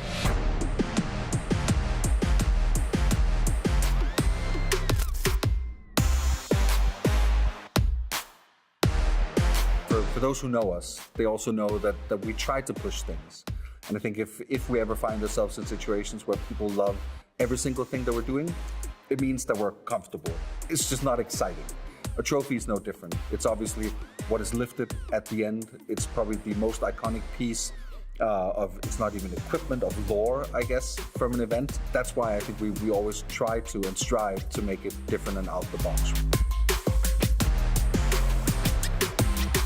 So the process for the design itself is pretty straightforward. Normally in the past we've done other abstract things, and I think this was just no different. We knew we were in France, such a deep-rooted culture with arts. There was obviously many iterations, and there always is when you try to build something like this. So went through tons of iterations, picked some favorites, hashed it out in meetings, which ones we wanted to go with, and then worked with our vendors to try to, push the boundaries of how to make it. It may feel a little bit alien when you see it first, but I think when you see the full show, the spectacle, our motion, visuals for the screens, etc., then it'll hopefully feel a full circle. Playful, fun, different, vibrant, all of that kind of went into it.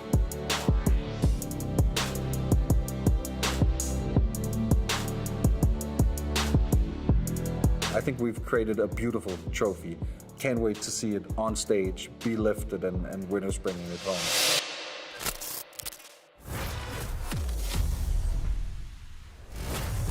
Welcome back to the Blast TV Paris Major. 2 maps are finished in this particular game. Each team has a map apiece. And you know what's so funny for me is after the first game, I was sitting here and what did I say? I said, experience beats talent, and then experience beats passion.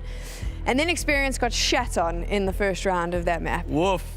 You said it. Yeah, that's what happened. I mean, that was not a competitive first half. I said also that, Into the Breach, yeah, they could do it if they get maybe 11 on their CT side. They got 14. And it was through a crazy means of aggressive plays, consistently double mauling deep towards where T-spawns are coming out towards A, constantly throwing new ideas at Fnatic, making it so impossible for Fnatic to get into any significantly decent position.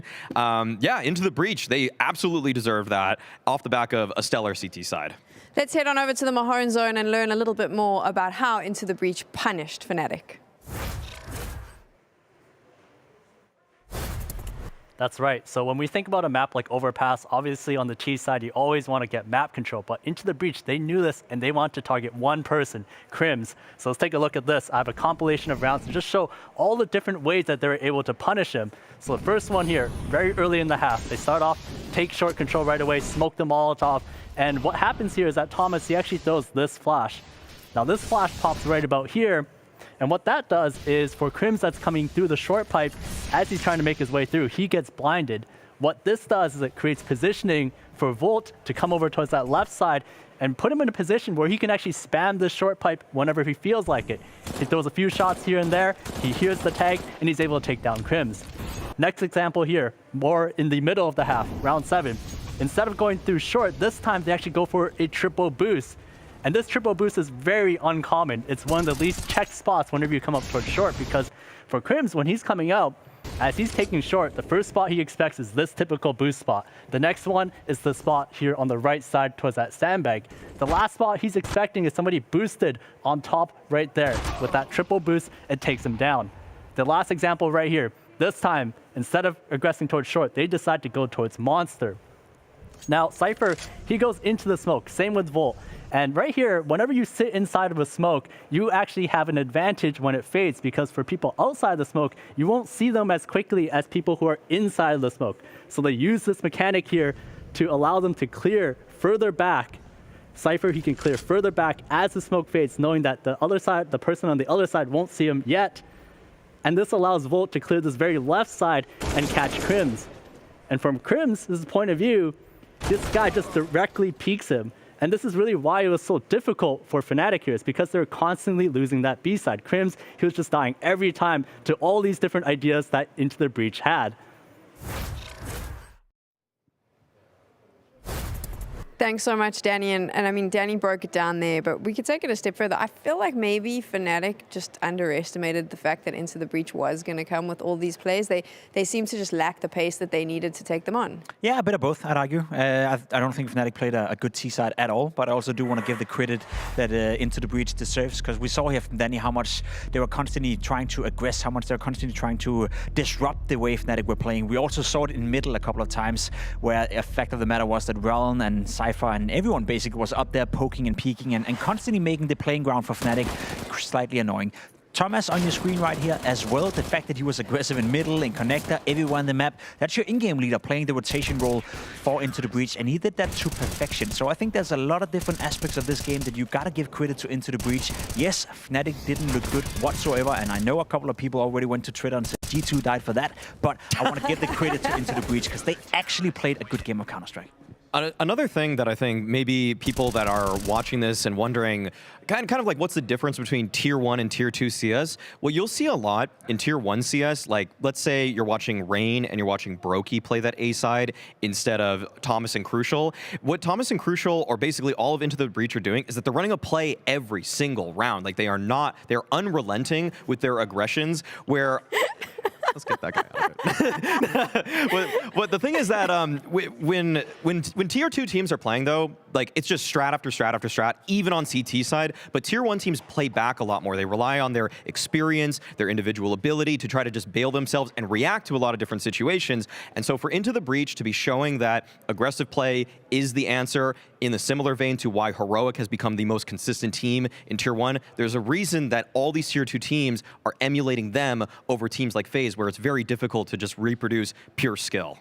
Into the Breach has had such a good run, and we've played it up as passion, and like they've been lucky, but the bottom line is they are bringing it to all of these teams. We are going to a third map. Is there a chance, Pimp, that we're going to see them in the playoffs? Yes, there is. We're going to a very competitive map for both these teams. We saw Fnatic yesterday do it to G2. They killed them. They destroyed them. They sent them out of the tournament on Vertigo. And we've seen Into the Breach do the same to a very, very good team in this tournament already in the form of ENCE. So yes, both teams play Vertigo at a high level. And I agree with you, Maui. It's two different play styles. Into the Breach seem to have a plan from the beginning of every single round, an aggressive play or somewhere they want to push, whereas Fnatic is a more default team that try to feel out the map, try to figure out what's going on, and then a mid-round decision will come in from Messi. Now, there's one issue for Fnatic right now, and that's the fact that Roy has not turned up on the server. Yep. He is normally the difference maker. He used to be the guy that you could always rely on within Fnatic to get it done, especially against the Tier 2 teams. He's the lowest rated player on the server right now, and potentially, and should be, the best player on the server, and that's an issue for Fnatic. So yes, I am willing to say Into the Breach can win. I don't think they will, but it's going to be a close game. Fnatic, or it will be Into the Breach. One of them is going to the playoffs. Vertigo will decide who.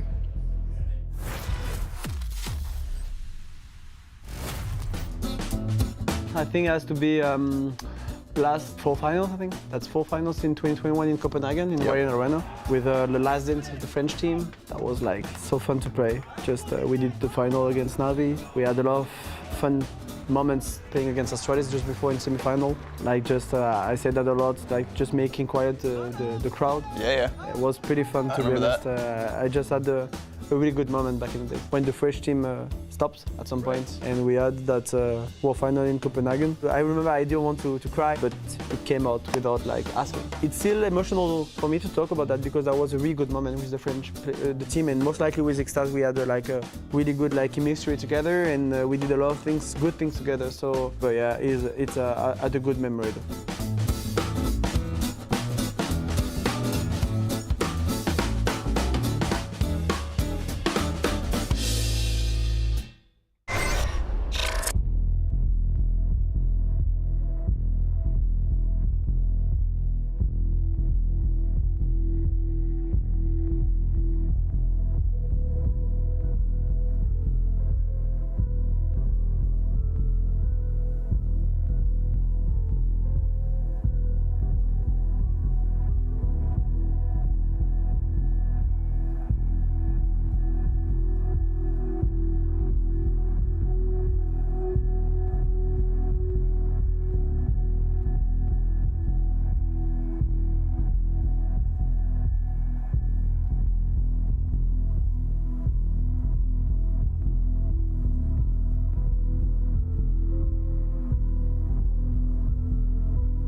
tight window. We're going to go in, going to build a very big stage. Everybody's running around, there's stress, there's time pressure. There's very little room for error, and that's why we use some of the best people in the world.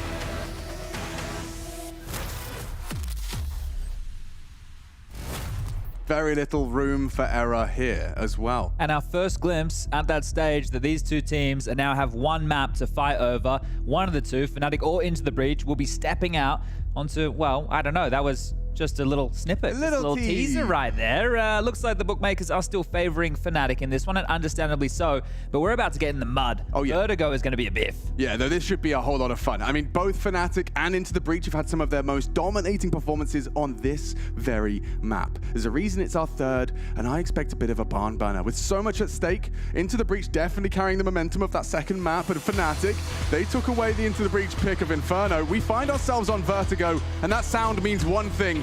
Once more, Unto the Breach, dear friends, once more, or close the wall up with our English dead. Well, we'll find out if it's Into the Breach or Mezzi as we lock and load one map and one spot in the playoffs of the Blast TV Major. Let's get this party started.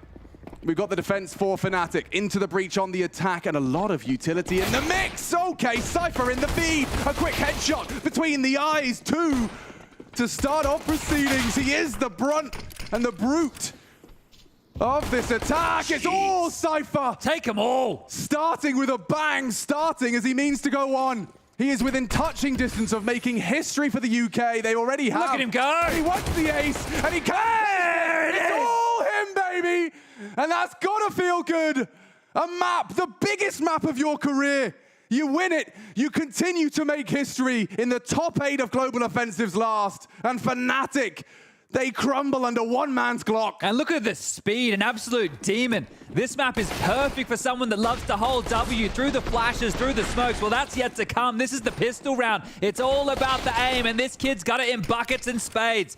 Mincemeat. Look at this, Fasha. Didn't have a chance. He's jumping around, he's clicking his Glock, he's taunting them. What a start. Can he replicate? Can he hold on to that? That's lightning right there. And they have to bottle it. A double boost stack from Fnatic. Yeah, that's going to rattle them. You remember how Overpass went? Well, they're still trying to feel if they're alive and crucial. His chance to get on the scoreboard. The kills keep coming. Maybe we'll just trade aces as Thomas says, no, let me in on some of this. Flawless start here as Scrims will be disintegrated at the hands of the MAC-10s as well. And flawless in the first two. This one starting with a bit of ferocity right here. The pace out the gates, you love to see it. And maybe that's one way to get on top of Fnatic. You saw the shots outside. They'll get their phones to start watching the videos of what's been prepped. What are the tendencies we have to look for? Well, nothing can prep you for Cypher running up the ramp. No video is going to show you that one. And Cypher on the comms as well. Wanted to keep things cool. They are going to have a quote-unquote disadvantage into this third. Yeah, well, I'm curious if Thomas wants to keep calling them in with momentum and pace here. This will be a big part of this picture as a very standard 3-1-1. Lurk, smoke, ramp. Molly to stomp out that gap push, and they are just looking to fight again. Expect a flash through as they double nade behind the sandbag, and here he comes. Yeah, he's running and gunning for it. Great catch from Roy, but traded. What? A second out of the Thomas MAC-10. Just when you lost Cypher, it's Thomas that fills his place for the fragging. He snatches the pace and the M4, and another from the Brit. Just A triple out of Thomas. All right, well, Vault has left middle. He's trying to regroup right now with Rowland, who has so much space. But look, Rowland has the bomb, and that was just cleared. Crims didn't go deep enough to make sure there was nobody in short. Why would a player be on his own with the bomb? And they're investigating elsewhere. Mezzi over towards middle. He's going to push down for the flank. And yeah, sure, we're going to stay on board with Into the Breach while they enter in towards this site. A deep smoke over towards elevator room. Got to hope that one's pixel perfect. As they take their time, this Mezzi flank is getting closer, but it's suspiciously quiet right now, and Vault did consider that flank 2-on-2. He'll be checking it. Jumping for info. Audible. Retake smoke. Yeah, Crims will get that onto the bomb. Marlon responsible for Crims. Vault for Mezzi. Mezzi, ooh, he hit the shot. Vault had the better weapon. A headshot exchange puts it all onto Crims. And he's been caught out. Roland collects. And the first gun round a success as well. Fnatic, they're starting to feel a little hot and scratchy under the collar. Thomas, where is this speed, man? Oh, God, mate. I saw work from him. I want to see that second because, yeah, Roy was great onto Cypher, but this second, Nikodos did not expect Thomas rounding that corner with such venom.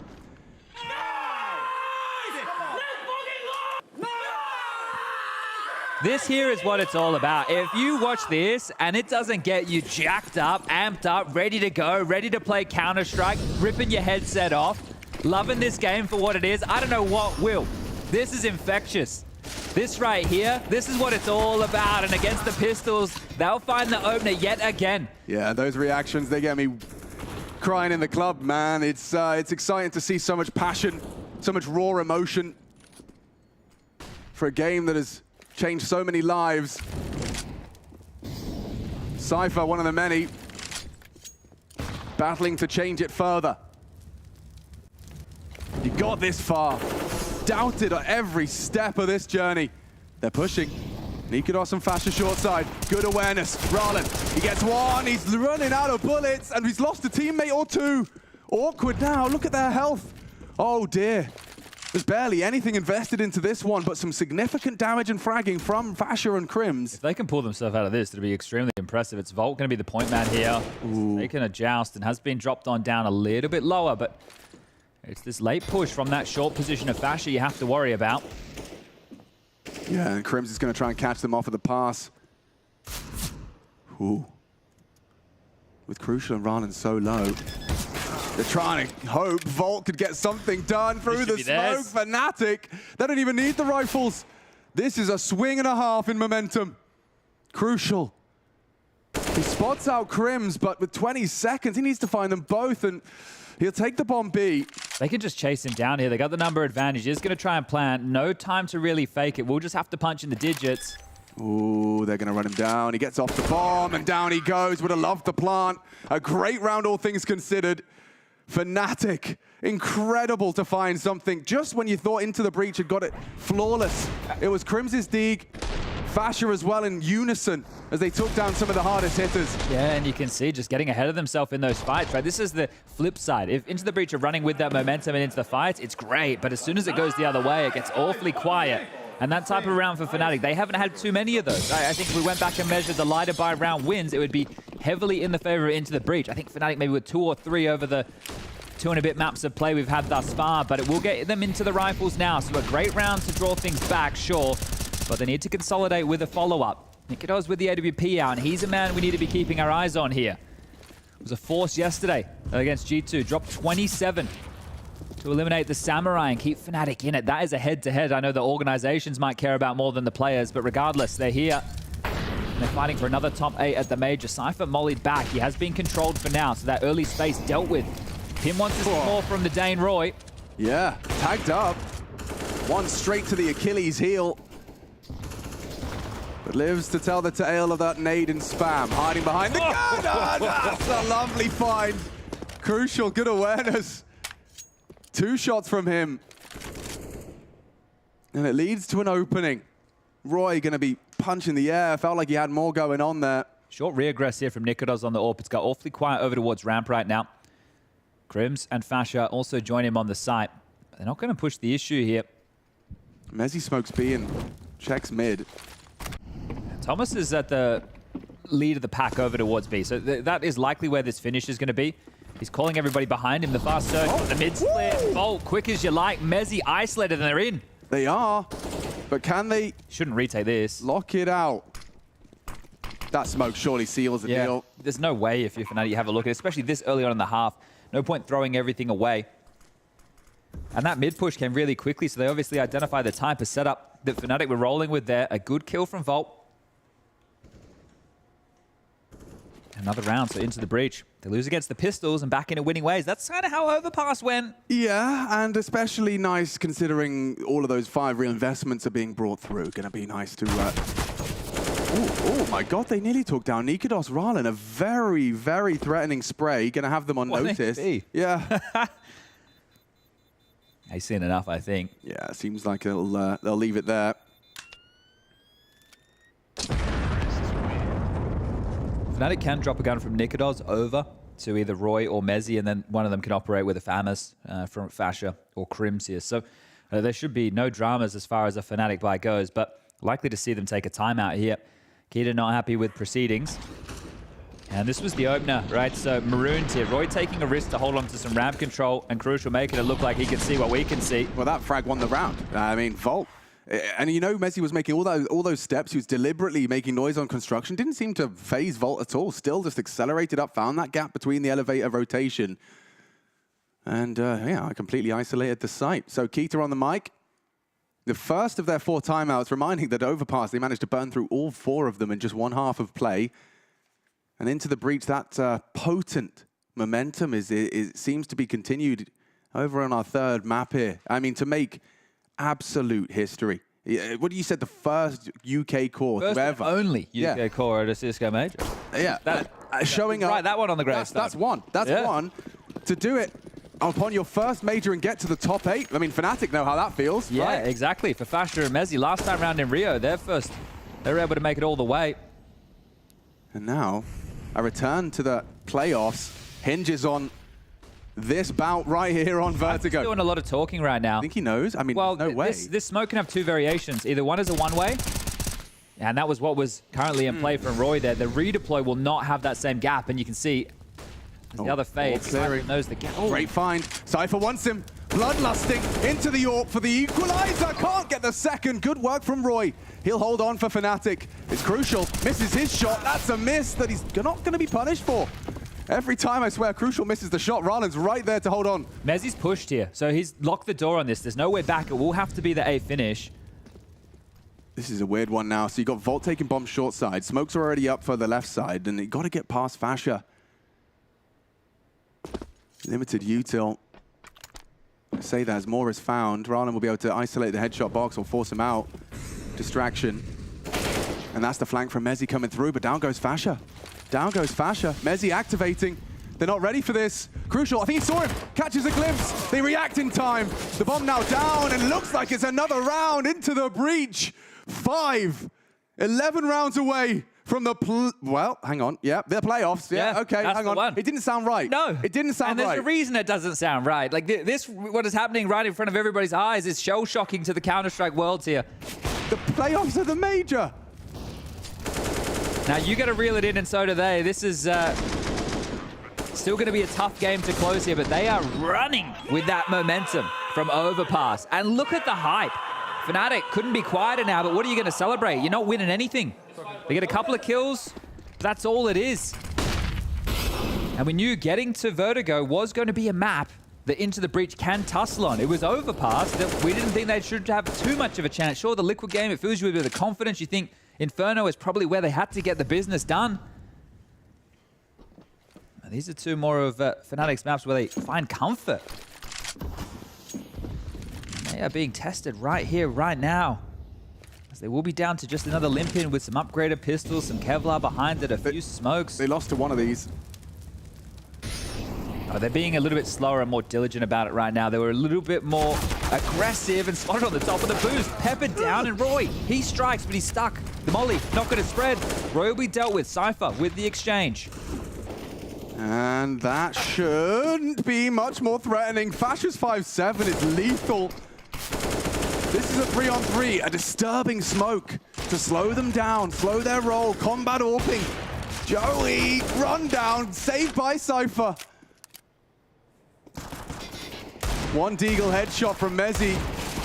A peppering from that 5-7. Maybe there's more. Volt doesn't think so. A pair of frags for the 2 Brits and a 6th. But Fnatic will get the guns out once more.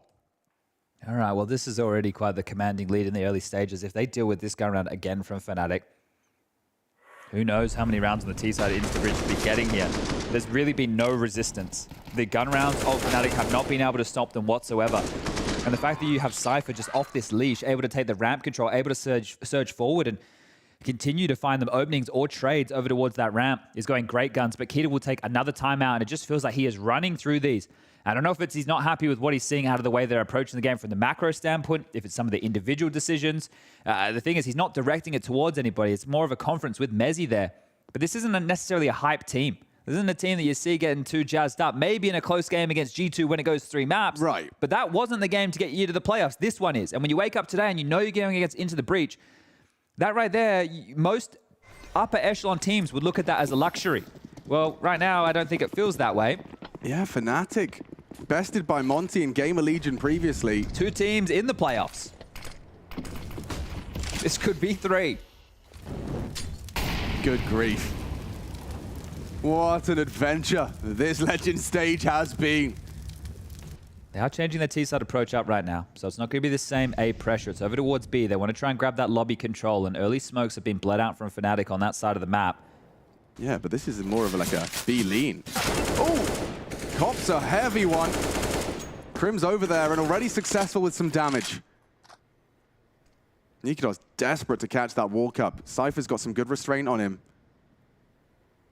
And he spots that one. Quick to the trade is Nikodos, but Roy does go down. So one of the flames extinguished, the other ablaze.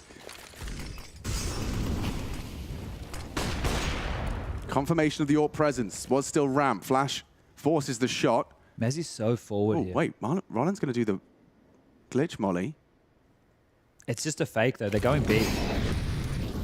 Forces Fasher into middle. And they hear him. Mezzi doesn't get the flag. I don't know. Volt again. Continues to lay down the law in pursuit of something more beyond comprehension. What we thought was beyond reach and reality. They have to save. They have to save again. A 7th round is being locked on in. Some of these entries, well, they're not even entries. They're like mid-round exchanges, right? Volt winning went mid to B and killed Mezzi on the site. And this time, just that hard clear onto that wood player of Mezzi again. And they're into the site. Fnatic don't have any positional advantage. They're smoked off. They throw out some jarring utility. But into the breach have the number advantage. They take the time. They get the bomb down. And now they get 7. Fnatic can't risk going for a round like this. And it looked like they had so much ramp control at the start of the round. It was Cypher again. He gets 1 kill, goes down. Rallen goes, throws out a smoke, forces Nikodos back. They lose all of that A information. Mezzi gets stranded. It's just that 1 kill. Again, highlighting Volt, who started this series in a really rough spot. Him and Rallen over there on Inferno. They were missing. They could have been the missing piece for Into the Breach. But now they're here, and here is where it matters. Yeah, precisely. Exactly. When you look at Volt across Inferno and Overpass, he finds himself towards the lower end of the table.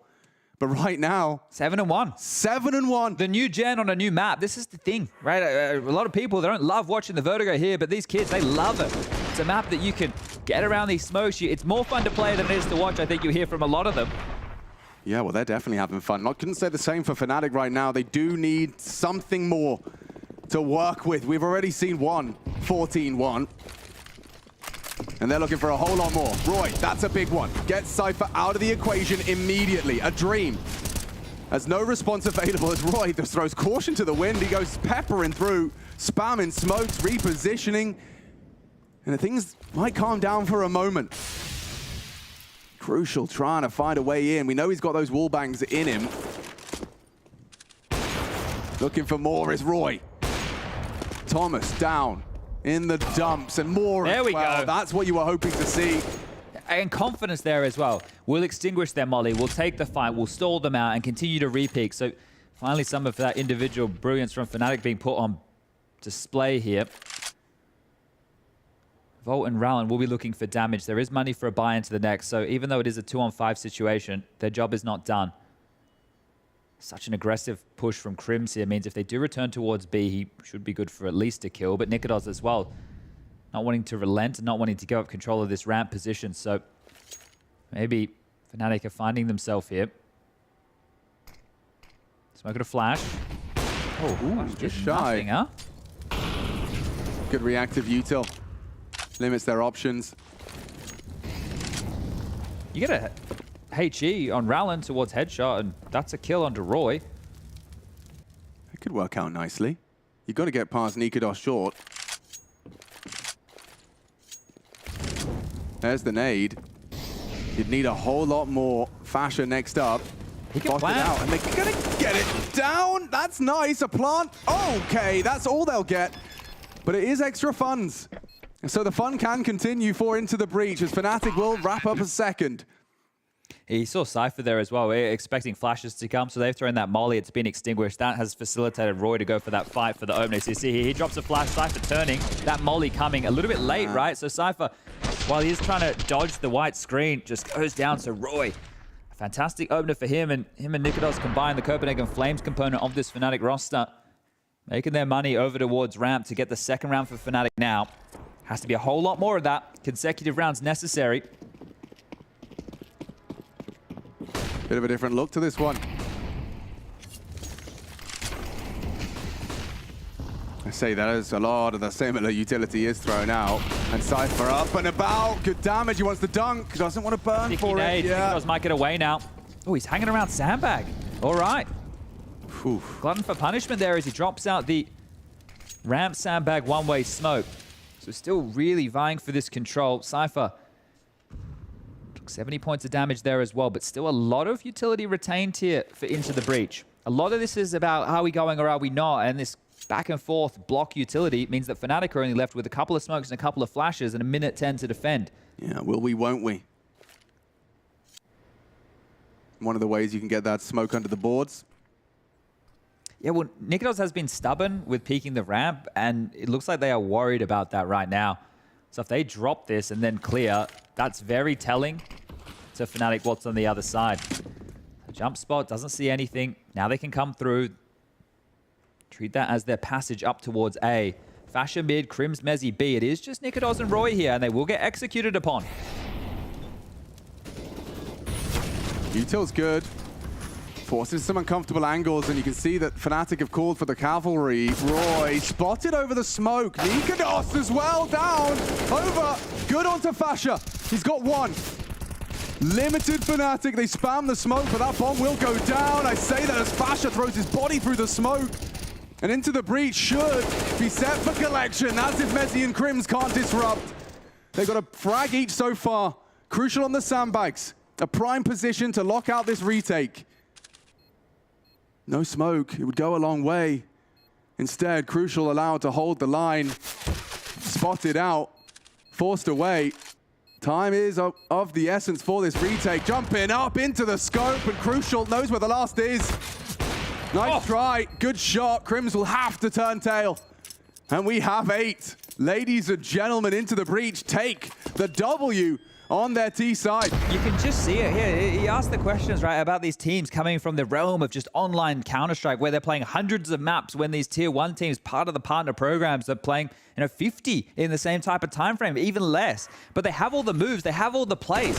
Right? They can shoot. That's never been the question about Counter-Strike players on the come-up. It's about their understanding. And right now, Into the Breach are playing like a team. Their individuals are stepping up when accounted for. But the question is, the question is for Fnatic, how do you stop this? So good, man. Woo. You're so sick. Oh, he's having fun now, yeah? Hyping him up. I'm sorry for talking over you there, Cypher. I wanted to hear all of that, mate. Well, very, very sick. He's happy with what Crucial's been laying down. Timeout number 3. Happening. Are they going to literally burn what would be 8 timeouts in the first halves of the last 2 maps? Yeah, it might be. I mean, and that's credit it's to the most telling Breach. sign. It is. If the coach is sitting there timeout, because you need the rounds. You know that you need to get your team into these rounds, but it's just not happening. As Into the Breach, I like this. Off the back of the Fnatic chit-chat, the conference with Kita, the Brain Trust, they made a choice. Fnatic knew how they were going to open this round. Nikodos has a good ramp swarm. Maybe they wanted to go aggressive. Juve right now on the mic, he's taking this extra 30 seconds. Hey, boys, let's consider our next options. We can break them. We've got them right where we want them. They're on the ropes. We have all the momentum. We are running away with this. And the problem is, if this game gets close, that's where the nerves for Into the Breach are going to build. But if they can steamroll, if they can hold this momentum, it doesn't start to creep in because it's just going round after round after round. But as soon as there's resistance, that's where the mental will get tested. Yeah, right now, you're right. In terms of Into the Breach, you don't have to start overthinking it when you're just bulldozing. Exactly. You don't even have to question the way you're approaching the map. One of the rounds you lost was just to pistols. Right. And then the gun round you lost, you win immediately back in. The Juve making them at least consider what their next options are. This might be a genius timeout here as the B flurry has exchanged. Oh, he's dead. Nade down. Oh, somehow getting away, and Thomas was going wide up the stairs. This already has a different flavor all over the shop. Molly, nade, exchange. It's Crims with a headshot. Thomas down early. Yeah, I felt like he was to the rescue there, didn't it? Rallen was low, so he put his body on the line.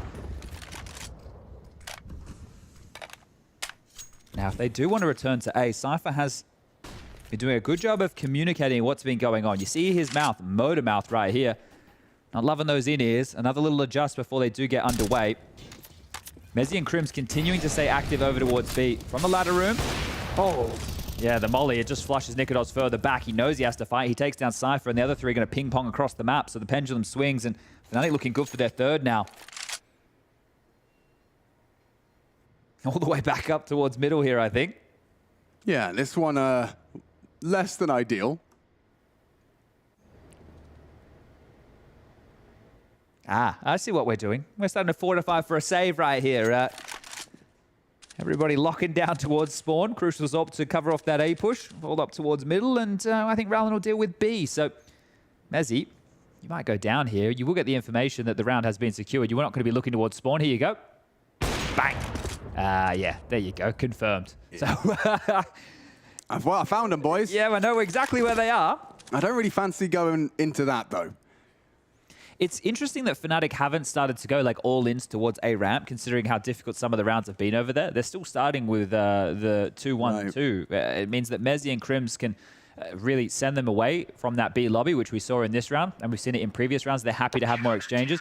If you're the B defender solo, a lot of teams would traditionally run a 1-1-3. That's 3 players over towards A. One guy might set up those A players, then focus mid, and then one guy B, and that B player is often left in a lot of retake scenarios. Or if you do get lurk smoked out, flashed off, you have to drop back, you have to respect it.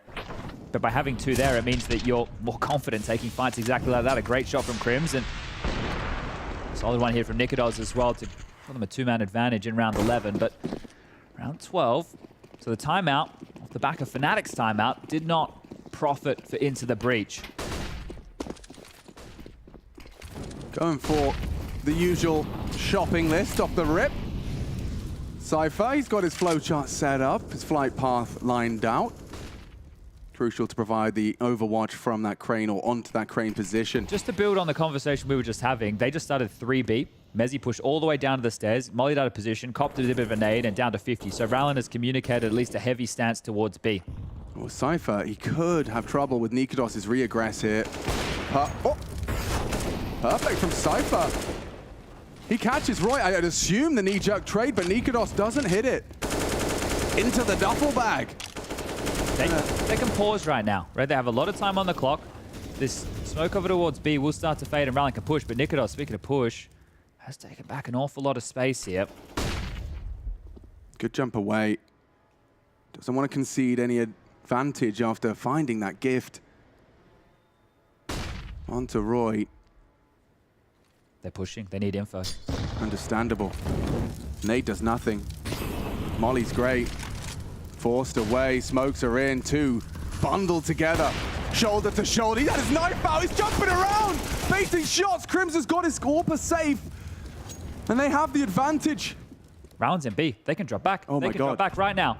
Crucial at sandbag. It's a power position. They need to get this plant down. Crucial can kill them all. Okay, hold on. He's keeping boots planted. The bomb, it's going to make it in time. Crucial, he just has to survive. They're looking for him. He's even ready for it. Nikodos about to walk into the scope, and another for Crucial.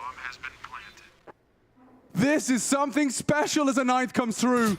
Crim still, the AWP and Mezzy. Yeah, you found the bomb. You got to get through these 2. Considering the straight, Rana will turn, traded by Volt, and sent 52 floors down as the 9th round comes through into the breach. They are leaving their mark on Vertigo. That is a sick round right there, and you see what it's done to Crims. This is the most experienced member in the server right now. 2-time major champ. First major, last major, right now up against the ropes against the British. I didn't think he'd be feeling the wrath of this today. But this is miraculous Counter-Strike here. You love to see it. The final timeout forced. All 4 again in the first half of play. And I said Crucial can kill them all. Well, he almost did. Just getting to play around the power position on A while the bomb's planted on B. An Orpa's dream. Take those fights. It doesn't even matter. And they are in the dumps, putting them in the bin. And they are getting fired up now. So close to achieving Counter-Strike history. Yeah, and that's not hyperbole. This is never before seen. You gotta go back to the glory days. Like, honestly, you go back to 1.6, you had like the Dignitas guys, right? No, 4 Kings, sorry. Like, let me get the order corrected. But the 4 Kings, early days of UK Counter-Strike, had like the Magic Capras and stuff, and then you move into Source. That's where UK was actually a contender. You know, you had your Birmingham Salvos. They won a championship gaming series, right? Your Rattlesnakes, your Pete's, like these are the guys. But this is back in my day. This is back in 2008, 2009. We're talking over a decade ago. Yeah, and for the longest time, UKCS was just seen as like hobbyists. It's just guys arguing at a LAN where you guys go to get drunk. Like, you know, it wasn't taken seriously because it felt like the players didn't. But it feels like now finally a core who have got their act together. They're young. They're hungry. They pulled up their socks in a very big way and now blowing Fnatic's off. Oh, if Roy does that one more time, the pre-aims are good. And he loses his head. Not another one. Nikados in trouble. He's got too much to handle. A double out of Cypher and 10 imminent. These guys are cooked right now. This is... How many timeouts have they got? Fnatic. Are they used all 4? They got none. Oh, dear. Fnatic got nothing. Oh, my. They are stumped. Mezzi might win a defect. Yeah, right. He's going to be hitting him up in the DMs. Yo, boys, room for a 6th. This is just... There's a spanking right now. This is an absolute hiding. These 2 back-to-back maps. Don't even look at the second half of Overpass. It doesn't matter. It was a 14-1 first half on Overpass. Fnatic's pick. They did the hard work on Inferno. That's a map that they've been struggling on. A map that they took G2 to overtime on yesterday. Couldn't get across the line. Into the breach. Think it's the weakness. They pick in as Mezzi. Doing his best right now to hold on to this rifle. They need everything they can get here, Fnatic. He does well. He does well enough to maintain. He's earned the honor of keeping hold of his rifle, but I mean, that's bittersweet. Yeah, congratulations. You get the M4 into the next. Your teammates are operating at about 3K, and your opponents have got, well, oodles of cash to spare. And a 10th round on the board. What a great sequence into the A site here. Ready for the boost, ready for it all. Cypher is in the zone right now. This is the thing. Right now, they're not awake. Into the breach is just playing. This is the flow state, right? They have entered this as a team. They are riding this emotion, this adrenaline, and Crims with a push. Rollin, 1, Mezzi, at least another, Big but it's trade. Bolt. He's ready. And there's more. More in the feed. Nikados down. It's up to Roy, and it's a great shot. Maybe he can get a rifle. Maybe there's something to be said about this one, but Thomas doesn't seem to think so through the smoke. A big round in the grand scheme of things as Fnatic, they crumble once more. Is this tier 1 Counter-Strike on LAN? I think Into the breach are thinking, this is too easy. Right? Sign us up for this every day of the week. They also beat FaZe in a best-of-1. They beat ENCE on this very map. Right? These are big names in World Counter-Strike. Like, if their path to the top 8 is FaZe, ENCE, and Fnatic... You can't question that. I challenge you to question that. In this best of 3, all 3 maps, and Fash is dead again. 11, as Juve has to contain himself, has to be realistic that this is not done. The battle is not won, but what you have right now is trending in that direction. This halftime break is going to be a real telling moment because they need to keep focused for about 2 minutes. Right? And that's where the brain will start to wander, especially with a scoreline like this. You're right. Even if you're playing a pug, and you're winning the half of Vertigo 12 to... You feel you've won it, right? These are professional Counter-Strike teams. I know that Vertigo can have some variance to lead T-side, but not this much. Not what could be a 12-3 scoreline. Fnatic have to salvage something here. They've got the guns out to do so. They need to stall out Cypher. You can't keep having this space on ramp. A statement needs to be made, and they've changed things up. Fasha here to help them fight. Good catch. Fasha does deliver, and it's Roy as well. That's the ramp shutdown you need. Fnatic's rounds have come when this is how the rounds begin. Crucial, he's the one to step up in the aggressive play. Nobody's looking! That's ridiculous. He's gotten away with murder. In cold blood, Crucial pulls him right back into the 3-on-3. They finally started 3A fighting a little bit more, right? Fasha was there with the rifle to be in the mix. He gets that opener. And nobody's ready for the short walk up. So many nades. So many nades, surely. I mean, this is 100% just go and execute. Right. You have exactly what you pointed out. If you have this much utility and this much time in the round, all you do is go A, execute. Left, right smokes, molly headshot, right? And then you're in. All you need to do is clear out close short. And because they have a molly on everybody, they can molly close short. Whack the one off the beam, flushes a player out, gives him a choice, fight or flight. Smoke left, right, headshot, bang, you're in. perfect right now. The util is bang on. Those are the two key positions you have to clear. Now here comes the smokes. The headshot molly for Volt available here as well. Double nade. Don't worry about the molly. God, it's perfect. You got one nade, sure. It will stop the bomb plant. No, it won't. Tell a lie. It was someone else. Volt down.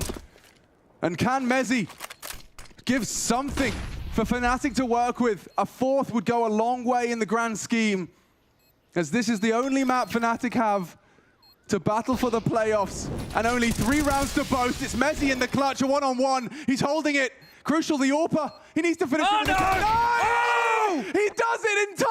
12 into the breach, looking to make Britain proud, as they just need a strong start in the next half of play. Heroic looked like still one of the most dangerous teams. What motivates me is just the feeling of unfinished business. This team of youngsters are hungry. Me and Stout, we played together for soon 4 years. He's been twice named as one of the 20 best players in the world. Heroic are just so fucking cool. They are playing much more aggressive. It's all calculated. Leaving Counter-Strike Global Offensive with the last major title. Nobody's gonna come take that away from you. Nobody's gonna say they ever won the last one. You fucking did it. Anyone we draw is gonna be feeling way worse than we are drawing them. Kan fucking vise dem, det var major! There's no question, this is the culmination of everything that we've been doing for the last 10 years.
It's the last day of the Legends stage, Cutthroat, Counter-Strike, and Into the Breach seem unfazed. Fnatic, the pedigree this organization boasts, and yet it's Into the Breach that come into this final half of play with their heads held high. 0.4 seconds on that defuse, and they deny the fourth.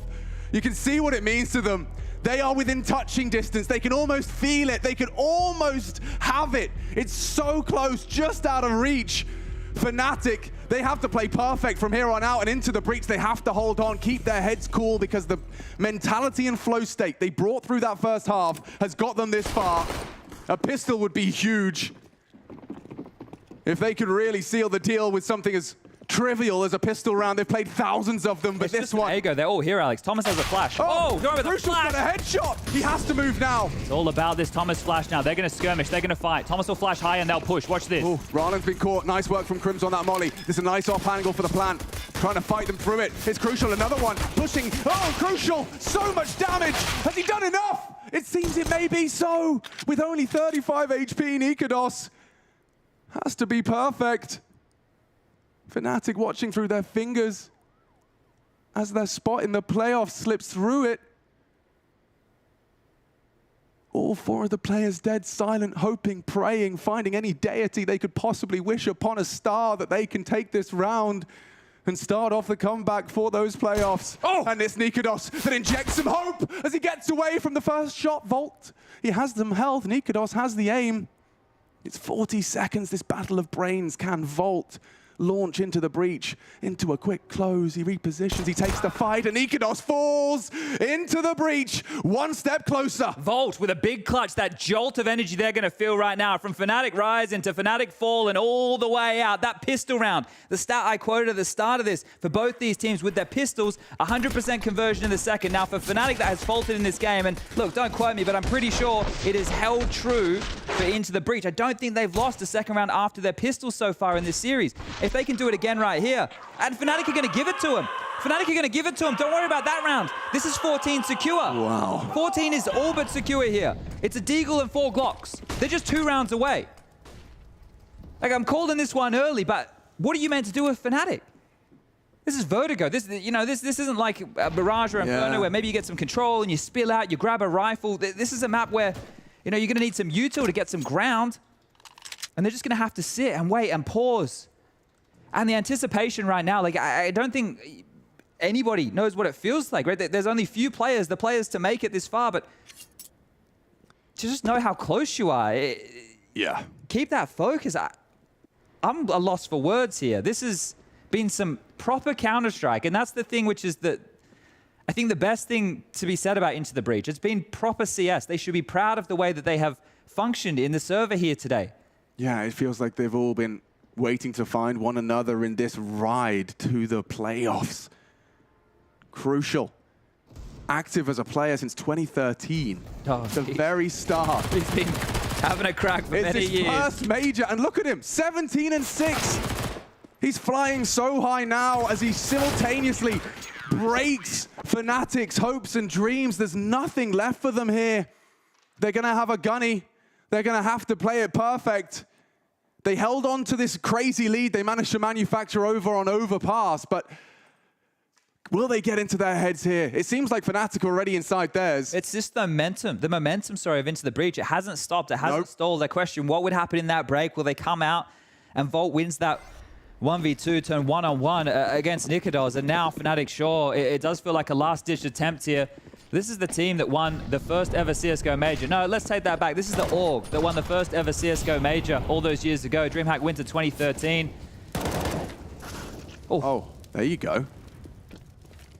Roy, a very nice scalp to take. Crucial, a couple of pot shots as evasive maneuvers are adopted, and look at this gamble. Look at the radar right now. See all that purple starting to come? This is just a gamble. Whoa, Thomas. He got away with that. They might want to keep fighting if you're going to call this stack. Fash is investigating B. Nikados advancing up the A side as well. Spotted out. Nikados trying to sell this. Slips short. This is nice. Cypher and Thomas considering B as a potential. Fasha still doesn't have any real space on B. He's only just in the lobby right now, which is good control. But that gamble they had, they thought more of a push was going to come from Fnatic here. Yeah, it's suspicious now. It's got a bit quiet. This one gets weird. Decisions to be made. Utility exchange. It will be A. Starting to gravitate back now. Nikados, you should have this frag. He's not clearing sandbag. Fralen's at sandbag. Yeah, Fralen has a look, though. He doesn't. Hiding behind the sandbags. So much potential to strike. He's been spotted out. He'll activate one on that MP9, keeping himself alive only for a moment, as Mezzy will relieve him of his life. Awkward for Thomas and Cypher. You got a kid on Cypher, sure, but 3 versus 1 and a bit. Yeah, Thomas does go down, and now a 1v3 goes 1v2, goes 1-on-1. UK versus UK, and it's Mezzi that holds on, denies Cypher from what would have been euphoric, and instead says, let's go, play on. Damn, if Thomas had got his nade right there, it would have landed directly on Mezzi, and he would have been half HP. The nade didn't quite land because Thomas was trying to line it up through a smoke. It's the tiniest of details right here, but Roy, that's a great shot onto Volt. Drawn one back, and then they finish towards the side. This was the attempt from Cypher here, but Mezzi stands strong, and he's been doing a decent job for Fnatic throughout. A really close round, and you can see the team knows how close they were. Let's go.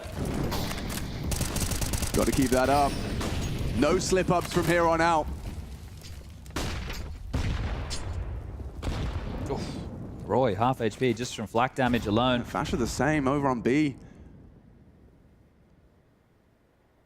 Solid start. Cypher chunked. Gonna get caught off by this boost here. Thomas at the top. Yeah, not ready for this. There's a beautiful double. Make it 3. Roy lost the duel as well. Fnatic just evaporate the drop of a hat. 3 frags in the bag. I don't see a way back in. No, it's really hard, especially if there was no push from Cypher. Him considering, you saw him starting to make his way out on that catwalk. It could have been a fight for Fasher. Volt's rotated over now. Rowland's still in middle. And Alex, we're still at the early stage of this game. This is only round number 4. And if this goes 15 in their favor, next round's only 1900 loss bonus for Fnatic. They're screwed. They are screwed. They're not going to have the finances. They didn't leave themselves any room for error. No margin to make a mistake. 15 now secure for Into the Breach. Just one more round away, and they have every advantage under the sun in the Counter-Strike book. It's Tech 9s, it's Deagles, it's Armor. There's a little bit of util. There's nothing in the mix, and this tower, this Titan, topples them. You have to give more and more props to the Into the Breach CT setups. It's always something Fnatic getting caught off by. On Overpass, on Vertigo, morale at an all-time high, and it could get higher if they can just post this one here. Fnatic battered, bruised, bleeding out, hemorrhaging rounds. And Into the Breach, just need one more. Rowland wants to fight. He wants to finish this right here, right now. Thinks better of it continuing. It's just so hard to see how Fnatic win this round without errors from Into the Breach. You're working with 3 smokes, 2 flashes, a molly. A scout is the biggest weapon you have. Some hand cannons, some bullets that need to land, or Fnatic. Scout in play. They won't make back-to-back playoffs. In Rio, they made that top 8. We touched on that. They took on Outsiders in the opening round of the quarterfinals, eliminated by the eventual champs. Sure, you can shrug that one off. You did some heavy lifting. You took down G2 yesterday. As far as head-to-heads from Orgs go, you don't get a juicier battle than that. But right now, Into the Breach, one of the biggest underdogs coming into this event, straight through the Legend stage from the RMRs. Alan, that has to be the final blow. That has to be the final blow. This flank is everything. Rowland, he's been flanking up a storm throughout the Legend stage, and this one can take him to the champions. Into the Breach. Just need a couple more frags. Crucial. Crucial indeed. He has to be a component of this if they want it here and now. The bomb has gone down. Fnatic looking to reposition for the post plant. Talking it through. Thomas, the leader of men, opts for a fresh magazine to try and finish it right here and now. And it's a missed shot. Nikodos' scout does nothing. Mezzi's Deagle, he's trying everything. It's 1 frag in it. So much damage. Crucial should be a dead man. Smoke can come down. Oh, I think he's done it. Crucial, magnificent in the finish. Has he got it? Oh, he's got it. Don't you worry about that. Oh my God, you got me scared, son. This is reality, no longer a dream. The celebration Into the Breach have done what no UK team has done before. History has been made today. It's not even possible in the minds of many. You look at their run, you look at these players, their first major, and they take scalp after scalp. We shrug off the FaZe, we call it a best of 1. ENCE fall to Into the Breach, and then a best of 3 up against Fnatic. Owned on the last 2 maps, Overpass destroyed them. A massive CT half, 14-1, and here on Vertigo, where they do some of their best work, they do it again. And this team, you mentioned 4 of them, their first major. Rallen returning to major since 2015. He never saw a playoff stage. They're about to be on the stage here in Paris in front of thousands of fans, doing this again. What a day to remember. A day they'll never forget. And the same can be said for Fnatic. Incredible.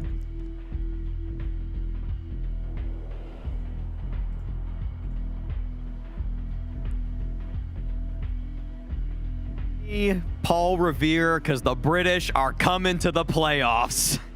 Unbelievable. I mean, what is that? What kind of journey was that? I think so many people saw their RMR run and said it was fraudulent. I think this team, along with GamerLegion, who also made it to the playoff, were on everybody's 0-3, and they proved everybody wrong with great Counter-Strike, great composure, and taking down consistently over or favorite after favorite. ENCE, FaZe, Fnatic, legendary orgs, all fall in the wake of Into the Breach. It is mega legit. The way they do it, the fashion they do it in as well. Here on Vertigo, last deciding map. Yesterday, around this time, we saw Fnatic beat G2 on the map of Vertigo. They ended the dream of Nico, of Monte, of some of the best players in the world, and didn't make it into the playoff. We thought today Fnatic moving into Vertigo would resemble that experience, would recope, I guess, and get ready for this one, but they got absolutely destroyed by Into the Breach, who once again played beautiful Counter-Strike, aggressive Counter-Strike, in-your-face Counter-Strike, and Counter-Strike with a lot of skill and a lot of individual powers as well. Well done to Into the Breach, fully deserved. My heart is breaking. If you're a Counter-Strike fan and you've grown up watching CSGO, you've seen Fnatic, you've seen Crims. My heart is breaking seeing how sad they are. Banks is with them now, so let's hear from them. I've got Mezzi with me, and Mezzi, we've got to start with this. Inferno, great, you got it, but it was certainly close. Overpass, your home map, it used to be their permaban as well. It was a strugglesome first half, to say the least. Why couldn't you break through their defenses?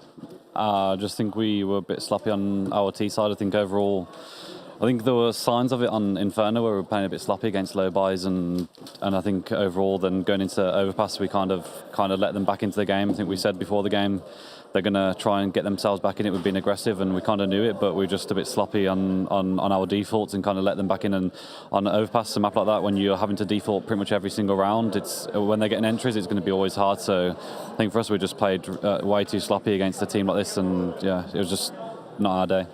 And then Grimm's told me as well that you guys, when you play against these good teams, right, your elite teams to say, and then maybe the teams that are considered the underdogs, it's a bit of a change for you guys. Did you feel that going on within this game?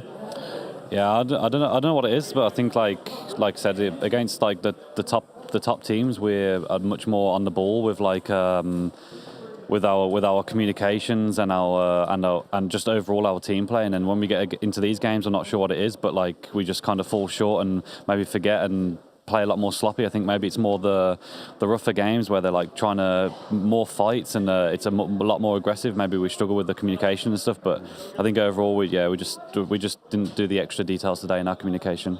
And it hurts because it's a major, right? It's so tough, but it looked like you guys kind of run out of energy when it came to Vertigo, especially with how it started off from. Did it feel that way for you? Yeah, I mean, I definitely think we still had the energy. It's just obviously tough when you're kind of just falling behind each time, and a lot of the rounds where we feel like we're doing the right things or at least trying the right things, it's not working out. And I think just props to them. I think they obviously played a good game, and overall they obviously outplayed us, and we're just obviously disappointed in ourselves that we just couldn't like perform as we did like yesterday and on the first day at least. So. Well, thank you very much for your time. I'm going to quickly try to grab Crims as well. Sad to see you go as always. Now, Crims, thank you for waiting for me, mate. Yes. You are a legend of the game. You've done 16 out of 19 majors. You've had an era. You've lifted 2 major trophies. What has your CSGO journey been like? What does it feel like?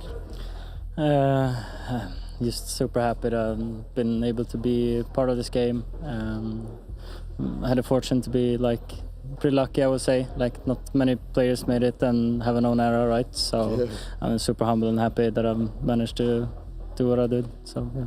And people talk about longevity for players, right, that have been like Dupree, for example, but you've done it as well, and you've stayed here. We've seen good results come out from you. You must be proud of the overall. If we're talking about the whole career, you must feel pretty proud.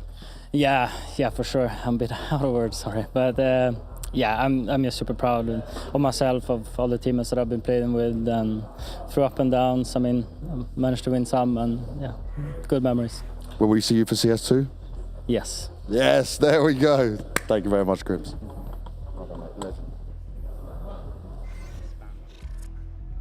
Fnatic, we say goodbye to them, and of course to Crims, a legend. He may not be in the arena, but I think anyone who's watching who's a CSGO fan can agree that he will go down in the history books, as will that lineup. It'll also be noted in those history books that they lost to Into the Breach at the last ever CSGO major. Thomas is with us now, and I have to ask Thomas, I have some spies running around, and they told me that after that first map when you lost, there was a rousing speech that happened, but no one could quite hear the words. So I want to know, what exactly did you say to the other players? You know, the boys were down, you know, just pumped them up a lot, told them that, you know, we're here. You know, we have to play with everything we have. You know, our hearts, you know, it was quite scary, to be honest, you know, witnessing, you know, the downfall almost. So, like, I just gave every last bit of energy I had to motivate my boys because, you know, they can play great, but if they're not mentally there, we're not going to win. So, yeah. You should charge people, because I'm told that they were very depressed, and when they walked out of that room, it was like a different team. So maybe consider when you retire. Ready for war. You're ready for war. Yeah. Can you tell us about this matchup in particular? When you saw you had Fnatic against you in the server, you're saying something off camera a little bit, that it was kind of like with friends, essentially, or what? Yeah, like, so, you know, some of the guys from Fnatic and us, we've played with each other. You know, it's not like a grudge match, but it's just playing with friends, playing against friends. And when momentum starts, anything can happen, right? And especially when you're like, I can't be losing to this guy. You know, these guys are definitely like, Jesus, we're going to lose to a UK team. Like, I think a lot of teams here have been thinking about that. But yeah, UK CS might be back. God save the king so far. Yeah, you've been doing fantastic. We also spoke about it off camera, Thomas, the fact that your route into the playoff haven't been easy. You beat outsiders or VP in the qualifier getting here. You almost dismantled them in a way that make them make a roster change mid-tournament, so credit for that one. And you haven't had an easy route. You beat ENCE, you beat FaZe, now you beat Fnatic in a best of 3. You're very humble about it, but don't you think you're getting to a point now where we can actually expect more from you guys? You're top 8 at the last major ever, and you're playing well. I think every team here is unbelievable. I think people underestimate the tier 2 teams, but, you know, I still view us as a massive underdog. We're just going to try our best, you know, like playing the arena now. Whoever we get, we're going to try with all of our heart. I can't promise anything, but to be honest, for us, we've already made history. You know, like UKCS, yes, we've been lacking, but we're actually in the major, you know, in the top 8.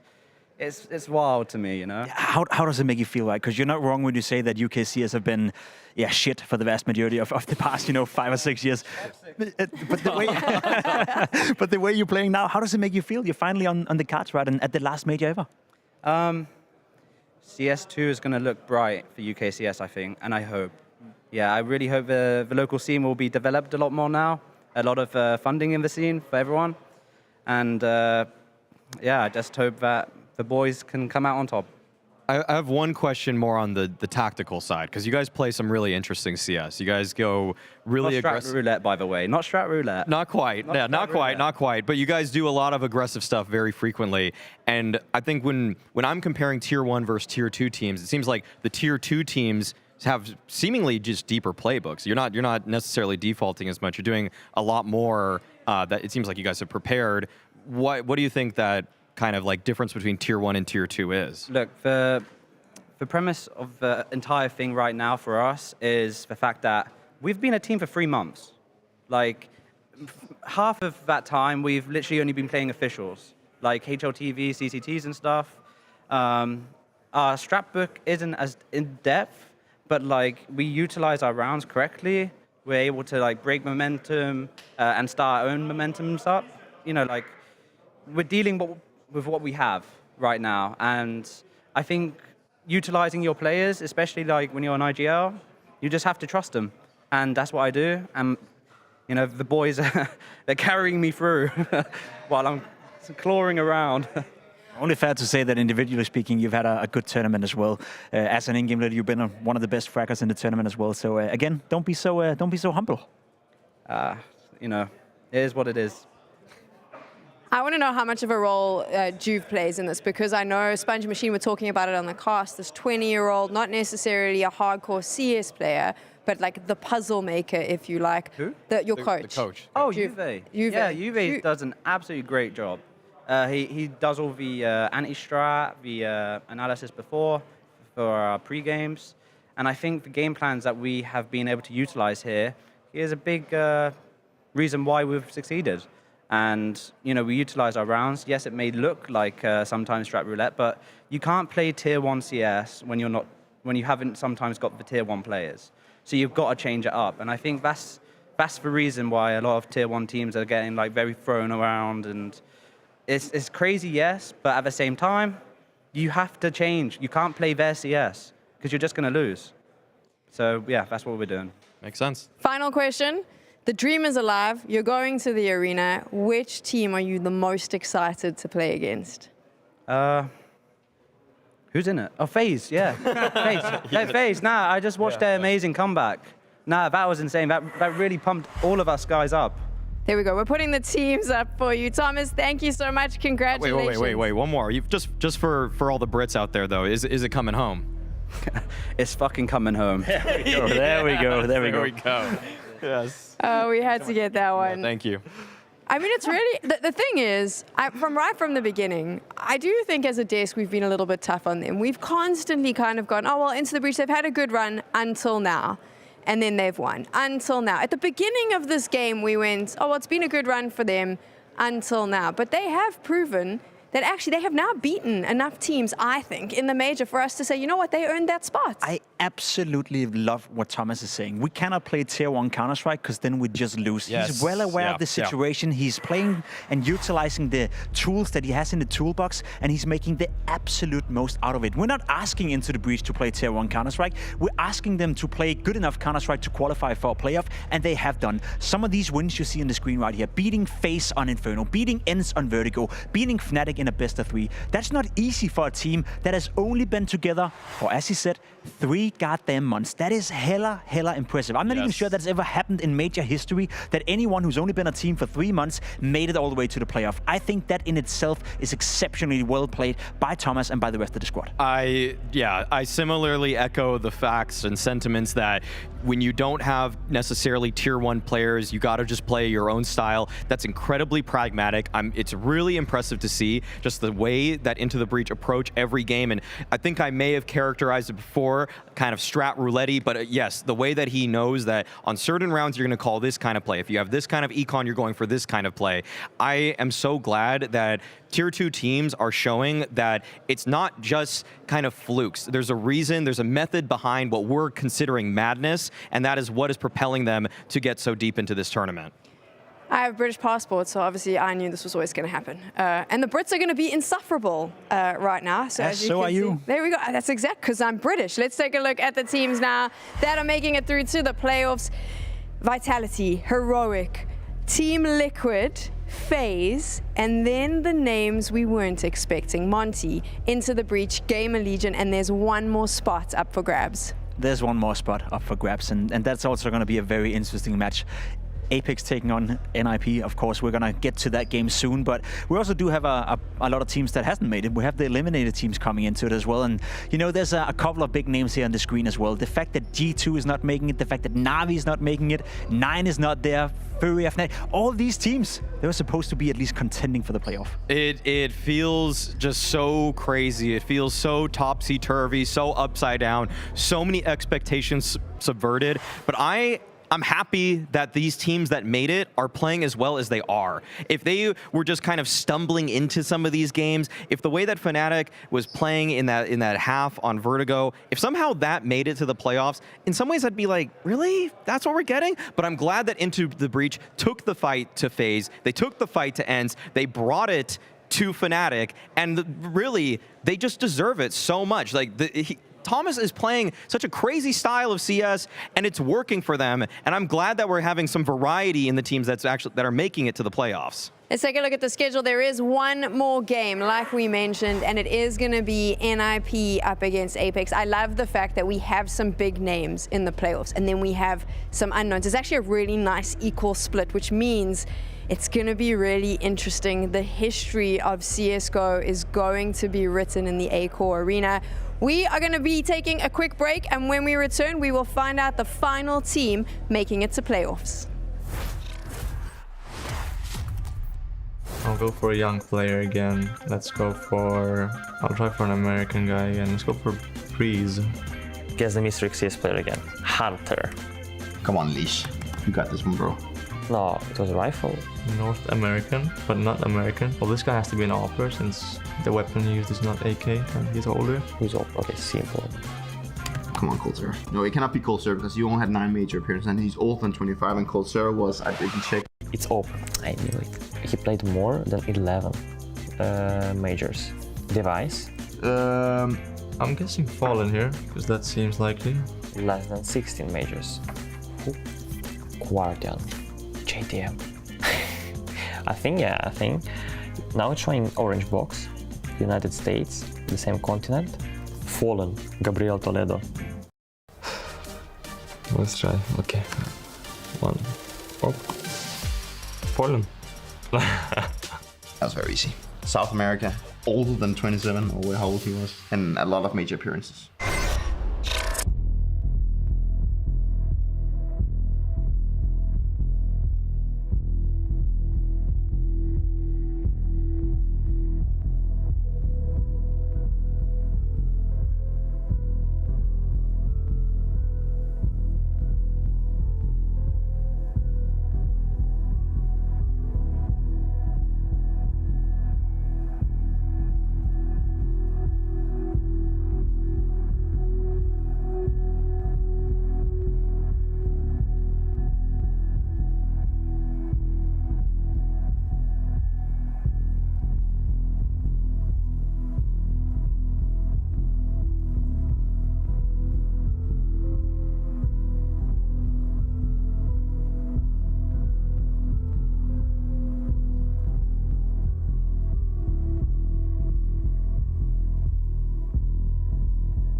One more spot remains on the championship stage, and these two teams that are on your screens right now are fighting out to claim it.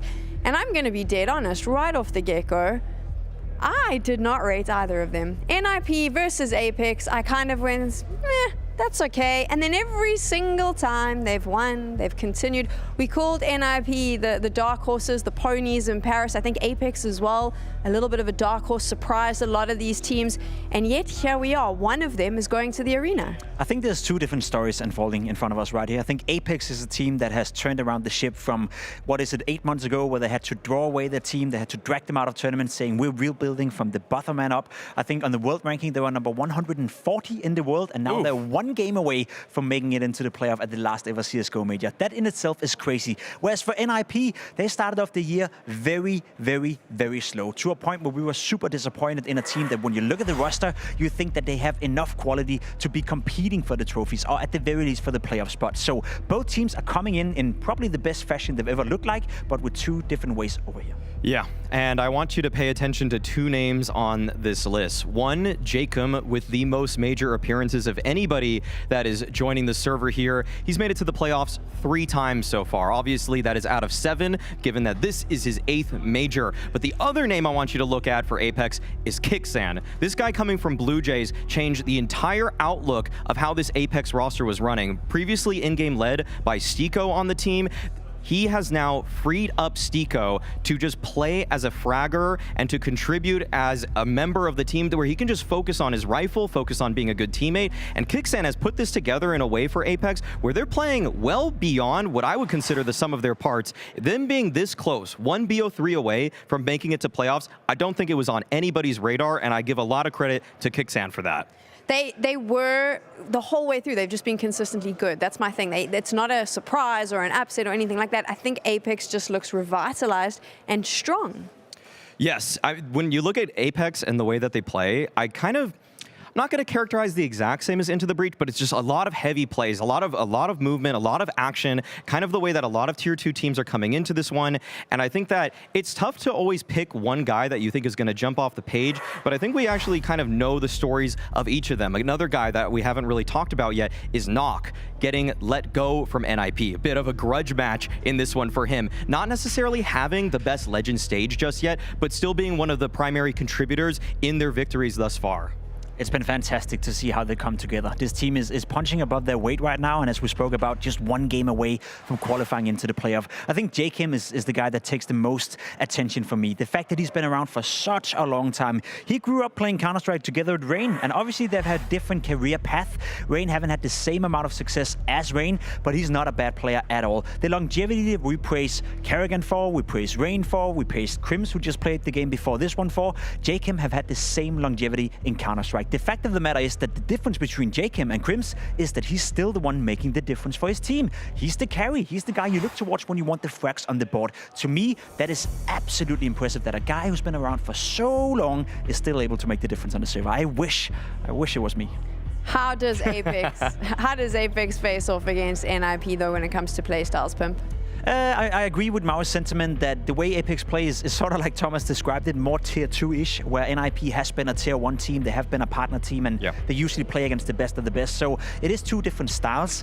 I'd say NIP relies a lot on the calling coming out of LXCB, and I think so far in this tournament he's done a very good job. The pairing between him and DJL in terms of how they prepare for the games, how they call, so far has done well, and then you see some of these individuals finally coming together. Config haven't had the best of the best tournaments, but he has moments in the game, but the big trio in Brolan, Res, and Hetrick have played well. The trio to me that we have to talk about in Res, Hetrick, and Brolan have kind of just come up out of nowhere because this team was having a lot of difficulties when they first came together. They missed out on the most recent ESL Pro League's playoffs in a fashion that was simply disturbing for what you expected from the lineup. Losing to 0-0 Nation, a team that we're not even talking about in any respects to Tier 1 Counter-Strike, in a game where simply NIP looked foolish, and then coming back to put the pieces back together for them to have a heart-to-heart, DJL, LXCB, and say, we need to change our style, we need to up the communication, we need to make sure that we're getting the absolute most out of their players. It has worked. In the tournaments since ESL Pro League, Config has just simply gotten better. Obviously, he's not having the best Legend stage in the limited sample size we've seen, but I have to expect that he's going to be also contributing in a major way in this match. This was something you mentioned about contributing throughout this tournament. Config's been pretty impressive on the pistol. He's been insane in the pistol rounds, and as we spoke about, right, Config is he's an all-or-nothing kind of player. He either delivers or he doesn't. That's the thing. He is the guy involved in the most opening duels, and he is the second best pistol player in the entire tournament. There's a couple of those in this game, though. Nock up there as well from Apeks, so we can potentially see a head-to-head duel between two of the hardest hitters with the pistol, and then just outside of this little list as well, I believe Stiko is also up there. So there's a lot of pistol powers on both these lineups, but I do just want to round off the Config conversation by saying that, yes, statistically speaking, you look at his rating for the event, he's had a couple of bad games, but he is the point of conversation when it comes to who is creating the space for Brolan, who's creating the space for Hetrick, who's creating the space for Res. That is Config. He's the one always out there first fighting for the duels, and he's the one that they have to get going if they want to win this game. Who does win it, though? That is the question we always like to ask. I feel like this one is quite closely contested. This one really reads similarly to me as the Into the Breach versus Fnatic game, where the styles are different enough that it's pretty hard to tell. If you went off player quality alone, you would have to take NIP. There's so many names that we recognize in the server in terms of what their potential is. Config's been in the top 20 of players. Rez has an S-tier MVP. Brolan's been in the top 20. I mean, it's tough. It's tough right now for me to say that it's not going to be NIP, but I know that Apeks is going to be coming in with a good game plan because they've already taken some pretty nice scalps so far, opening up the challenger stage with a victory over Liquid, and it looked like they knew exactly what they were getting themselves into. Getting into this Veto, we see a couple of maps already come out. We get Vertigo there for NIP. That's kind of something they've kind of toyed with being their first pick, and Ancient for Apeks. I think this is just going to be a really strong one for them. And Pimp, any thoughts on the decider, Inferno? I mean, it's a classic decider, isn't it? Yeah. If you want a good best of 3 game, you want a good decider, Inferno is up for the task. I think there's no punish pick for either team right here. I think they're both relatively comfortable in their own map pool. I think both Apeks and NIP feel they have a good shot at this game. I think it's one of those games that, yes, you look per the names, right? You look at the player constellation that NIP has installed. You look at the budgets for that matter as well. NIP is supposed to win this game, no doubt. But I think if you ask both teams, they will point at themselves saying, we are the favorites in this game. And I think understanding that from a player perspective is great. It should give us a good game. It should give us a game where both teams are playing to win instead of playing not to lose. When you believe in yourself, when you have confidence, that's when you get the best Counter-Strike out of you. I think we are going to have some epic Counter-Strike right now. NIP facing off against Apeks. Both of them want a spot in the Champions stage. We're going to take a quick break, and when we return, Scrawny and Launders will be taking you into game.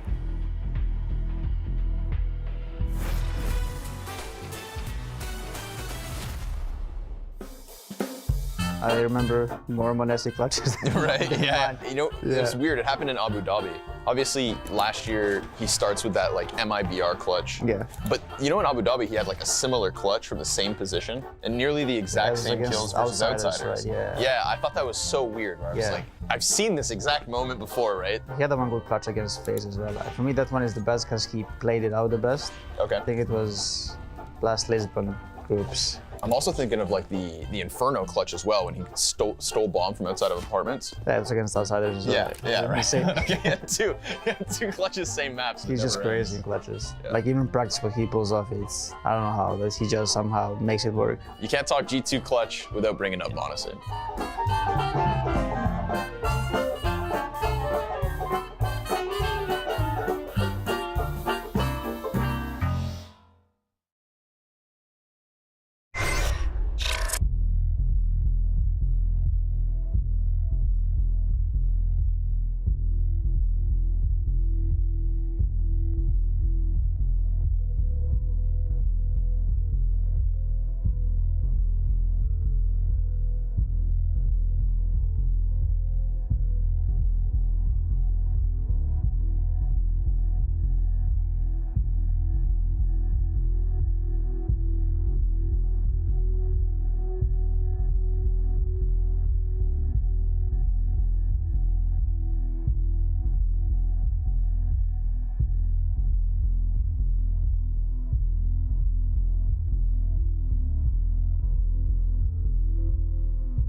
Welcome back, everybody. One final best of 3 to decide one final spot in the top 8.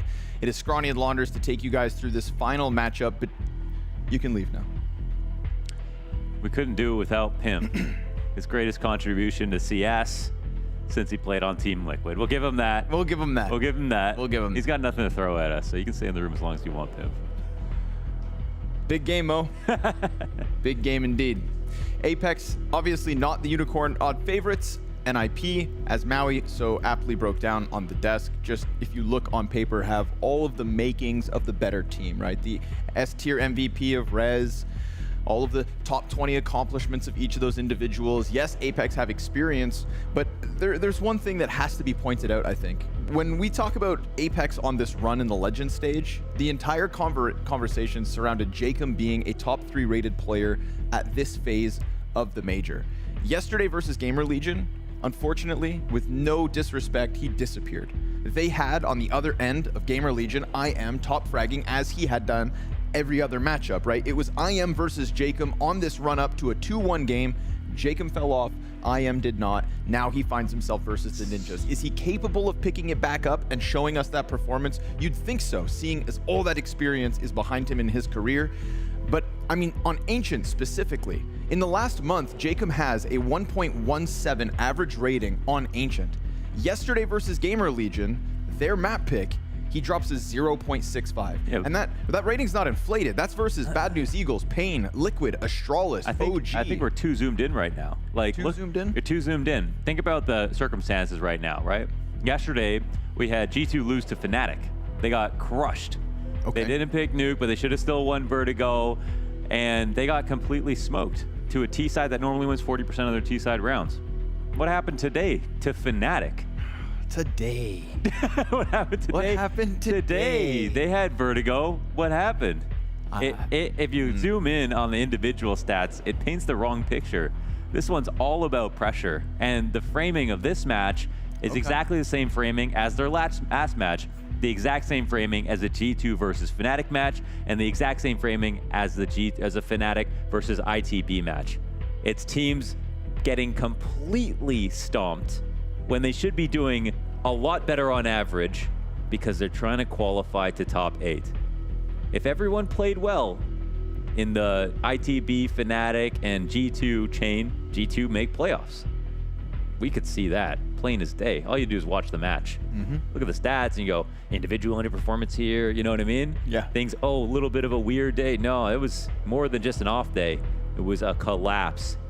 And we've already seen Apeks collapse. That we have. The question is, will NIP collapse? Because Apeks, when they played against GamerLegion, they maybe didn't feel like the underdog, you know? Okay. And the reason that Fnatic were able to cite the victory over G2 is Fasher saying that G2 are the ones who are going to be thinking we can't lose to Fnatic, not the other way around. That when Fnatic played against ITB, we can't lose to some Brits, as Thomas joked about.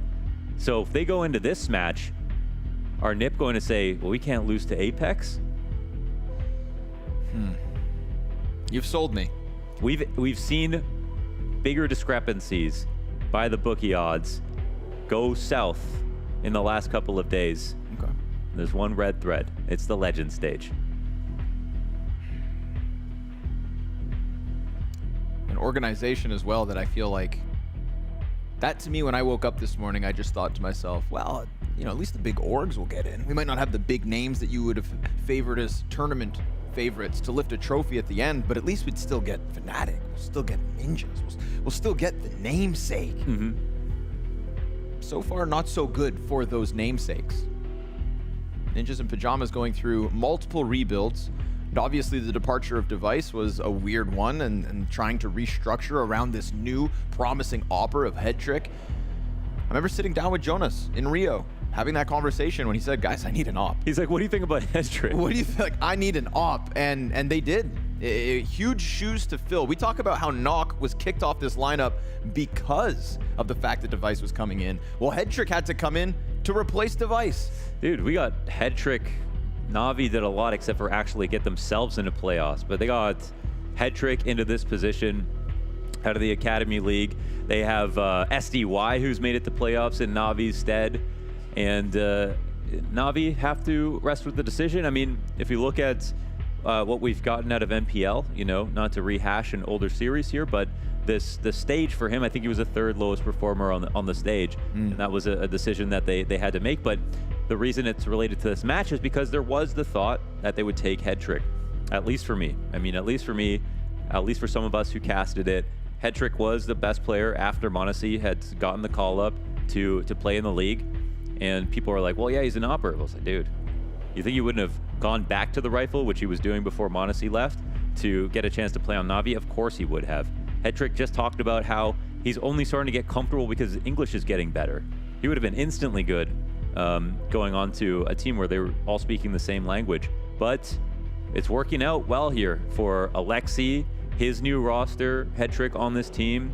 All his players are starting to get a lot better. And for a bit, you know, and this is Alexi's final chance in a big way in the fans' eyes, and because of the finality of this major being the last one. We saw him in a major final in 2019 with this amazing run from ENCE, only to lose to Astralis just like everybody else at that time. No shame in that, but since then, OG to G2 to now NIP. And if you look at his teammates right now, there's no more questions. Rez has all the teammates he needs to be good enough as a star. They have Brolin, who came in as the best Swedish player. Config was a smart pickup to have just come off of Astralis, you know, for extraneous circumstances, right? Not even performance related. And then Hedrick, they got the up, they solved the problem. They've kind of plugged a lot of holes here. And now they're seeing success, trending in the right direction, and a good opportunity here versus Apeks to make it into top 8. Slowly building something, we're the Ninjas in Pyjamas, and all of that looking to come together in a top 8 that most had them written off within. But that's been the tale of so many a team. On the final step of top 8 at the final CSGO, we find Ninjas in Pyjamas versus Apeks. One team falls here, one team soars. With open doors in the A-Core arena, who's it gonna be?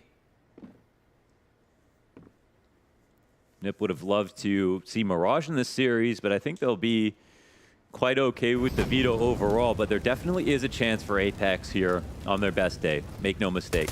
Kixan up first. Slight pull away from the elevator. It's a lot of pressure and 2 instant kills. Config can just stop, make sure no flank comes around. And Brolin's cutting off that flank into Forklift. So with Nock being killed out, at this point, Ninjas, they've got it all. All 5 kills and maybe 0 deaths. Poor Jacob with the dual Berettas couldn't get into anything. Been brought up the pistol stats. Config was a big performer. And Brolin was also on that list. And then, of course, as was brought up, Nock, we saw him in that 1v2 on the pistol for what it's worth on Overpass. He had some good rounds. Also a nice deagle that brought up some kills. But Apeks, they died as a team in that chance versus GamerLegion. And they know that was their best chance to qualify to the major. They gave that honor over to Shuhei and the lads, but still got to believe in the dream. This is the best of 3. Everybody's watching. It's a last chance for either squad. And I think the one who keeps the mood right and plays as if it's a group stage, as if it's online, you know, that's the team that's going to survive, because pressure seems to be the #1 most important thing to be able to stand to here under these circumstances. It's definitely been the death of some. Ninjas don't want to put themselves on that list. I think a lot of people forget about the fact that Alexi B was actually in a major grand final, what he did with ENCE originally to make his stock so high. Yeah, it's taken a bruising since. He's definitely fallen down that conversation of great in-game leaders, but the pieces are here. The roles make sense. It's a matter of individuals playing when it matters, right here, right now. Config's had a more quiet event in this Legends stage than he has in the previous months. He was finding his groove, and an important groove to be in. As Pimp brought up, he is the space creator for the Ninjas in Pyjamas. He is the reason that Brolin and Rez and Hedrick can get activated and can feel comfortable and don't have the opponents just breathing down their neck, because Config will be the bruiser in the front of that pack. Very important role for him to pull off this evening. All 5 players grouped up top ramp. CT's in position to stop it. Flash is well here from Kixan. Things could get weird in a second. Let's see what Jacob can deliver. Flash is great, but Config able to shut him down. Short play stunted for a second. Pistols running at Brolin. All seems good. Still more time to play out with the Incendiary behind them. Brolin gets his double, Config finds the other. Just when you thought Apeks may have put some kind of a defense up, they indeed, again, get absolutely nothing. The best analogy right there would be trying to use a stick to poke a beehive, right? They were holding that ground on A, but they were constantly making it seem like they were going to exec, but they were fully prepared for a push that entire time. So Brolin trying to be as annoying as possible, and it felt like they were going to exec a little bit sooner, but they, as you mentioned, had enough time to wait for a second and try again. So overall, well-called rounds, super solid NT-Eco, and keeping 5 alive is something that a lot of teams this stage have not been able to do versus pistols. It would be an interesting thing to look at, you know, how many half buys, how many ecos have been won. It was a lot. It's been a lot for sure. Tragic. One goes down.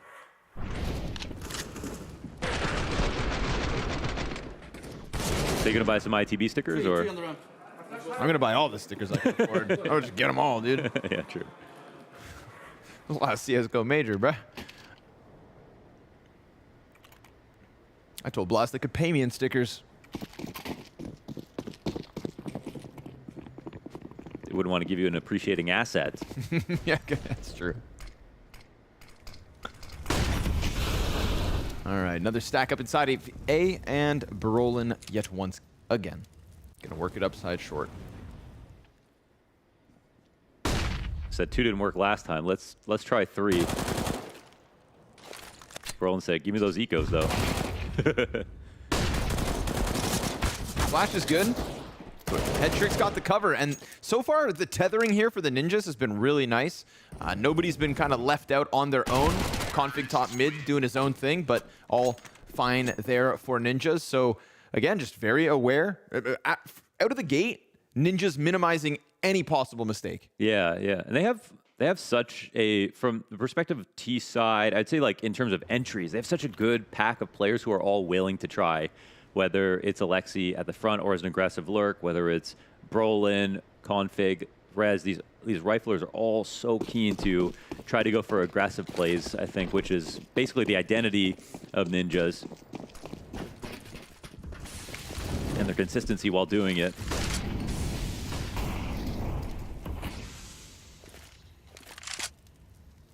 But 3 players hovering around that 1.15 rating here at the Legend stage. That inspires confidence.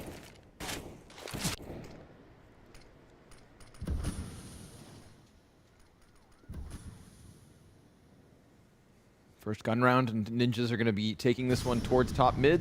Flash in. JL fully blind, has to forfeit control. Config almost comes sprinting over construction, but he's got Alexi with him to keep him on a leash. They've made a lot of noise here in mid, but they've closed the eyes of Apeks, who took a peek from Guardian, fell off, and now they don't have a way to get back into middle safely. They're kind of gambling blind, leaning towards the B site without stairs control.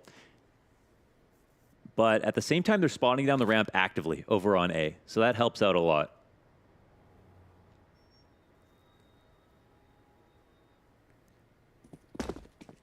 Apeks just trying to make sure there's no lurker involved, and now we'll get in position to stop a B attack from coming in. So maybe NIP haven't done enough. It's about exec time, and there's no molly. Oh, there's a molly for quad. Okay. We'll have to keep an eye on that. And head trick. Oh, Alexi has one too. Couple Molotovs definitely worthwhile. Stiko burning out. Config shut down easily. Knocks double kill towards construction. Perfect. But now he's lost his teammates inside of the site. This one comes down to the wire, but they should have the bomb plant as long as Alexi gives cover to the left side. Him dying puts Head Trick into an awful spot. There's Jacob. Comes barreling through, waiting for nobody else just to get his 2 kills to clear out the B site and put Apeks on the scoreboard. That was a really interesting strat. You saw how they like left mid entirely, gave room for Apeks to come and re-clear things, and then ran 2 out mid immediately. You know, that's a read on your opponents, but it doesn't work out because they don't get the kills as they're entering in from mid. So, yeah, I think Apeks will be quite happy about this. It probably a scary moment, you know, all that map control, they see nothing. What are NIP brewing into shutting down the split because they were right. And they I think the big thing there was for NIP, they had no one on A in that default. If they had anyone to push back the A ramp player, you probably would have had Apeks fan into a 2-1-2. And there would have been 3 over on the B side.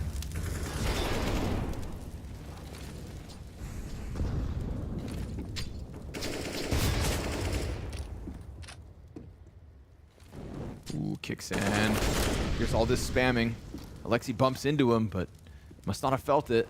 No haptic feedback in this game, but Brolin slips beyond him, so Kixan making the most of it. Took a little bit of frag damage as that nade popped just beyond him. Stuck around. Didn't panic. Felt it out. Gives Apeks 5v4 now. We'll see if Config can draw something back in middle. He's got JL floating around to CT, and then Jacob on elevator. Flashbang to short, sees 3 bodies. Doesn't get a kill, though. Yeah, it's slightly mistimed. This gives Configs the keys, I'd say, inside of middle. I think, are they joining up with him, though, is the question. Oh, he's going to come in late. Not even worry about mid in this play. So 4v4. Res, a little bit low. And time is ticking down. They have been pushing the clock a little bit, but around that 25-second mark, that could be okay. They have enough utility to try this. Stico has no flash support, so he really has to do a lot here, man. They're stacked up on A. 15 seconds. I mean, we saw last round how desperate things got and how easily Apeks were able to dive bomb the planter. 5 seconds to spare. I mean, it's just too slow, but if Config just kills everybody, if the CTs don't jump in fast enough, they'll be all right. But the CTs do just barrel forward into the fight frantically. Config over top. He's done everything thus far. 3 kills needed from him, and Jacob last round came through with 2, but Config catches him off. 4 kills from the Dane in a very important moment because time was certainly not on their side. Yeah, that was not ideal. You don't want to be execing that late. That was like, 2016 Navi late. And that's not a good thing. So they really risked it, and of course that comes down to Skiko getting the 1 kill. The novelty of execing late is that the CTs, if they gambled incorrectly, it does come down to 1 guy, and you never have time to throw utility if the exec is really light on nades. But that's where you can live and die. If Stico gets even 1 kill and say it's the bomb planter, your round's over, even though you have enough players to play with, and the rotations aren't good for the CT. So very risky, but they'll be happy they survived it. I can only assume that that's a communication thing. They didn't organize that quickly because of some miscommunication, and they're just happy that they figured it out in the end. You saw the CTs trying to scramble back in fast enough. You saw how quickly they threw themselves down from construction. What could have been and what could still be double deagle kills. Apeks taking fights from top middle. It's Config, 7 kills, 8 now, and JL was just trying to extend and grab a gun. Rez can help by just staying alive on 12 HP. Config's gonna have to be the be-all of this one. And so Rez just falls back. Again, just staying alive, making sure Config can't get flanked. Give Config time to piece together this round. And Ninjas dodge a bullet. But there are still 2 rifles in this. They're just unarmored. That's the problem here. And Jacob's got a good angle, but he just looked away. The elevator peaks got him. Nox puts it down. Rez knows the positions, but he doesn't have the health. He doesn't have the bullets. 25 seconds. The Ninjas try to take this one up the ramp, and they are met by resistance. Multiple bodies from Apeks just fighting off of pistols. We saw the excitement out of the Ninjas from the round prior. Talk about getting silenced. Yeah, that's pretty solid. I mean, they even lost their first player on the approach, but everybody else contributed a great answer back on that knocked eagle. We talked about that, and they made the most of their 1 gun. Nip, not the way you want to lose a round, but I think they still have a good amount of money here. They did win with 2 only on the B side in that previous one, but they had such a solid anti-eco that you think they'd be okay.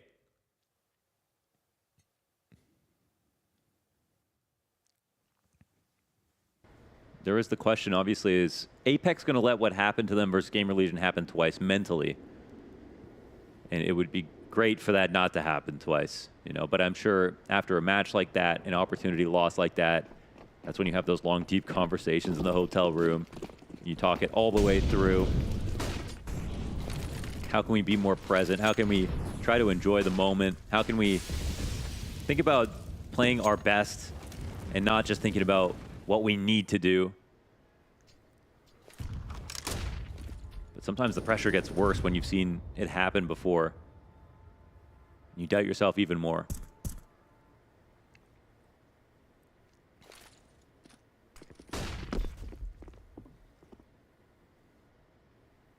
Again, 3 players towards mid for the initial bit of control, but they don't even go around box this time. Obviously recall when they did previously, they just fully retreated with it too. So I feel like nothing is sure out of Ninjas out the gate. They just cleared out these close left angles, potentially so they can do a fast split while they're holding on to information on mid. We saw that sliver angle, excuse me. And maybe they're really anticipating an aggressive or a more aggressive CT side here from Apeks.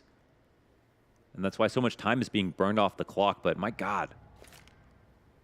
Everyone's full health, 5v5, coming into 35 seconds now. And they don't even have top ramp control just yet, but they're running for it. They're gonna have to, honestly, keep running. Uh-oh. Bum molly.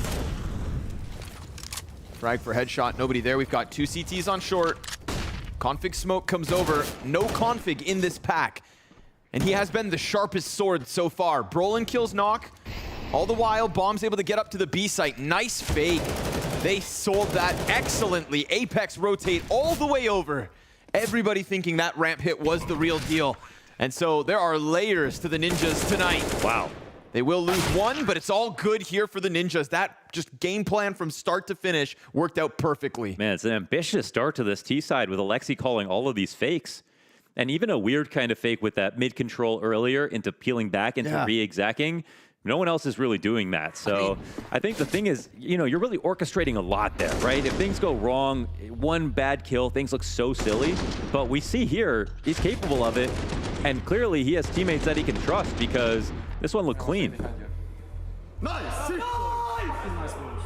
As complex and as sketchy as it gets because of the timing, because if one thing goes wrong, maybe it all goes south. It's cool to see this Ninjas. It's cool to see Alexi calling complicated strats right out of the gate. All to take the advanced warfare. It's almost old school. You know, I think like fakes were just a part of the game from like, maybe we go back even to like 2017 and before that. Fakes were something that happened multiple times in a T-half. And the question was, do you commit one guy, 2 guys? Because like at some point, if you threw smokes but no fakes, no one rotated, and it became harder and harder to fake. And honestly, their entire T-halves where teams don't fake at all, apart from aggressive lurks like we see, you know, on Heroic or some other teams. He's trying to bring it into vogue again. Stylish guy. I just don't get stuffed by pistols, because last time, 3 pistols start peeking down ramp. And this is what happened. And Brolin's going to turn his back to the short peek while it is still smoked. Kixan, it's just the USP. Can't ask much of him. Brolin also figures out that aggression. Had nowhere to go if you were Kixan. So the first M4 kill, all for naught. I would just like to say this is like how you default, you know? When we looked at like Nico yesterday, okay, this is sort of an open wound right now, but when Nico was defaulting on the ramp, we saw him die to the boost that one time. You saw him getting taken advantage of versus ecos because he was skipping protocols. Brolin right there is a good example of doing everything the way you're supposed to. He throws the far molly. He knows the guy in the corner can't be in the far molly, but he's going to stick around to make sure there's no one in the smoke. And if he covers that option, there's no weird play that happens from Kixan, who's sitting there. He has no advantage, and Brolin can take the fight however he wants. And so, you know, not skipping steps. Sometimes that's half the battle.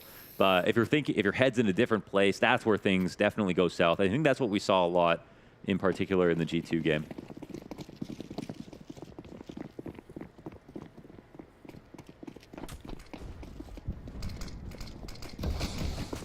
See what happens now if there's an op on Knock.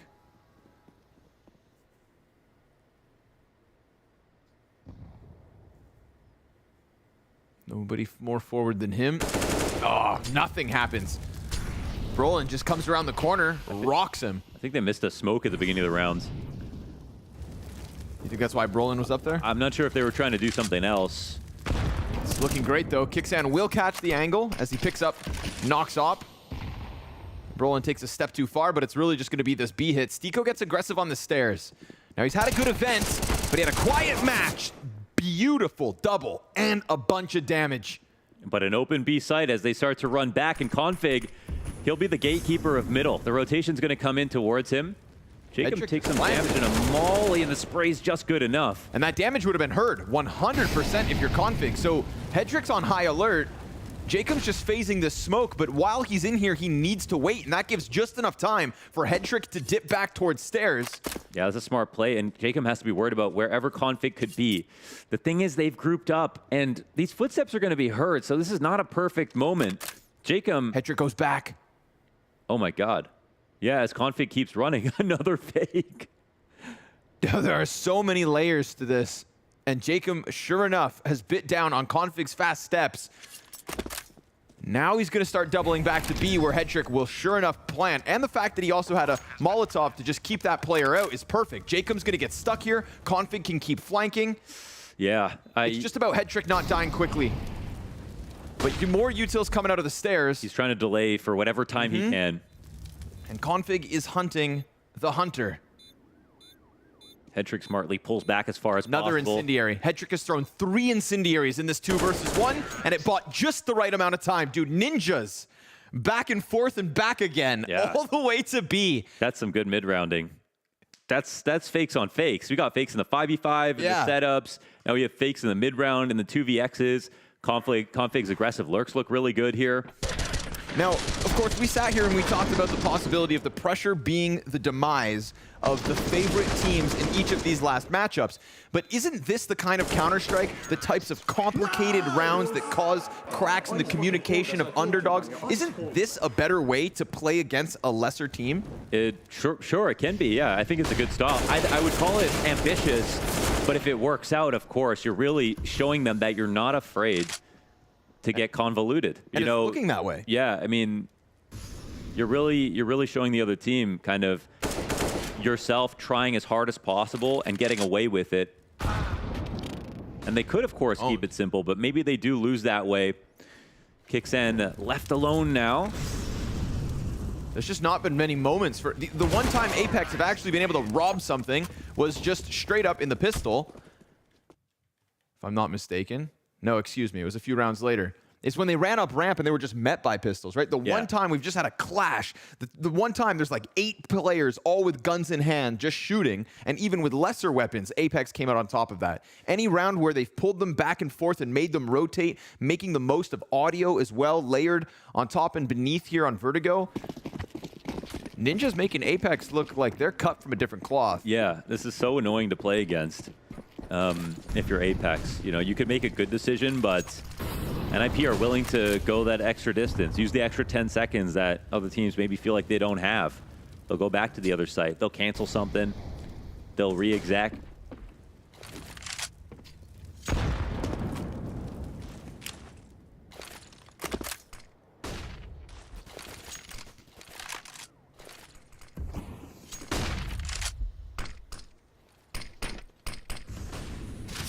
So we're gonna test this smoke. We've seen him comfortably walk up these smoke ramps before, but ooh, he gets bested. Sharp shot from Kixan. Hedrick expecting a peek on Xbox, but it's just Kixan to hug the wall, get closer, lock in the corner, and free up another rotator for the potential B stack. Man, they're playing it brave over on B. You know, considering how NIP are willing to just jump into the site at any time. Playing far back for the moment. NIP obviously haven't made a decision just yet. Lexi doesn't clear it. No, sir. And Kixan's going to capitalize. It's such a good angle. I think people see that and they go, why don't you just get hard cleared? It's because you're exposing yourself to the entire ramp. So that's why that angle actually works sometimes. Well, Stiko's been afforded the position behind Wood. That also catches one of the ninjas off guard. So Apeks drawing this one back with individual wins. Stiko good for the double kills. We saw one in the round prior as they tried to get up B. The couple of times that Stiko has been in the firefight, he prevails. And 5 alive is exactly what Apeks need here. Ninjas just get bogged down, and they don't even get to those complex steps because they never even started their setup before it was already 5v4. Yeah, and that's the other part of the game. You got to get the 5v4 in the default or keep the 5v5 long enough to fully go forward with an exec. But if Apeks are willing to test for map control, then, of course, that's going to be as difficult as possible to guarantee rounds. But overall, you know, good posturing on this round, right? Still not being afraid to test short, not take the fight down the ramp where some other teams may not try to do that. That's the kind of game that Apeks need to play right now. You can see NIP's whole philosophy at the moment is just punish rotations as many times as possible for as long as the round gives us. Really maximize the opportunity to get a player in the back instead of a 60-40 fight. Oh, get owned! Alexi in the backdrop. Come on, did he see either of them? I don't think so. That's a ridiculous collateral from Nog. Now Config's gonna draw back with a headshot in mid. Ooh. But that one sends a shiver down your spine if you're the ninjas. Do not drop this opportunity. 1 bullet, 2 kills. 2 CTs press up forward on B. Config actually has an open road over top of construction right here, right now, but he's more concerned about the elevator rotate. They could come back over mid. We'll see. They know Config is around here often. They'll walk it back now towards the A site. JL will go above Config. Will he just get caught sitting? Oh my goodness gracious. Oh wow. Config, he hears him running back, but he's just so lasered in on that angle. That should help this one go down smoothly. Kickstand's been good for a kill or 2 on ramp, but just seeing them. Oh, his chance to fall back, and that is why. Util damage worth it. Stico hunting them from the flank. Apeks, very nicely done. Making sure that you use that moment. A rare one with the collateral through the smoke without seeing a soul. Take what you can get. Miss 100% of the shots that you don't take. Yeah, absolutely. And he didn't see anything, so he was about to get out of there. You might as well let one ring off. That's Apeks, their 4th round, and the first time on the CT defense where they win more than 1 in a row. I can't remember where it was that Alexi recently talked about this, but it was just about letting his teammates basically, you know, make more decisions. And I think that's been a regular conversation recently as well, just trusting your teammates. Thomas talked about it in his winner's interview with ITB, how he has teammates he can trust. He lets them kind of do what they want, and then they end up carrying him to victory, even though he did a lot as an individual. Humble in victory, of course. Yeah, I think it was Config actually, his own testimony to say that lately his form has come up because he has more liberty to do what he wants. And I think that autonomy is what defines Config in the history of his career. You don't set a kill record by listening to your IGL. That is fair. I remember at the RMR for the Antwerp major, after, you know, Astralis obviously playing, or Config playing on Astralis back then, we were sitting down talking to Config and his coach. The coach was like, yeah, this guy just doesn't follow the game plan. we keep trying to tell him, don't push Squeaky. Config turns around and just goes, the game plan. And hey, they won that day, so yeah, sometimes you gotta let loose. Not too loose. Just the right amount. That sweet spot that has currently got him 13-4 in this one. See if a pack of 5 players can actually get up ramp. Ooh, Kicksan exposed on ledge to everybody else on the ramp means taking the fight versus Brolin put him on a silver platter for Rez. And if it wasn't Rez, it would have been the 2nd or 3rd player also right there. I mean, he would have been exposed to 4 sets of eyes if not for the smoke. Dangerous positioning, I feel like. It is if you don't have short control, yeah, so. But a good chance to draw it back. Jacob from the boost. Can't get more than 1. Rez makes sure to chase him down. Still, multiple bodies in position here. Yeah, they've really lost the position now on the A site. So NIP, no, they're in a good spot to do what they'd like to try. Now, this is a position where sometimes teams will do the flash push on A ramp. They'll set up the crane boost. They'll double reaggress on short. If you sit back and wait for the wall smokes to come in, that's where you lose. Retake's going to be very difficult for the CT side, but it's actually NIP to rotate back. And you know what? Apeks are gambling in the right direction, coming to help out Stico, who's been getting 2 for himself usually. Here's a good call. Based on tendencies. Oh my God, Brolin's made it all the way through A. They have not made a decision without having a backup plan. I love the aggressive lurks on Vertigo. I think there was a team where I was like, they need to be doing that. Oh, it was Monte. I was like, if they did, this is the style I was talking about. Monte had this style and they had multiple aggressive lurks. If you have Brolin and Config on your team, let them work sometimes, you know? Let them try to get information because the information that Brolin just got won them the round. They almost ran into a stack that looked like a great call from Apeks, but this is pressing the advantage of having 4 players. Making the most of that edge, making a fully informed decision, and getting away from what could have been a very dangerous spot. Another chance for the individuals of JL, Stiko, and Nock to pop off, and nobody even gets anything to shoot at. By the time they walk over to this A site, bomb beyond the halfway point. They've got a smoke and a kit on Stiko. He's just going to throw that out, try to scramble these Ts. Carnage ensues. Stiko's on the defuse all the way. Oh, he gets pulled off by Brolin.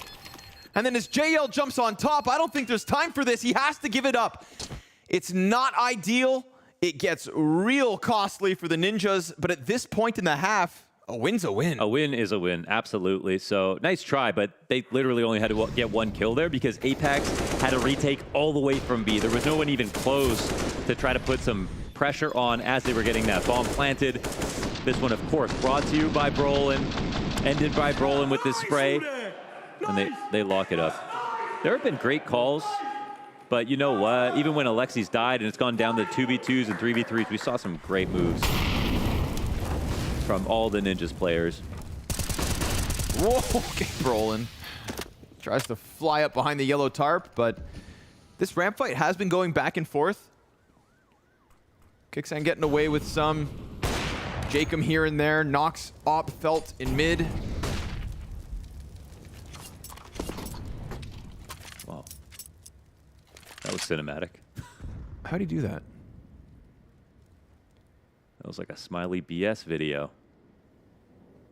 Who's that? Tony Hawk. Oh.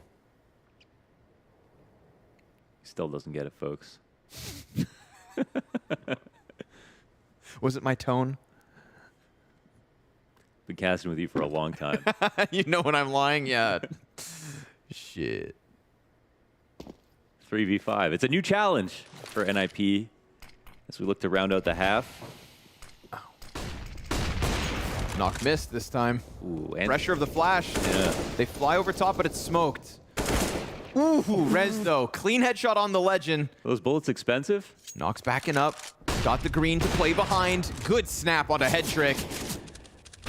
Very nice from Nock. Sectioning off these fights one at a time wonderfully. Not peeking more than an inch than what he needed.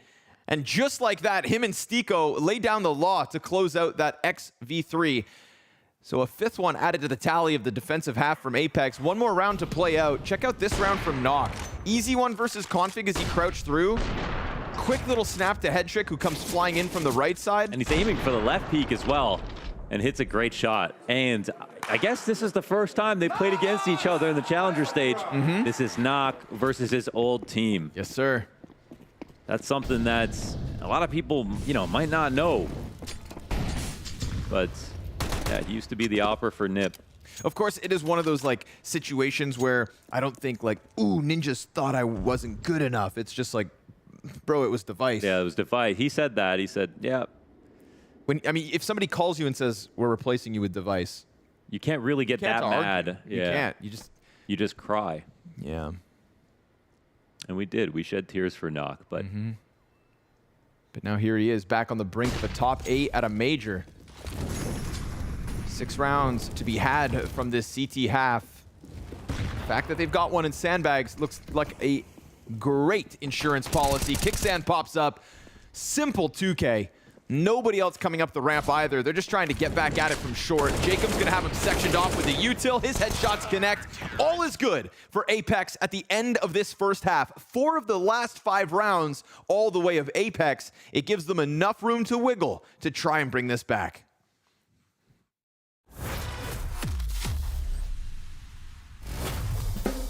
I remember more Monte clinches. Right, yeah. You know, it's weird. It happened in Abu Dhabi.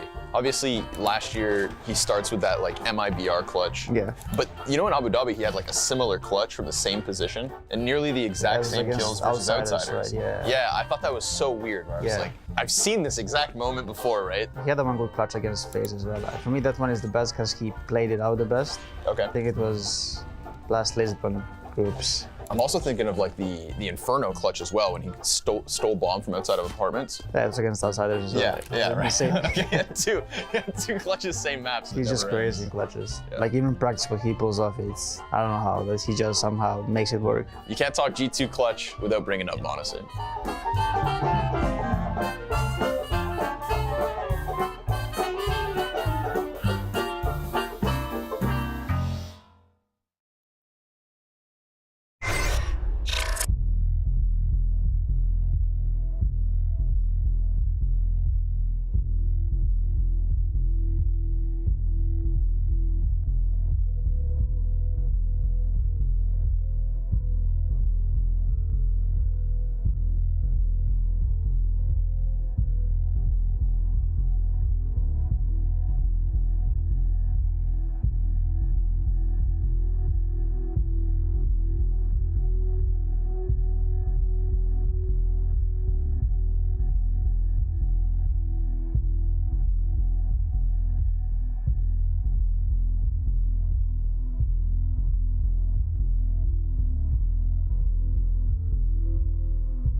Was looking like the mastermind of Alexi B had simply outplayed Apeks in one too many rounds for them to be all too proud of that CT half, but 4 of the last 5 go the way of the defense, and we started to see some little pop-off moments. Jacob's hitting heads, Kixan's holding ramp, and Knock, with that op play inside B, gave them enough rounds to work with here in the second half. But now that the Ninjas are on the defense, they're going to have to play in response to whatever comes their way. And for all we know, Apeks could suddenly crank the dial and make this game a hell of a lot more brawly than what the Ninjas wanted to get locked into themselves. They chose tactics. They chose brains over bronze. But now it's up to Apeks how this unfolds. Yeah, they struggle on CT Vertigo. It's not the first map they would pick, of course, and that's why Ninjas took them here. T-side, they should do a bit better. Not necessarily versus Ninjas, of course, but the comfort is now in. Ninjas pretty even when it comes to CT T-side split on Vert. Right now, they are readying up the very ambitious retake setup. No kits in play, though, for the CT side. And they're starting to walk back towards the B site, so I don't know. I'd rather be Apeks when I don't see a kit in play and I also don't see a smoke.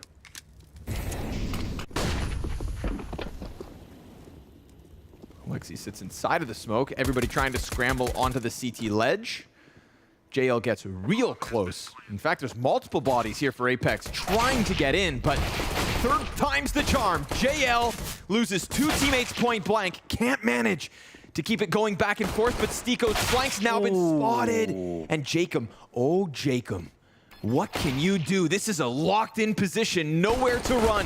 You can no longer hide. And so Rez deals with him after just the first. The retake out of the Ninjas, double digits right away. And it was actually a 10-second stick because there was no kid involved. So could have, could have really squeezed that one a little bit more instead of shooting right away. But it's the opening kill from Config, the good retake. JL tries to make things interesting with his 2 great kills on Brolin and Config, but the refrags are even better.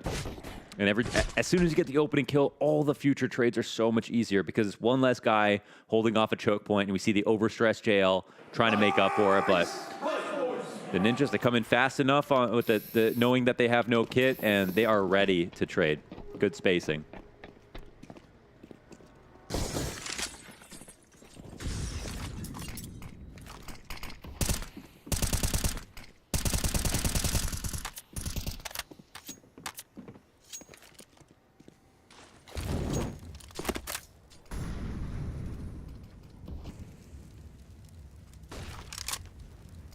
Apeks look back on the half and go, what happened to us on those few rounds?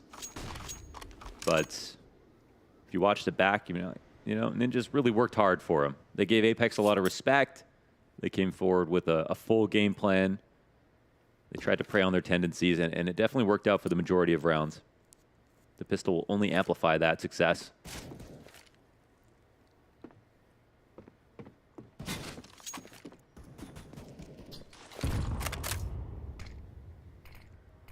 The smoke is key for seeing feet, which we know Brolin is into. Can't manage to snap it over, though. Wow, they disrespect it so quickly that they don't let him slowly crawl over and take full advantage of that one way. Just like that, they leave. Walking bomb away from all this. Ninjas just jumping into the A site. How much info will they go and gather? Or how much time do they waste just sitting on a site that actually has no one left on it? Rez could not afford to get caught right here, so he'll get away. Stiko doesn't actually get line of sight through middle, and now we're starting to see Config come to join him. Alexi floating an elevator. The emergency plan to rotate to B, it's not that far away, but you think Rez has to do something. At least survive. Deals with one in the background, flash blinds everyone. If JL gets stopped right here, oh, but bomb goes down. Kicks in, kills Config. Stiko sees CTs in spawn, low health for the majority, but they get away with that by a second. Yes, by a second, by a hair, by a sliver, and Stiko on the cleanup to make it look like it wasn't even close. Really well done on the lurk, and they covered the plants. I mean, he had to come through the Falmus and go for a full swing. That was a risky play for Nip to make. It wasn't a bad idea to get that bomb down. And even though NIP had cheated those 2 rotations over, you could say these were the regular guys that should have been in the site in the first place. They didn't have ramp control on A site, so they couldn't get 3 in position, which meant it was a pretty fair fight for the T's coming in. They'd be happy to find out there's no one at quad, no one playing Dupree, no one Woodwall. And so, I think if you're a T, you're like, I'll take these entries versus Generator every single day of the week. Full force out of the Ninjas, and honestly, working with very little. Not even an MP9.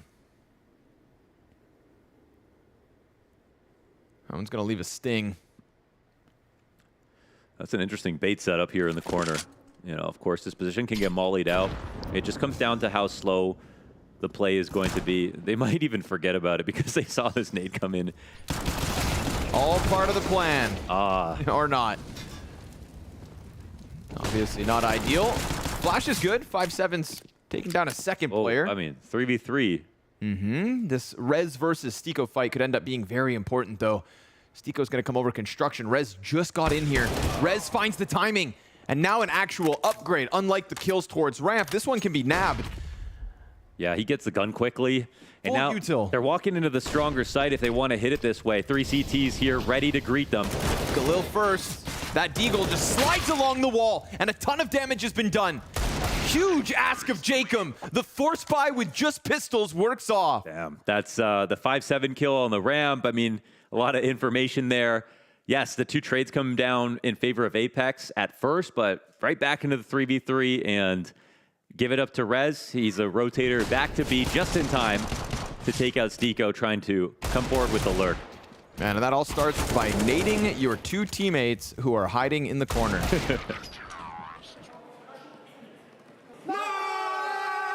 Thank you for that nade, Alexi. That's what I'm saying. It's like, if, you know, who would nade that court, you know? Well, we call him the Grenadier. Yeah. Yeah. That's another one of Alexi's historic grenades.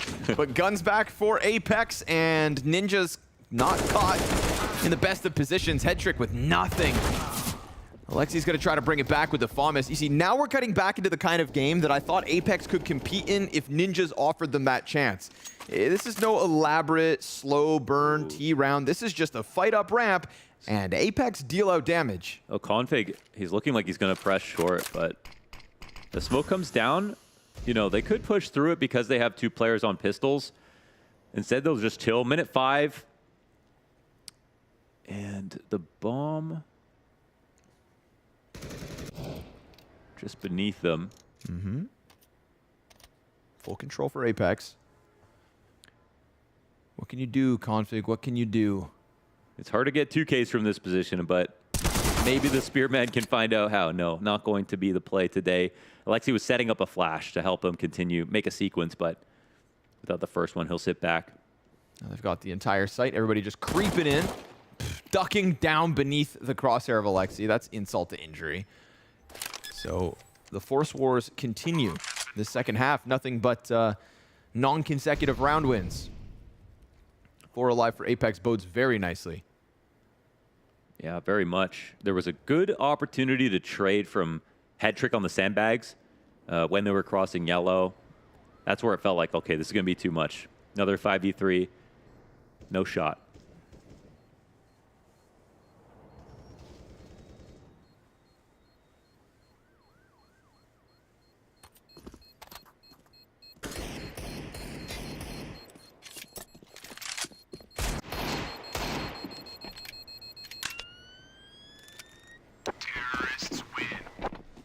So nice and simple for Apeks. Got what they wanted. Early fight on ramp. Honestly, as much as it hurts to say, head trick just kind of whiffed. He had a shot on somebody short side with, wasn't even looking at him. Yeah, and he had an AK as well, so. You know, this peak, at least there's 2 players holding you, but all those bullets whizzing by Kixan. Config also cleared out by him. So another little, another round Kixan can be proud of. Not just the CT half, but coming up the ramp as well, he's finding his own. Second timeout called here from Apeks. 3-round deficit. Ooh, Ninja's buy. Wow. Back and forth we go. They found a lot of success buying. They only got the 1 kill on that last round. So Apeks with a full investment, they'll have a MAC-10, they'll have all the utility they want.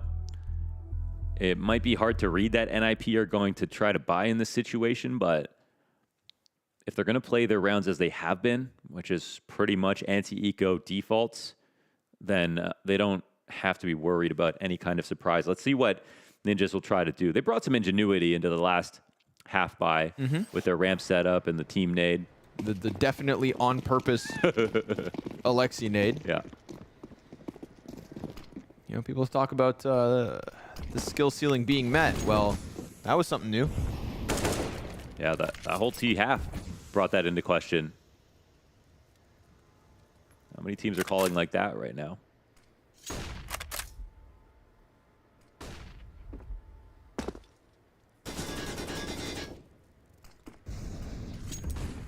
No pressure on the ramp, so that's been a pretty consistent piece of Apex's early T rounds.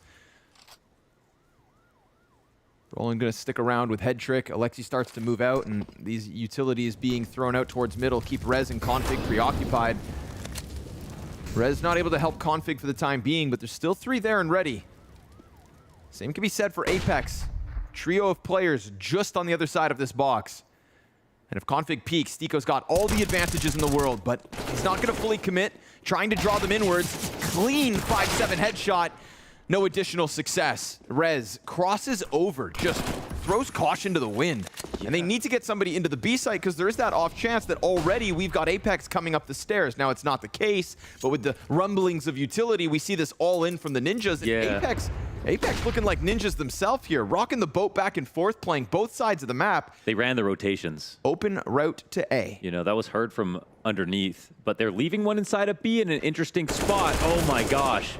So they were. But no kill comes down. The CTs, what are they going to think about this? They're still leaning towards the A site. It's the correct move. Oh, and the bomb gets dropped. That's confirmation. 7 seconds left beyond the plant and a double FAMAS stoppage. Oh, it's all coming up ninjas.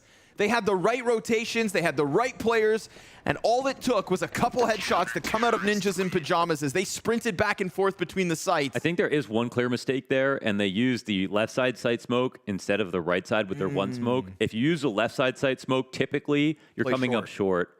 And if you come up short, you do have a safe plan on the site, and you just have to cover someone running around defaults or going up above, but that's really easy to do from the ramp.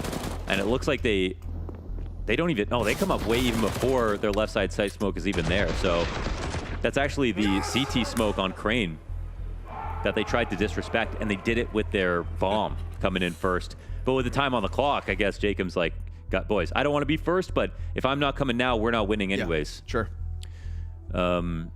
So ninjas, I mean, they might have sold them a bill of goods by running with 4 players over towards the B site, but they were still in time to make it back to A anyways. So the option coverage was there. And in the meanwhile, I would say that Apeks showing us kind of a glimpse of what ninjas were utilizing on their T side, but we see what happens in those last 10 seconds where things get too frantic and they clearly make mistakes. The ninjas, when they rocked it back to B and went in with those few seconds left on the clock, we were praising the fact that every piece of utility was where it needed to be. Every trade frag was found when it had to be. And now Apeks try to do something similar and we see them get lost in it. That should be the difference on display between these tiers of teams, but 2 kills nonetheless out of Apeks. In the frag department, things get tight. In the nitty-gritty and the messy mistakes that cost rounds, that's where ninjas have found this 4-round lead.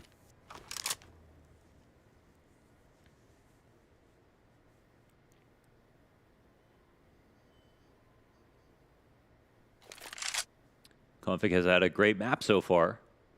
The mid lurker over on T side here, playing quad. And quad is a great position in low numbers and late rounds. If you don't think they have a molly for your spot, it's kind of a checkmate. You know, it's very hard to clear without a lot of time left on the clock. Sort of hope and pray that there's nobody here. But it sort of demands patience out of Config, and that's not exactly what he's known for. No, not per se. But I think he's going to be happier and happier the longer that he doesn't see anything coming in. Ooh, but he's not that committed to the corner. He gets spotted flirting between peaks, and now with 30 seconds and a smoke on his feet, it's very much locked in, and he's leaning on Headtrick, who only has 16 health. Him dying means now Config's got 3 sets of eyes honing in on him. Alexi's trying to run this flank as fast as he can. Config knows he's getting chased. Oh, gets knifed, but Alexi is able to kill JL, and as he dumps that util, they're stuck.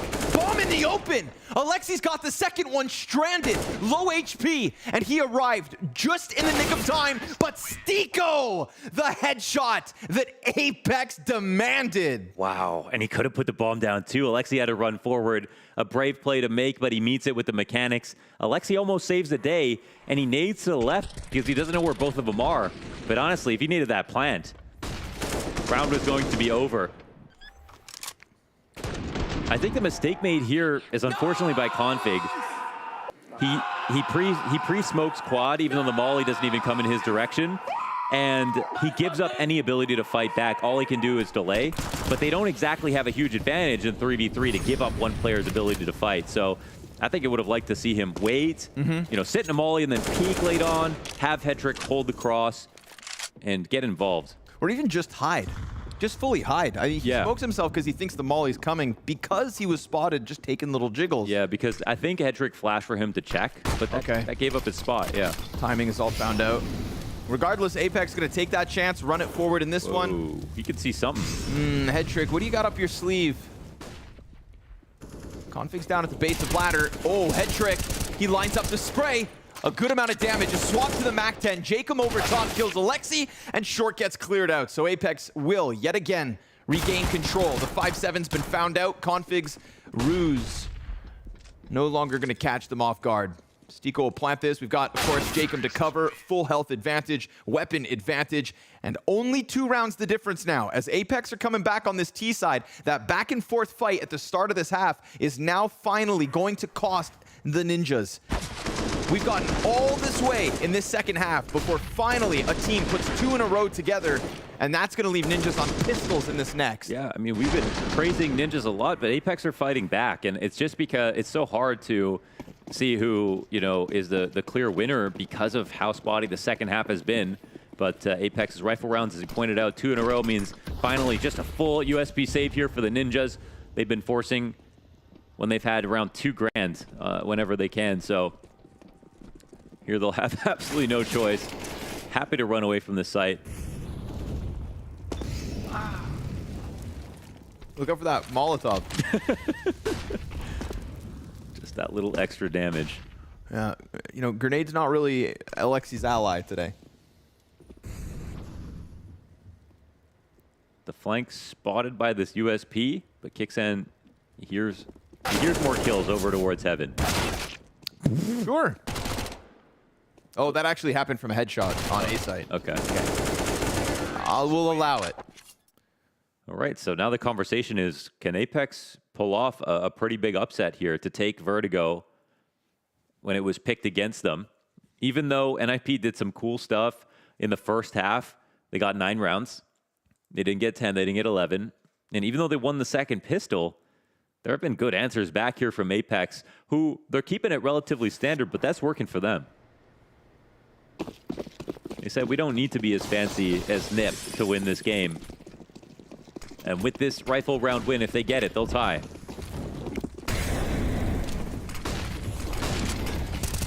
Ooh, Alexi right into the thick of it. With no real smoke coverage at the bottom of ramp. That could have been multiple players peeking at him, so he trusts the flash and it pays off. No adjustment quick enough from JL, and he just walked up on his own. Yeah, he tried to use that one advantage of it feeling like a full A attack to say, okay, maybe they pull the goalie for a second. But it costs him. Ooh, nice spray control from Jacob, catching Brolin in the face. Something to go back Apex's way.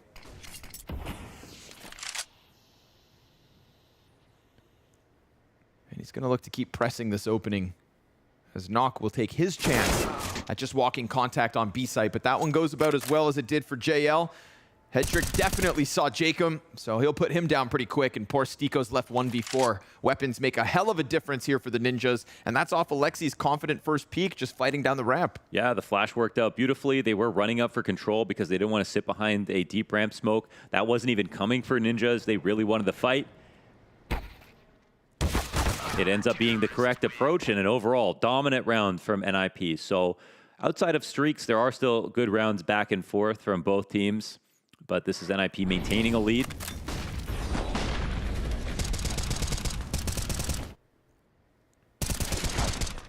And Rez with the solid reaction on B, and he ends up killing 2 lurkers in this round. And JL and Nock. So if you want to say who was the better lurker, Config did a real good job, I think, on that front in the first half.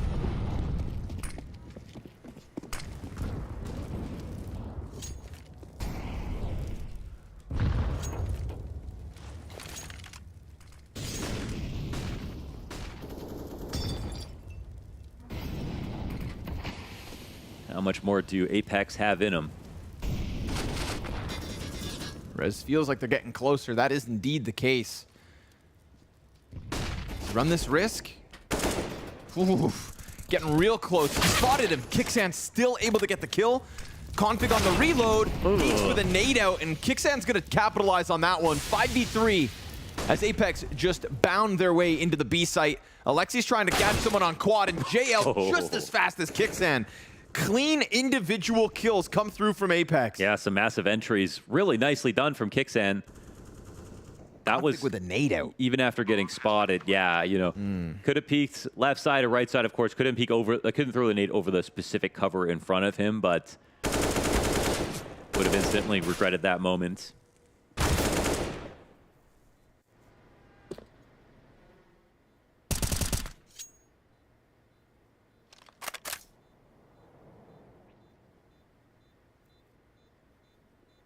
And again, it's an extra normal round here for Apeks as they just give it a shot to see if they can default into the B site and find their entries.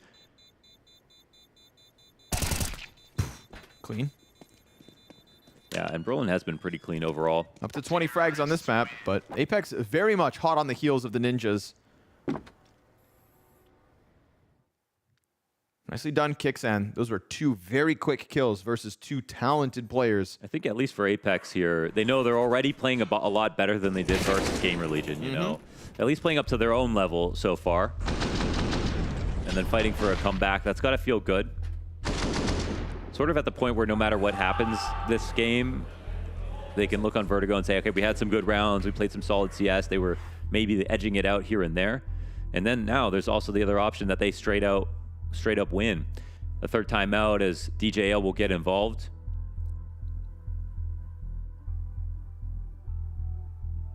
I think a coach that really turned heads with Ninja's style changing so much when he came onto the team, and you know, with all the different iterations of this roster, a lot of people wondering, well, okay, is this the time? Well, they have the coach, the IGL they were looking for. They have the op that they really needed for a long time. Can they start to talk about what the system is supposed to look like and practice on it and get it into the place where it can be consistent?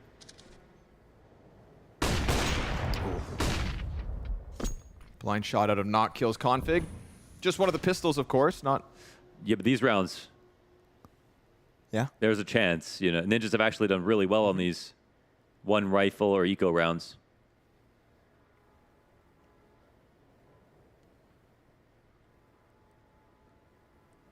Not looking likely this time. Alexi just the USP. That B site looking pretty damn prime for the taken. Smoke comes down in front of the pack, but this is all just temporary before Apeks make their decision. Little presence shown towards ramp. But that's all the presence they're going to show before starting to rock this boat back. And Rez has mid. He's going to go for this. Stiko point blank. Oh, Rez doesn't hard clear close right. And the utility is going to make things real difficult now for Brolin. He will have the boost. Should catch Jacob off. Yeah, he said, give me a good fight. Stand out a little bit. Oh, get owned. Jacob way too ready. And Kixon comes through with the clear, the 2 frags to close it, as Apeks do indeed tie this game 13-all. 13-13. This is no longer free. I think it was a 7-2 lead at one point. 8-2 even. 8-2. 8-2 T-side for the Ninjas. It was 8-2 T-side, and, you know, it was Ninjas, like, and oneing on them. Right. You know what I mean? That was some stylish ball that they had going on the T-side. But that lead's evaporated. T-side looking like the good side here for Apeks. I mean, those complex rounds, the elaborate calls, it looked great from Alexi, and we saw Apeks kind of get scrambled by it, but they've been in control. They've been setting the tempo, and in terms of reacting to what Apeks have to throw out, Ninja's getting caught. Little mistakes here and there as well, starting to shine through on this CT half. So even with the 5v4 here, nothing's guaranteed. Probably winning more fights slightly on the A ramp, but B is a little bit questionable, and late rounds, not so sure. So this might be a gift over to Ninjas, where they've seen the most success. They'll see it again. Config's really cooled off as well from the start that he had, those first 5-6 rounds. Usually we talk about Config being a boulder, gaining momentum if he has that good start. Getting bogged down in this Apeks T side. We get the creep out mid. Jacob gonna get down beneath construction. And Alexi B about to see him. Nice, clean reaction. Jacob forgetting about that possibility. Config kills JL, top B steps, and Alexi just down beneath Stiko. Grabs himself another. Now, nowhere to run if you're Rez. Shot just off the mark. And Knock has to forfeit this one. It's going to be another for the Ninjas. 14th to the board. Yeah, the shape of this game is so abnormal in the sense that it's like clean rounds met by clean rounds. No time here for Knock to try anything, even though he gets a nice kill in the end. But you know what I mean? Without win streaks in the second half and then, you know, dominant defalls by Apeks into ramp control and 3 kills right away for Ninjas. Like all the lurks getting shut down. It's like a ball of yarn with how things get pulled apart instantly after the first kill for some of these teams. So the 5v4 works out for NIP. I wonder if Apeks are even going to try them on the A ramp, you know, before they try something else, because they're getting caught off guard by this play alone too many times. Picking up team.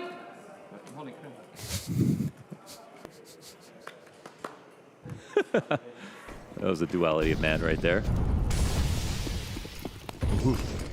Stico. Damn. Right at it, huh? Config just caught top mid. I like it. Apeks just swinging for it. We haven't really seen a Stico activation that quickly. We've had little creeps and crawls out middle. Stico right into the gunfight. Somebody who exceeded expectations coming into the major. Somebody who contributed far more on an individual level in the frags than what we'd seen on the run to this major. Brolin's given us a chance for his team to make it to B in time, but looks so free. Yeah. Rez gonna eat the flash. Nothing from him. Jacob capitalizing. JL's got the second. Oh my God. B-side falls, and this game's going the distance, baby. It's going the distance, and it's going the distance with the broke Ninjas. They gotta save these 2 guns. And luckily for them, Apeks, they want to keep their 4 up so they can get full utility in the op again. But yeah, round 29 might be easier than round 28 for Apeks, as they have made one hell of a comeback. Maintaining their composure while Ninjas have put all their bells and whistles into a T-side game plan, winning again a second pistol, and yet still finding themselves at this impasse.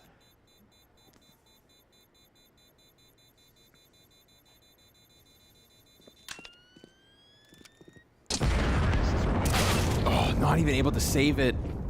You needed that. Ooh, yeah, they may have. Rolling? Okay. They'll hang on to 1. The money is not there for Ninjas. So what do? Play for OT? Or go for the force? A force buy that you've already been able to pull off every once in a while. They're going to take their last timeout to figure out their decision. This is a tough spot for NIP. Yes, it is. Yes, it is. They're going to need every bit of Lexi B brain juice right now, and DJL as well. They have had some creative game plans when they don't have a lot to work with, so it might be tempting to try and do it. But, you know, obviously in the Counter-Strike textbook, it's going to tell you wait, because you only have to win 1 round and then you play for OT. It's also going to tell you right underneath that you can still win the round with your 1 gun and a light investment. So the only thing that kind of changes that for NIP is that they have been able to win rounds and convert them within this 1 half already with these low buys. But it will be a humble investment here. A couple of smokes to pair with this 1 rifle. And it does shine a light on how important that second rifle save might have been. Apeks, it's your game to lose now. And Brolin, as that 1 gun, eats so much of that Molotov. He's down to 26 health. Man. To play to OT or to offer Apeks a win on your map pick. At the start of this game in that 8-2 lead, it just felt like Apeks were getting outclassed strategically, that they were not going to be able to keep up. Felt like that was going to be the difference maker. Alexi's strategies simply better, but Kixan has kicked it up. And fast charge into the M4. Alexi grabs it off the dead body of Brolin. Oh, a headshot onto Stico. The short push doesn't come all the way through, but he's burning. And that fire forces him down with Rez dead right next to him. Config on a flank that's not going to get there in time before this bomb is planted. So Apeks on the brink of a 15th. But of course, NIP knew this. NIP banking on the next one, banking on non-regulation rounds to close out Vertigo. Down he goes as Kixan picks up a triple in this and puts Apeks in the lead. Oh my God, Apeks. And we're talking potentially about the third or the second map. It's Ancient they pick into. It's NIP's worst map by win rate. They played way better teams overall. Apeks, though, after yesterday's game, they've got a lot to prove. They've got some demons on that map. But right now, they're thinking about literally winning Vertigo. maybe before coming into the game thinking, all right, maybe Vertigo is optional, but we'll bring it to a third map. We'll play our best game on Ancient, and we'll do what they said that we couldn't do after yesterday. And now I said on the 2-0. Full investment here for Nip. What a grind out of Apeks. First time they're in the lead on this map, and it's for 15-14. Oh my god.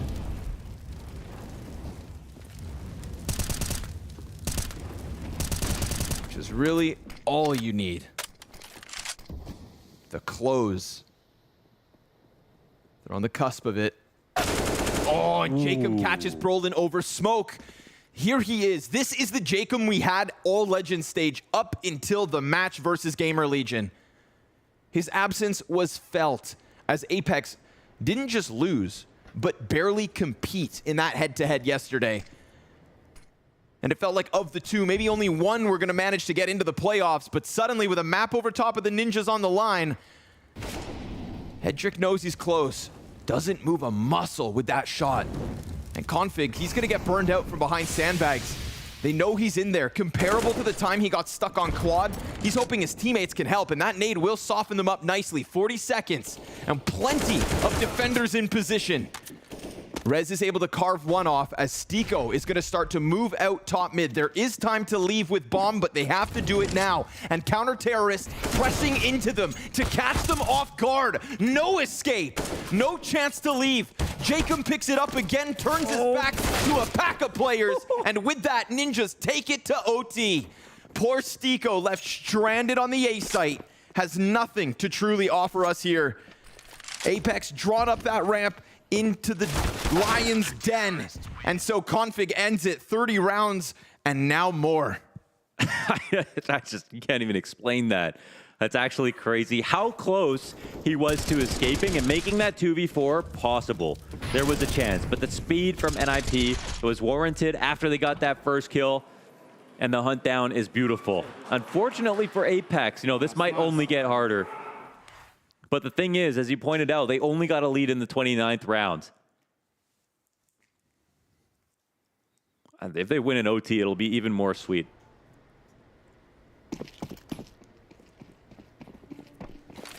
And I'd like to see where this goes because, again, it was so back and forth in that second half.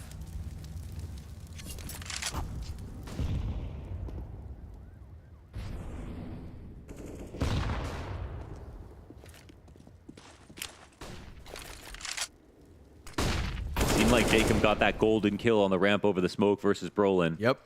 They were losing those ramp duels so consistently.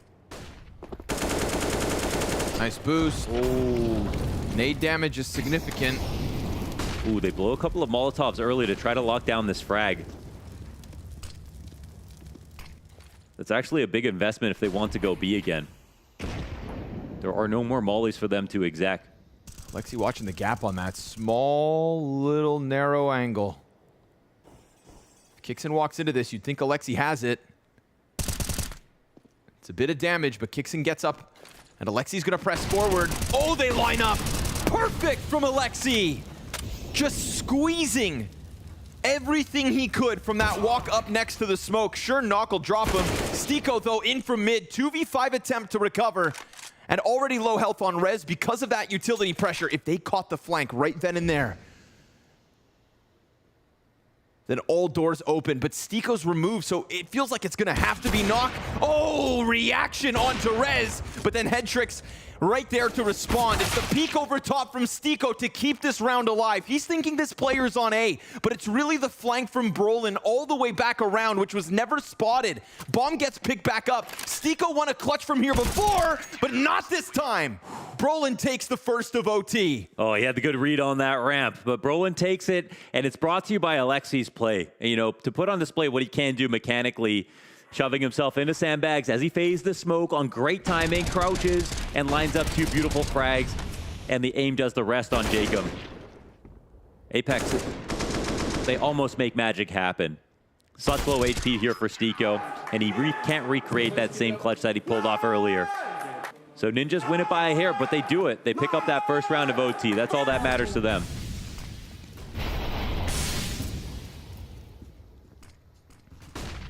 God, it's nice to see a fiery squad of Ninjas.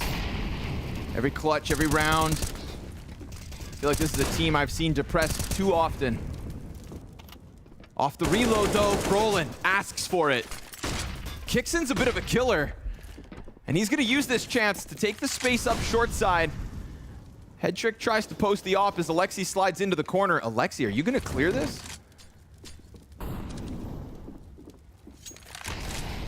They don't want to just play back on the site entirely. So yeah, he does take a peek off short, but no commit. Ooh, more rifle damage. It's only on Headtrick. He's got the op. But still, we got a wide open B site with the bomb rotating back, and Apeks pulling off some of those similar rotations. Oh, if he boosted up just a second sooner, there was a chance to get this kill. But look at this. Apeks are going to walk in, see nobody. There's for the taking. 0 resistance. Oh my god, Apeks lost that round by a 1v1. This one's dominating. Config, can he get something back? We saw so much from him earlier. Nah. But now he's just getting taken advantage of. Man, Stico really is the kind of player you can just leave on his own at all times. His mid lurks have been omnipresent. Headtrick gonna try to escape with 15 health, but Stico's on the hunt and he does get caught. But OT is OT.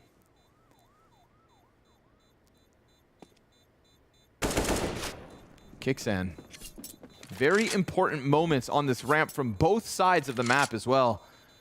He'll be rearing and ready to go in the next one. Just gonna pop at least one more head here. Headtrick. He'll tuck away from Jacob. He's gonna survive, and we're tied yet again at 16. Dude, this is big. What an opportunity here for Apeks. If they put together 2 on this T-side round, they can be forgiven for, you know, falling behind, getting lost in rotations over on CT side and try again. And it's only going to grow increasingly difficult for a game plan as complicated as what we saw from Ninjas to continuously work. But who knows? Maybe Apeks don't have the solution. I set on getting the second round here in OT. A lot of players down there. Jacob was ready for that exact peak, but it's him versus an op. And support for the CT.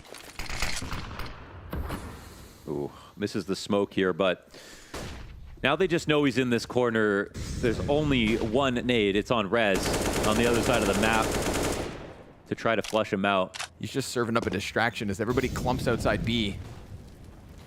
This is going to fall on Rez and Config. Nade finds Rez. 40 damage, quite immense. I think they've identified the right pattern, though. You know, the pressure on A ramp into the B attack, and this time the CTs are waiting. This is the same smoke that Alexi got 3 off of. This is where a few rounds ago, Kixan was able to press around Tetris, get the double kill, just bombard this bomb site, and now they try something different. Cheeky boost. What? Rez gets banged by Knock, and Config is there to pick up the slack. Another smoke goes down, and he's going to play over top of it all. Kixan flashes it, spots him, and sprays him. Everything looking like it was going the way of Apeks, but they did get the kill towards the A site, so suddenly this vacuum of power all for Jacob, and he gets so far deep on this bomb site that you wouldn't be shocked if Headtrick falls victim to this surprise. But he's playing for it, and he snaps back the crosshair. It's knocked to the 1v2. The edge of OT is on the line. And Alexi B flanks from down beneath. Knock is stuck between both. Op out. Alexi goes beyond him. Knock shoots him in the back as Alexi just writes off the possibility. And Knock's gonna get ever closer, catching both. Critical clutch coming out of Knock, getting revenge versus Ninjas in OT. Oh, you know he's always good for it. So much trust when you see Knock playing a position like that. And Alexi shakes his head. That's Ninjas not only losing, but in OT, getting a single round here on CT side. Mirroring their failed efforts in that second half. And Apeks have more than survived. Now they're thriving. Where did they think he was? If Alexi was coming up to clear Crane and Headtrick had caught the guy CT, the only options were like headshot, short, or yellow lane. So why is Alexi clearing Crane? Yeah, maybe he didn't get the comm. Maybe nobody said that to him. He's not the one who had the information, right? Maybe that's why he shakes his head.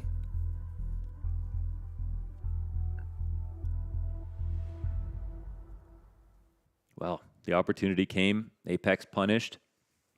They saved a timeout here for OT to play into the second half. See what kind of game plan Kixan gets together. And again, it's kind of being aware of over-rotating, knowing that Ninjas are always going to have a lurk. They're always going to play down the clock all the way. I'm so curious to see what Apex's remedy is going to be and how long their memory is.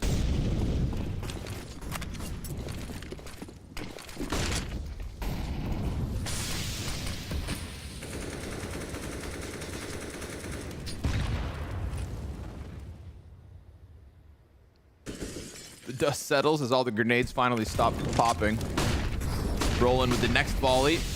They've got a player stuck sandbags. Kixan, oh, 2 kills. Wow, just he had runs out. He had to. Knock was there on sandbags. He came to cover his teammate. And Jacob takes the place. Yeah, this is going to be hard to read as well. A second re-aggression this quickly. He's not going to turn the corner, but he knows they aren't up short at the same time. Mm-hmm. And at any moment, he could. Rez may very well fall victim to this. A couple more feet. They're giving this enough time. They have to be worried about a short push, however. So Rez doesn't go by this corner. There's 3 of them here now. They're tying up resources on this side of the map, but you know what? It's the right side to be on. Ooh, they line up. Oh, Jacob. Oh my God. 2 separate kills. It looks way too easy. Oh, and now Apeks. I mean, are they 1 round away from actually winning Vertigo? We'll see. Alexi, he has to clutch now. It's a great chance. He's got the nades. JL. Oh, he tries to aggress on Alexi, and that's not even a lot of damage done. Yeah, he wanted to end the round early, and that might cost him. 30 seconds.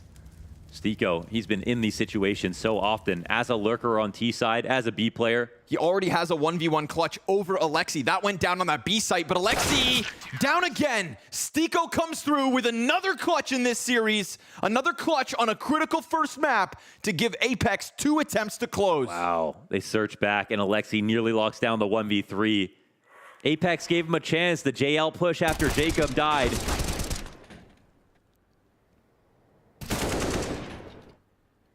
But there's no punishment for Nip, and now Apeks have locked in a second overtime.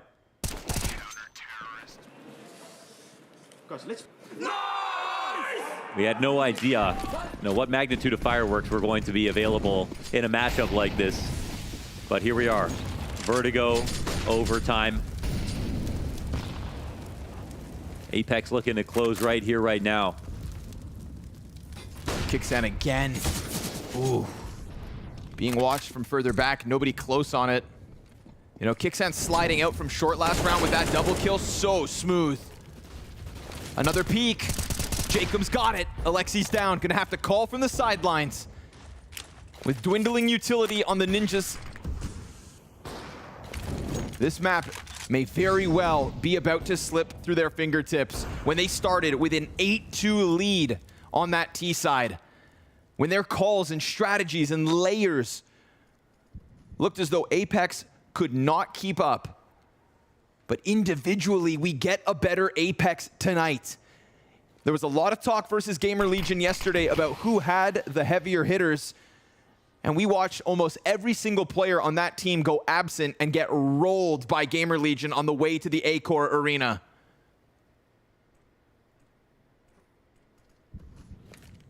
How things are different tonight. 30 seconds. Ninjas need to take this bomb site. And Jacob has not moved a muscle, sitting on the crane. He's gonna have 3 players coming his way. Headtrick kills his support. Jacob takes off the head of Rez. 2 more right there. And Headtrick just took a ton of damage. A dink that connected, sets up JL and Stico, but the bomb plant guaranteed. The escape from the site, not so much.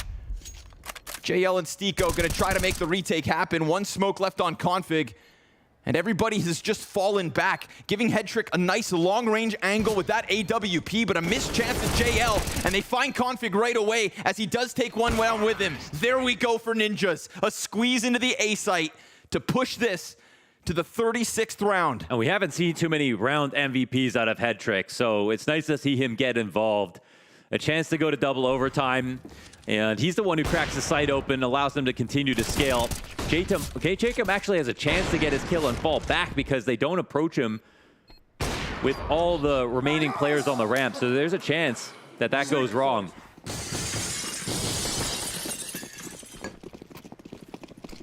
Man, by the way the 5v4s have gone back and forth, it's so hard to predict, you know, what's going to happen, who's conditioned to do what right now. But what we have seen is a simplification of the T side here from Ninjas. They're not coming forward with convoluted strats. They don't have lurks in place in these OT rounds. But that got them the 8-2 lead. It got them the 8-2 lead. It got them the 9-6 half. But that's the thing. It's hard to keep up a game plan like that for so long. I mean, those are set strategies.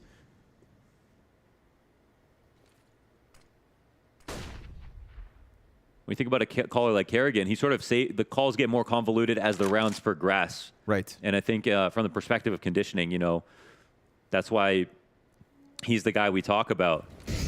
Yeah, he sets up the table and then pulls out the tablecloth. Smoke top mid, config trying to get into CT, dodges the spray. Oh, he's got ground to work with. JL's gonna, timing! Oh my God. JL and Jacob just pinch perfectly, and then Jacob turns, pivots back into elevator, catches Alexi. That's both of the pushes in middle down, but Brolin still with space towards A. Ooh, if he takes a shot at the far guy, the close guy's gonna grab the frag, surely, but they don't even need him. Not needed whatsoever. All falls on Kid Brolin, and down he goes. It is Apeks with a map advantage. One away from the A-Core Arena, one away from a top 8, from being yet another team so quickly written off. Vertigo, an 8-2 lead for Ninjas in Pyjamas, and now it is in Apex's back pocket. We go to Ancient, where Apeks got blown out of the water yesterday by GamerLegion, but dare I say it, this is not the Apeks of yesterday.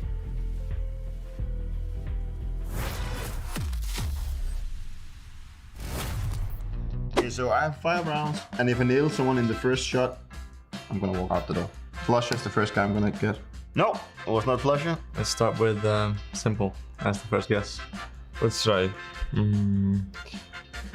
Okay, let's have Monte, okay? Let's start with him. I heard he's a really good player. Okay. So he's from Europe. And he's young, it seems like. Let's try.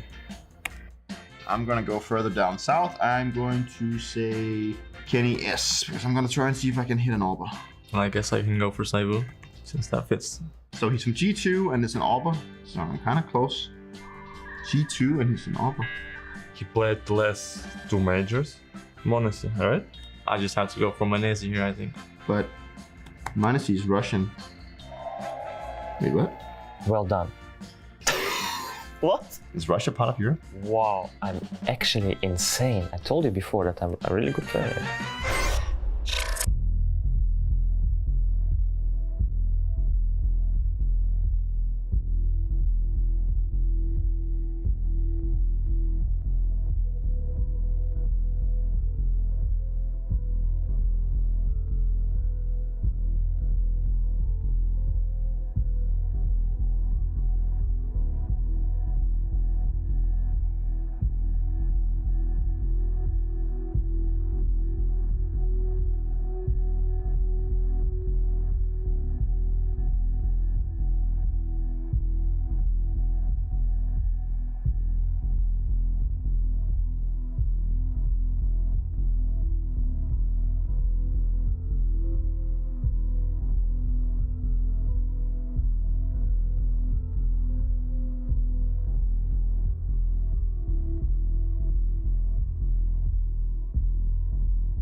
Apeks claims the win on that map. It was in fact NIP's pick, so this is great for them. They are one map away from making their way to the A-Core Arena for the final CSGO major. How were they able to bring that back, Pimp? Because in the beginning it looked like NIP was going to gallop away with it. It did feel like NIP had Apeks' number in the beginning, yes. A very big lead for NIP. They were in control. They were, structured well on their T-side, I felt. LXB with some great calling, some great execution, and Apeks couldn't find the openings. They couldn't find their footing in that game. They couldn't close out the rounds. It took them 9 rounds to win 2 rounds in a row for the first time in the first half on CT side Vertigo, and that's no bueno. Config had a great showing to begin with, LXB had a great calling to begin with, but it all dwindled down and it all slowed down for NIP.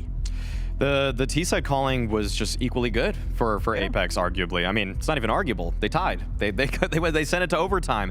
Kixan looked like a stud in this one to me. As a caller, as a player, I think that he was a huge difference maker for Apeks in this one. It's impossible to not talk about Jacob and some of his entries early on in this game, but I think that Kixan kind of won up to LexiB in a couple of ways in this. It felt like he had some of the reactions to when he was playing the T-side. He knew the reactions that NIP were going to throw at him, and then he knew the counters to what were supposed to be counters. We're going to go all the way right back to the beginning now in the Mahone zone and take a look at why NIP was so strong at the start of this. That's right. So Launders and Scrawny, they talked about this during the cast, this T side that LexiB was able to put together, and it was off the back of fakes. So I want to take this one round here and break it down to just illustrate how this worked out so well for them. So first thing we're going to see here, 3 people outside A, Rez outside B main.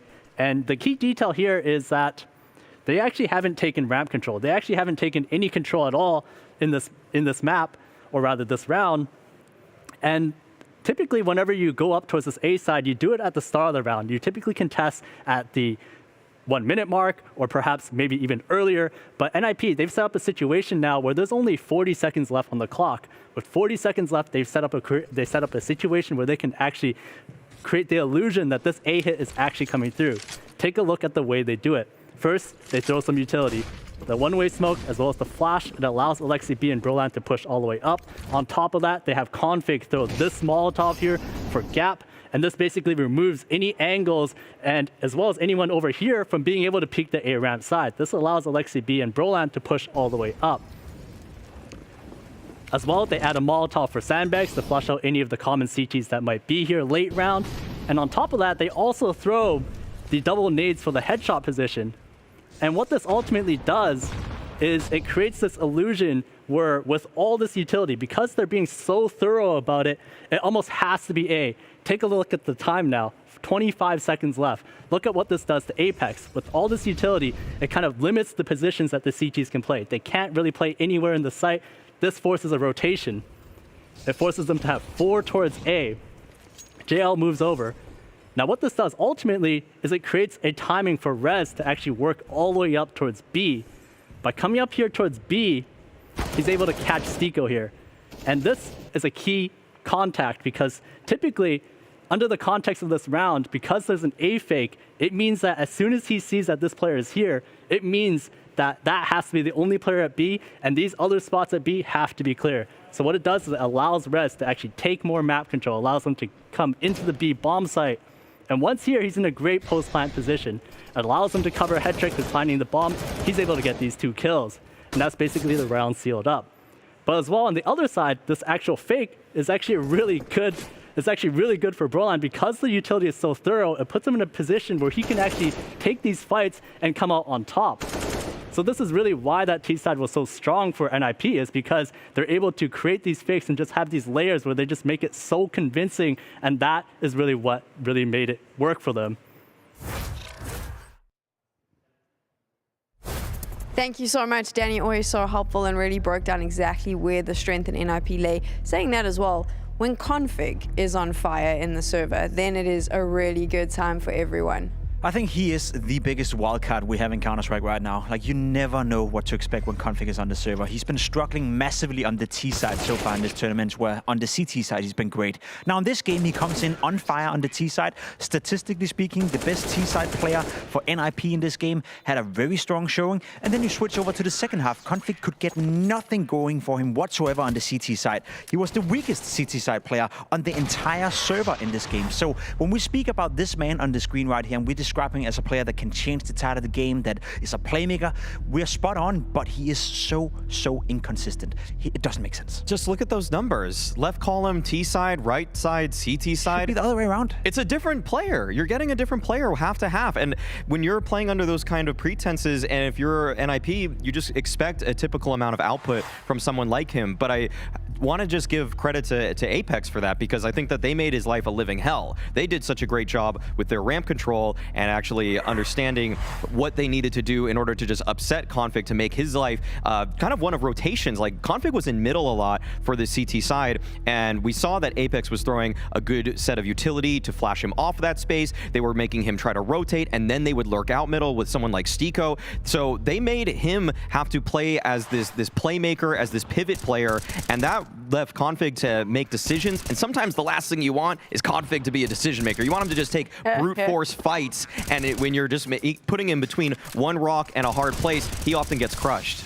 Don't think, just fight. Of course, on the other side, yeah, Apeks Jacob, he was the big changer for them as well, and did a lot to make sure that they could get that victory. Jacob had another fantastic map. I know we talked a little bit about it coming into the game. I know Scrawny and Launder talked about the fact that he kind of bottled it against GamerLegion. He went missing despite having had a strong tournament. He's back to his old self at this game, right? A strong performance from Jacob, plus 30 kills one more time. He was involved in a lot of what happened, especially on the CT side for Apeks. When they were fighting in the game, when they were fighting to stay in the game, he was the one guy who stepped up. So for Jacob right now playing well next to Kixen, there's a lot of positive signs coming out of Apeks. I'm worried on behalf of NIP, I'm not gonna lie. This is the thing, right? So Ancient now is next up. That is Apex's map pick. They've just beaten NIP on their map. Of course, this is the Blast TV major. We've seen throughout this stage, it actually doesn't matter who picks the map because it's been all wiggledy-piggledy as we go. But in this particular instance, Maui, I think Apeks might be able to show NIP who the real bosses are and who should be going to the playoffs. I think that Apeks actually have shown in recent history that they understand Ancient's meta a little bit better. There's two things I really found out when I was watching their demos in depth, is that actually Apeks are just more efficient with utility when they're on the T side of this map. They use less smokes in their opening default, and they use this one molly at the top of B ramp consistently to make sure that they protect that lane area so the CTs can't aggress and they can enact their play. I'm worried for NIP because there's so few options it feels like you can run against Apeks, because they are just so thorough with all of their procedures. The silver lining for NIP though is that the best map and the best Counter-Strike they played in this tournament happened on Ancient. They beat ENCE and they absolutely destroyed ENCE on the map of Ancient, having a 12 CT side around. So I'm worried for NIP, but I've also seen them play the best Counter-Strike at the tournament they have as an entirety on the map of Ancient. So I don't really know what to expect here. We don't know what to expect, so you know what? We're just gonna have to get into game right after this.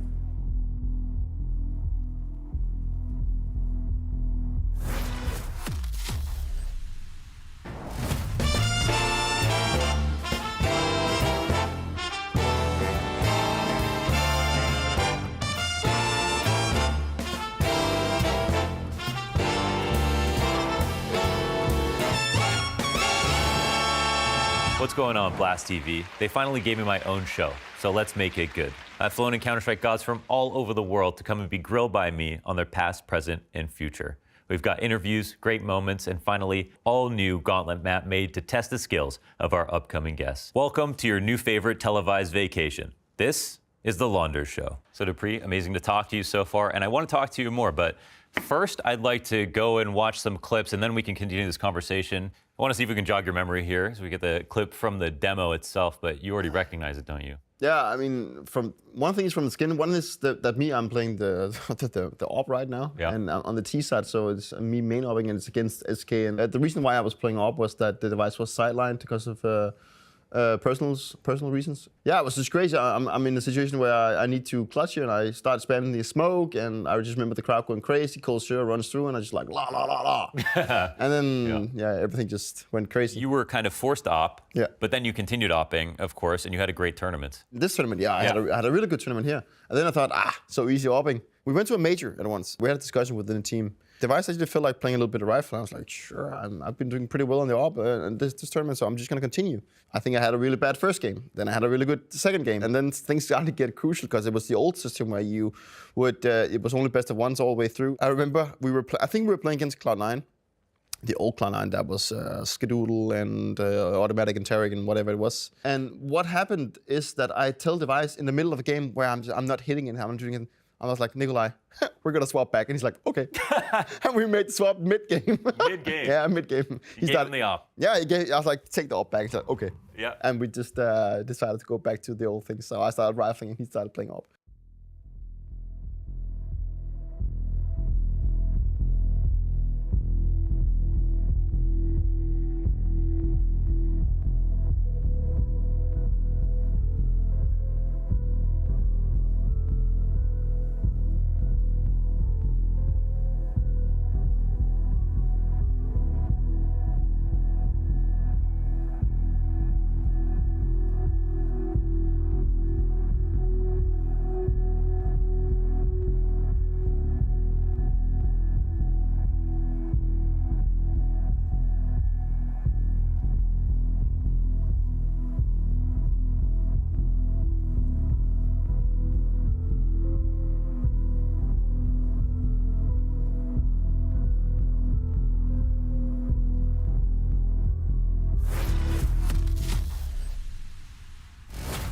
Welcome back, everybody. We got Ancient up next between Apeks and the Ninjas in Pyjamas. The desk saying that Ninjas defeating ENCE on this as easily as they did should bode well, but I feel like at this point, with this stage of the major, we're just kind of throwing all expectations out the window. It's fair, yeah. I mean, they should have won Vertigo.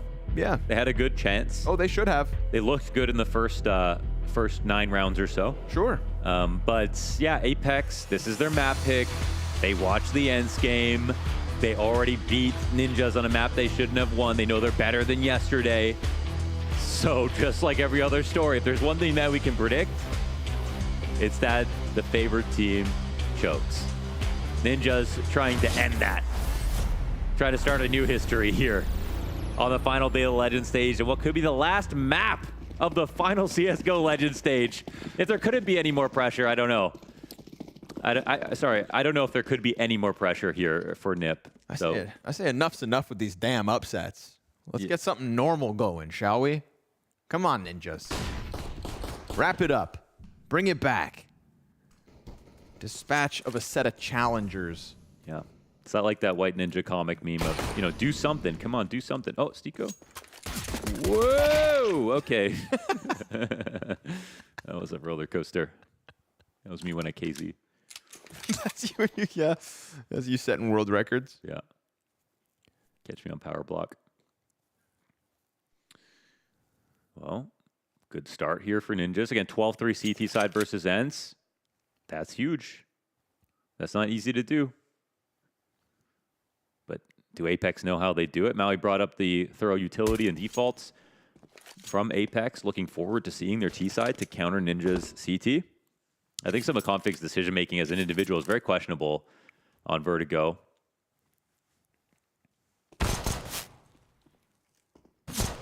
Ooh. Oh my God. One of the highest pistoling players by rating right now in Knock. Okay, y'all gonna bring it back or what? Man advantage. After that quick push from Ninjas. Wow, deep CT smoke, bomb plant down. No cave control, but they have lane and they have CT. And a 3v2. Nobody peeking res.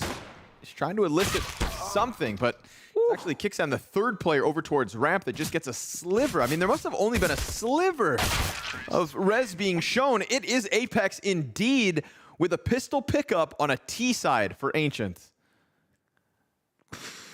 That shot from Knock was unbelievable. Now that they win the rounds, it makes it even crazier. Look at this. What? By the way, Headtrick's allowed to peek that. He's allowed to test that to get information. That was a 2-tap as well. Holy. Fully HP was res. Is there an echo in here? An incredible P250 shot from Knock and a very impressive round win from Apeks. You cursed them. You said, hey, let's get the normal rounds going. Let's get the favorite teams winning. Not my fault. Yeah, I've resigned to the fact that if I predict the team, they lose. Oh, Config though almost gets killed by that burst of the AK from GamerLegion. That's interesting. But it's all right. Smoke them off and just run. Yeah. The CT smoke at first turns into a T smoke. Intentions now known. Little stutter step there from the Ninjas by their spawn. Brolin gonna hear all of this. That was a dink. That first shot somehow dinked Jacob as he jumped up on the sign. Stiko and Nock tried to close out a 2v4. We've already got Head Trick out from Temple. We've got a second player behind Brolin, and then Config's just buying time to come sweep away the last player. Nock, he's lost everybody that's meant to help him. Oh, but a turnaround. Sick stuff. The 180 is nice, but way too many bodies coming at him. And so Pistol is moot. Ninjas forced by back. Dude, that was 3 Ninjas on the other side of the map. That was Brolin by himself. And like you said, Brolin getting a dink, getting some damage, and then not immediately getting traded, right? They clear the boost up. Wow, insane first shot. They clear the boost up, and they don't think that he could be just in a main. And that's where Brolin gets that kill in. Oh my god, yeah, what? It's infectious energy. They're just mirroring each other. That's sort of a Dagster-Flamesy relationship going on, I feel like. Yes, abuse the smaller player.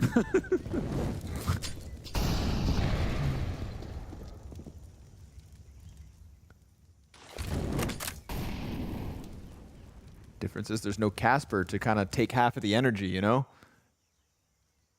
DJL's got to get in there. We'll see what Apeks can get into, seeing as they got nothing. Zilch. Just knock on a deagle, because you always have $700. And he's a great guy to have a deagle on. When we say pistol stats, you know, it's not just pistol rounds. It's the ecos. Oh my goodness. 35 bullets.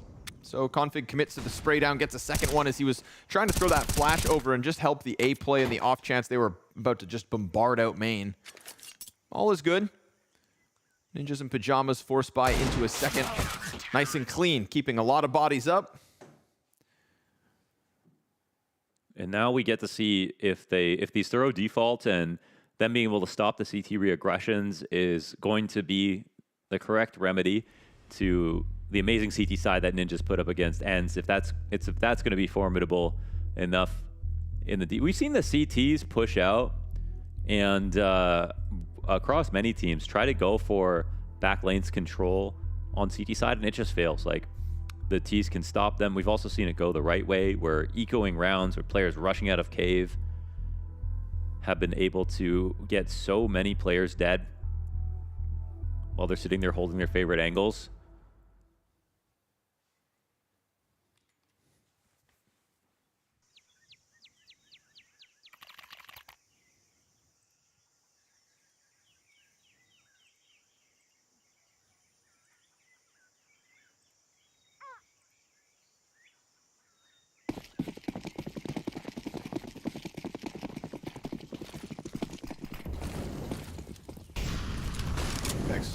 Smoked out of the mid play. Rez getting real frisky. Oh my god, behind the smoke, but there's a player here with him. He doesn't realize. Kixan able to press out. And between A ramp and mid in this map, Kixan looking comfortable, but between the player close right and the one top mid, down he goes. 3 immediate kills back from 4v5 to 4v2. Wow, they really tried to brute force it inside mid, but didn't expect someone to come through window and have a second player watching the smoke push. So Rez doesn't die in vain. Nice coverage here from the Ninjas. They went inside of middle again, and they do so drastically. 4v2. No second trade to answer back. It's quiet on the map. You hear the birds chirping as Apeks start to think about testing a walk-up onto Banana. If no ops on this side of the map, you can take some very favorable engagements from the T side, but got to be sharp on the shots, and the flash is so perfect here for the Ninjas. Yes. And Trick cleans it up. 4v5. That's huge. Rez takes that fight through smoke. Kixan's able to exchange places with him, but I don't even think we see the return frag. I think the sequence, you know, where it goes wrong is Kixan leaving his post. He's behind the boxes, he's safe. They get a kill, but they don't continue forward with any other utility. He just tries to chase down Config, and Config's angle is not a bad one. You know, getting into that pocket it could make sense if they mollied it and flashed it first, but KickSense should be probably trying to play off the cover, and even though they instantly get the 5v4, they don't do a good job of holding onto it. Oh, hell yeah. Config. We saw his spray down last time with the Galil, but this time he's so much further away from them, it goes down nice and easy. This is nothing for Apeks. Your mid push flops entirely. 3K for Config, padding those stats. Father and son. Dude, and even though Ninjas have a good win on this, and this is their story right now, besides the bad map versus GamerLegion, Apeks beat Liquid on this map 16-12. They beat Bad News Eagles 16-6 on Ancient. Why are they going here? Why are they going here? What the fuck? It's locked down by the... Just always having so much fun.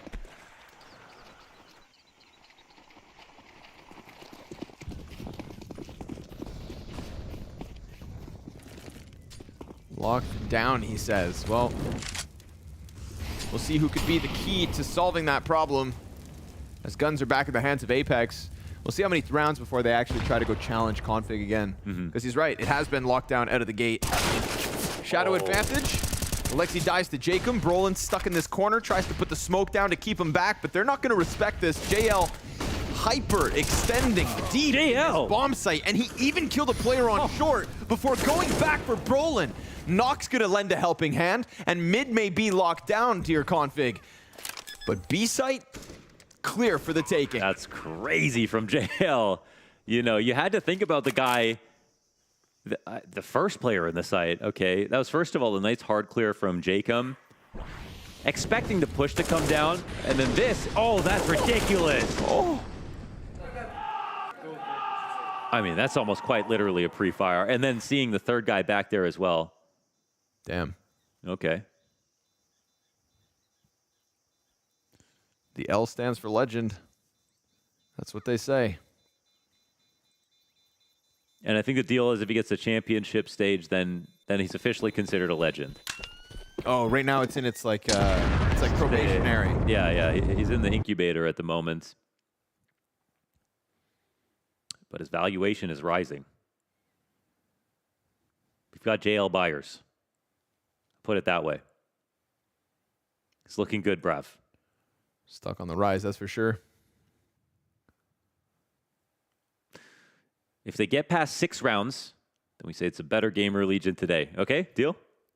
A better GamerLegion. Sorry, it's a great GamerLegion. Better Apeks. GamerLegion are great. Yes. Legends even. Get past 6, it's a better Apeks today. I want to see a better Jacob as well. We definitely saw that on Vertigo. 32 I frag. call into question his ancient stats specifically. Because even with that blowout, it's like 1.17 average in the last month versus pretty capable opponents. Oh no. Lexi off the bum smoke, tries to spam into the corner. Kicks ends wide. Middle is meant to be locked down, we were told. Oh, instant headshot. All right, Jacob, I see you. And I get it. They take speed to window. Config, he said it was closed. Yeah, but he's had a teammate to help him lock it in. He will catch one. JL comes back and finishes the little left of Config. Rez is still yet to get a kill here on map 2. And they put everything in place right now. So Rez, he can make it a different round, but no, he goes down 2. Bro, JL is just ripping heads off shoulders. Uh-oh, that's not what they want. That's not what they need. And Brolin, does he just die to a rotator? The bomb's going to get planted. He doesn't know where everyone's got off to. I mean, just from the perspective of shooting, that's a crazy round, right? Headtrick dies holding an angle with the op to a rifle. Kicksan outplays Alexi in that flash on the A ramp, on the B ramp, excuse me. And Brolin also stands absolutely no chance alongside Rez. That's sort of like their T-side Vertigo round, some of them, where it was just like everybody dies. Yes. They get a little success and then everyone's done. Wow, Jacob. I mean, Headtrick was posted up with the op on that angle. Yeah, he had this one too, JL to Rez. Insta headshot. Insta headshot. 2 players. Insta headshot. Yeah, 2 players that literally don't even get to click. Nice. Scary. Almost doesn't seem fair. We're both supposed to have a chance to click. Yeah, and Jacob did have angle dominance as he was slowly pushing out farther back from that wall. But it's not like Hedrick's slow.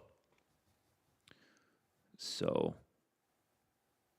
the game will be tied if Apeks win another rifle round, but the adjustment is in for NIP. 2 ops in play here on Ancient. This doesn't happen as often. You know, you're really making a huge economic decision here to make this investment. Ooh, good amount of util damage. That's not going to be comfortable at all. Jacob's somehow alive, though, in the middle of all this. He's just found that slight pocket to the right. Config. Oh, he just gets away. My goodness. Holy hell, he just hops away. Just prances into safety. And it's still a little scary, I feel like, for Config to push out. Sure. Config's got the cover of Brolin. Little utility usage coming out top mid. We'll see what Config decides to do, because lane is a threat, but really it's that B site under question. It is only Hedrick. He shaves off Kixan, and nobody actually follows suit right after. So Apeks just looking to group themselves back up, but we have to remember Jacob's nearly dead already, and Config has indeed pushed through middle. Hedrick, a second, a third inbound, a multi-kill from Cave. A little op dominance coming out of the Ninja's camp. And as Rez pulls away, Jacob's not able to capitalize. Config's still deep in T-spawn. The bomb has been lost at the feet of Hedrick, and that's really what could spell disaster here for Apeks. Yeah, so Hedrick gets all the op kills. I don't know, do they even know about Rez? Did he actually get a shot off? Even though he took some damage, I'm not sure, but yeah, this pushes Apeks into new territory. They have to figure out how to go up against a double op CT side. And I think there's one bad mistake here made by Apeks on this round, and that's running the rotation from spawn to the B site. And I think that's why Hedrick is like really, really aware of the ramp in the first place. You see Config turns around as he hears the audible, but he's pressed so close up against elbow that, of course, he has that audio information. Counter-terrorists win.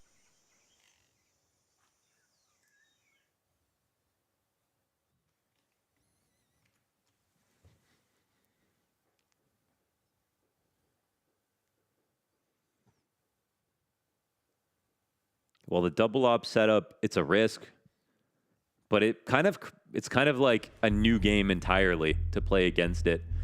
If a team wants to be lurky, you'd love to have ops, you know, because if they're going to skip nades, flashbangs, lurk a lot, this is where the ops, they're going to get so much value out of the round. And so it could be a smart move, and with the first rifle down, potentially can chew through another one. We'll see. In these types of situations, if you pick off the riflers in between, retakes are less possible. So that's the folly of 2 ops. Stronger in the default, worse on the retakes. The other thing is that if there are full site execs, this is where ops are also not as good. If you get flashed back into your worst position, if you have a rifle, that's okay. But if you have an op, you really want to hold on to a strong angle for as long as possible. So this is where it gets interesting to see if Apeks can show some range. They like to get aggressive inside of mid. They like to go for aggressive lurks all the time.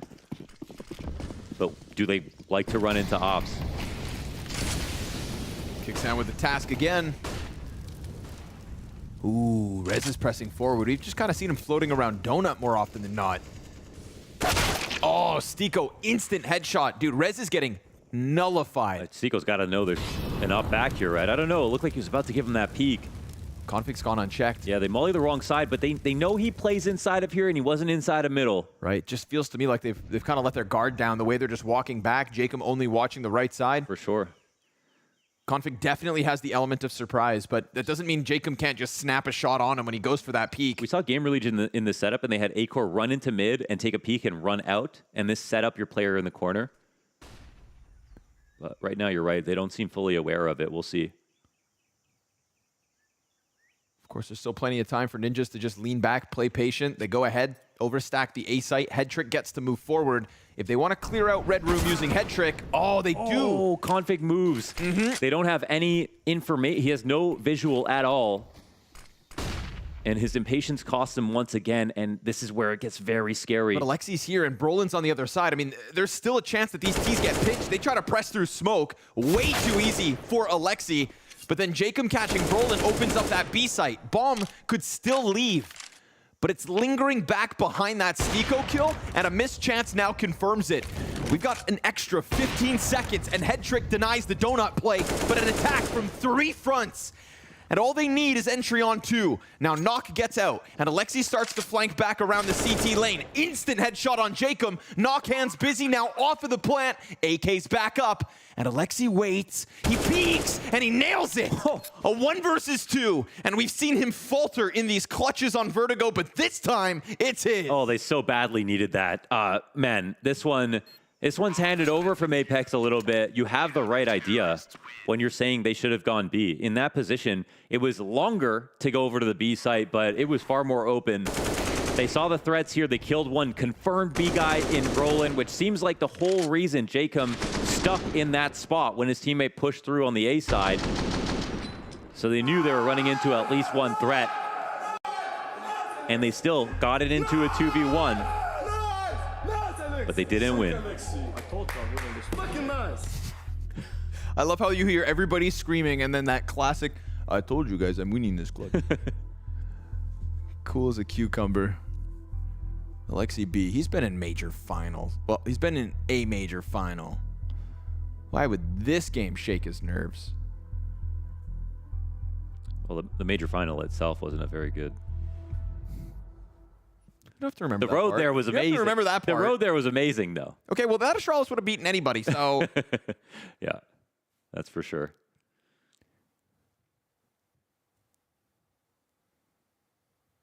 How dare you take that from Alexi? You're supposed to be his friend. It felt like the tier 1 teams were the ones making all the mistakes, but here's Apeks looking a little human, too. This looks quick. Oh, yeah. This looks real fast. They put out the fire. Player in the corner. Here comes Alexi. Double kill, easy. Jacob's got the response, though, and that's just enough space for the bomb to cross over to the pillar. Flashbangs are excellent, and no challenge to the actual plant means we're in the post. You give Jacob the post, and what do you know? Next thing, 1v3 queued up. Challenge from both sides. There's the first one to the right. Jacob is doing everything, peeks deep, and Headtrick stops him there. It's still 3 kills and a bomb plant out of Jacob. One-man army here in round 10. Little extra cash in the back pockets of Apeks, but Ninjas, sure enough, a 7th on the CT side. Yeah, they're keeping them low on players, but it's still Ninjas winning these rounds. Apeks come through with a hard hit. They don't die on the ramp. They don't get completely mowed down, but Alexi, 2 kills on the hold as they're entering the site. That's extremely solid rifle work from him, and he's at a great stage overall.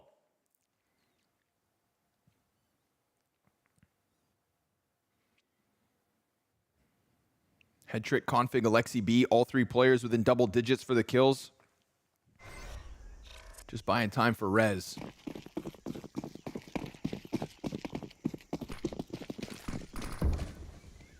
There's still always going to be that weird op conversation where Knock got replaced by Device, Headtrick replaced Device. Right now, Headtrick's got the op dominance tilting the way of Ninjas.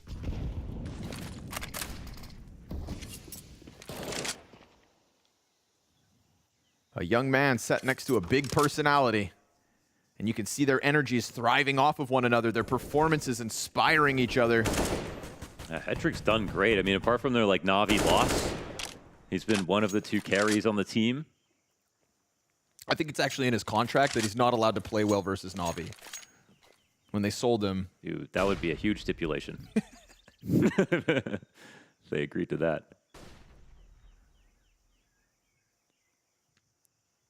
I may not have signed him in that game. Yeah, that may have been, that sounds like a bit. As he is. Yeah, it's a deal breaker, huh? Yeah. Clean one versus Stiko. Dodging the flash, but Alexi can only take down 1. It's the numbers through cave. Pressure's Brolin. Oh. How's he going to play this? Doesn't into the smoke, comes back and dies towards the ramp push. Meant to be set up by the util. Man advantage here for Apeks. Yeah, it seems like the flash came in and then they turned the corner right after, so. Rez. Ooh, good nades. There's his first. It's all about the quality, and he got himself a second right here with it. 3 kills out of Rez. Finally, welcome to the scoreboard. Posts Ninja's 8th. It's close call after close call, and you can always see it on JL's face every time they know they could have won a round. But with Ninjas continuing on, it's not feeling as dominant in the same way as when they beat up on ENCE, but numerically mirrored. are on that same trajectory.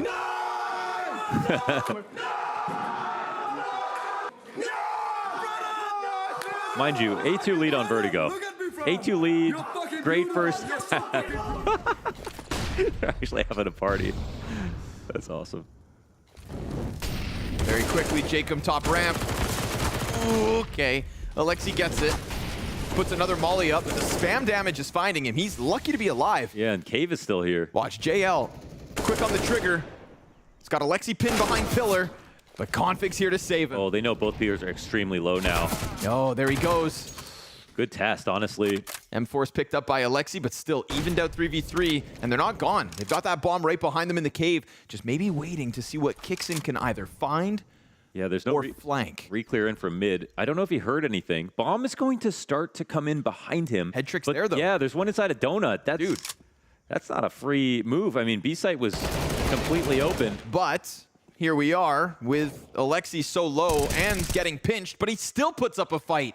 And Alexi won't go down without one. A third from Alexi on a round. He has no business getting these next 2 kills. But also, Stiko has no business running to Donut. No, that call was wrong. Head trick was there last round too. Same angle, same situation. I'm assuming that's Kixan's call, right? Must have been. Yeah, because he's the one inside of window. That's the only lurk possible, but he doesn't have information. He might have heard one No, they must have made a fast step on the rotation towards B. And then he thought, it's empty, but they had no info on Donut right there. Honestly, it's the aim. Like, he's aiming. Yo, ninjas, I don't know. I don't know what they did between maps.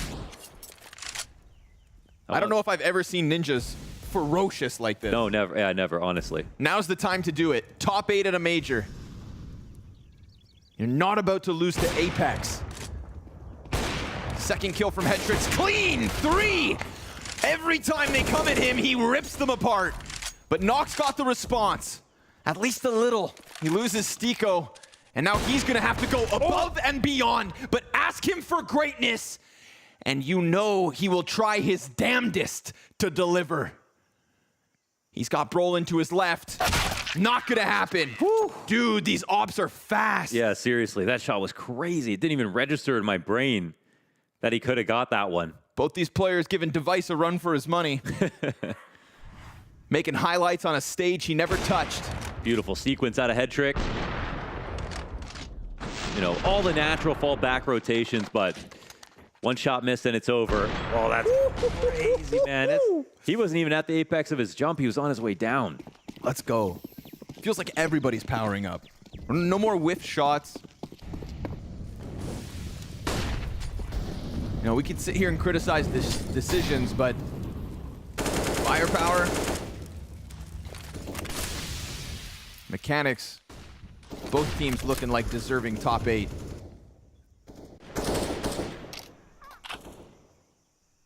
There's no room for whiffs in a match like this.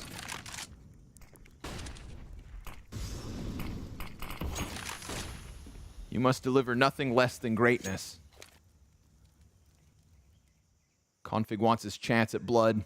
Could push up towards lane. He's going to catch Apeks setting up for this execute. How many players are watching? Nobody. Nobody. With a guy top box.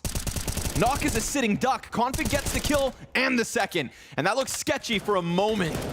But no set of eyes from Apeks watching back. I mean, that is a flaw in the setup. Far too confident that they could just go forward and that things would get respected. You've got nobody deep in mid. They put themselves in this space. And now the retake already starting to succeed. They know about Jacob, they know about Kixin, but can they kill them? Oh, a second. As he comes out from caves and back into it, sets up Jacob for the 1v3. His position known and his weaponry less than the others. But he closes that gap, and down he just dropped by Head Trick. The AWP doesn't miss, and neither do the Ninjas now. 11 rounds on this defense. Yeah, first of all, like, let's capture the energy right now. Every time we go to their reactions, like, it's like 5 guys talking. They're all talking smack. They're having a great time. The shots are on point. They got the rust off, it feels like, from Vertigo. Looking so insane right now, honestly, on Ancient. All the close rounds are going their way. And Alexi's having a standout game as an individual. Probably the best individual right now on the team on this M4. It's crazy, man. I'm watching Alexi B scream his head off with 14 kills, and then I realize, actually, they haven't put the camera on Rez. Because Rez is just sitting down there. You know he's just smiling with his Colgate smile. He's just enjoying himself, because I would think that Rez would have to deliver, but yeah, this, do what you can. Whatever's asked of you. He did pick up that 1v3. Jacob, he's going to catch Config top middle. Outside of that clutch, Rez has a single kill, but it doesn't matter because his teammates are stomping. And here comes Alexi, same position where he claimed he was in their head. Well, right now, they're in his spawn, or at least Jacob's about to be. He chases through. Ooh. Oh, that's a good read. And it could be reloading inside of the smoke. We'll see if he even worries about it. Alexi comes back. He's not ready for this. The smoke's a little poofy, so they might be worried about Jacob. It looks like he should be dying here. Oh! Roland slides through, but that serves up such a distraction for Alexi that the B site's clear. JL knows it. That's a flash to come out of Rez. Meanwhile, Bomb just sits outside of the A site. This is a misread currently from Alexi. He's calling for assistance, and Headtrick's about to depart that A site. Bomb's gonna walk out. Now Headtrick could still peel one off. JL, just about to catch Alexi. Rez peeks at the perfect moment, and Headtrick doesn't pull the trigger. Bomb's got a free chance to plant. Final round of the first 15. And he goes right into knock. Doesn't even matter. Stiko, who has put up clutches throughout this series, another player criticizable at the moment because his kills are not nearly there. But a clutch could be his yet again. They're so far back on Donut, they're waiting. This gives him a chance to peek into this, but Rez takes him down. Down he goes. Rez comes through with impact when needed, but it's a star-studded performance from the others. Excellent first half out of Headtrick, Alexi, and Config.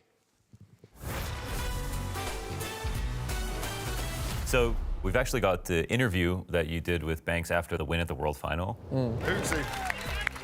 First grand final like Monte. First tier 1 event where you grab yourself the trophy. What does this mean to you? It means the world to me. This is the event where I won my first arena match and then I win the trophy as well. That's pretty perfect. And well, I think it's obvious what I'm going to say next. I'm not going to stand here being crybaby because I've been crying for a week straight. But obviously, I would wish that my father could see that I actually accomplished something. I think he would be proud of me for once, and I don't know. I think we're all very proud of you. Guys, one last time, give it up for your Blast Premier World Final 2022 champions, G2!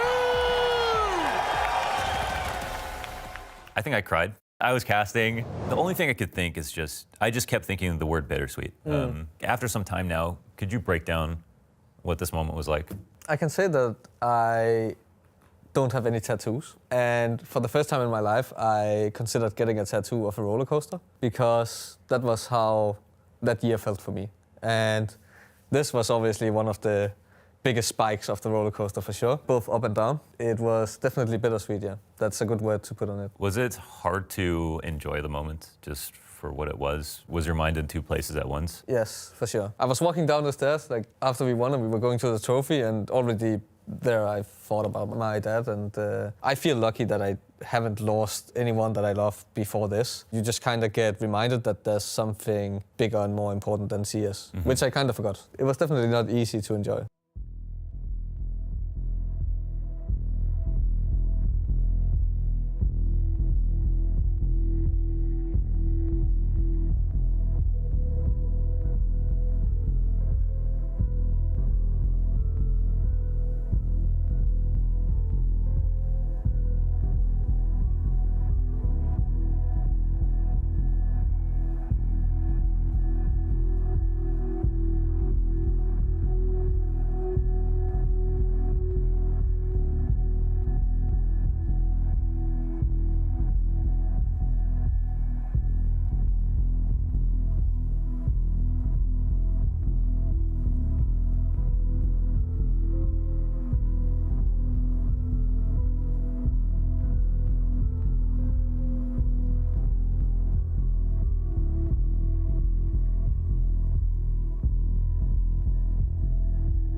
So, yesterday, looks a lot like today on Ancient here for Apeks, unfortunately, versus GamerLegion.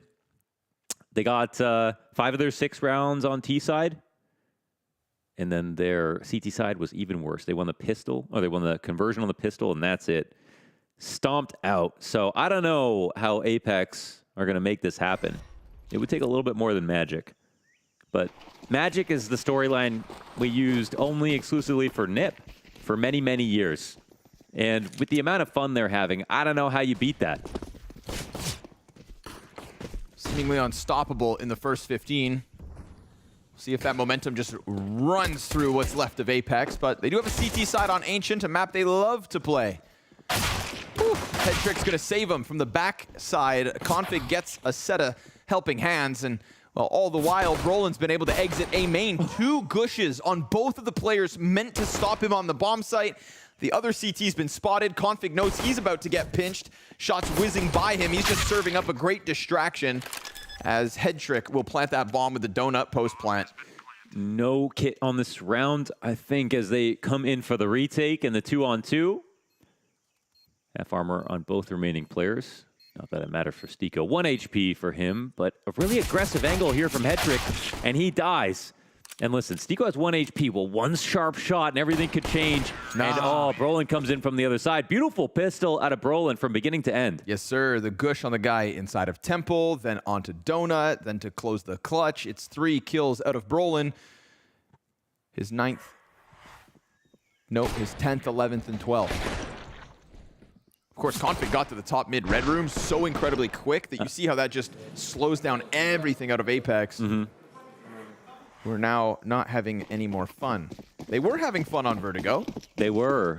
They are not having fun on Ancient. Yeah, they won that, you know, for the confidence. Just doing better than yesterday. They could see the victory. But they expect better than this.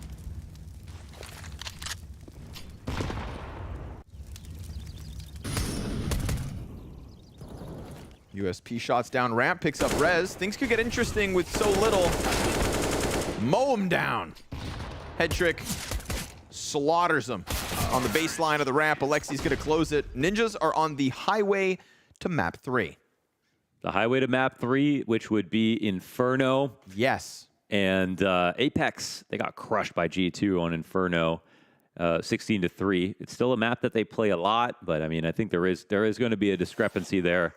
Yeah, but the best thing about G2 were their T-sides on Inferno. That's the best thing they had all events. Yeah, they best T-sides on Inferno in the world, you know, despite the loss versus Fnatic. Yep. We got to look past one series, you know? That did happen. Yeah. It did indeed happen. Okay. Roland may write off the possibility of JL being here. Yeah, doesn't get his gun back out in time, using his nades instead. Really trusted that Molotov to clear the corner, but JL found Sanctuary. Now Apeks could find a 4th.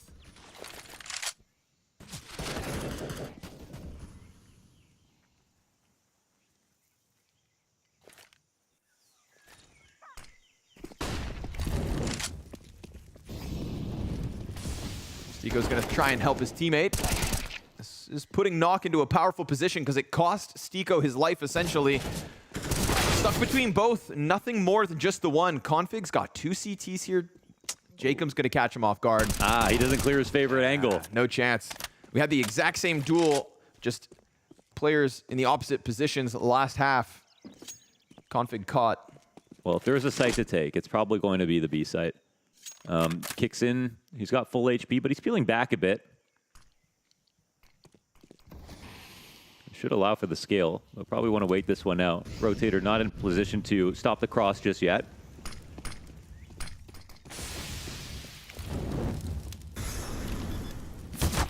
Good spam. JL finds the angle. Head Trick, there he goes. Dies out to Kixin, who just took all the time he wanted. Sat in the corner, made sure that all went down smoothly. No stress, no panic out of Apeks. And when trailing by 10 rounds, I wouldn't blame them if panic sets in, but round by round, kill by kill, In this case, retake by retake. Yeah, I think it's quite clear that this map could end soon, but it should be really important that Apeks gets some rounds here, puts some kind of comeback together. It's the final series, their last try. It's a 2-2 game.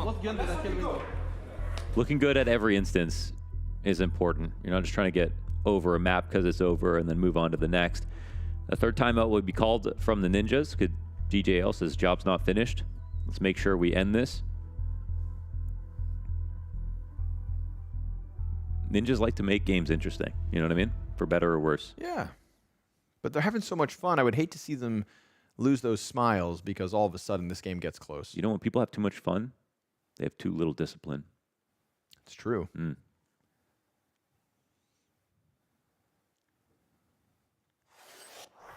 And we don't have discipline, you stink.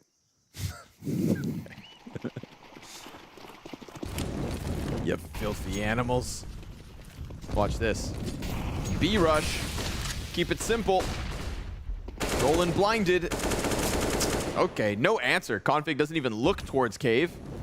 And so JL shrugs it off. No contest. Said, what the hell is that? What you trying to do? Oh. Headtrick's double kill makes things a little more interesting. The flank around from cave, however, should catch one. Nope, never mind. Rez gets the better of him with the Galil. Now, do they fall back to the ramp because this is a full flank from Jacob and they just cleared cave? Right, He should be able to get this one easy. And now you would know that Rez should be inside of the caves because you were allowed to go all the way ramp, and the bomb's planted on the other side, plus a Molotov on top of him. So Rez is indeed doomed. Of course, 3 versus 5 after JL's double kill, and still that one gets the bomb down. 2 survivors. You know, there's a cost here for Apeks that Ninjas can see as an opening, but they're also going to have to hold off on the buy. Another chance for Apeks to keep the CT side alive. Yeah, very much.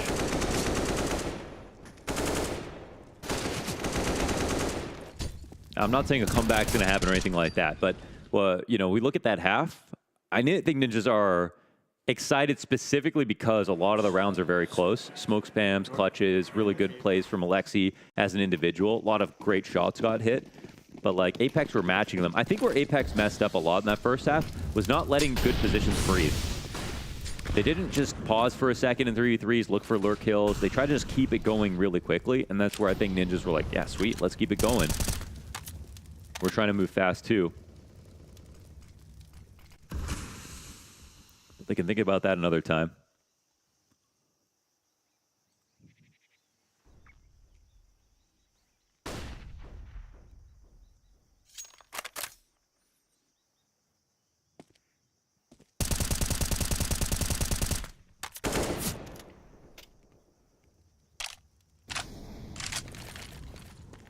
Pistols to the top of it. Rifle's gonna lock it down, nice and easy. You start to see the seriousness of the situation sinking into the Ninjas. It's not all just goofs and gaffs every single round, but a bomb plant made possible because of Rez. Let's see if he can power up on this T side. Very quiet in the first half while everything went so well. Stiko keeps the rifle work clean, keeps majority alive for Apeks. Retakes here. All is good. Our predictions have meant nothing in these last 2 stages, but what do you predict the scoreline is going to be? That's a very difficult question you've asked me.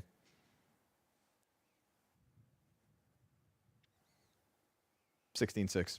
16-6. Okay. All right. All right. Okay. So we'll find out this next round. Okay. To hell with you and your games. I like that. All right, let's find out. 16-6. It's been consistent bomb plants for Ninjas. Ooh. Nice from Rez. The awareness there that there could have been another player holding the angle. Yeah, yeah. You know, he didn't get all frazzle-dazzled. He waits long enough that he could be radioing his teammate to come in and help. Get me out of here. Over. Then that op peels back.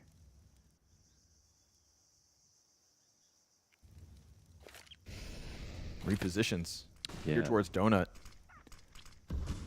got Stiko behind it as well. Look, they leave A main completely clear. They're going underneath the scope right now. He's going to need a flick. He hears the nades. Now he's ready. He's got a teammate. Oh, all 3 kills. Knock with 1, Stiko the double. I love the way he just slides up in front of the Opper. Roland stranded, but he topples Knock and then gets caught by Jacob's angle up in Red Room. Rez has indeed slipped through the A main play, the one position that Apeks left open. But what a fantastic call from Apeks. Yes, and Stiko at the helm. I think came out of that round 7 kills, was 5 kills coming into the half, starting to get going here, and he really helps out Knock by giving him a second to readjust without having to go for the drop the hammer flick. Taking those rifle kills. And it was actually Knock to get the first kill. And this cute angle from Jacob, if Roland cleared it out properly, Jacob was low, but also very sharp. So you were wrong. You're wrong. Yeah, I didn't make a prediction, so I can't talk. I asked you because I didn't know. You know, yeah. Some of these rounds look good. Yeah, put the blame on the clown, huh? Pistol out of config. Uh-oh. Oh, no way, dude. Config. Drive-by Tech 9. Just the one. Jacob's kind of got his number in these top mid duels. He told us it was on lockdown. That's true. Hasn't felt that way since he said it. That's true.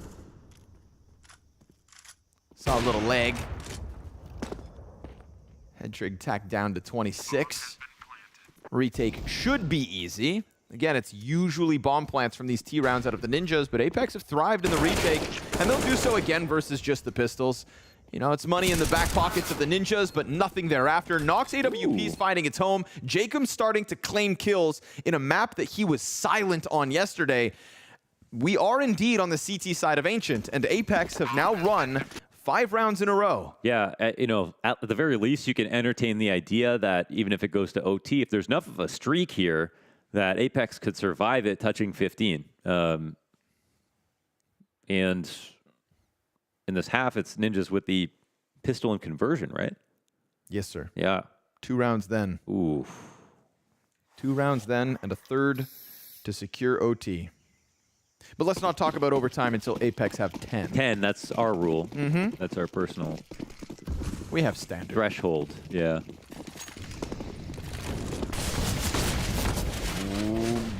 Config. Battered by Jacob. I mean, yeah, okay, you get out into mid. That's kind of what Config was doing to them from the window. I was going to say, you get out mid, but you've got 15 health, brother. Yeah, that's what it is. Get to those boxes, it can be worth it. And we know that when Config was playing on Astralis, that was the namesake strategy, was using a good spawn to try to get fast mid control and skip a lot of grenades.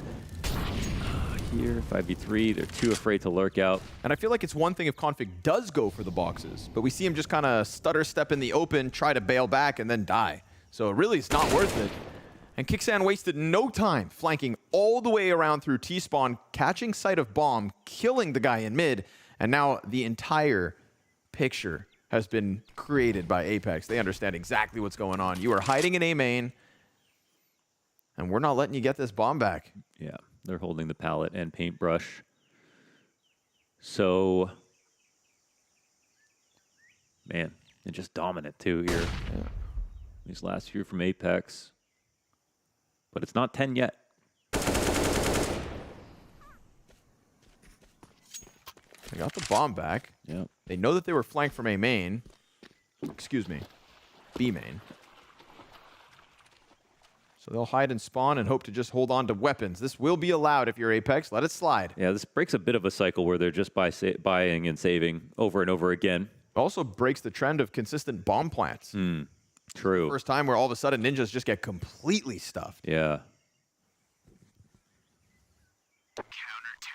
One more, and we'll say it. Yeah, we're not saying anything until 10. Till 10, which might never come, you guys.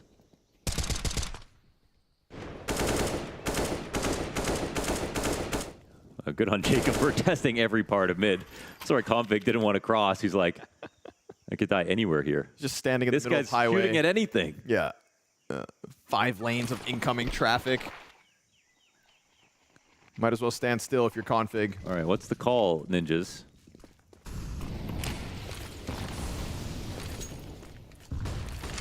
He saves so they can buy and keep the op. Oh my God, that's through the spam. I have seen so many attempts at that, and only has it ever been damage from that distance. In this round? Oh my God. With everything on the line. That's brutal. Beautiful spam though, JL. Beautiful. Joey, I want that one on the highlights right now.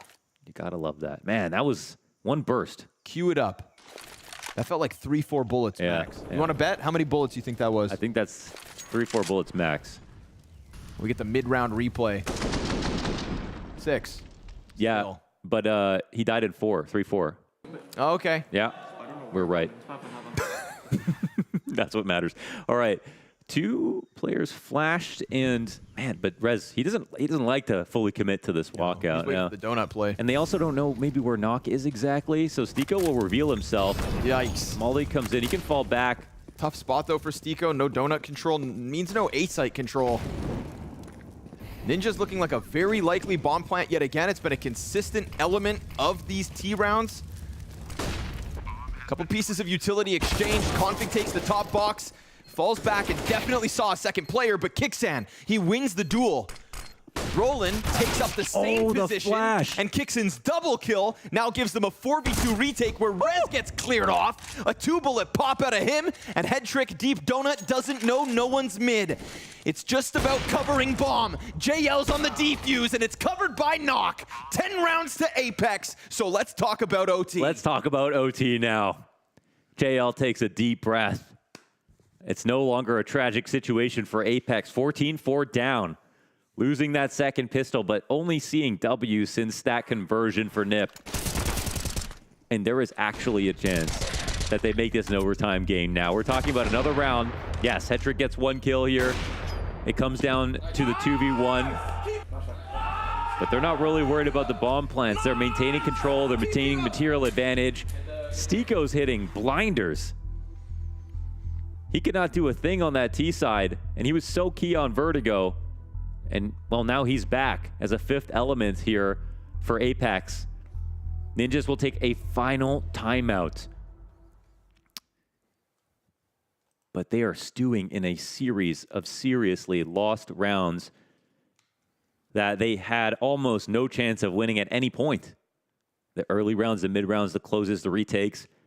It's not really felt like Apeks were fighting back against anything. Every bomb plant was a gift. And the money hasn't helped Ninjas at all. So now they'll come into this round on a half buy. Alexi tries to charge him down, but the nade catches Rez. Config will answer back with the Mac-10, but now it's already an establishing couple of kills for Apeks. Yeah. They've got control everywhere. They've been able to lean back A. Yeah. Yes, you lose 1 player, but you're still fine. It's a comfortable position, no doubt. They're so Ninjas, they just want these fights in mid because they think, oh, if the CTs are going to give it to us, eventually we'll win a round, and that's match point, and then we can talk about something else. But Apeks have not failed to be consistent when staging the round versus these aggressive mid defaults. This one's not out of the realm of possibility for the Ninjas, so they'll start to group up. They have cave control. B is the lighter site being played. JL is here.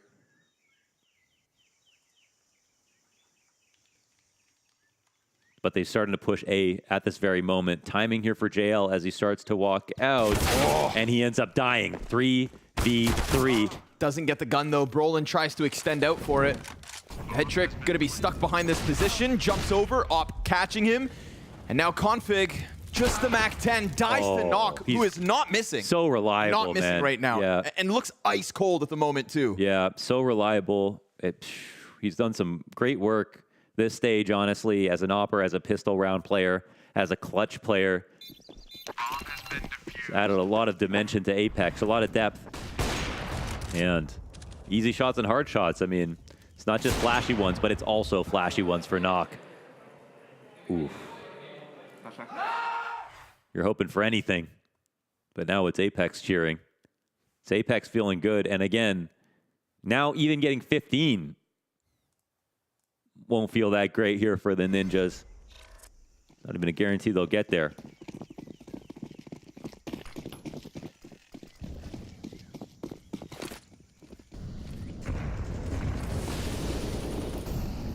Buys are looking consistent, but so is the faltering of the ninjas. Flash to Kixon, that'll certainly help. Man advantage is not something that they have been able to acquire too often, and Headtrick is posted on this. JL, too dangerous a game. But we saw that spam pick up earlier. And as he empties the magazine, he just takes damage in return. No actual output. A little chip on Alexi finally, but maybe it's just gonna welcome them into this waiting op of Knock. Look at this lurk here. They're gonna stick around. Window control here for Config. Now, they know the lurk could come in. Brolin with another. Jail gets smashed. Surely. It's an op in this position. If they come at him with multiple bodies, you'd think he's just done for. But if they split up, well, then suddenly Knock does have a chance of shutting them down. Config loses his kill. That anchor top mid is now unhinged. And Knock has been given a chance to fall back to the site. Now, he could definitely get into this pocket, tear off a limb or two, and he will drop Alexi. Just that little sliver. He waits and delivers. As Jacob gets another, Knock is unkillable. Finally, Headtrick puts him down. A double kid, and then the fallback. The fallback that runs him all the way to mid. Stiko has been in more clutches throughout this series than anybody else, and it's a long road to that A site. Yeah, it can be easy to get opt in this position. This is a great move from Headtrick. Not knowing where Stiko's going to come in from, though. Donut actually might be unanticipated. And Stiko's hoping that he walks back into this trap, but that's not going to be the case. And now Headtrick does a good job of covering options. It could still be Temple. There could still be timing, but how can Stiko find him here? He's locked in. He peeks, and it's perfect. Ooh. The timing out of Headtrick, the visualization, the movement from bomb site to corner. Dude, that play from Knock, though, was almost enough. Unbelievable. You know, how many people would jiggle just to bait out an extra shot and die? Knock just trusts the cover 100%. Just sits here. A glimpse. Bullets whizzing by him. Full focus, man. Really beautiful stuff. And the only thing that could counter him is another op. And that's Headtrick. Is that 1-on-3, ultimately, even though it's a fast one. No, he's the one that's not freaking out, even though he was getting into the energy at first. But this is one rifle in a 1v1. Headtrick keeping him alive. Ooh, takes a tag. Wow, he even re-peeked into his angle after that flash. Yeah, Knock and Headtrick going back and forth inside this site. That is something I can definitely sign up for. Headtrick trying to carry the ninjas into map 3.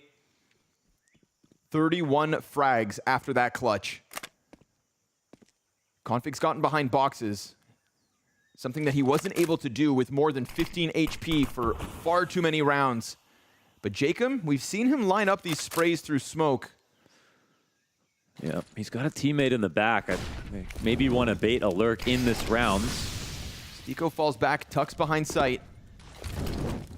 All of the ninjas encroaching this side of the map, and the rotate starts to barrel over. Oh, wow. Yeah, this is a right move here for the CT side. So they use Stiko aggressively. But they stop. They go back.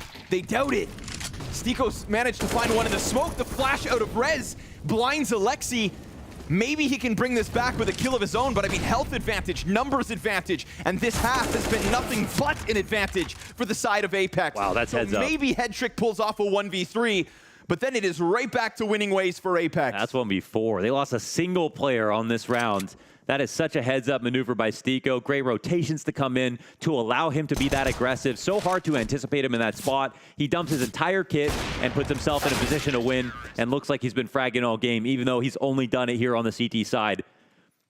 So his eyes are peeled. And Headtrick, after winning that 1v1, the one rifle round for NIP, they are now without any money.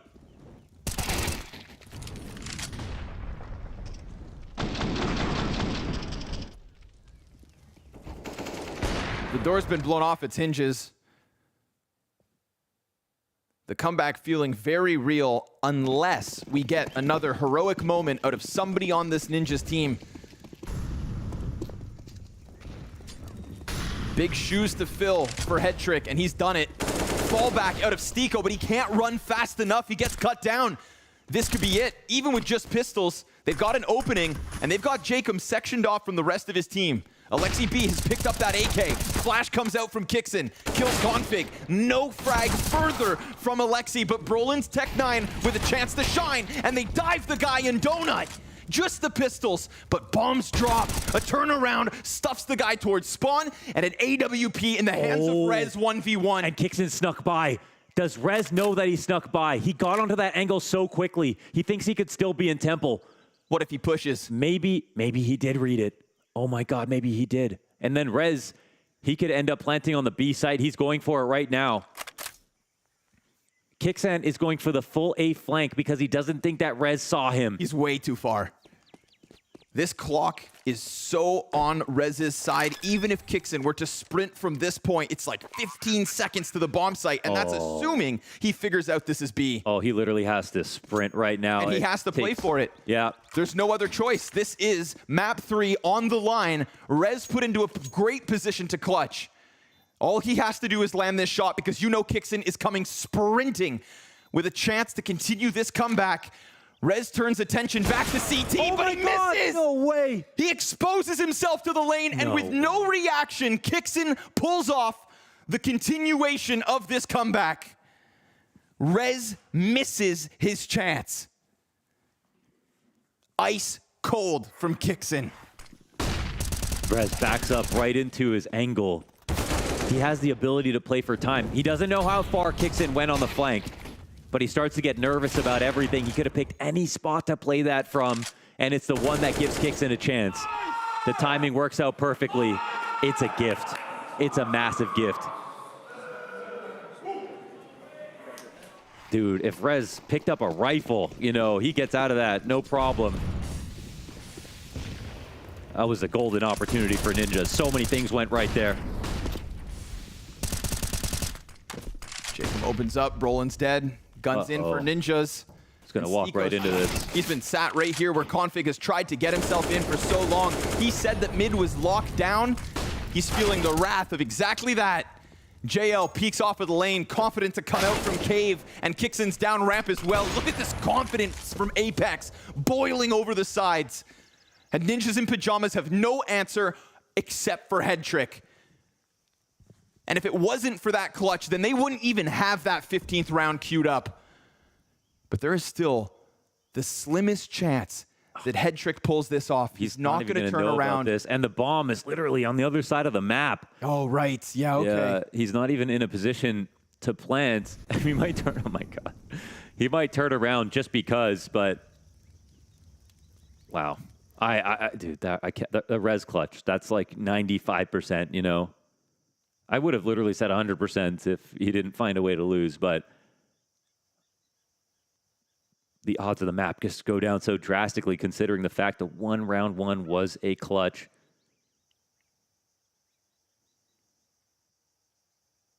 Hedrick wondering if he has to do it all by himself. And at least for the Ninjas, they save this op in the next round. From 14-3. Oh my gosh, 14-3. That was 14-4. 15-14. That's one of the biggest comebacks ever at a major. That's way up there. After getting smothered on this exact same map yesterday versus GamerLegion, they're so confused because they've cleared every piece of the map that they have no idea how he's managed to slip by them. That was Ninjas up 8-2 on Vertigo as well. Mm-hmm. And they ended up losing in overtime. I said that I have never seen these players as excited as they were when they were stomping Apeks into the dirt at the start of this map. Alexi B screaming louder than ever. Head trick, config, feeding one another. And now the Ninjas know. Maybe it was in the... And the way they created that last 1v1 was by literally rushing the A site just as fast as possible. So let's see it. But these slow rounds, Apeks have had every edge. His own molly denies him the spam, but if he were to go for that... Yeah, he was very close to lining it up again. Steps into his own fire. Brolin gets close. Comebacks don't matter unless you close them. Apeks giving a lot of space to the potential creep out from A main. It's going to be Stiko to hear the rumblings of this.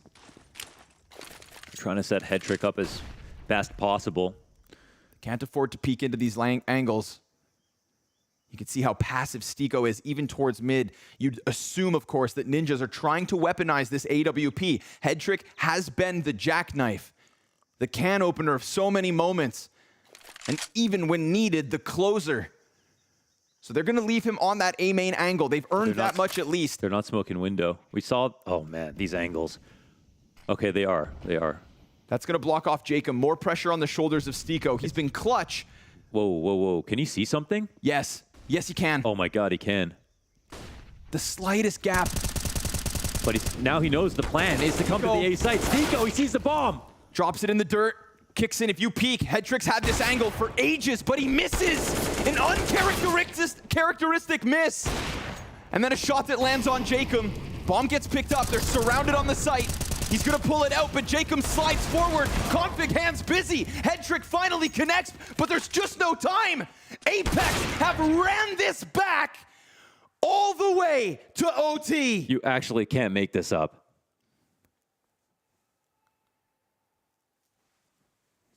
We can literally hear them across the building. Is this the way that ninjas get eliminated? No, that... Just when you thought it couldn't get any crazier. At this major, in this stage, on the final day, on the final, what should have been series. Apeks come back on Vertigo. I just can't even process this right now. They come back on Vertigo. They come back from 14-3 on Ancient. They get a reset into OT. They get their strong side. Gaben have mercy on their souls. Nightmare fuel for the ninjas in pajamas. But they can't think about the complications. They can't think about the ramifications. They just got to think about a way back into this game. But Apeks, again, with all of this momentum, we just see active decisions on this CT side. The cave aggression towards middle, the ramp presence in this one, already affording the ability to move more pieces into A. Yeah, and Stiko, he gets his nades out in time. Tough challenge for them to press through this. Stiko's creating pockets of control for himself to play behind. Molly behind box does cut off one option, but this could still very well catch them off guard. Rez is right there. And Stiko, this position, unorthodox. And it's just the one frag out of him. JL comes sliding outwards, stuck in the fire, but Headtrick back to another 1v3. Can he pull off a miracle again? He's got JL pinned against this. He should know that he's stuck in that corner. He wants another weapon. He probably assumes JL so low because of the fire and the damage that's been done. But that A main flank is getting ever closer, and the time near 0 now. Ops already on this angle. He's going to move out, and he's done. That's 16 instantly for Apeks. They are in the lead. How many times? They're in the lead. Oh my God, I forgot. They have not even gotten into the lead until this point. From 14-3. Oh my God. Stiko has been a pillar of consistency here on the A side, on CT side. How many times do you see an enormous comeback like this only for the other team to finally win and break through in the first round of OT? That doesn't happen now because the rounds come back. The comeback from Apeks has been so dominant for that entire CT side that they have nothing to worry about. They're literally still sticking to the game plan. Ninjas have no answers whatsoever. And even when they're getting lucky on rushes and opening kills, they're not closing. And for Apeks to go for the B push, identifying that ninjas are getting closer to winning rounds over on A. That was it. That allowed Stiko to get his full kit of utility out, the rotations to come in early, Knock to be in position to punish them, and Stiko to do the rest.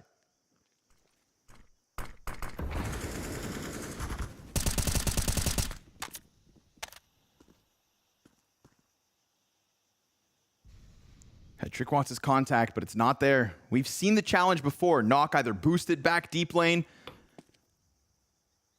although he's not far off. We've seen wonderful things out of both of these operators within this bomb site. Fireworks being lit in just a second, sure enough. Inches separate these oppers from a duel, and there's a rifle just ahead of it, but still no overcommitment. They're waiting for this for so long, but the time is just bleeding down. There's nothing else that they're banking on. It has to be the op, and Headtrick, he just falls down into the waiting hands of Knock. And Stico immediately smokes off the donut. He's waiting here. He's delaying. They're corralling them. I mean, Apeks feeling like they are in full control of the situation.